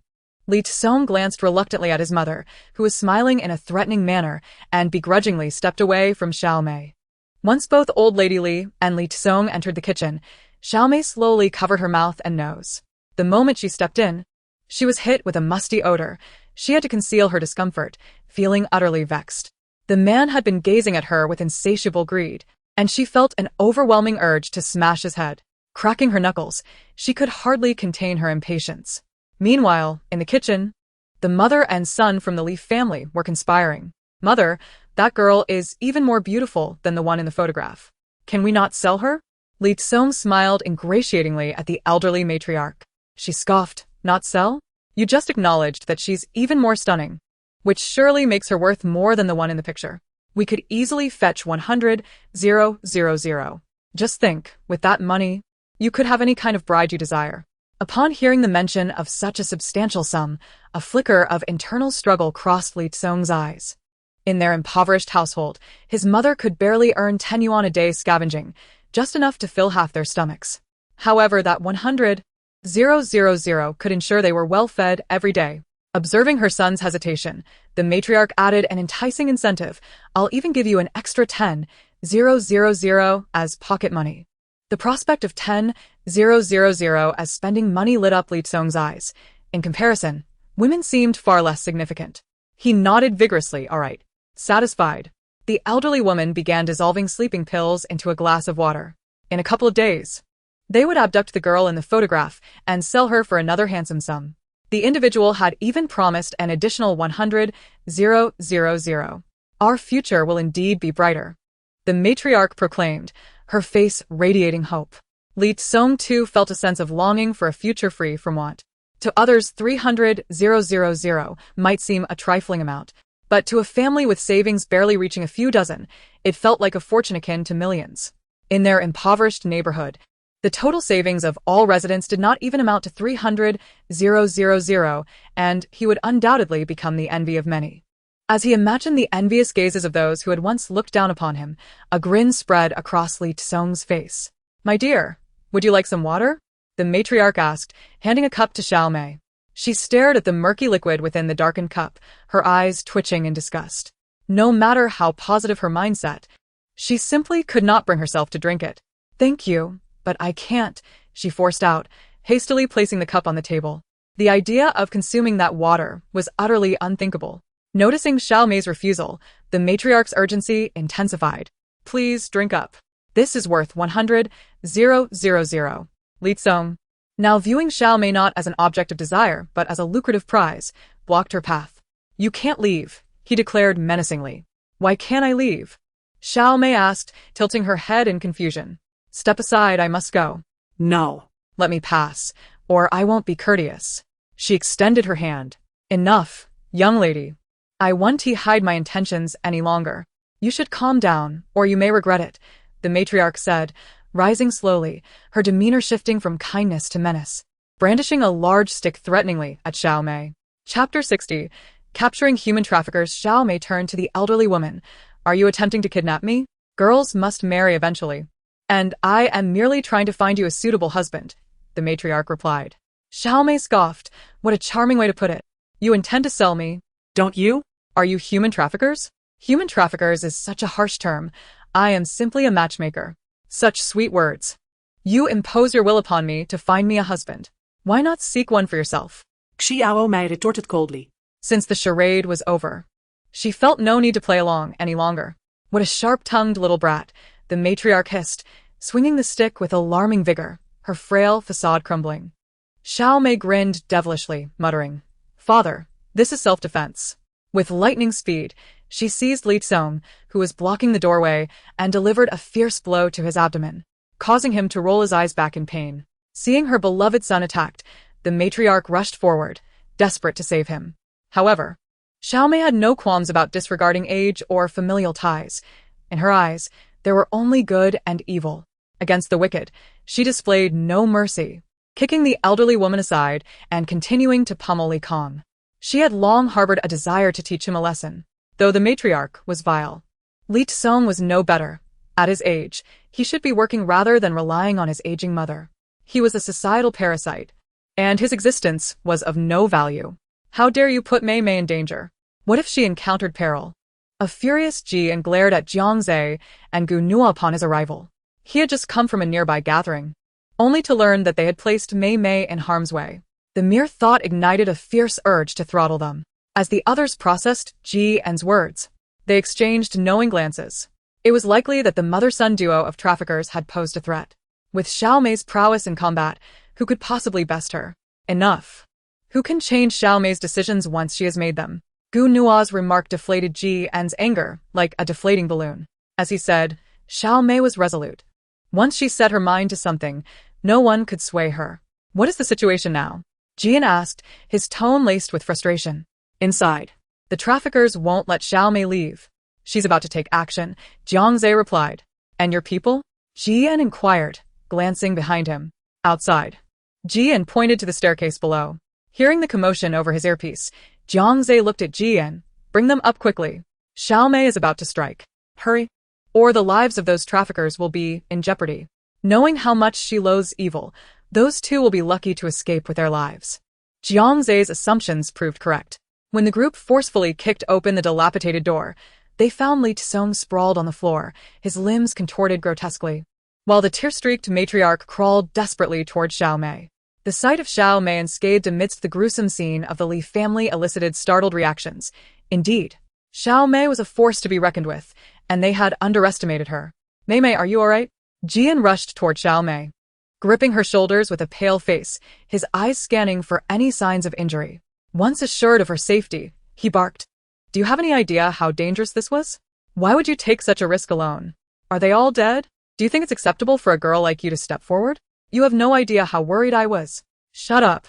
Xiao Mei snapped, her patience wearing thin. I will not, she retorted defiantly. I command you to be quiet, she ordered with a commanding presence. In the outside world, Jian, known for her unwavering authority and formidable prowess, fell silent at a single command, casting a look of pitiful grievance towards her. The crowd gathered at the doorway paid no heed to the Li family's plight sprawled on the ground. Instead, their eyes gleamed with admiration as they regarded the commanding Xiao Mei and the demure Jian. It was evident that Jian possessed the potential of being under strict marital governance. The onlookers mused silently. Xiao Mei, how do you intend to deal with this mother-son duo? A 256-year-old youth approached, casting a cold glance at the elderly Li matriarch, who was weeping uncontrollably over her unconscious son, Li Kong. He then turned his gaze toward Xiao Mei. Third senior brother, Xiao Mei greeted him with utmost respect. Her demeanor markedly gentle, a stark contrast to the imposing presence she exhibited towards Jian. This prompted a fleeting glimmer of jealousy in Ji An's eyes as she regarded the young man. Naturally, we shall adhere to the legal processes. We are law-abiding citizens. Xiao Mei replied with a chilling smile, her voice taking on a sinister tone as she directed her final words towards the elderly woman. As for whether they will ever emerge again, that remains uncertain. Villains deserve to dwell eternally in their own hell. Understood. With a wave of his hand, the third senior brother signaled to his disciples, who apprehended the Li family, dragging the unconscious Li Tsong away as if he were mere refuse. The elderly matriarch's situation was no better. No one harbored sympathy for a human trafficker, and she was forcefully pulled away. The elderly woman, not lacking in cunning, quickly realized the gravity of her circumstances upon seeing the throng. She looked at Xiao Mei, incredulous. You did this on purpose? Set a trap to harm them? Xiao Mei, with a mischievous grin, retorted, if you play the role of the first day of the lunar month, why should I not play the 15th? Those who engage in human trafficking must be prepared to face capture. No, no, no. You cannot arrest us. We have done nothing wrong. The elderly matriarch protested vehemently, struggling against her captors. Xiao Mei pointed to a cup on the coffee table. Third senior brother, that cup should contain sleeping pills. Please take it back for testing. It could serve as evidence. Very well. The third senior brother nodded, and a young disciple behind him promptly secured the cup. Afterward, the third senior brother and his companions departed, leaving behind the members of Class S. Now that the matter is resolved, I must return to pick up my sister, Jiang Zhe remarked, stretching leisurely as he made his way outside. I'm off to engage in some gaming, Yu Fong stated. I'm heading to practice dance, Ran Chunwu announced. I'm going to the martial arts school, Wei Qing added. And you, Gunua? Hai Xiao inquired, turning to her. I'm going back to study, Gunua replied coolly. Truly worthy of being our academic prodigy, you forego leisure time for relentless study. We simply cannot compete. Lu Yao shook his head in disbelief. You compete? You? A lackluster student. What can you possibly compete in? Matsi scoffed. Ma Xiaoji, 3 days without a beating and you dare to mock me? Lu Yao exclaimed, lunging at Ma Ji. The two promptly became entangled in a scuffle. The commotion outside was so raucous that residents in the corridor opened their doors, intending to voice their grievances, but upon seeing the towering youths, they hastily recoiled, silenced by fear. Be quiet and leave quickly. You are disturbing the peace. Jiang Zhe bellowed as he witnessed the residents cautiously shutting their doors. They were not mere ruffians. What was there to fear? Realizing they had drawn unwarranted ire, the group hastily descended the stairs. Chapter 61. A best friend's scheme against Lung Wenqing. Are you not leaving yet? Xiao Mei took a few steps forward. Noticing Ji and remained stationary, her expression unyielding. She called out in a cold tone. I'm coming. Jian, who had been engulfed in dark thoughts, immediately turned her gaze towards Xiao Mei's melodious voice, her brow relaxing as a radiant smile illuminated her face. She hurriedly joined Xiao Mei, walking side by side down the stairs. Indeed, for Mei Mei, I am the most important. Jiang Wan busily flitted about the room like a diligent little bee, collecting toys here and there. In no time, her shopping cart was brimming, yet she was not yet satisfied. Setting the cart aside, she fetched another one to fill with a variety of dolls and toys. Jiang Wan resolved that every child must have their share of plush toys, while dolls and toy cars would be selected according to each child's preferences. She also picked some educational toys for the younger children at the happy home to enjoy during their playtime after school. As was her custom, Jiang Wan requested the shopkeeper to wrap each toy in exquisite packaging. The shopkeeper, upon hearing her request, turned pale. That won't do, if you expect the usual price. Exquisite packaging is absolutely out of the question. The shopkeeper's stance was resolute. His business was modest, and adding packaging would render him unable to profit. Hence, he dreaded Jiang Wanru's visits, as he invariably incurred losses. This time, he anticipated a lengthy negotiation, but to his surprise, Jiang Wanru said not a word and promptly paid the original price labeled by the shopkeeper. In truth, Jiang Wanru felt a twinge of guilt towards the shopkeeper. Life was not easy for anyone. In her youth, she had bargained fiercely not out of greed, but to bring joy to her younger siblings. Now that she had money, there was no need for haggling. It was time to repay the shopkeeper's kindness. Although the shopkeeper always protested her haggling, he ultimately acquiesced to her demands. mindful of her pride and wishing to see her happy. Yet this time, Jiang Wanru's willingness to pay the full price astonished the shopkeeper and filled him with curiosity. Where had this girl found such wealth to be so generous? Having worked in this area for over a decade, the shopkeeper had learned a bit about Jiang Wanru. She grew up in an orphanage and would often buy gifts for the other children with her scholarship money. She was genuinely kind-hearted, which is why the shopkeeper never treated her coldly despite the losses incurred during her visits. Every time he engaged in haggling with her, it was not to squeeze money from her but out of concern for her pride, believing that allowing her to negotiate would make her happy. The shopkeeper couldn't help but furrow his brow in anger at Jiang Wanru's sudden generosity. Has this girl come of age? Surely, she hasn't done anything unscrupulous for money? Unaware of the shopkeeper's thoughts, Jiang Wanru beamed with happiness. Rest assured, I am quite certain. Just accept it. I am now wealthy, very wealthy. I found my biological parents. No. They found me, and they care for me greatly, providing me with plenty of money. Really? The shopkeeper asked skeptically. Boss, you know me, Jiang Wanru, do you not? Now. Please accept it. She replied with a beaming smile. Very well, the shopkeeper nodded, thinking, this girl has truly endured hardships and is finally reaping the rewards. He genuinely felt happy for Jiang Wanru, having known her for several years. She was indeed a kind and understanding girl, and he wished for her future happiness. Thank you, Boss. wishing you prosperous business. Jiang Wanru expressed her gratitude as she completed her transaction. This is the praise she always expresses, for after all, her bargaining skills are exceedingly ruthless. The proprietors of other shops regard her with an expression of dread, yet the owner of this establishment, albeit exasperated by her relentless haggling, still welcomes her each time. A few kind words from her can certainly bring solace to the heart. Having completed her purchase, Jiang Wan, along with Xiao Kiki and others, is in high spirits. Xiao Kiki has acquired a panda plushie nearly as tall as herself, while Luing Li has selected several educational toys. And Shining has opted for a few remarkably lifelike replica swords. However, Lung Wenqing has bought nothing at all. The four, delighted with their beloved acquisitions, are making their way towards the parking lot. Jiang Wan has arranged for the store owner to deliver her purchases to the Jiang residence. The other three, clutching their toys, find it impractical to carry so much, as they still plan to visit a flower shop with Lung Wenqing. Due to the size of the panda Xiao Kiki bought, Jiang Wan and she each take hold of one side to make it more manageable, while Xiao Kiki's other hand busily scrolls through her phone. Jiang Wan, did you hear about the incident? Your brother and his companions just apprehended a human trafficker in the alley not far from where we parked. It turns out that the trafficker, alongside her son at home, conspired to drug Xiaomei when she kindly offered to help an elderly lady who had fallen. It's truly terrifying. Fortunately, Xiaomei possesses remarkable strength, and she dealt a severe blow to both the elderly woman and her son. I hear the son suffered multiple broken ribs. If your brother hadn't arrived in time, the outcome would have been even graver, Xiao Kiki remarks, a mischievous smirk playing on her lips. Indeed, Xiaomei's prowess in combat is nothing short of impressive. I genuinely pity anyone who dares to oppose her. Their fate is sealed. Jiang Wan, momentarily stunned, contemplates, wait, this narrative doesn't add up.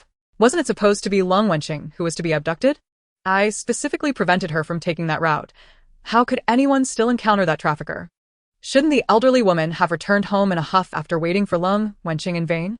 Why did misfortune strike another? Moreover, this elderly woman was incited by Qi Yuan, Lung Wenqing's envious friend, to kidnap her. She has seen Lung Wenqing's photograph. Why would she target someone else? What exactly went awry? Jiang Wan tilts her head, searching through the system for answers, but everything seems incongruent. As Jiang Wan grapples with her confusion, Luing Li, Xiao Kiki, and Shining direct their sympathetic gazes towards the frozen Lung Wenqing. The connections within the upper echelons of society are often intricate and deeply intertwined, making it nearly impossible for secrets to remain concealed. Unlike the Jiang family, whose wealth has been inherited through generations, Lung Wenqing's father built his fortune from the ground up. When Lung Wenqing was just a child, her family lived in abject poverty.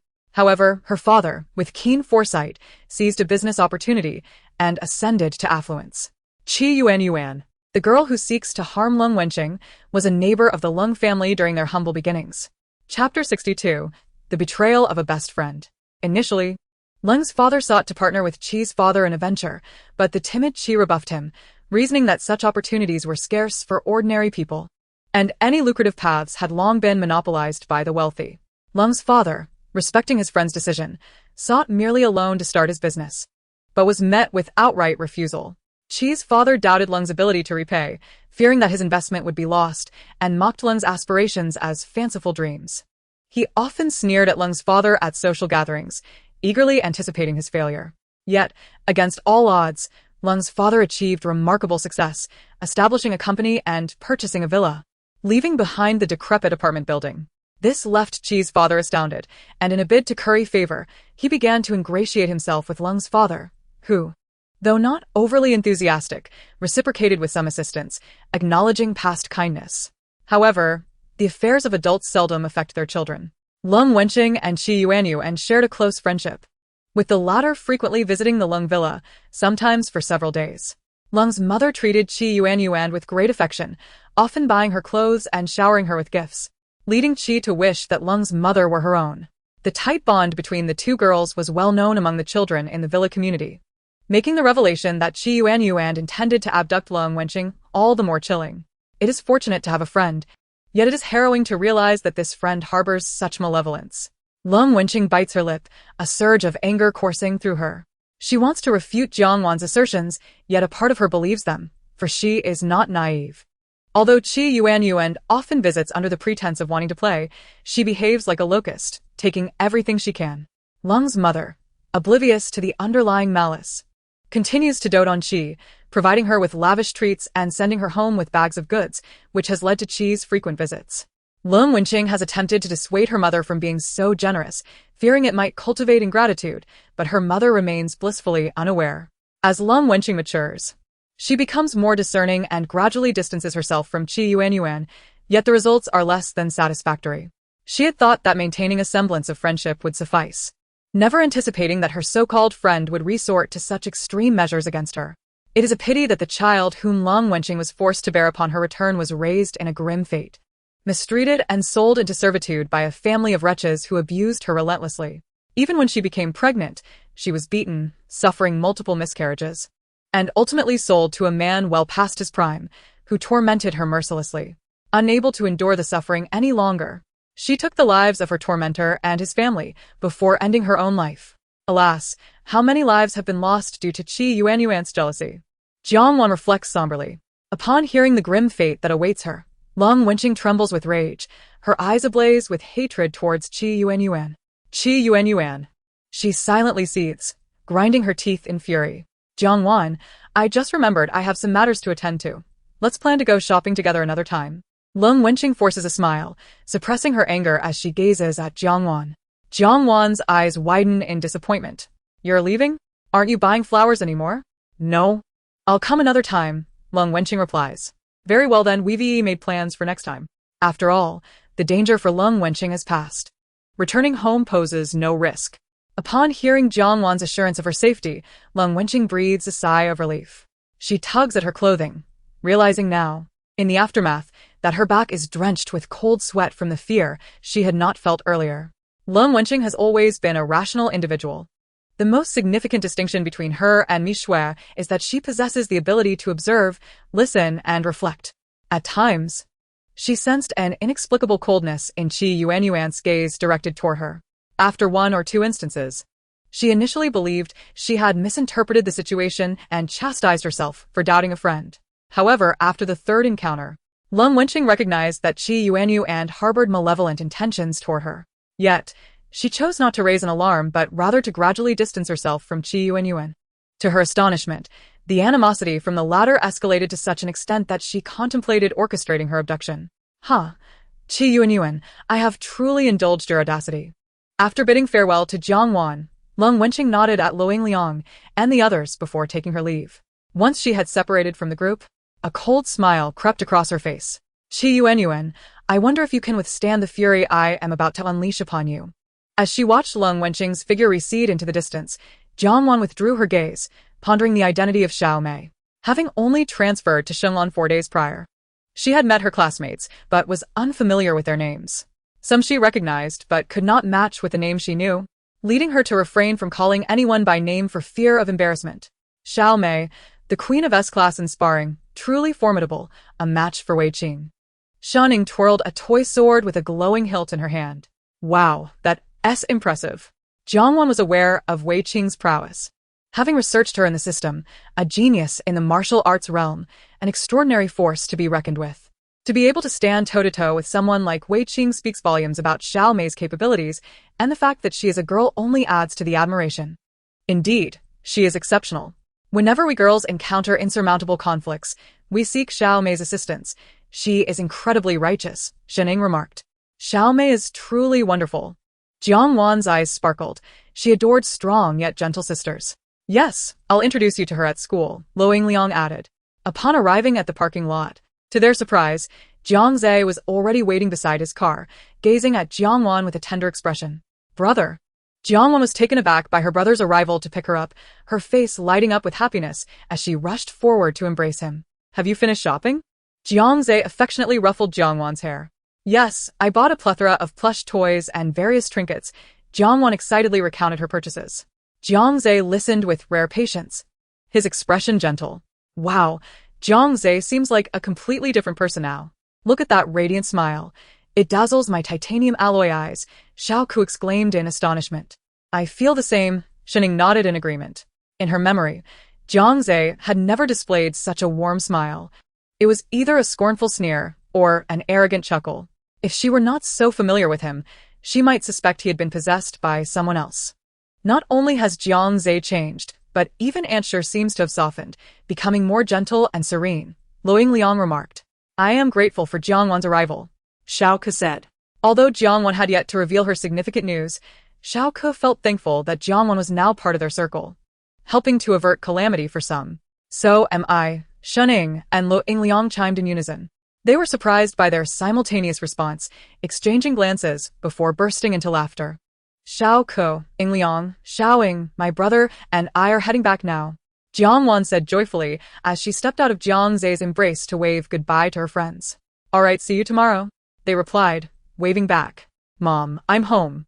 As soon as Jiang Wan exited the car, she dashed toward the villa, calling out for her mother like a child.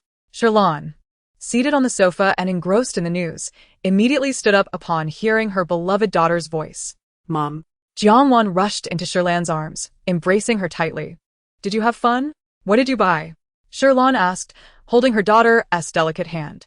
I bought so many things, plush toys, a panda, a tiger, a lion, a rabbit, a realistic fly, a large sword, dolls, and educational toys.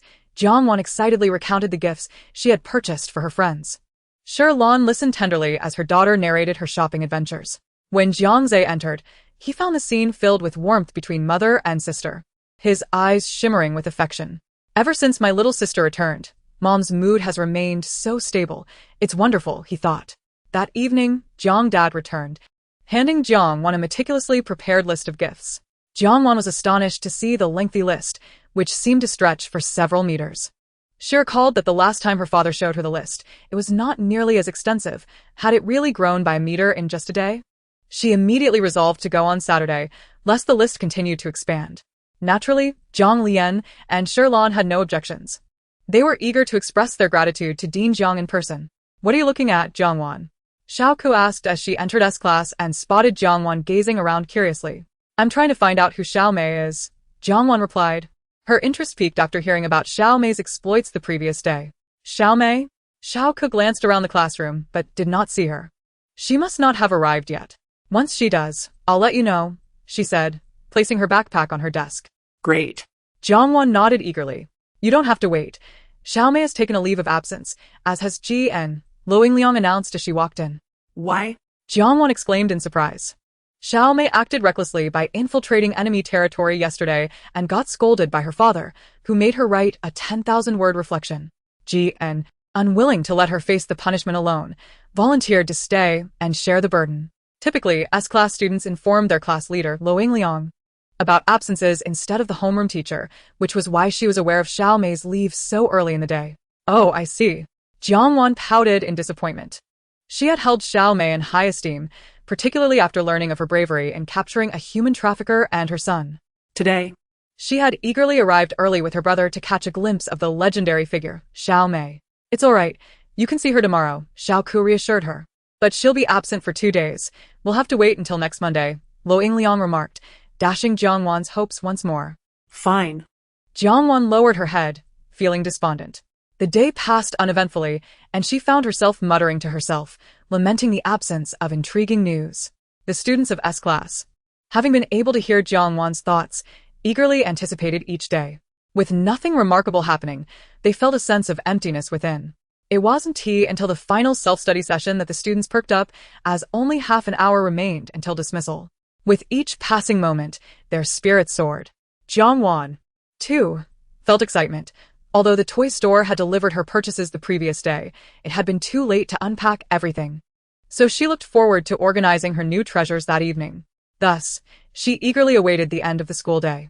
Since it was a self-study period, the students were not all focused on studying. Some played games, others read extracurricular books, and many engaged in idle chatter. S class was not primarily an academic class. So even if caught by school authorities, they were unperturbed, each student wearing a carefree expression as they indulged in their whims. Seated 2 rows behind Jiang Wan, Che Yunxiang gazed at the message on his phone, a smile of sheer delight illuminating his face. Old Che, who is it? Why such a lewd grin? Inquired his classmate by phone, his expression one of curiosity. Meanwhile, Jiang Wan was engrossed in practice papers, having previously attended a standard school. She found the pace of Class S significantly advanced compared to her own. Recently, with the help of Lo Yingliang and Shining, she had managed to catch up a little, and thus she could not afford to slack off during self-study periods, diligently working through exercises. As a member of the Jiang family, how could she allow her parents to lose face? Just as she began to feel a bit weary of her studies, the conversation from the back rows floated into her ears perfectly. What nonsense! Che Yunxiang shot by phone a glance. Did I not tell you?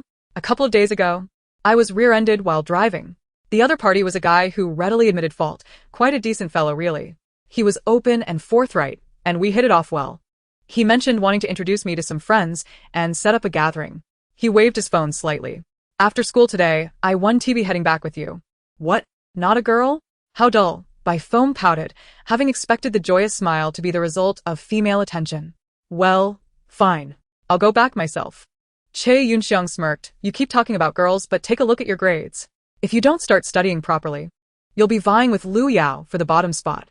Jiang Wan, overhearing Che Yunxiang's unapologetic remarks, couldn't suppress a laugh. What's so amusing? Lo Yingliang, who was listening to a French audiobook through her headphones, observed Jiang Wan's sudden outburst and removed her headphones, regarding her with curiosity. Jiang Wan, like a mischievous child caught in the act, covered her mouth and pointed discreetly to the back, saying, That guy called Old Che is quite amusing. Claiming his deskmate is competing for last place. It was the first time she had heard of someone vying for the position of last. Lu Yingliang turned around to see Che Yunxiang entangled with by phone and explained to Jiang Wan his name is Che Yunxiang, academically above average. His family owns a factory that specializes in manufacturing various parts for sports cars, earning hundreds of millions each year. His deskmate is by phone. Smart yet indifferent to his studies, a carefree rich second-generation heir who consistently hovers near the bottom of the class. His favorite pastime is flirting with pretty girls, so keep your distance from him. The last sentence was delivered as a serious warning. Understood. Jiang Wan nodded obediently. Che Yunxiang just mentioned he met a good brother after being rear-ended.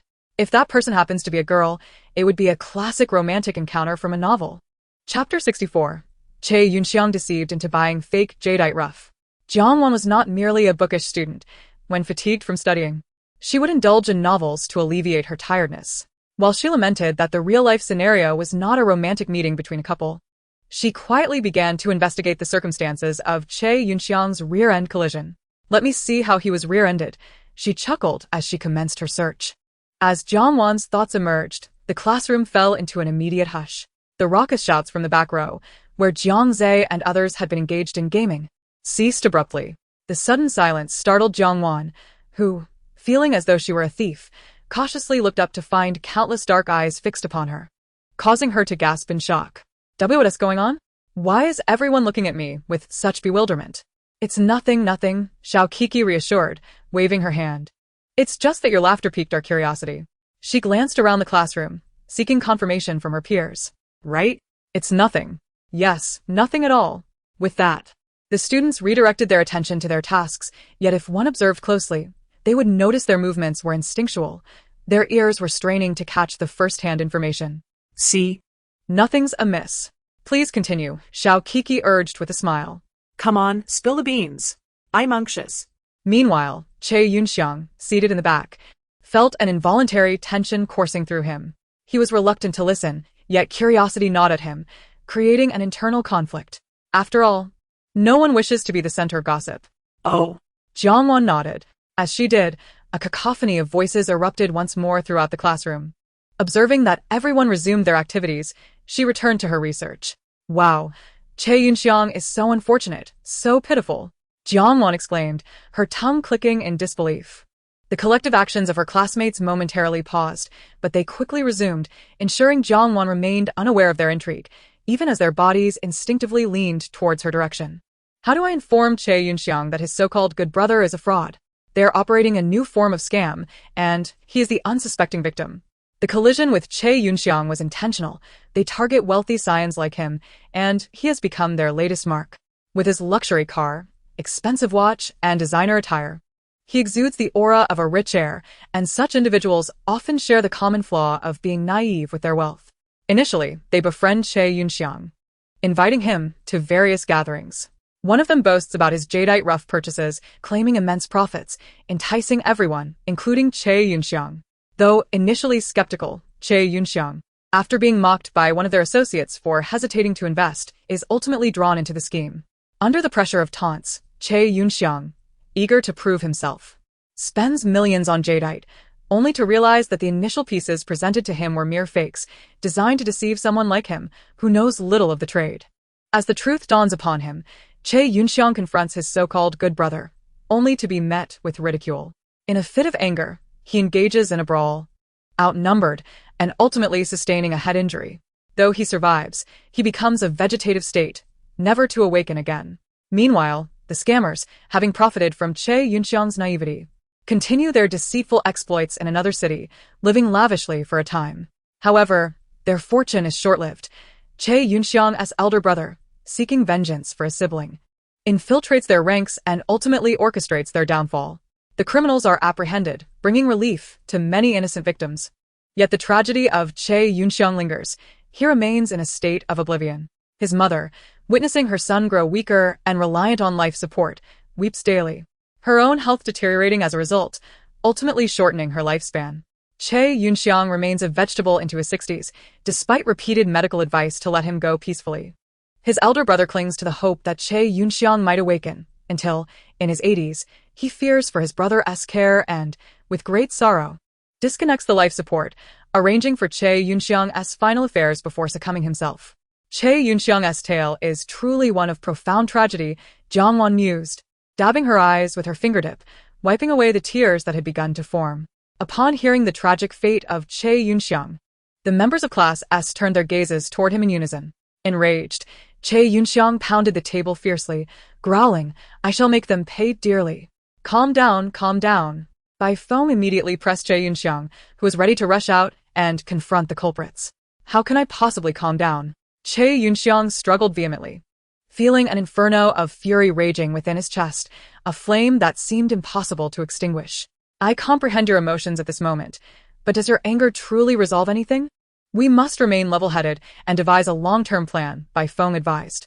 All right, I shall attempt to calm myself, Che Yunxiang gasped, yet despite his words, the tumult of rage continued to swirl within him. How can I convey to Che Yunxiang that his friend is questionable? I've never even spoken to him. Jiang Wan absent-mindedly doodled circles in her notebook. Should I tell Xiao Ge to inform him? But how will Xiao Ge believe what I say? If he inquires how I know, what am I to respond? Oh, this is so convoluted. Jiang Wan raged internally. What should I do about Tong Tong? After a prolonged silence without a response from Tong Tong, Jiang Wan called out again, Tong Tong? Be quiet. I'm engrossed in a palace drama, Tong Tong replied impatiently. Jiang Wan's eyes widened in indignation. I'm on the verge of frustration, and you still have the leisure to watch a palace drama. By the way, can you even understand it being a system? Scram. Jiang Wan ground her teeth in annoyance. Forget it, I'll figure it out myself. Upon hearing Jiang Wan's thoughts, the others exchanged benevolent smiles. Though she had only been here a few days, Jiang Wan had genuinely invested her heart into this class. A key reason why they so quickly embraced her. Bai Feng nudged Che Yunxiang with his elbow and nodded toward Jiang Wan. Old Che, Our identities are distinct from others. We should thoroughly investigate new acquaintances. What if they are con artists? Jiang Wan paused at Bai Feng's words and nodded vigorously. Yes, yes, we must conduct a thorough inquiry. After all, although they are a gang of fraudsters, their plan is riddled with flaws. A mere check on their license plates and reported addresses could swiftly unravel their deceit. The license plates belong to a rental company, and the addresses are temporary luxury rentals. They must invest some effort to deceive the naive young masters and ladies. Chapter 65. Che Yunxiang duped into purchasing fake jadeite rough. Their numerous loopholes prevent them from targeting adults. Should they change their prey, they'd be exposed in no time. Are there truly so many con artists? Que Yunxiang feigned nonchalance. All right, stop glaring at me. I'll have someone investigate his background thoroughly. He has already disclosed his address to me, and I can uncover all his details with a simple inquiry. That's good. Be cautious. Our identities are not those of ordinary individuals. While losing a few million might be trivial, losing one's life could be disastrous, Bai Feng admonished earnestly. Understood, Mother Hen. Che Yunxiang replied with a scoff, pulling out his phone. I'll have someone investigate right now. Good, Bai Feng nodded in satisfaction. Jiang Wan listened to their conversation and sighed in relief. Bai Feng is truly astute. No wonder Ling praises his intelligence, despite his mind being elsewhere. Jiang Wan silently lauded Bai Feng, causing even the thick-skinned Bai Feng to blush slightly. Seated at the back, Lin Geng and Yu Fong exchanged mocking glances and continuously hissed at Bai Feng. Infuriated, Bai Feng shot them a glare, but he couldn't retaliate. After all, this wasn't his fault, and he had no reason to strike those who mocked him, swallowing his anger instead. Hee, now that Che Yunxiang's issue is resolved, and with nothing else to do, I'll see what juicy tidbits I can uncover about Bai Feng. Jiang Wan immediately shifted her focus back to Bai Feng. Just as Bai Feng was about to swing at Lin Geng, he heard Jiang Wan's thoughts, causing him to freeze mid-motion, his fists suspended in the air. The curiosity of the others, which had just simmered down, ignited once more.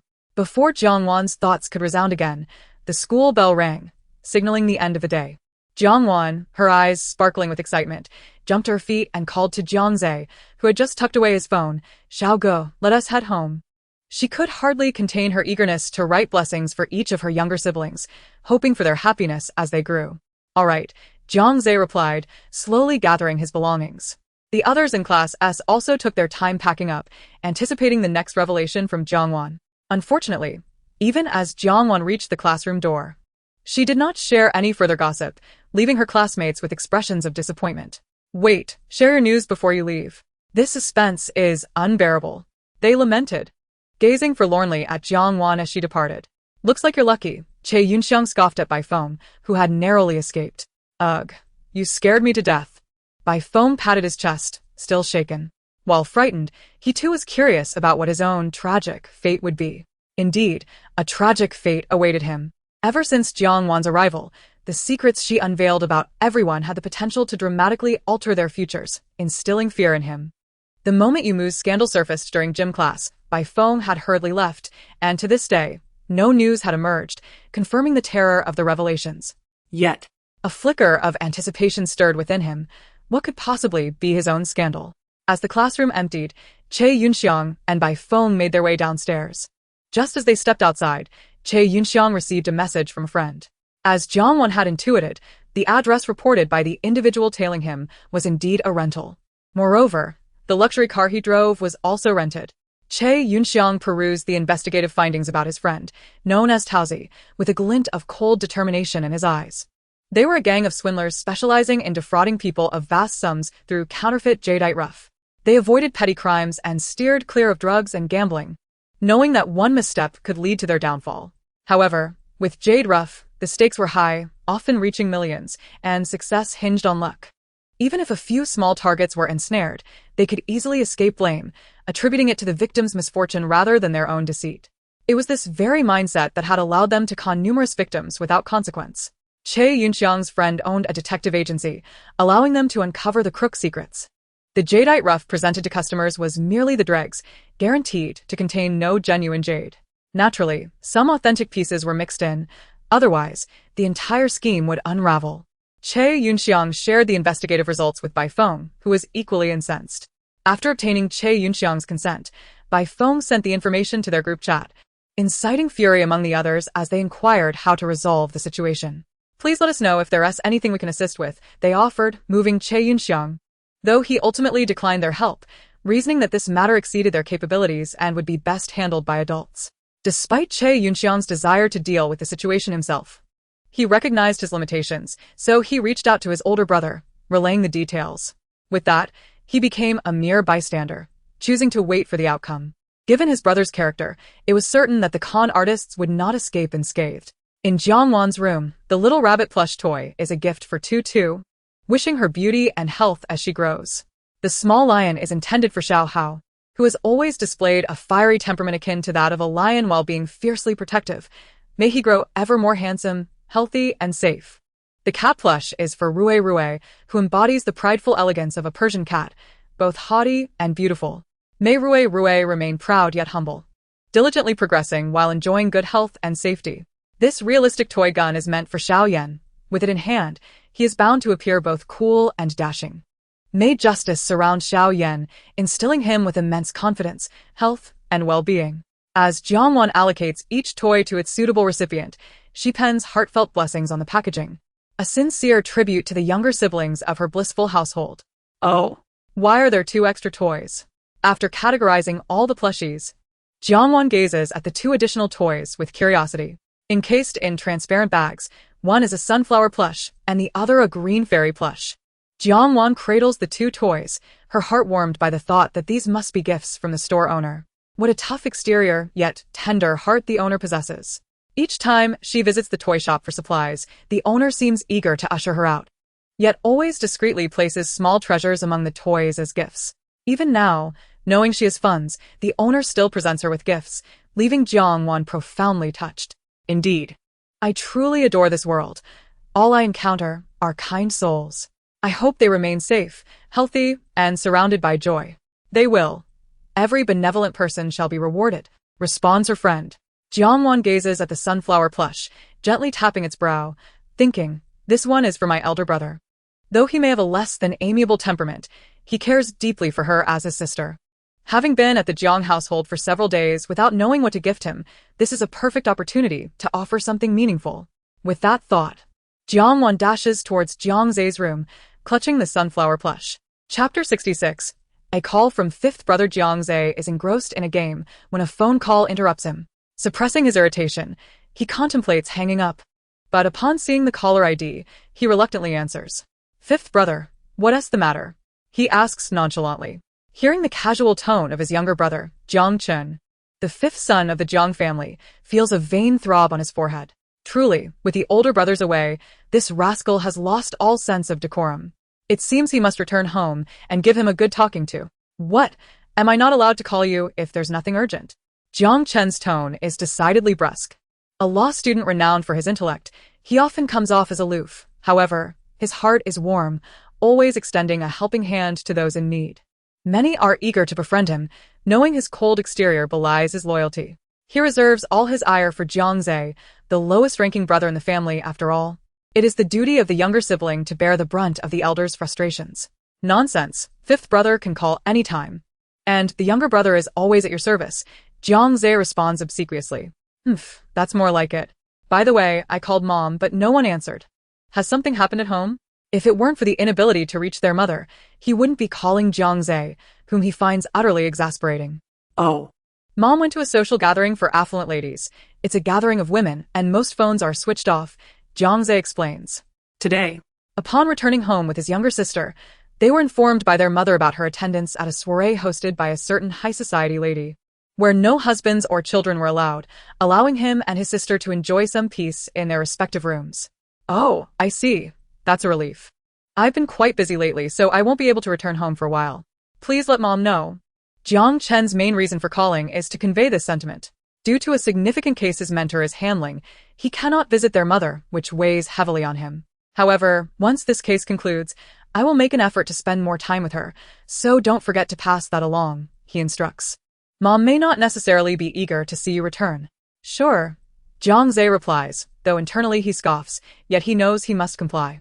Nothing significant has happened at home, right? Jiang Chen inquires. No, Jiang Zhe hesitates for a fleeting moment, but quickly dismisses any concerns, though the perceptive Jiang Chen catches the pause and narrows his eyes, his voice growing cold and ominous. Really? Indeed not. Although fifth brother is formidable, he cannot return at present, and their mother is home at all times. If she discovers that he has revealed any information regarding his sister's return to fifth brother, she would undoubtedly be furious. Jiang Xiaozhe, you better think carefully. If I find out you've deceived me, you know the consequences, Jiang Chen warns darkly. Jiang Zhe nearly swears an oath of truthfulness.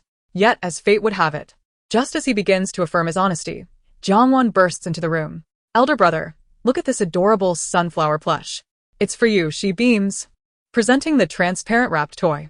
The moment she laid eyes on it, she knew it was destined for him. In her heart, her elder brother resembles this sunflower plush, handsome and gentle. Someone she adores completely. He is indeed her cool twin brother. Caught off guard by his sister's entrance, Jiang Zhe jolts, struggling to turn and face her radiant smile. He cannot utter any harsh words, merely raising a finger to his lips in a gesture for silence. Jiang Wan, oblivious to her brother's phone conversation, responds with an enthusiastic thumbs up. She mouths that once he concludes his call, he should join her in her room for a gift. Seeing Jiang Zhe nod, she skips away joyfully. Jiang Xiaozhe, why is there a female voice on your end? Are you outside? Jiang Chen's voice shifts with mockery. How dare you? Jiang Xiaozhe, still out at this hour, planning to report me to mom? Upon hearing fifth brother's intention to chastise him, Jiang Zhe erupts in indignation. What nonsense. I'm at home. I haven't gone out at all. Don't you dare accuse me. Oh, so you've been home all along. Jiang Chen's lips curl into a sly grin. Oh, he's fallen into fifth brother's trap again, Jiang Zhe thinks, his expression filled with regret. Now tell me, how could there be a girl at home? Jiang Chen probes. Jiang Zhe adopts a pained expression. Fifth brother, if I say it's Jiang Nua. Before he can finish, he hears Jiang Chen's cold laughter. Jiang Xiaozhe, do you think I'm you? I've been hearing Jiang Nua's voice for over a decade. Do you think I can't recognize it? Are you questioning my expertise? Though still a junior in college, Jiang Chen, studying economics and law under a notable mentor, has been involved in various legal cases, honing his auditory skills. Every voice is as distinct as a fingerprint. The female voice he hears is unfamiliar to him, but he deduces it belongs to a girl around the age of 18 or 19. Jiang Zhe, stung by the insinuation of foolishness, seethes silently, knowing well that it's his mother's fault for having him so late in life. As the youngest, he holds no standing in the family, having been a target for his brother's bullying throughout his life. Upon observing the sudden silence from across the room, Jiang Chen's demeanor darkened, his presence commanding and formidable. This startled Jiang Zhe, who had been seething with anger, prompting him to spill forth the details in a hurried manner. That is our little sister, our biological sister. Jiang Wan. Initially, Jiang Chen had been listening with a casual air, but upon learning that the unfamiliar female voice belonged to their long-lost sister, his posture straightened in an instant, ears perked up in keen attention. As Jiang Zhe recounted the events that had transpired at home over the past few days, Jiang Chen's eyes widened in disbelief. Is this truly the case? One cannot blame him for harboring doubts. They have been searching for their sister for 18 long years, losing hope along the way, only to find a glimmer of hope now. Indeed, both mom and dad have conducted paternity tests, confirming it without a shadow of a doubt. Jiang Zhe asserted with certainty. Marvelous! Jiang Chen exclaimed, his previously rigid back relaxing as a joyful smile graced his features. Yet, this smile faded within mere seconds, replaced by a fierce glare. Jiang Xiaoze, our sister has been back for over a week, and you wretched creature, failed to inform me? Have you grown too brazen? Jiang Zhe felt an immediate tightening in his shoulders, his scalp prickling with unease. He quickly defended himself. Fifth brother, this is not my fault. It was mom's decision. She insisted that since our sister had just returned, she wanted to savor the moment herself. If you all found out, wouldn't you rush back to compete for her attention? Jiang Chen was momentarily taken aback, truly not expecting such a revelation. You mean, who exactly are you referring to? Am I the only one left in the dark? It dawned on him that only their father, mother, elder brother, and himself were privy to this information, implying that even their grandparents had not been informed of the sister's return. Jiang Chen's eyes widened in shock. Grandparents are unaware? And neither have our maternal grandparents been told? Jiang Zhe quickly affirmed. Upon receiving this precise information, Jiang Chen inhaled sharply. Chapter 67. Fifth Brother Jiang Chen. In his heart, Jiang Chun was silently applauding his mother for her audacity. How could she dare to keep such a monumental secret from even their grandparents? If they were to discover that their granddaughter had returned, his mother would surely face their wrath. Recalling his maternal grandmother, Jiang Chun shivered. His grandmother, a fiery and formidable woman, was still sprightly at 70, moving with the vigor of a much younger person. Should she learn that his mother had concealed their sister's return, she would undoubtedly unleash her fury upon her. After all, Jiang mother had not been one to shy away from conflict, having been accustomed to her mother's rigorous discipline since childhood. And Jiang Zhe, with his eccentricities, had inherited a good portion of their mother's spirited nature. Never mind. This is beyond my control, and I dare not intervene. All I can do now is hope that my grandmother will show leniency towards my mother for the sake of our sister. I will return this Sunday, Jiang Chun declared with resolve. His heart ached for their sister, who had been stolen away at birth.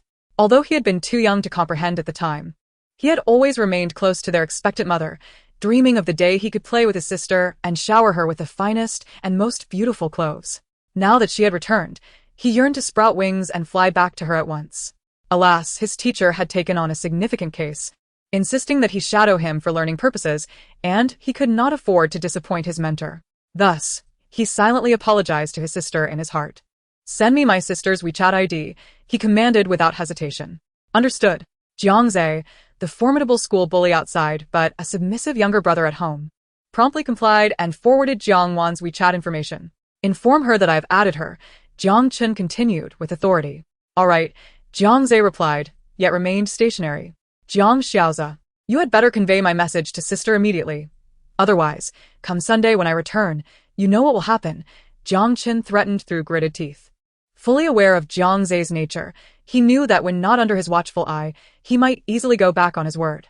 Jiang Zhe, recalling the merciless beatings he had endured at Jiang Chen's hands, shrank back slightly and promptly declared, I'll go right away.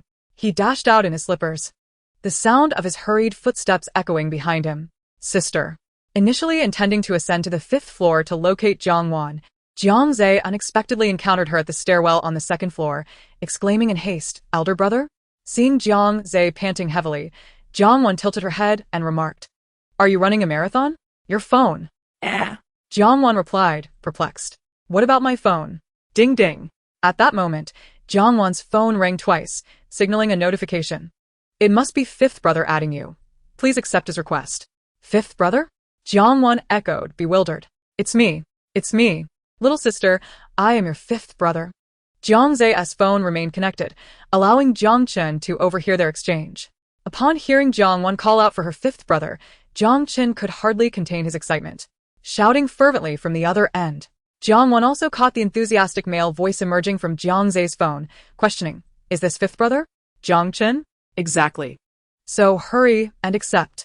Jiang Zhe urged, then leaned in close to whisper to Jiang Wan, Quickly, I still need to get back to my game. All right.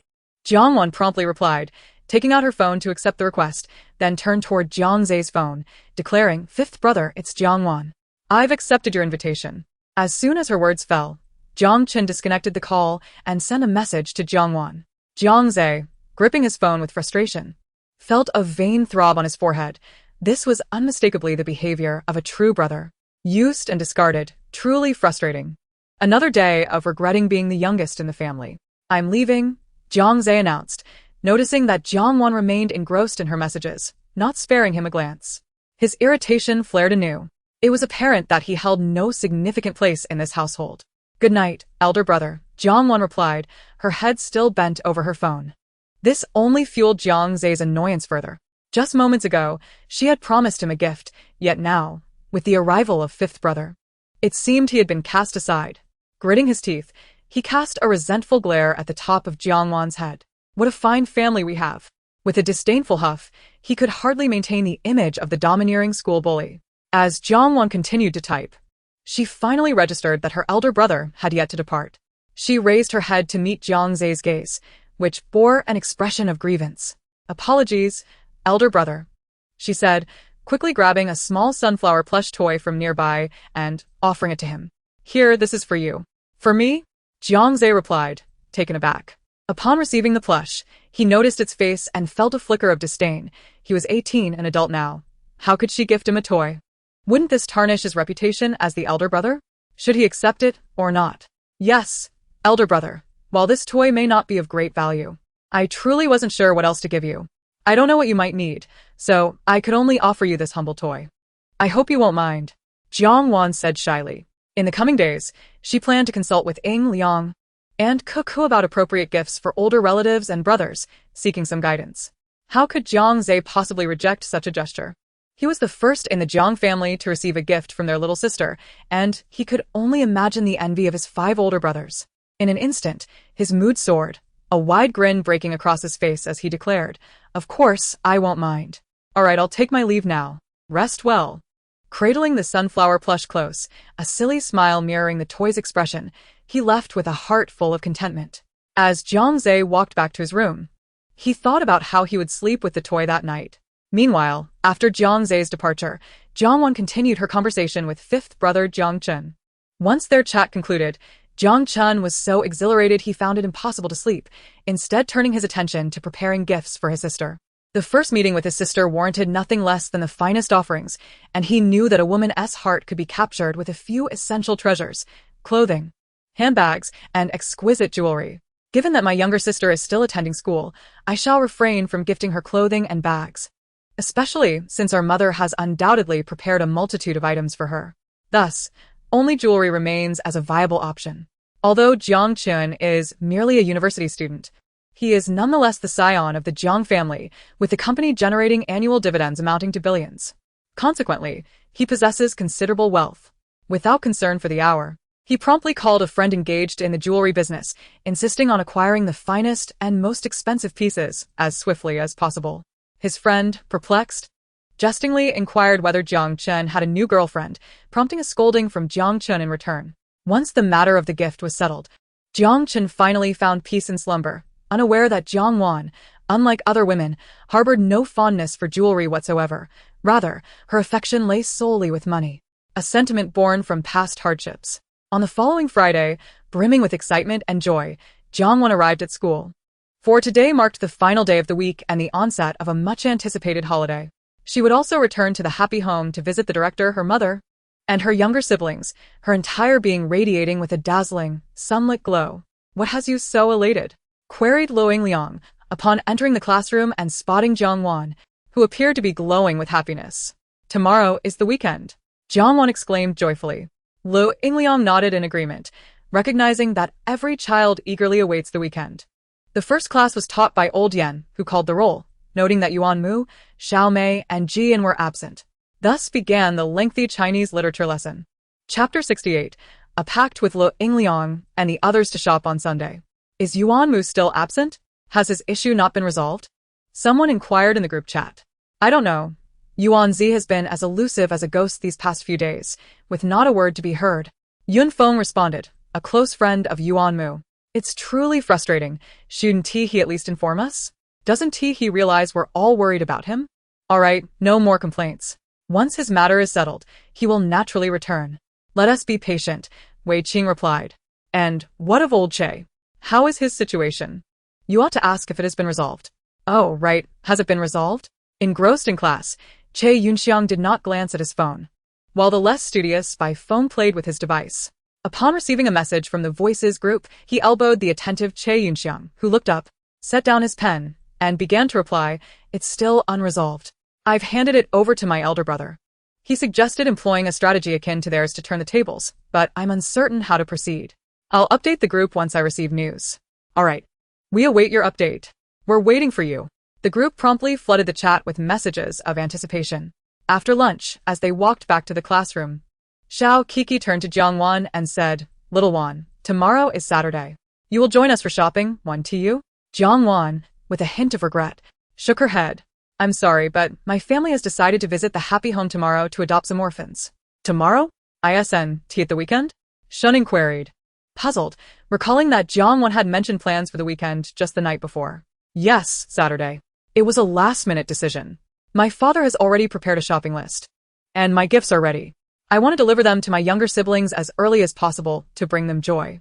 ISN, had better to be early than late. If it weren't for school, I would have already rushed to the happy home to see the director and my adorable siblings. In truth, Lan and Jiang Chu had meticulously prepared several truckloads of supplies, covering everything imaginable, yet they still felt something was missing, and had not finalized when to visit the orphanage. Upon learning that the shopping lists were ready, Jiang Wan immediately resolved to go on Saturday. We should hurry. I'm concerned that if we delay another 2 days, my father will insist on bringing the entire supermarket home. With that extensive shopping list he prepared, I doubt the happy home could accommodate it. There are only about 40 people there, including the director and over 30 children. Yet my father has bought over 10,000 pounds of rice, which is bound to last an eternity. And it's not just rice and flour. All household items are purchased in quantities of thousands or tens of thousands. Anyone unaware would think he was stockpiling supplies for an impending apocalypse. Moreover, my father's excessive purchases led to a misunderstanding. The suppliers believed that, given my father's status, he had insider information about an impending crisis, prompting them to hoard supplies as well, which resulted in price hikes for various foods. Upon realizing this mix-up, my father was left speechless. Who wouldn't he be? Toothpaste and baby cream have expiration dates. The longest is 3 years. With over 30 people using thousands of toothpaste tubes, they'll be using them until retirement. It's best to go early for peace of mind. Otherwise, my heart cannot bear the stress.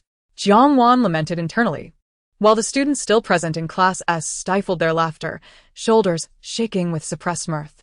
Xiao Kiki and her companions also struggled to contain their amusement. Very well. Xiao Kiki replied, disappointment evident in her tone. What about Sunday? Do you have any plans? Shuning immediately inquired. Jiang Wan pondered for a moment and nodded. I have no plans for Sunday morning. My fifth brother said he would return in the afternoon. Her eyes sparkled with anticipation. She had never met her fifth brother, yet he had been exceedingly kind to her, chatting with her over the past few days and even transferring over $1 million in pocket money. Then, let us meet on Sunday. Jiang Wan was eager to join Xiao Kiki and the others for shopping, as they would surely visit the luxurious paradise she had long dreamed of. Absolutely, let us plan for Sunday. That's splendid. Xiao Kiki beamed with delight. Lu Yingliang and Shen Ting exchanged glances, each reflecting the excitement in the other's eyes. They knew that with Jiang Wan, there would be plenty of juicy stories to uncover. The only mystery was who the next victim would be. The 4 girls agreed to meet at 9 a.m. at the entrance of City's most opulent shopping mall. Jiang Wan was filled with anticipation. When asked why she felt this way, it was because the luxurious mall was renowned as a haven for the affluent in City. In her previous, less fortunate days, she would often pause in front of the mall, gazing longingly, yet she had never dared to step inside.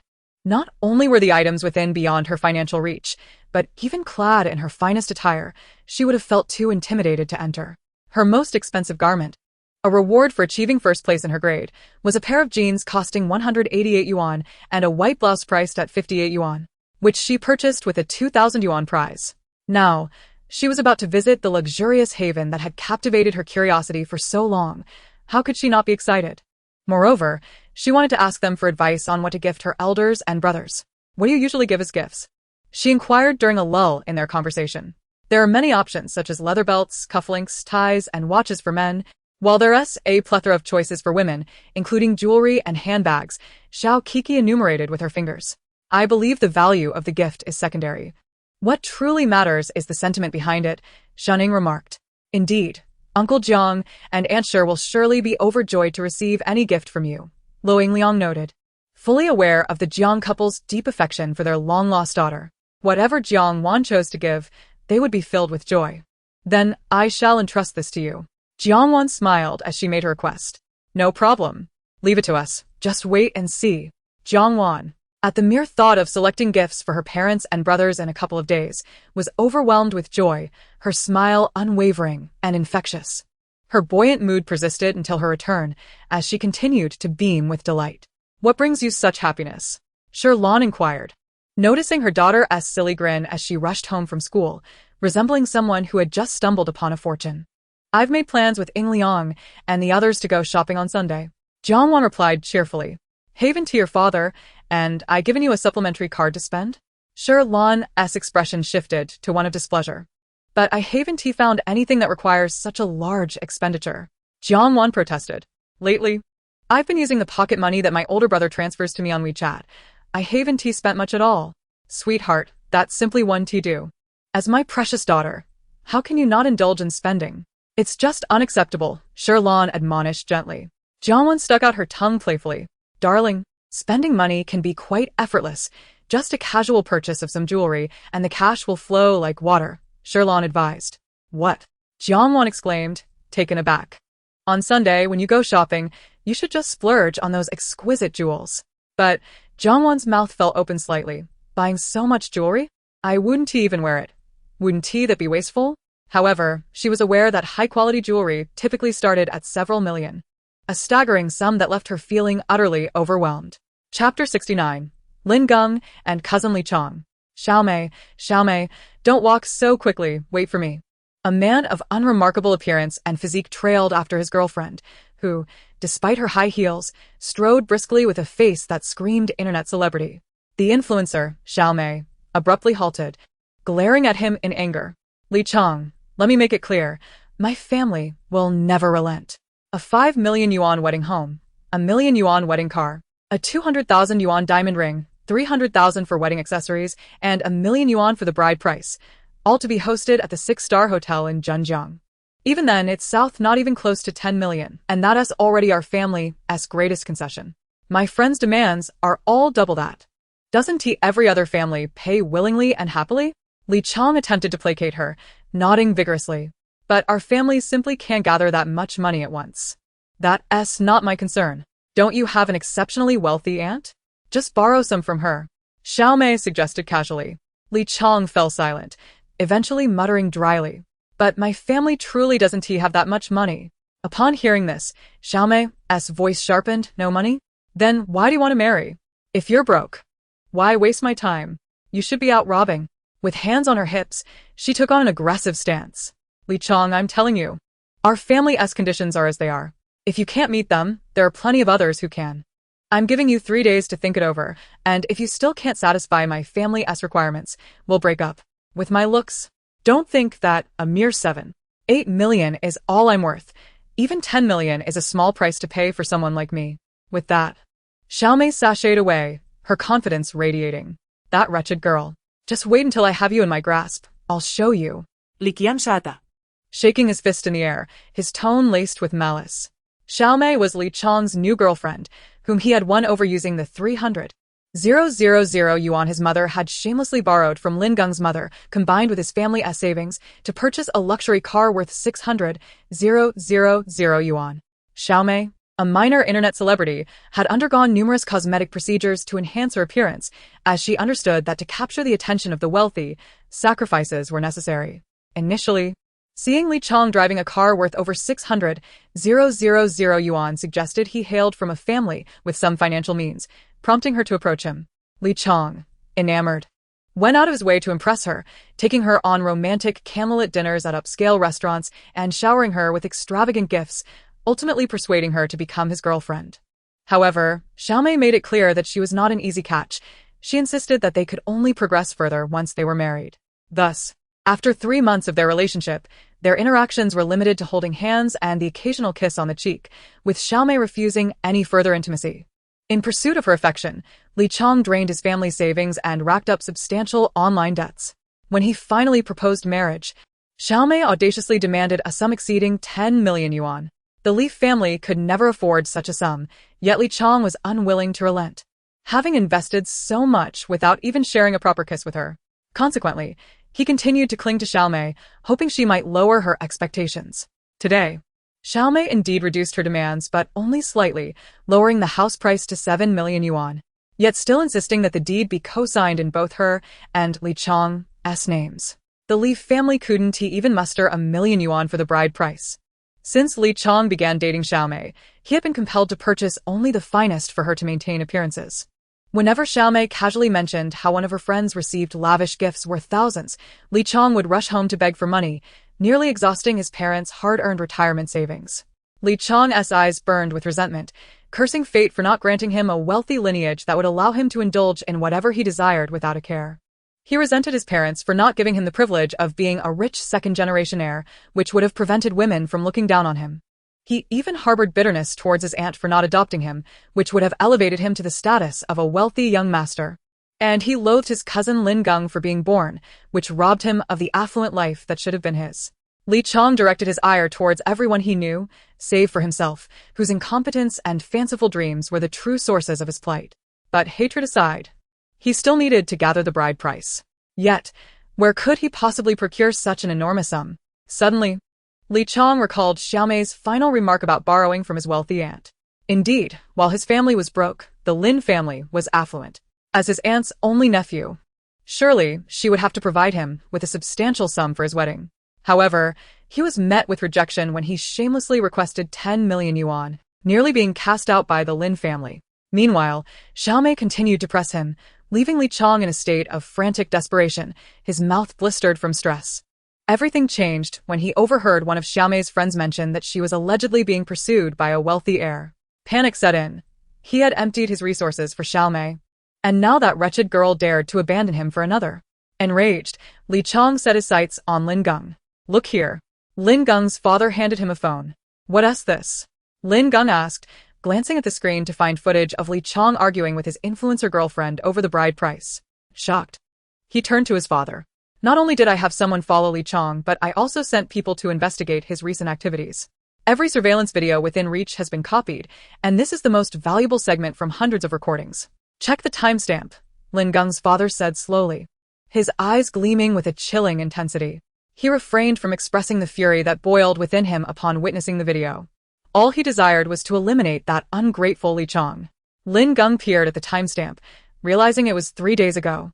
"Father, does this mean Li Chong is about to take action?" "Yes, within the next few days," Lin Geng's father confirmed. "What are your thoughts on this?" he inquired, eager to hear his son's perspective. Lin Geng remained silent, leaning back in his rocking chair, pondering deeply. "Father, do you think that if I turn the tables on him, he might receive a heavier sentence?" Lin Geng spoke slowly, his eyes gleaming with intense malice. Rather than chastising his son for his response, old man Lin felt a deep sense of satisfaction. The notion that mercy towards enemies equates to cruelty towards oneself was thoroughly embraced by his son. "Even if you choose not to play into their schemes, I, your father, can ensure they remain imprisoned for life," he said with an icy demeanor. Lin Geng shook his head, expressing his intention to take advantage of this excellent opportunity to sever ties with that family entirely. Otherwise, they would undoubtedly come seeking his mother's favor, putting her in a difficult position. "However, if I were truly kidnapped, even if they begged, my mother would never relent," he mused. Fully aware that his mother viewed her son and husband as her Achilles heel, anyone who dared to touch them would meet with dire consequences. Even if Tianyu were to kneel and plead, his mother would remain resolute. Old man Lin felt a shameful stirring at his son's suggestion. It was not just Lin Geng who desired to distance himself from Li Chong's family. Old man Lin also wished to rid himself of his troublesome sister-in-law's family. Over the years, they had borrowed considerable sums from the Lin family, and while they might not care about the money, it was intolerable to take their money and then curse them behind their backs. Wasn't he that the epitome of hypocrisy? Who could afford to be so magnanimous as to allow such slander? Chapter 70.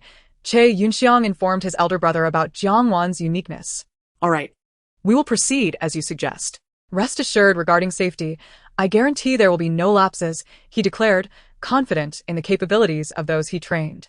Moreover, old man Lin was unconcerned about his son's willingness to take risks. After all, he was the only son of the Lin family. If he lacked even this modicum of courage, how could he expect to manage the vast Lin enterprise in the future? "You handle it," the father instructed. Lin Geng was utterly indifferent to his own safety. If asked whom he trusted most in the world, it would undoubtedly be his parents. He believed his father would never allow him to come to harm. "From tomorrow onwards, I will have someone shadow you discreetly. The moment Li Chong makes a move, we shall seize the opportunity and take them down." Old man Lin envisioned a life free from the locust-like grasp of his sister-in-law's family. All right. Lin Geng nodded and retreated to his room to rest. While the Lin family's affairs were being resolved, the Che family was just beginning theirs. Che Yunxiang's elder brother, Che Yunyang, aged 28, was a contemporary of Jiang Chu, known for his ruthless efficiency and willingness to employ unscrupulous methods. If not for the extraordinary presence of Jiang Chu and Shi Yan, Che Yunyang would likely be leading the charge. His methods were second only to theirs, underscoring his formidable prowess. "That group has already fallen into the trap I meticulously crafted for them. Within 3 days, they shall be drowning in debt," Che Yunyang remarked, flicking ash from his cigarette. "Good." Che Yunxiang nodded. "Then I shall take my leave." He stood to depart, currently uninterested in the group plotting against him, content to await the outcome. Seeing his oblivious younger brother preparing to leave, Che Yunyang felt exasperated. Don't you have anything to say to me? As Che Yunxiang approached the study door, he turned back, confusion etched on his face. What should I say? Did you not call me over? Che Yunyang was left speechless by his ungrateful brother. Really nothing at all? Let us give it another chance. After all, you are my little brother. Che Yunxiang pondered for a moment, but found no inspiration. I genuinely have nothing to say, he asserted, shaking his head emphatically. Ha, Che Yunyang scoffed. If you refuse to speak, then I shall ask directly. How did you come to know that group intended to set you up? It was clear to him that his brother would never be able to fathom such a scheme. Che Yunxiang froze, grappling with the question, unsure of how to respond. Cannot say? Cannot say. He was uncertain if he could divulge the information, but it concerned someone else's privacy. How could he articulate that? To his own brother. He could not disclose everything? Che Yunyang's expression darkened. His beloved younger brother harbored secrets from him. How infuriating. After a brief silence, Che Yunxiang replied, I don't know if I can say, but this matter involves someone else's secret. Can I disclose it? Someone else's privacy? Che Yunyang raised an eyebrow. Who's? Zhang's youngest sister, Jiang Noa. The one who was recently found after being lost for 18 years, Jiang Wan? Though Jiang Wan's return had only occurred a few days prior. Such news was already rampant among the upper echelons. Yes, it's hers. What privacy could she possibly possess? Che Yunyang dismissed the idea that a mere girl could harbor any secrets. Perhaps you should first ask Brother Jiang Chu if I am allowed to tell you. Che Yunxiang suggested. Jiang Chu? Che Yunyang was taken aback. He hadn't anticipated that he would be entangled with Jiang Chu.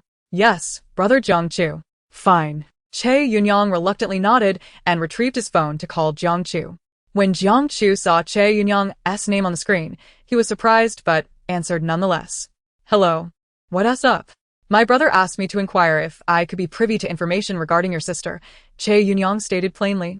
As he had never been one to beat around the bush, having known Jiang for over 20 years without the need for subterfuge.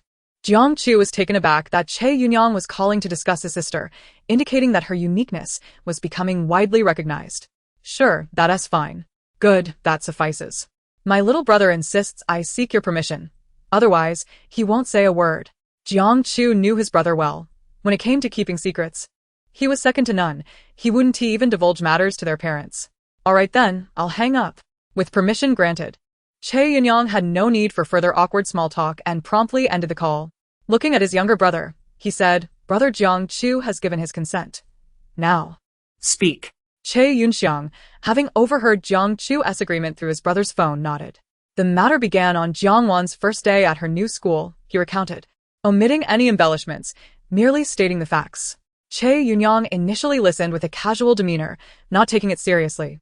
However, as Che Yunxiang's narrative grew increasingly exaggerated, he became dumbfounded, forgetting the cigarette in his hand until the heat forced him to toss it into the ashtray to extinguish it. That's how it is.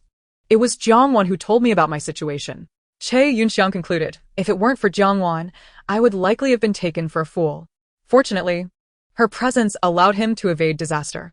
Che Yunyang, nursing his burned fingers, fell into a contemplative silence, shadows dancing in his eyes. After a long pause without a word from his brother, Che Yunxiang finally broke the silence. Brother, could you at least share your thoughts? It was painfully awkward to remain silent. Don't you think what you've said is utterly preposterous? We are materialists.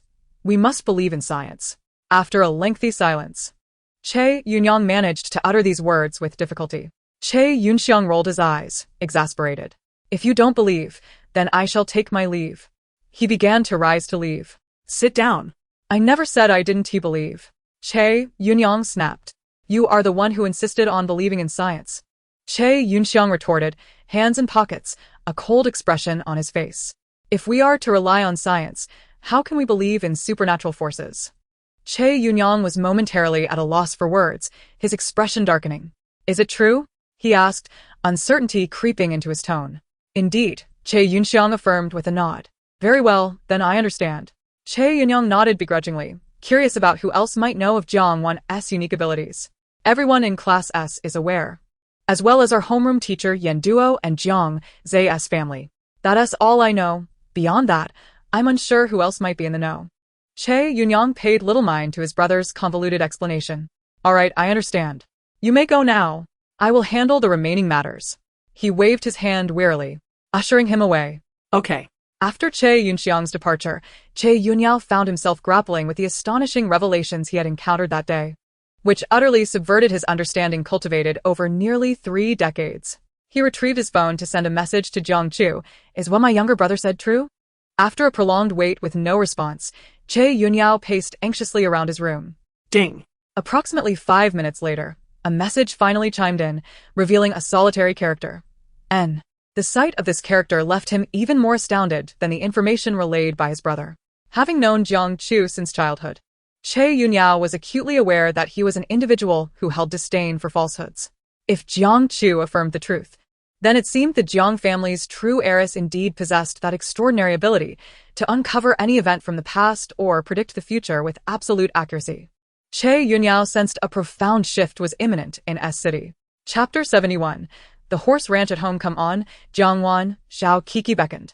Go where? Jiang Wan replied, her expression one of confusion as she gazed at Xiao Kiki. Xiao Kiki, taken aback, asked, Did Jiang Zhe not tell you? She shot an unfriendly glare at Jiang Zhe, who appeared guilty at a distance. I forgot. Jiang Zhe muttered. Today is Friday and the last 2 classes are equestrian lessons.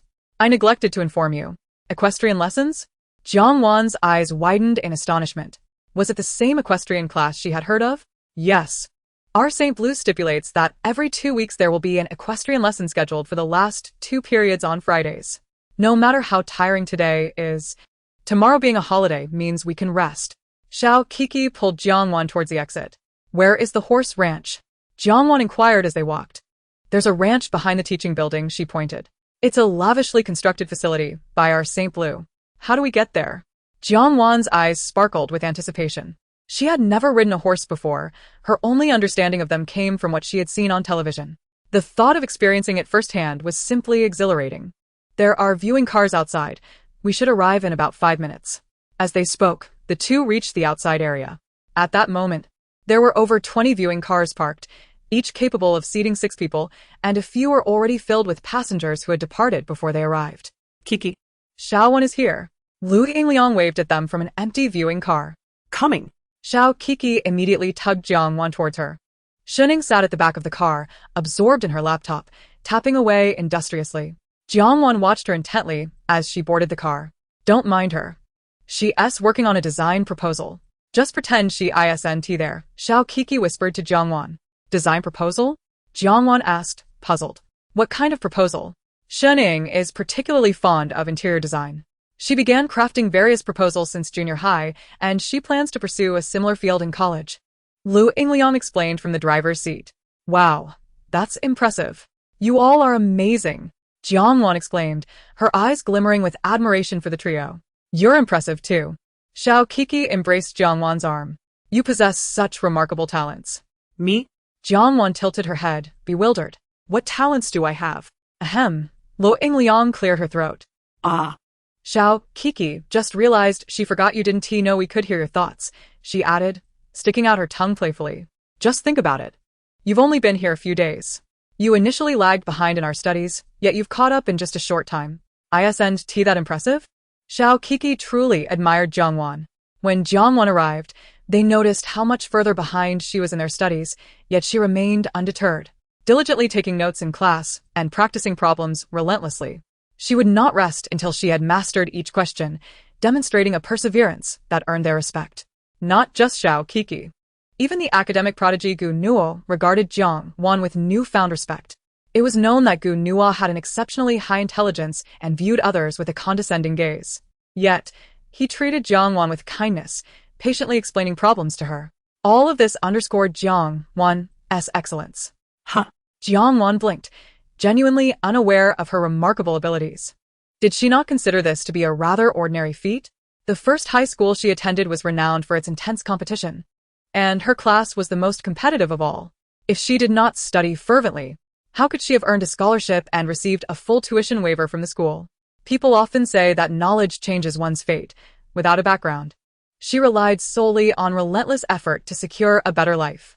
Therefore, she truly did not view herself as particularly extraordinary. Learning and striving to surpass her previous self was merely instinctual for her. Besides academics, she felt she was nothing. We've arrived. Lu Yingliang parked the car and turned to speak. After Jiang Wan and Xiao Kiki alighted, Jiang Wan surveyed her surroundings, a spacious asphalt road framed by lush greenery, with benches nestled beneath the trees.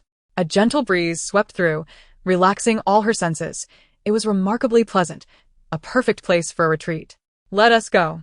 Xiao Kiki pulled Jiang Wan towards the entrance. Aren't we waiting for Shining? Jiang Wan turned back to see Shining still engrossed in her laptop. No need. She won tea finish in under 2 hours, Xiao Kiki replied without looking back. Then why come here? Wouldn't it be more comfortable to stay in the classroom and work on design proposals? Of course not. This place is lively. Lu Yingliang interjected as they walked side by side toward the horse ranch. Suddenly, a phone rang. Lu Yingliang glanced at her phone, and her pupils dilated upon seeing the caller's name. You all go ahead, she said, stepping aside to take the call. Okay. Jiang Wan replied. How long does it take to become proficient at riding? She curiously asked as they made their way to the ranch. That depends on each person's talent. It took me over a month to ride on my own. Yingliang was a bit quicker, around 20 days, while Shining had it tougher, over 2 months. Nearly 3 before she could ride solo. So I can't really say. Wow, I'm so envious. I can't wait to learn to ride. Every time I see actors on horseback in period dramas, I can't help but feel a pang of envy. It looks so cool. Why be envious? In a couple of months, you'll be able to ride too. Xiao Kiki chuckled. And once you practice a few times and get the hang of it, you'll have your very own little horse. What do you mean? Jiang Wan gasped in surprise. It's just like having a kitten or a puppy. Once you buy a little horse, you can keep it here at the ranch, where it will be cared for by professionals. Whenever you feel like riding, you can come here for a few laps. Is it really possible? Jiang Wan's eyes widened in astonishment. Do you all have your own horses? Of course. Lu Yingliang pointed to a nearby area. Jiang Wan looked over to see her older brother, Jiang Zhe, with his arms slung around a boy's neck, bantering Ma Ji. You're being rather inconsiderate. How many times have I asked you to get me a thoroughbred? And you haven't even managed to find me a shadow of one yet. Do you look down on me? The boy, Ma Ji, wore a troubled expression as he replied, Zhigu, it's not that I don't want to help, but this request is really beyond my means. I'm just as envious of that thoroughbred as you are, but my father hasn't even left me one. Those exquisite breeds, once cultivated to perfection, were promptly bestowed upon others by my father, leaving me entirely bereft of even a glimpse. The recipients were invariably affluent magnates, each possessing the power to dictate my family's fate, rendering me powerless to express my grievances.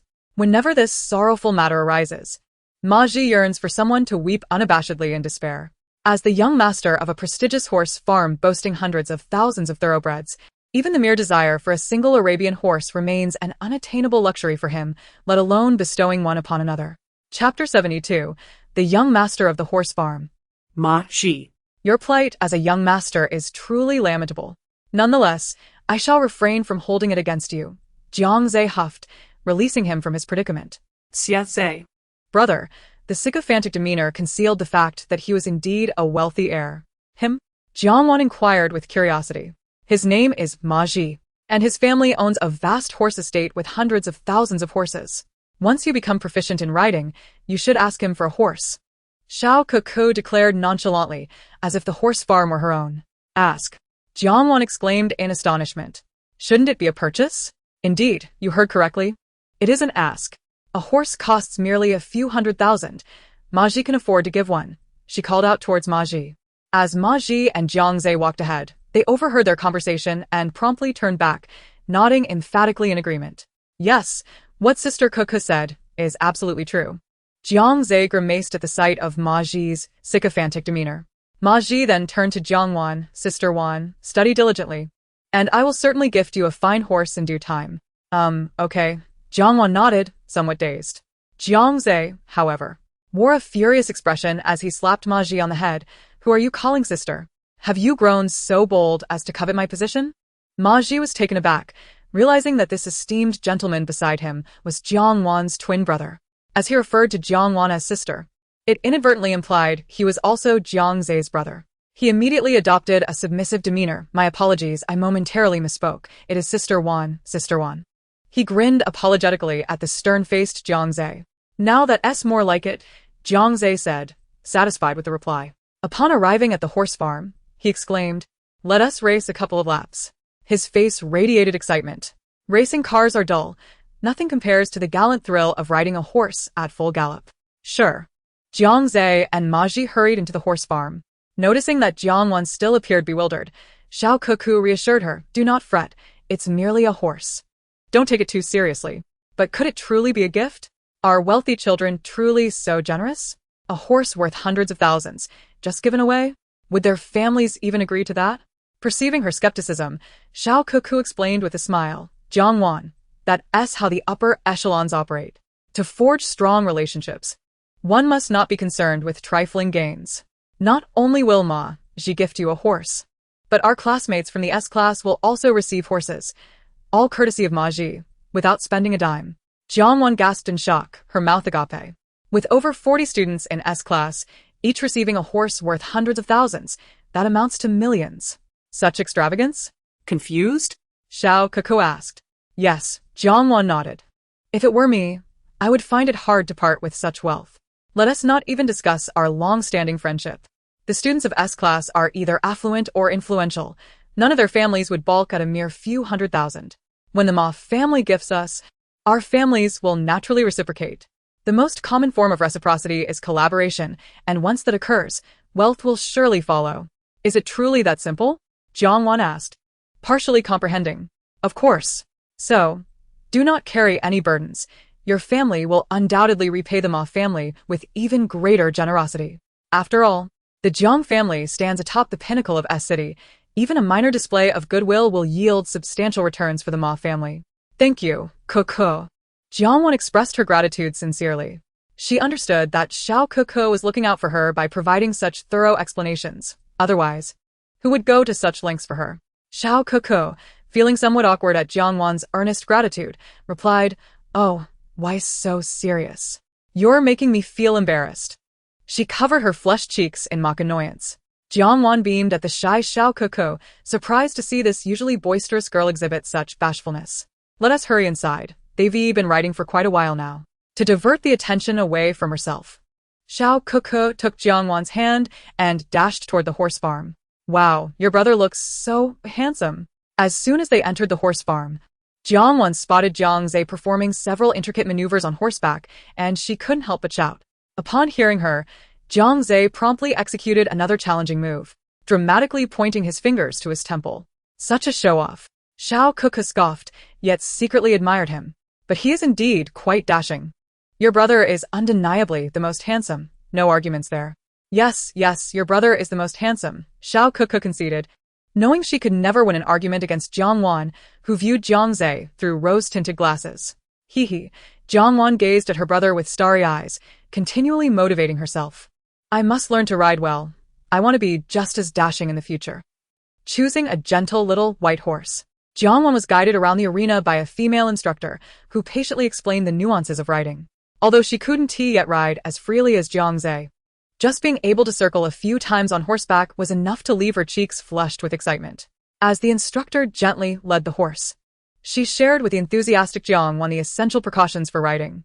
Jiang Wan listened intently, eager to ride independently as soon as possible. At that moment, Lu Yingli entered the horse farm, and upon seeing her, Xiao Kuku immediately rode over, dismounting with curiosity. How did it go? Lu Yingli flashed an okay sign. My mom said they've already apprehended Lu Xinjin's biological father. Next, they will take him and Lu Xinjin for a paternity test. A predatory smile crossed her lips. She couldn't wait for Lu Xinjin to be taken down a peg. In recent days, Lu Xinjin had been insufferable, flaunting herself as if her father were already the head of the Lu family. Lu Xinjin wouldn't be able to maintain that arrogance for much longer. It would only be a matter of days. That's wonderful. Not only did Lu Yingli harbor disdain for Lu Xinjin, but even Xiao Kuku hoped for her swift downfall. That woman was truly vexing. Oh, by the way, I wonder how Cold-Wenching's friend Qi Yuanyuan is faring. After mentioning Lu Xinjin, Xiao Kuku's thoughts turned to Qi Yuanyuan. Cold-Wenching likely hadn't yet decided how to deal with Qi Yuanyuan. How do you know that? Xiao keskiviko inkoired, surtriset. If she had any plans, do you think she would be so at ease attending school? Lu Yingli pointed out. Xiao keskiviko contemplateris. You have a point. Let us wait and see. I'm rather curious about how cold Wenqing intends to handle Qi Yuanyuan. If Lu Zhenjin embodied the arrogant, self-important young lady, then Qi Yuanyuan was the epitome of a top-tier schemer. Although they hadn't exchanged many words, their paths had crossed within their elite circle. And during Qi Yuanyuan's visits to cold Wenqing, they had encountered each other a few times. While her words might seem innocuous at first, a closer examination revealed a subtle bitterness in her tone. When speaking to other girls, she would often mock their clothing or accessories for lacking taste, and on occasion, she would imply that a girl had undergone cosmetic surgery. Conversely, when addressing boys, her demeanor shifted entirely. Her voice would take on a flirtatious lilt, and she would intentionally shorten her skirt, pressing herself against them regardless of their discomfort, which was utterly irksome. I am equally curious, glowingly replied. Chapter 73. The Young Master of the Horse Farm, Maji. Jiang Wan rode on the horse, leisurely guided by the female rider around the arena. Seeing Ma Shi, who was playfully wrestling with Jiang Zhe, Jiang Wan clenched her fist, thinking to herself, Ma Ji and my brother share such a close bond. I must find an opportunity to caution him to be vigilant, for there are those who wish to bring harm to their family. Upon hearing this, Ma Ji instinctively turned to inquire about any troubles affecting Jiang Wan's family. Fortunately, Jiang Zhe, quick-witted and agile, swiftly seized him by the neck, forcefully guiding him away from Jiang Wan, positioning him at a distance where he could still hear her thoughts clearly. Silence, listen closely. Do you wish for my sister to know that we can hear her musings? I do not. Ma Ji vigorously shook his head. Then remain quiet. Regardless of what you hear, if you exhibit any excessive behavior, do not blame me for knocking you unconscious. With that, he raised his fist towards Ma Ji. Recognizing the gravity of the situation, Ma Ji nodded in compliance. Zhe Ge, can we loosen up a bit? I can hardly breathe. He patted Jiang Zhe's arm, which was still around his neck. Only then did Jiang Zhe release him. As for Jiang Wan, although she noticed the sudden departure of her brother and Ma Ji, she paid it little mind, simply feeling envious of their camaraderie. She continued to ride around the horse field, oblivious to the fact that Jiang Zhe and Ma Ji were quietly trailing behind her. I must have my brother remind Ma Ji and his father to be cautious about the safety of the horse feed at the stable. After all, there are those who have grown envious of their family's rapid ascent, having climbed the ranks of S-City's wealthiest in just a few short years. Jealousy has driven them to poison the stables, resulting in the demise of many fine horses, including those already promised to buyers, causing catastrophic losses for the Ma family. Furthermore, their adversaries showed no signs of relenting, incessantly pressuring the Ma family with debts, which only exacerbated their plight, leaving them on the brink of bankruptcy.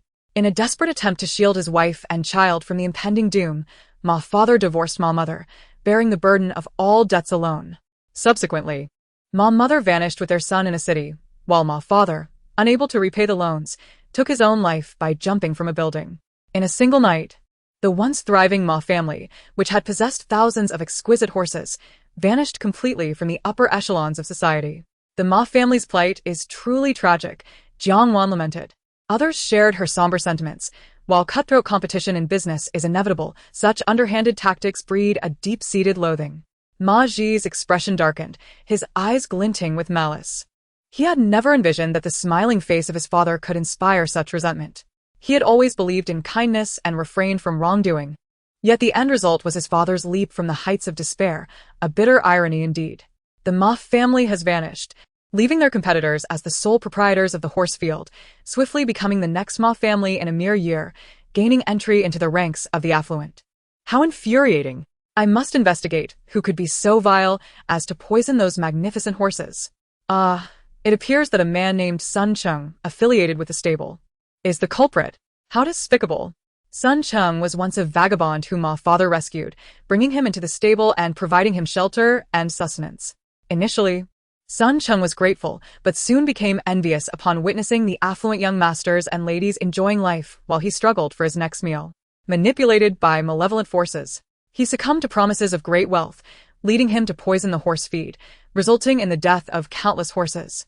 He then took the ill-gotten gains to another city, living a life of luxury, marrying a beautiful wife and fathering 2 sons, while enjoying a life of comfort and excitement. How utterly unfair it is that he thrives on the blood and flesh of the Ma family. Why do good people never receive their due rewards, while evildoers go unpunished? I must contemplate how to inform my brother about this matter, Jiang Wan said, scratching her head, her delicate features contorted with concern. After absorbing Jiang Wan's thoughts, Ma Ji calmed himself, though his eyes burned with a fierce intensity. He could hardly believe that the very person he had affectionately referred to as brother Sun was the one responsible for his family's ruin. Just as Jiang Wan had mentioned, Sun Cheng was once a homeless individual who faced hunger daily. When Ma Father's vehicle became stuck in a deep pit, Sun Cheng fortuitously assisted him in freeing the car. During their conversation, Ma Father learned that Sun Cheng hailed from the mountains and lacked education. He had hoped to find work in the city, but without connections, he found himself wandering, without purpose. Ma Father, being an inherently kind man, offered him either money for his journey home or a job. After experiencing the allure of city life, who would wish to return to a remote village? Thus, Sun Cheng chose to stay. Over time, as the young master of the Ma family, Ma Ji developed a good rapport with Sun Cheng, referring to him as Brother Sunday. Sun Cheng, in turn, earned Ma Father's trust and was entrusted with the management of all horse feed, ensuring that no nefarious individuals could harm the stable. Little did they know, the very person they had placed their utmost trust in would ultimately lead to their downfall. Truly, one cannot discern the depths of a person's heart merely by their appearance. What shall we do? Jiang Zhe inquired. I have no evidence. Even if I were to tell my father, he might not believe me, and even if he did, there would be no proof to apprehend Sun Cheng. Ma Ji pondered for a moment, deciding to bide his time. He must have acted recently. I will have someone closely monitor him. Sooner or later, he will reveal his true colors. All right, feel free to reach out if you need anything. Good brother. Ma Ji felt a surge of gratitude. However, monitoring a thief for 1,000 days doesn't guarantee success. What can we do? There is no choice. We cannot predict when that scoundrel Sun Cheng will strike. Ma Ji shrugged helplessly. Jiang Zhe contemplated for a moment before saying, Follow me. He began to stride towards Jiang Wan, who, despite her eagerness to learn horseback riding swiftly, found the reality of being on a horse to be quite tiring. At that moment, Jiang Wan had dismounted and was resting on a bench outside the stable with Luoying and Coco. Sister, Jiang Zhe said, easily vaulting over the fence that separated him from Jiang Wan, eliciting her envy. My brother is so handsome. Jiang Wan gazed adoringly at Jiang Zhe's effortless movements, which seemed ordinary to him but appeared strikingly graceful in her eyes. Jiang Zhe halted mid-motion, regaining his composure, and with a proud tilt of his chin, he shot a smug grin at Ma Ji, who was also attempting to leap the fence, but received no praise from his sister. Look, my little sister thinks I'm handsome. Humph, so full of oneself. Ma Ji scoffed, but he dared not retort aloud, knowing that Jiang Zhe could easily best him. Chapter 74. Ma Ji, who runs a horse stable at home. Ah, how utterly unfair. My brother and I are twins. Yet I did not inherit a pair of long legs that seemed to stretch on for eternity. Jiang Wan pouted, clearly dissatisfied. Though standing at 170 centimeters with long legs and a commendable figure, she still felt her legs paled in comparison to others, leading her to envy those with longer limbs since childhood. Jiang Zhe approached Jiang Wan and fortuitously overheard her heartfelt murmurs. A silent smile graced his lips as he reached out to tousle her hair, exclaiming, Ah. Jiang Wan paused, pondering. Why is my brother sighing too? Could it be that we share a telepathic bond as twins? She gazed at Jiang Zhe with wide, innocent eyes. What troubles you, almighty overlord who feigns indifference? Do you have worries? Laughed Xiao Coco, her expression one of mockery. Jiang Wan, her eyes wide with curiosity, turned to her brother for clarification. I sigh because people often say, after 1,000 days of thievery, the thief shall be caught. But who guards against thieves for 1,000 days? Jiang Zhe lifted his chin and gestured towards Ma Ji, stating, he mentioned feeling uneasy about a man named Sun Cheng, who manages the horse feed at their stable. Sun has been acting suspiciously of late. It's clear something is amiss. I was pondering sending someone to keep an eye on him, but I have no idea where to start. Wait, has Sun Cheng already come under suspicion? Isn't that's supposed to happen next week? Jiang Wan asked, bewildered. Ma Ji's expression shifted, a glimmer of inscrutable intent flashing in his eyes. Jiang Zhe, with a smirk, thought to himself that he had indeed made the right choice in confiding in his sister. Luoying Liang and Xiao Kuku exchanged glances, realizing that the old method of constant surveillance was unnecessary. After all, there were cameras. If something goes awry, a quick review of the footage will reveal the truth. Xiao Kuku remarked. Surveillance? Ha. If you're relying on that, you might as well be counting the dead. Jiang Wan scoffed inwardly. Luoying Liang, Xiao Kuku, And Jiang Zhe turned their gazes toward Ma Ji, silently indicating that it was his turn to speak. Ma Ji nodded, affirming, yes, there are cameras. My father recently gave Sun Chung a substantial sum to replace all the equipment. Indeed, Sun Chung was indeed planning to upgrade the cameras. But his rowdy companions learned of his newfound wealth. They lured him to a nightclub, surrounded him with numerous beautiful women, and under the influence of alcohol, he boasted, tonight, Sun will foot the bill. The total expenditure exceeded 400,000 yuan. The funds his father allocated for the cameras were squandered in a single night. When he sobered up the next day, panic set in, and he rushed to the scrap market to buy some outdated replacements, thinking that no one would dare question him at the stable. Subsequently, he administered drugs to the horses, leading to their demise. When they checked the footage, they discovered that all the cameras were non-functional, causing his father to faint from rage.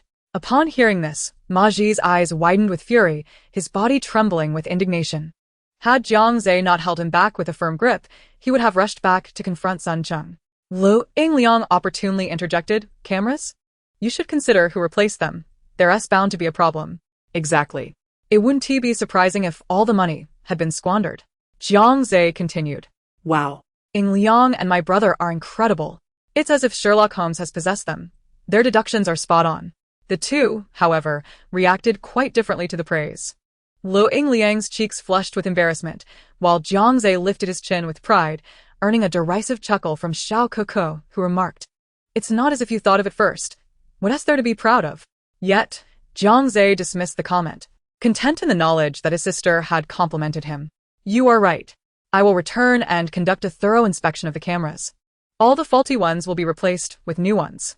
Additionally, we must not relax our vigilance over Sun Chung. Let us prepare for both possibilities, as it is better to be safe than sorry. Ma Ji nodded in agreement. Without waiting for school to end, he decided to head back early. Although the incident was scheduled for the following week, he felt it prudent to plan ahead and ease his mind. At the break of dawn, when the sun had yet to rise, Jiang Wan was too excited to sleep. Since I can't sleep, I might as well get up, she declared. She meticulously checked the gifts she intended to deliver to the children at the happy home, anxious not to overlook any little one. Although the children who did not receive gifts would not throw a tantrum but rather sweetly assure her it was fine, Jiang Wan would feel a pang of guilt. Are you this happy? Sherlon inquired, ruffling her daughter's hair. This morning, Jiang Wan was bustling about like a diligent little bee, never resting for a moment. Absolutely. Jiang Wan replied emphatically. Mom, I am incredibly excited. My heart is racing with anticipation. Just the thought of seeing the kind director and the adorable little brothers and sisters filled her with exuberance. Since Jiang Wan had entered high school, she typically resided on campus, which also saved on travel expenses. However, every Friday after school, she would eagerly return to the happy home. Yet, never before had she felt such an urgent desire to return as she did this time. Your mother feels the same. Although not as exaggerated as her daughter's emotions, Sherlon was genuinely both excited and nervous. Jiang Wan could feel her mother's hand trembling slightly as they held hands. She knew her mother was sincere. She was indeed anxious. Jiang Wan tightened her grip and reassured her. Hee Mom. There's no need to worry. The director is very kind and friendly. All right. I want to be nervous, Sherlon replied, taking a deep breath. Everything is ready. Let us go. Jiang Lian approached. His gaze filled with affection as he first looked at his wife, then turned his loving attention to Jiang Wan. As their parents, who were always openly affectionate, Jiang Wan could only smile and think how lovely it was to see such love. Jiang Wan and her parents traveled in the family's Rolls-Royce, with Jiang Chu's Cullinan and Jiang Zhe's flamboyant green sports car following closely behind. Having just turned 18, Jiang Zhe had obtained his driver's license immediately after his birthday, and his long-desired sports car had finally arrived home. Following the 3 luxury vehicles were 7 or 8 large trucks filled with gifts for the happy home. Director, Jiang Wan exclaimed as she leapt from the car, dashing toward the happy home, her voice filled with joy. Inside, Director Jiang Fen was distributing breakfast to the children when she heard that familiar voice and paused momentarily, startled. However, she brushed it off, thinking she must be imagining things. After all, just a few days ago, Xiaowen had informed her that she had found her biological parents and was living with them. So it was unlikely she would visit the happy home, as she must be busy fostering those new bonds. Director, Jiang Wan shouted again as she reached the row of bungalows. The happy home consisted of a series of single-story buildings, including the director's office and residence, the children's dormitories, a toy room, a kitchen, and accommodations for the staff. Behind the buildings lay a cleared area where the director had planted various fruits and vegetables, significantly reducing expenses. In a corner, she had also dug a small pond to house some fish and shrimp, saving on fish-related expenditures. Naturally, the pond was surrounded by a high fence, allowing the children to peek through the gaps and touch the water, ensuring their safety. This idea had originally been suggested by Jiang Wan, who had discovered that some children had tragically drowned while attempting to catch fish. Chapter 75, The Happy Home Orphanage. On the right side of the building, several fruit trees were planted, their tall trunks providing shade over benches that offered a refreshing respite during summer. When the gentle breeze rustled the branches, the fragrant fruits filled the air, invigorating the spirits of those nearby. Between the trees hung several swings, providing additional recreational options for the children. On the left side of the building, a simple children's fortress had been constructed.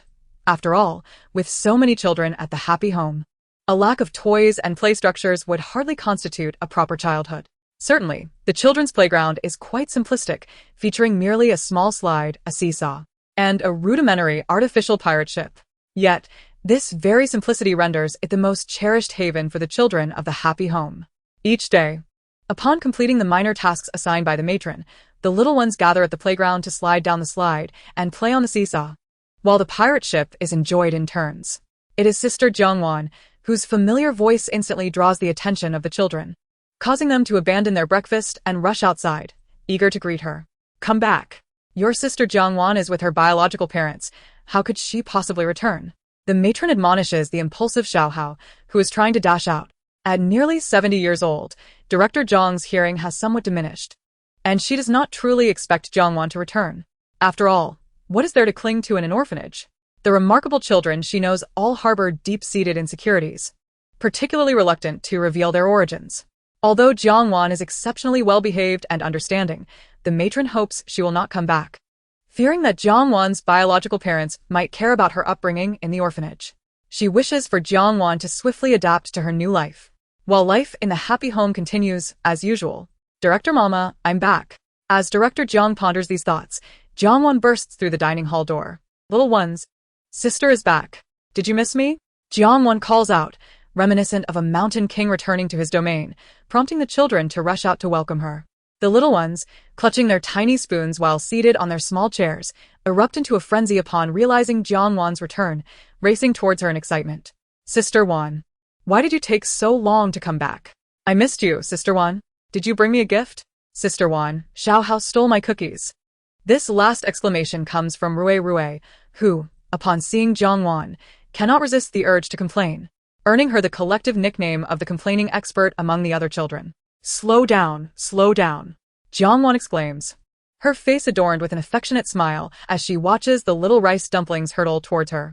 The fastest among them, Xiaohao, wraps his arms around one of Jiang Wan's legs, while Rui clings to the other. Get off, you complaining expert. Xiaohao retorts, recalling her earlier grievance against him. You get off, you big bad egg. Rui boldly challenges Xiaohao, undeterred by his size. For she knows Jiang Wan has warned that any mischief would result in losing gifts. Xiaohao has already experienced this consequence once, and is now too afraid to retaliate. Sister, look at me. Look at me. No, you move aside. Look at me. The slower children scramble to push through Rui and Xiaohao, eager to snuggle up to Jiang Wan. All right, have you all finished your meal? Hurry back to eat. The matron approaches, casting a stern gaze at the horde surrounding Jiang Wan. If you don't eat, I shall clean the table, and if you get hungry later, you'll have to endure it. Her words carry a hint of threat. At the mention of hunger, the children shiver in unison. This is the matron's ultimate weapon. In the happy home, no child who misbehaves faces physical punishment or scolding. The only penalty is being deprived of food. If they have the energy to cause trouble, it is surely because they have eaten too much. Thus, being hungry diminishes their mischief-making potential. This method proves effective on the little ones, as each has felt the pangs of hunger, which is truly unbearable. Consequently, upon hearing the matron's warning, the children abandon their beloved Sister Wan, scurrying back to the dining table with all haste. Left standing alone, Jiang Wan watches them hungrily stuffing their mouths with food, a resigned smile gracing her lips. Indeed, everyone fears hunger. She herself has faced the matron's threats before. Why are you back? Is it your parents? Director Jiang inquires with concern as she looks at Jiang Wan. Jiang Wan, grasping the matron's hand and adopting a sweet tone, replies, "No, it's just that my parents wanted to express their gratitude for your nurturing. So our whole family came to thank you." "And your parents?" Director Jiang glances behind Jiang Wan, only to find emptiness. Jiang Wan also turns to look, sticking out her tongue, and sheepishly admits, "I forgot about my parents. I dashed in the moment I got out of the car." "You child," Director Jiang scolds lightly, tapping Jiang Wan's forehead. "Hurry, and come with me to greet your parents." With that, she pulls Jiang Wan along outside. "Wait, Director Mama, don't walk so fast." Despite her age, Director Jiang moves with surprising agility, dragging Jiang Wan along at a brisk pace. The children, frantically devouring their meals, panic at the thought of Jiang Wan leaving. They all cry out in distress, tears welling in their eyes. Jiang Wan turns back to reassure them. "I'll be right back. You all behave and eat. I will come back to check." Upon hearing that Sister One is not departing, the little ones immediately stop crying and cheer in unison. "Okay." As Jiang Wan is led outside by the matron, they encounter Jiang Lian and his wife, along with Jiang Chu and his brother. Jiang Wan rushes to her parents, guilt written all over her face. Mom, Dad, I'm sorry. "I got so excited that I forgot about you." "It's okay, sweetheart. I understand your feelings and hold no resentment." Her mother, Shirlan, replies, gently stroking her daughter's back. The happy home is like Bauer-S family. Director Jiang is her mother. Which child, upon returning home, does not feel overwhelmed with excitement? Shirlan comprehends completely, recalling her own childhood experiences, even though Ms. Lin often scolded her. Perhaps it is a maternal instinct, for she always felt closest to Ms. Lin. Thank you, Mom. Jiang Wan leans on her mother's shoulder, her eyes glistening with emotion. "Woo, I love Mom the most. She is the best in the world." Shirlan's heart flutters. She had not anticipated that such a seemingly trivial matter would evoke such profound affection from her daughter. A broad smile spreads across her face. "Hee, my precious daughter loves me." She beams at her husband with a triumphant glance. "Daughter, I see that the playground is rather rudimentary. I shall arrange for an upgrade tomorrow to ensure the children have a delightful time," Jiang Lian declares, eager not to be outdone by his wife. He strives to secure his position as the second most beloved person in their daughter's heart. Woo-woo. Thank you, Dad. "I really love Dad. Dad is the handsomest." Jiang Lian stands taller, pride gleaming in his eyes as he meets his wife's gaze. "My daughter praises me too." Chapter 76. Distributing gifts to the little ones. "Mr. Jiang, Mrs. Jiang, greetings. I am Jiang Fen, the director of the Happy Home." Director Jiang interrupts the tender family moment, expressing her gratitude for their visit. "Please follow me to my office." Hello, Director Jiang. "I sincerely apologize for the delay in visiting you. I hope you do not take offense," Jiang Lian, as the head of the family, speaks first. "Not at all. I understand you are all busy people." Director Jiang waves her hand dismissively. The day after Jiang Wan was welcomed back into the Jiang family, she called the matron to inform her that she had found her biological parents and was nurturing a bond with them. Moreover, Jiang Wan subtly mentioned that her biological parents were affluent, though she refrained from disclosing that they were among the elite of S City. Director Jiang understood this well. After all, wealthy individuals earn money by the second and have little time for a small orphanage like theirs. Hence, she held no grievances from the outset. Surprisingly, the Jiang couple accompanied Jiang Wan back, which filled her with a subtle joy, as it signified that little one had not been neglected upon returning to her biological parents' home. Rather, she was cherished immensely. This thought brought great comfort to Jiang Fen's heart. As a mother, Shirlan immediately grasped the hands of Director Jiang, her face radiating gratitude. "We are profoundly thankful to you, Director Jiang, for raising little Wan to be so well-behaved and sensible. As parents, we are at a loss for how to express our gratitude." They had prepared a few gifts as tokens of appreciation, which was the reason for their delayed visit to Director Jiang. Shirlan gestured toward the 67 delivery trucks parked in the open space outside the Happiness Home. What is that? Director Jiang, noticing the uniformity of the trucks, looked puzzled at Mrs. Jiang's words. Director Mom, here, at that moment, Jiang Wan produced a lengthy shopping list prepared by her father and handed it to Director Jiang. Director Jiang took it, glancing curiously at the list, which began with staples such as rice, flour, and cooking oil. She looked questioningly at Jiang Wan. Jiang Wan promptly clarified, "Director Mom, these are gifts prepared by my parents to express their gratitude to the Happiness Home. Those trucks outside are filled with them." She emphasized the last two words particularly. All of them? Director Jiang felt a wave of disbelief wash over her. Her eyes widened as she stared at the several-meter-long list, her mind screaming in astonishment. Is it true that wealthy individuals give gifts in such a terrifying manner? Even though she had only glanced at the list, the numbers associated with each item ranged from thousands to tens of thousands. Is this real? But if it is, how can the happiness home accommodate all this? Director Jiang cast an uncertain glance at the Jiang couple. Director Jiang, please rest assured and accept this. It is merely a token of our appreciation and does not amount to much. Moreover, every item is freshly produced with a long shelf life, so you can use them without worry. Once you run out, let little one know, and I will send more, Sherlon declared with grand generosity. More? Upon hearing this, Director Jiang's eyes nearly popped out of their sockets as she hurriedly shook her head. No, this is more than enough. I cannot fathom when we would consume all this.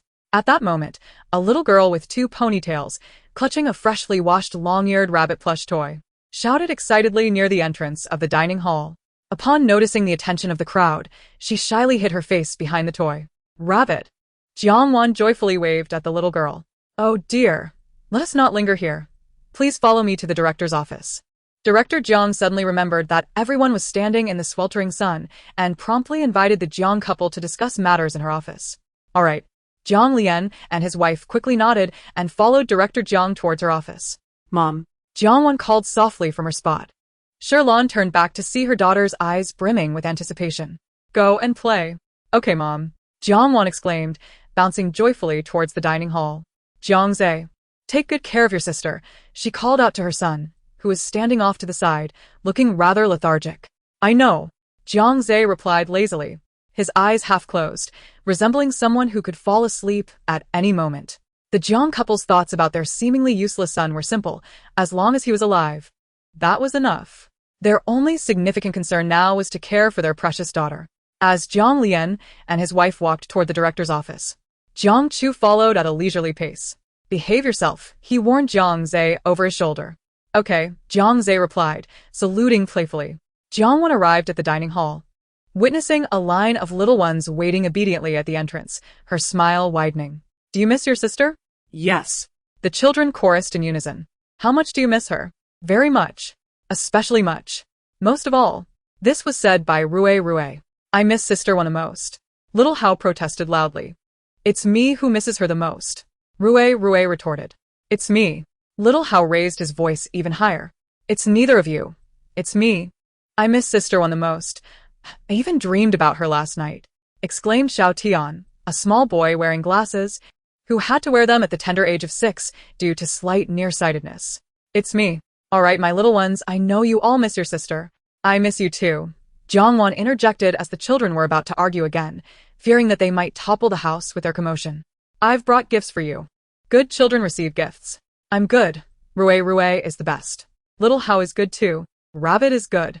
The shy rabbit murmured softly, blushing, yet her attitude was unwavering. Well then, follow your sister to get your gifts. Jiang Wan, exuding an air of authority, marched toward the Rolls-Royce parked outside the Happiness Home courtyard, ready to bestow presents upon her younger siblings. All right, line up nicely. Anyone who misbehaves will not receive a gift. Upon reaching the car, Jiang Wan organized the children into a queue. Once they formed a long line extending into the courtyard, she opened the door and began distributing the pre-prepared gifts to the children at the front of the line. This is for Xingxing, this is for Xianwan, this is for Rabbit, and this is for Xiaoyang. As Jiang Wan handed out the gifts, the children who received them erupted in joyful cheers, dashing away with their treasures towards the Happiness Home, leaving Jiang Wan momentarily abandoned. When all the gifts had been distributed, Jiang Wan found herself still holding one. This is for Xiaoyan? She glanced around but could not spot the familiar little figure. Clutching the gift, she closed the car door and walked toward the Happiness Home. Upon entering the courtyard, she couldn't help but laugh at the sight of a big boy curled up on a tiny swing. Xiao, go if you're sleepy. You can go back to the car and rest for a while, Jiang Wan reminded him. No need, Jiang Zhe, will lean against the swing's rope, he mumbled sleepily. Barely awake. We won't be leaving anytime soon. I've come all this way, so we should at least stay until the afternoon. Chapter 77. The indifferent boy Jiang Yan as he spoke. Jiang Zhe immediately changed his mind. All right, I'm going to sleep now, you be safe. With that, He stood up and walked outside. Okay. What safety do I need to worry about in my own home? Jiang Wan thought to herself, finding her brother rather strange. With the last gift in hand, Jiang Wan wandered around the happiness home, but could not find the final little one. She headed towards the backyard. By the pond in the backyard sat a small figure, engrossed in reading a worn-out picture book. Although the book was yellowed, its corners were remarkably neat, indicating the owner's great care. Yen Yen, Jiang Wan called out as she approached. The little boy, lost in the stories of the picture book he had read countless times, was momentarily taken aback upon hearing his beloved Sister Wan's voice, quickly dismissing the thought as a daydream. How could Sister Wan possibly return? She was happily living with her biological parents now. Why would she come back? Just days ago, he had accidentally overheard a conversation between Director Jiang and Sister Wan. Disappointment flickered in Yen Yan's eyes. Sister Wan, will you never come back? Do you not want this family? The glistening mist of tears began to fill his dark, round eyes. Yen Yen? Jiang Wan softly called from behind him. She was well aware of Yen Yan's peculiar tendency. Whenever this child became engrossed in focus, he would enter a state of oblivion. A sudden call from her could startle him, for despite his prodigious intellect, he remained but a child, his spirit delicate and easily frightened. Yen Yan's body stiffened, a look of bewilderment flickering in his eyes. Had he misheard once due to his intense concentration? Were the subsequent instances mere hallucinations? Yen Yen, won't you turn around to look at your sister? She's feeling quite sad. Jiang Wan's voice carried a hint of melancholy as she noted the little fellow's continued lack of response. It was then that Yen Yen, with a resolute certainty that this was no figment of his imagination, turned to see his beloved Sister Wan standing 2 meters behind him, gazing at him with a gentle smile. Sister Wan. Yen Yen pressed his small lips together, his eyes brimming with joy, yet his actions remained minimal, merely uttering her name in a dry tone. Jiang Wan, familiar with the child's proud nature, merely smiled and continued, Come here. Aren't you eager for the realistic toy you wanted? Look what I have brought for you. She concealed one hand behind her back while waving the other at a small boy nearby, who, despite his exquisite appearance, bore an icy demeanor reminiscent of a wolf. The aloof boy named Yen Yen regarded Jiang Wan with a flicker of hesitation, yet he did not advance, instead standing rooted to the spot, gazing intently at her. Jiang Wan, unfazed, understood his temperament well. She extended her hidden hand, waving it in the air, and revealed a sleek black toy that she had already unwrapped upon spotting Yen Yen by the pond. Unlike other children who would anticipate the gift due to its packaging, Yen Yen, possessing a naturally indifferent disposition despite his tender age of 5, showed no enthusiasm for elaborate wrappings. Jiang Wan often jested that this little fellow would grow into a man utterly oblivious to romance, one who would struggle to find a girlfriend. Of course, should the handsome young Yen Yen mature without becoming misguided, he would undoubtedly attract admirers, who would eagerly pursue him. As for whether those relationships would endure in light of his difficult personality, the answer was a resounding no. They would likely end in separation. After all, which beloved daughter would endure discontent in a relationship? As Yen Yen beheld the toy in Jiang Wan's hand, the previously impassive gleam in his eyes was suddenly ignited with radiant excitement. His little feet instinctively shuffled a few steps closer to Jiang Wan, though he hesitated once more. Noticing his reluctance, Jiang Wan cheerfully encouraged, This is the very realistic toy you wished for. Why not come and claim it? Seeing that Yen Yen, despite his yearning, still did not approach, Jiang Wan decided to employ her trump card. Well then, it appears that our Yen Yen isn't too fond of it. So I shall pass this toy on to Tao Tao instead. She began to walk away toward a small boy engrossed in playing with a toy train. In a flurry, Yen Yen rushed toward Jiang Wan, calling out in a panic, No, I want it. As Jiang Wan had taken only 2 steps away, she felt a tug at the hem of her clothing and turned to see a face filled with urgency. A smile flickered in Jiang Wan's eyes as she knelt down, placing the toy into Yen Yan's small hands. Here you go. Hold it tightly. She affectionately ruffled his soft, dark hair. Okay. Yen Yan's eyes sparkled brightly as he touched the toy he had longed for. As Jiang Wan led the delighted Yen Yen back to the front yard, they happened upon Shirlan emerging from the director's office. Darling. Shirlan waved at Jiang Wan. Mom. Jiang Wan replied, guiding Yen Yen toward her mother.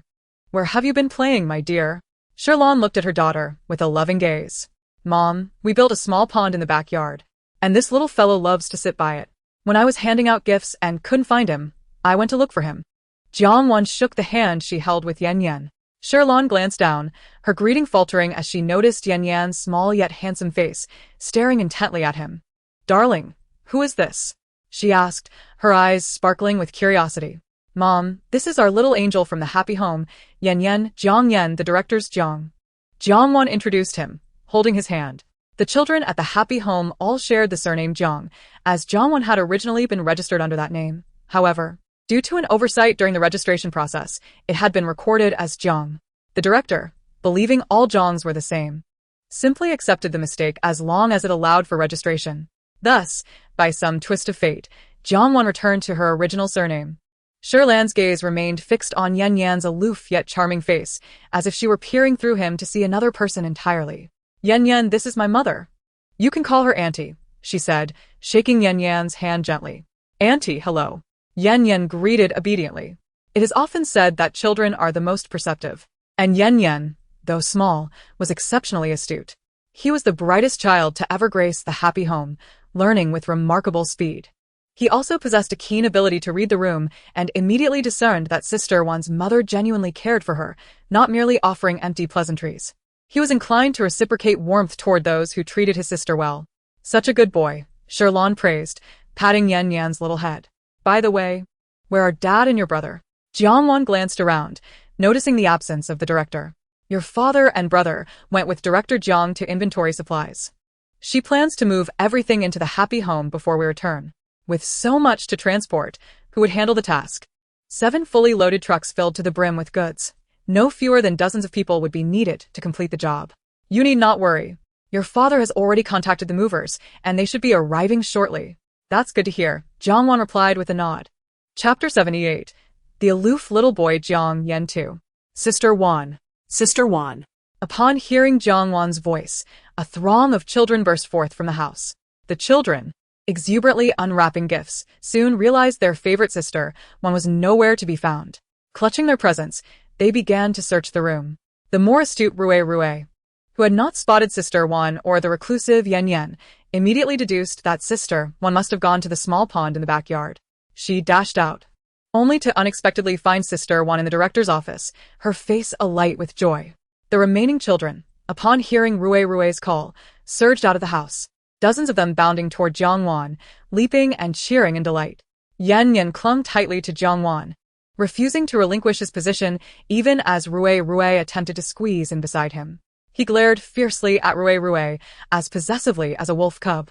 Yet Rue, being but a child, could not withstand such a fierce gaze. Pouting, she quickly shifted to the other side, vying for Jiang Wan's other leg with Xiao Hao, and Tuesday Sherlon stood to the side, watching with a loving gaze as her daughter was encircled by the little ones. Truly, she was her daughter, beloved wherever she went. She thought this because Jiang Wan had gone to Shenglong. Though Sherlon had encouraged her daughter to attend school, she remained concerned about her adjustment to the new environment. Shenglong was unlike other schools.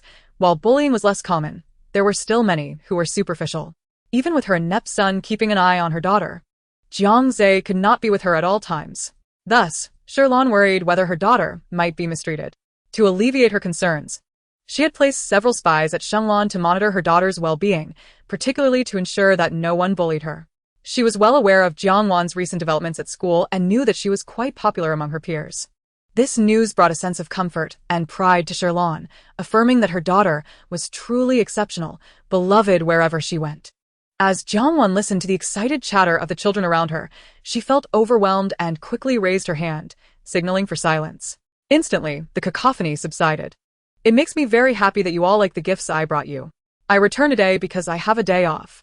Would you like to continue discussing the gifts, or shall we play a game together?" Jiang Wan proposed. Yes.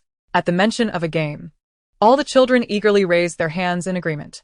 The toys they had just received lost their allure, for in their young hearts, nothing was more important than Sister Wan. "All right, let us play Eagle Catches Chicks. I will be the eagle, and you little chicks should line up and wait for me to catch you." As she spoke, she made a fierce gesture of eating, which elicited peals of laughter from the children. All the little ones scurried to put away their gifts, including the reluctant Yan Yan. Jiang Wan approached Sherlon, exclaiming, "Mom, come play with us." Sherlon immediately shook her head. No. My old bones can't keep up with the energy of you children." Despite her well-preserved appearance, reminiscent of a woman in her 30s, Sherlon was nearing 50 and not as spry as the youngsters. I'll just sit over there and watch you all play, she said, pointing to a nearby bench. All right, Jiang Wan replied, though disappointment flickered in her eyes. She was concerned that her mother might strain herself with all the exuberance of the children. Taking her role as the eagle, she designated the tallest and oldest among them, Xian, as the mother hen, while the rest formed a line of little chicks, clutching onto each other's clothes. The children readied themselves, eagerly awaiting Jiang Wan's cue to start. Meanwhile, a few toddlers too young to join in watched enviously from the sidelines, their hearts longing for the day they could join the fun. The game begins. With that, Jiang Wan dashed forward, pretending to catch the others, while Xian flapped her arms in an effort to shield them. The little chicks scampered to avoid Jiang Wan, who, for the sake of enjoyment, didn't he truly catch anyone, knowing that a quick end to the game would spoil the fun. As she played with the children, their joyful shrieks were soon drowned out by the laughter of others, filling the entire happy home with mirth, drawing the attention of passers-by who paused to watch. Their innocent smiles seemed contagious, leaving those onlookers with radiant smiles of their own as they departed. Sherlon sat on the bench, gazing at her daughter. Radiant as the sun, her heart warmed by happiness. Once, she had dreamt endlessly of her daughter in various forms, only to awaken and find those dreams were but fleeting illusions, leaving her heart heavy with despair. Now, however, her dreams had materialized, enveloping her in profound joy. Turning her head, she noticed Yan, who was equally transfixed by Jiang Wan's antics and curiously asked, Yan, why don't you join them in play? Hugging a picture book in one hand and rubbing a toy in the other, Yan remained fixated on Jiang Wan, his tone devoid of warmth as he replied, It's childish. Sherlon was taken aback by his remark. To her nearly 50-year-old perspective, the game seemed indeed juvenile, yet the children's laughter clearly indicated their delight. She was surprised that a mere 5-year-old could express such mature sentiments. What do you like, then? Sherlon inquired with curiosity. This, Yan exclaimed, lifting the items in his hands with delight. Sherlon observed, recognizing that it was natural for a boy to be fond of toys, but was surprised to see it was a picture book. Can you read the words in it? Of course. The sister bought me books with pinyin. They're easy to learn. Yan beamed with pride, aspiring to emulate Sister Wan, intent on earning scholarships to buy her many gifts, hence the necessity of mastering reading. Taking the book from Yan, Sherlon noted its few pages, adorned with illustrations and pinyin alongside the text. Do you recognize all these characters? She asked uncertainly. Absolutely. Yan nodded confidently. Sister taught me, and I remember them all. Let me quiz you. Go ahead. Sherlon pointed to several characters, and to her astonishment, Yan answered each accurately, even identifying some obscure ones. She was truly amazed. Was this really a 5-year-old child? Reflecting on her own son, Jiang Zhe, at that age. He had been reluctant to attend kindergarten, often running wild at home, a veritable little troublemaker that drove her to distraction. Now, observing the obedient and perceptive Yan, Sherlon felt a pang of envy. Why were some children so effortlessly delightful? Yet, upon noticing the resemblance Yan bore to someone else, she began to understand. If Yan truly was a testament to the strength of genetic inheritance, it made her ponder the mysteries of familial traits. After all, she and Jiang Lian were quite ordinary, so how had they produced Jiang Zhe, who was such a source of worry? Was it a genetic anomaly? She found herself unable to fathom it. Look, I can do it all. Yan proclaimed proudly, puffing out his little chest. Impressive, Sherlon praised, ruffling his hair. Thank you, he replied graciously, bowing his head. Sherlon couldn't help but smile at Yan's adorable demeanor. Meanwhile, the game of eagle catches chicks was interrupted by the arrival of the movers hired by Jiang's father, who needed to bring supplies into the happy home. Consequently, Jiang Wan and her group of little ones had to pause their play. The children pouted in disappointment, with Rabbit on the verge of tears. All right. Let us go back inside, and I'll read you a story, Jiang Wan quickly assured them. Children being children, the mere mention of story time brightened their faces, and they quickly cheered up. Okay, little ones, back inside, Jiang Wan called out, and with a wave of her hand, all the children rushed joyfully towards the dormitory. Jiang Wan approached her mother. Mom, would you like to join us in the room for a while? No, I'll just sit here. The breeze is lovely, Sherlon replied, shaking her head. All right then, if you're not bored, you can stay here. Over there is our dormitory, she said, pointing to a nearby room. Okay. Sheila, not that. Jiang Wan looked down at the little one sitting quietly. Yen Yen, would you like to come in with me to hear a story? Yes. The once poised child immediately brightened, his eyes sparkling with excitement. Then let us go. She took his small hand and waved goodbye to her mother as they made their way toward the dormitory. The children's room in the happy home was a notably large space, featuring a massive northeastern Kong that could accommodate over 40 people. Although the winters in City S were not particularly harsh, the room felt cold and damp. While most households would turn on the heating, a place like the happy home, relying on charitable donations to survive, could scarcely afford such luxuries, and thus, there was no air conditioning to speak of. Thus, the director's mother specifically commissioned the construction of a large heated platform. When the firewood is lit for cooking, not only does the platform radiate warmth, but the entire room is enveloped in a cozy embrace. This arrangement is both economical and comforting. At this moment, Jiang Wan reclines gracefully in the center of the platform, animatedly recounting stories to the little ones. Instead of tales like Cinderella or Little Red Riding Hood, she opts for classical anecdotes, such as the story of Kong Rong yielding pears, believing that the children might not grasp the former narratives. Regardless of their understanding, the children's faces beam with joy as they listen intently. After Jiang Wan departs with the children, Shirlan remains seated on a bench, basking in the gentle breeze and the warm sunlight.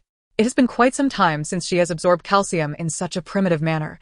Her usual days are spent either indulging in beauty treatments with the esteemed ladies or shopping. Clearly, she needs to soak up more sunlight in the future.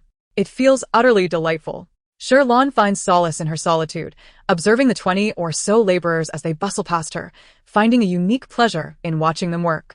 She muses that if she were to retreat indoors, she would inevitably complain about getting sunburned afterward. Noticing his wife sitting alone, Zhang Lian hurried over, positioning himself in front of Shirlan to shield her from the scorching sun. "Where is our daughter? Why is she not with you?" he inquired. True to their nature as a couple, they immediately began searching for their daughter, conveniently overlooking the fact that they hadn't seen Jiang Zhe since the morning. After all, they were confident that their little troublemaker could not possibly be lost. "Our daughter has taken the little ones inside to tell stories. She invited me, but I declined," Shirlan replied, shaking her head. "I find that basking in the sun is quite enjoyable." Observing the joy in his wife's eyes, Jiang Lian realized he could not persuade her otherwise and simply nodded. As long as she wouldn't complain about getting tan later. Shirlan smiled and added, "Oh, I just met a delightful little one who piqued my interest, especially with an air of mystery." "What is so important?" Jiang Lian couldn't help but inquire. "Wait until I introduce you, and you will understand what is truly significant," she replied with a playful smile. Jiang Lian raised an eyebrow. "All right, just don't forget." "Rest assured, even if you forget, you will not overlook this matter," Shirlan asserted seriously. Jiang Lian squinted, initially harboring no expectations regarding his wife's words. However, the thought that this child might be more significant than himself stirred a hint of discontent within him. Noticing her husband's displeasure, Shirlan brushed it aside with a smile. "Once you meet that child, you will comprehend." "Very well, I shall await that moment." "Do not worry. You will not be disappointed," Shirlan promised. "Just ensure you are not startled." She mused internally. With the strength of many, the 20 or so laborers efficiently moved all the items from 7 trucks into the temporary warehouse of the happy home within 2 hours. After Jiang Lian settled the bill, the workers took their leave. Director Jiang stood at the entrance of the now-filled warehouse, gazing at the abundance within, his heart swelling with satisfaction. With these resources, even in the absence of generous benefactors for the orphanage, the children would no longer suffer from hunger. "How wonderful!" Director Jiang repeatedly expressed his gratitude to Jiang Lian and his wife, leaving the couple feeling rather bashful. Originally, they intended to take their leave after delivering the supplies and expressing their heartfelt thanks, but they were unable to resist Director Jiang's warm insistence to stay. The happy home is supported by 3 diligent ladies from the neighborhood, all of whom have children living far away and adore children themselves. Thus, they come here to work while caring for the little ones, achieving a win-win situation. All 3 ladies are kind-hearted and aware that Jiang Lian and his wife are Jiang Wan's biological parents. Knowing they would stay for lunch, they poured their utmost effort into preparing a grand feast of over 20 delectable dishes. Jiang Lian and his wife, having tasted all manner of delicacies in their lives, found immense joy in these simple home-cooked meals. Not just them, but the children, who seldom enjoyed such treats, savored the food with gleeful expressions. Even Hui Hui, who usually spoke the most, was now silent, wholly focused on her meal. After the meal, Jiang Wan took the children to wash the dishes, while Shirlan called her husband over. Dear, what is it? Jiang Lian replied, initially perplexed as he had been discussing plans with their eldest son to renovate the happy home for better accommodations, ensuring each child has their independent room. I mentioned I met an interesting little one to introduce to you. The one picking up chopsticks over there is she. Shirlan pointed to Yan Yan, who was gathering the chopsticks used by the Jiang family. Due to the abundance of children at the happy home, Director Jiang had instilled a sense of responsibility in them from a young age, teaching them to take care of their own affairs, starting with cleaning their own dishes. Thus, after the meal, the children all carried their bowls and chopsticks to the kitchen sink, leaving only the Jiang family's utensils on the table. Chapter 80. Yan Yan was found by Jiang Wan. Jiang Lian gazed over with curiosity. The happy home is filled with many friends, and he had not paid much attention to the children, but since his wife claimed this little one named Yan Yan was different, he focused on her tiny face, searching for what set her apart. However, upon seeing Yan Yan's strikingly familiar visage, his pupils dilated in shock. She looks so much like someone. Jiang Lian's voice trembled. Startled. Were you? I was too when I first laid eyes on Yan Yan. Shirlan chuckled mischievously upon witnessing her husband's astonishment. It wouldn't he do for only her to be shocked. As a couple, they shared in the surprise. Honey, you stay here. I will discuss Yan Yan's matters with Director Jiang. With that, Jiang Lian prepared to leave. All right, make sure to inquire thoroughly. Shirlan too was curious about how Yan Yan ended up at the happy home. Of course. Daddy, are you going to ask about Yan Yan? What happened to her? Jiang Wan, carrying a cloth to wipe the table, overheard her parents discussing Yan Yan. Looking at his beloved daughter, Jiang Lian's expression softened. Father is a bit curious about that child, so I want to ask Director Jiang for more details. Daddy, you might as well ask me. I know Yan Yan better than anyone at the happy home. After hearing his daughter's heartfelt statement, Jiang Lian's demeanor shifted to seriousness. What did his precious child know? He scrutinized her closely, hoping to uncover some valuable information. Unfortunately, he was left disappointed as Jiang Wan shook her head. I actually don't know much. 2 years ago, while attending an Olympiad competition in Anhai, I stumbled upon a drenched little one lying unconscious on the shore. That was Yan Yan. She appeared to be about 2 or 3 years old at the time. I took her to the hospital. Fortunately, she survived without any issues. But I couldn't ascertain Yan Yan's identity, so I contacted the local police. Despite extensive investigations, her biological parents were never found. When Yan Yan awoke, perhaps due to her young age and the traumatic experience, she suffered from amnesia, unable to recall her origins or who her parents were. She only remembered that her name contained the character Yan, and someone had told her that she was their continuation. At this point, both Jiang Lian and Shirlan were visibly moved, their eyes shimmering with tears. Jiang Wan furrowed her brow, disliking seeing her mother in sorrow. Mom, are you okay? Do not worry, my dear. Continue, Shirlan replied, tenderly stroking her daughter's hair while wiping the corners of her eyes. Yan Yan, unable to locate his parents, found himself in a predicament where the police sought to transfer him to a nearby orphanage. In a sudden outburst, he bit the individual attempting to escort him and exhibited aggressive behavior akin to a small leopard, attacking anyone in close proximity. Consequently, the police had no alternative but to contact me. At that moment, I had already returned to S City, and after conferring with the authorities, they communicated with the director of the orphanage. Ultimately, Yan Yan found a home at the happy home. The police informed me that I was the first person Yan Yan encountered, which instilled in him a sense of dependency. He could only thrive in a stable environment when I was by his side, thus exhibiting a significant attachment to me.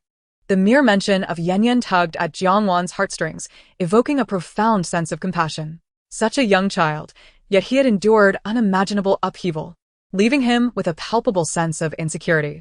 Upon his arrival at Happy Home, it was evident that he was distressed. At that time, she was in her first year of high school, originally a boarder. However, Yan Yan, unable to sleep without seeing her return, appeared utterly worn and haggard. Reluctantly, the director liaised with the school, allowing her to transition to a day student. I, too, wish to uncover the mysteries surrounding Yan Yan's past. Alas, I have encountered insurmountable obstacles, consistently being told my status is insufficient for such inquiries. How frustrating! Jiang Wan fumed internally. Jiang Lian and his wife exchanged knowing glances, realizing that the information was deliberately withheld. They had suspected as much.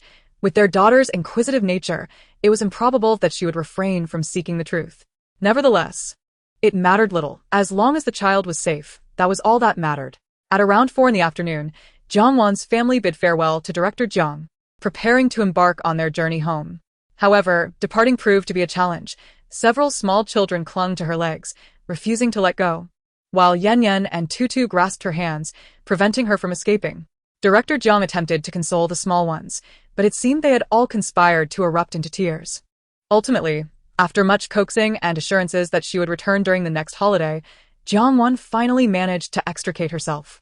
Before leaving, she visited the director's office, placing the property deed for Happy Home, gifted by her father, on Director Jiang's desk, along with a bank card containing 5 million.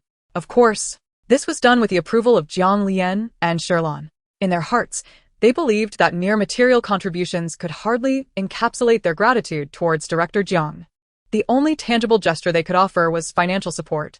Had they not feared that Director Jiang might decline, they would have presented a more substantial gift without hesitation. However, they were not in a hurry.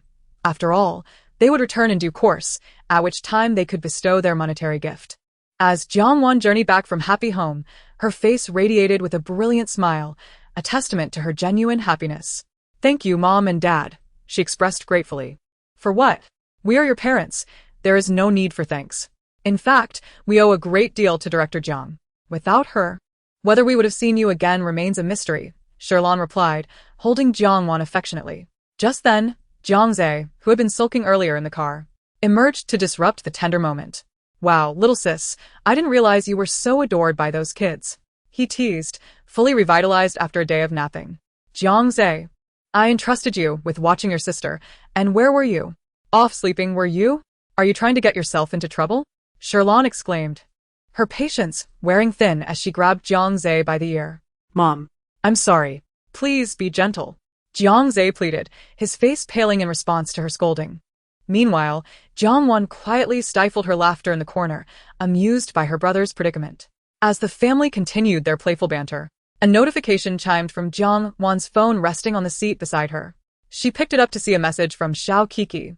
"Jiang Wan, have you returned?" "Just got back, almost home," she replied promptly. "Wonderful. Come to the Li family. I've sent you the location." "The Li family? Is that in Liang's home?" "Yes." "Are you all gathering?" "Not exactly. There's a show to watch." "What do you mean?" "Remember when I asked Ing Liang to investigate whether Li Jinjin is related to her?" Today. "Not only do we have the results, but the entire Li family is here. Hurry, the show is about to begin. I'll be there soon." With the promise of intriguing revelations ahead, Jiang Wan felt an exhilarating rush of excitement.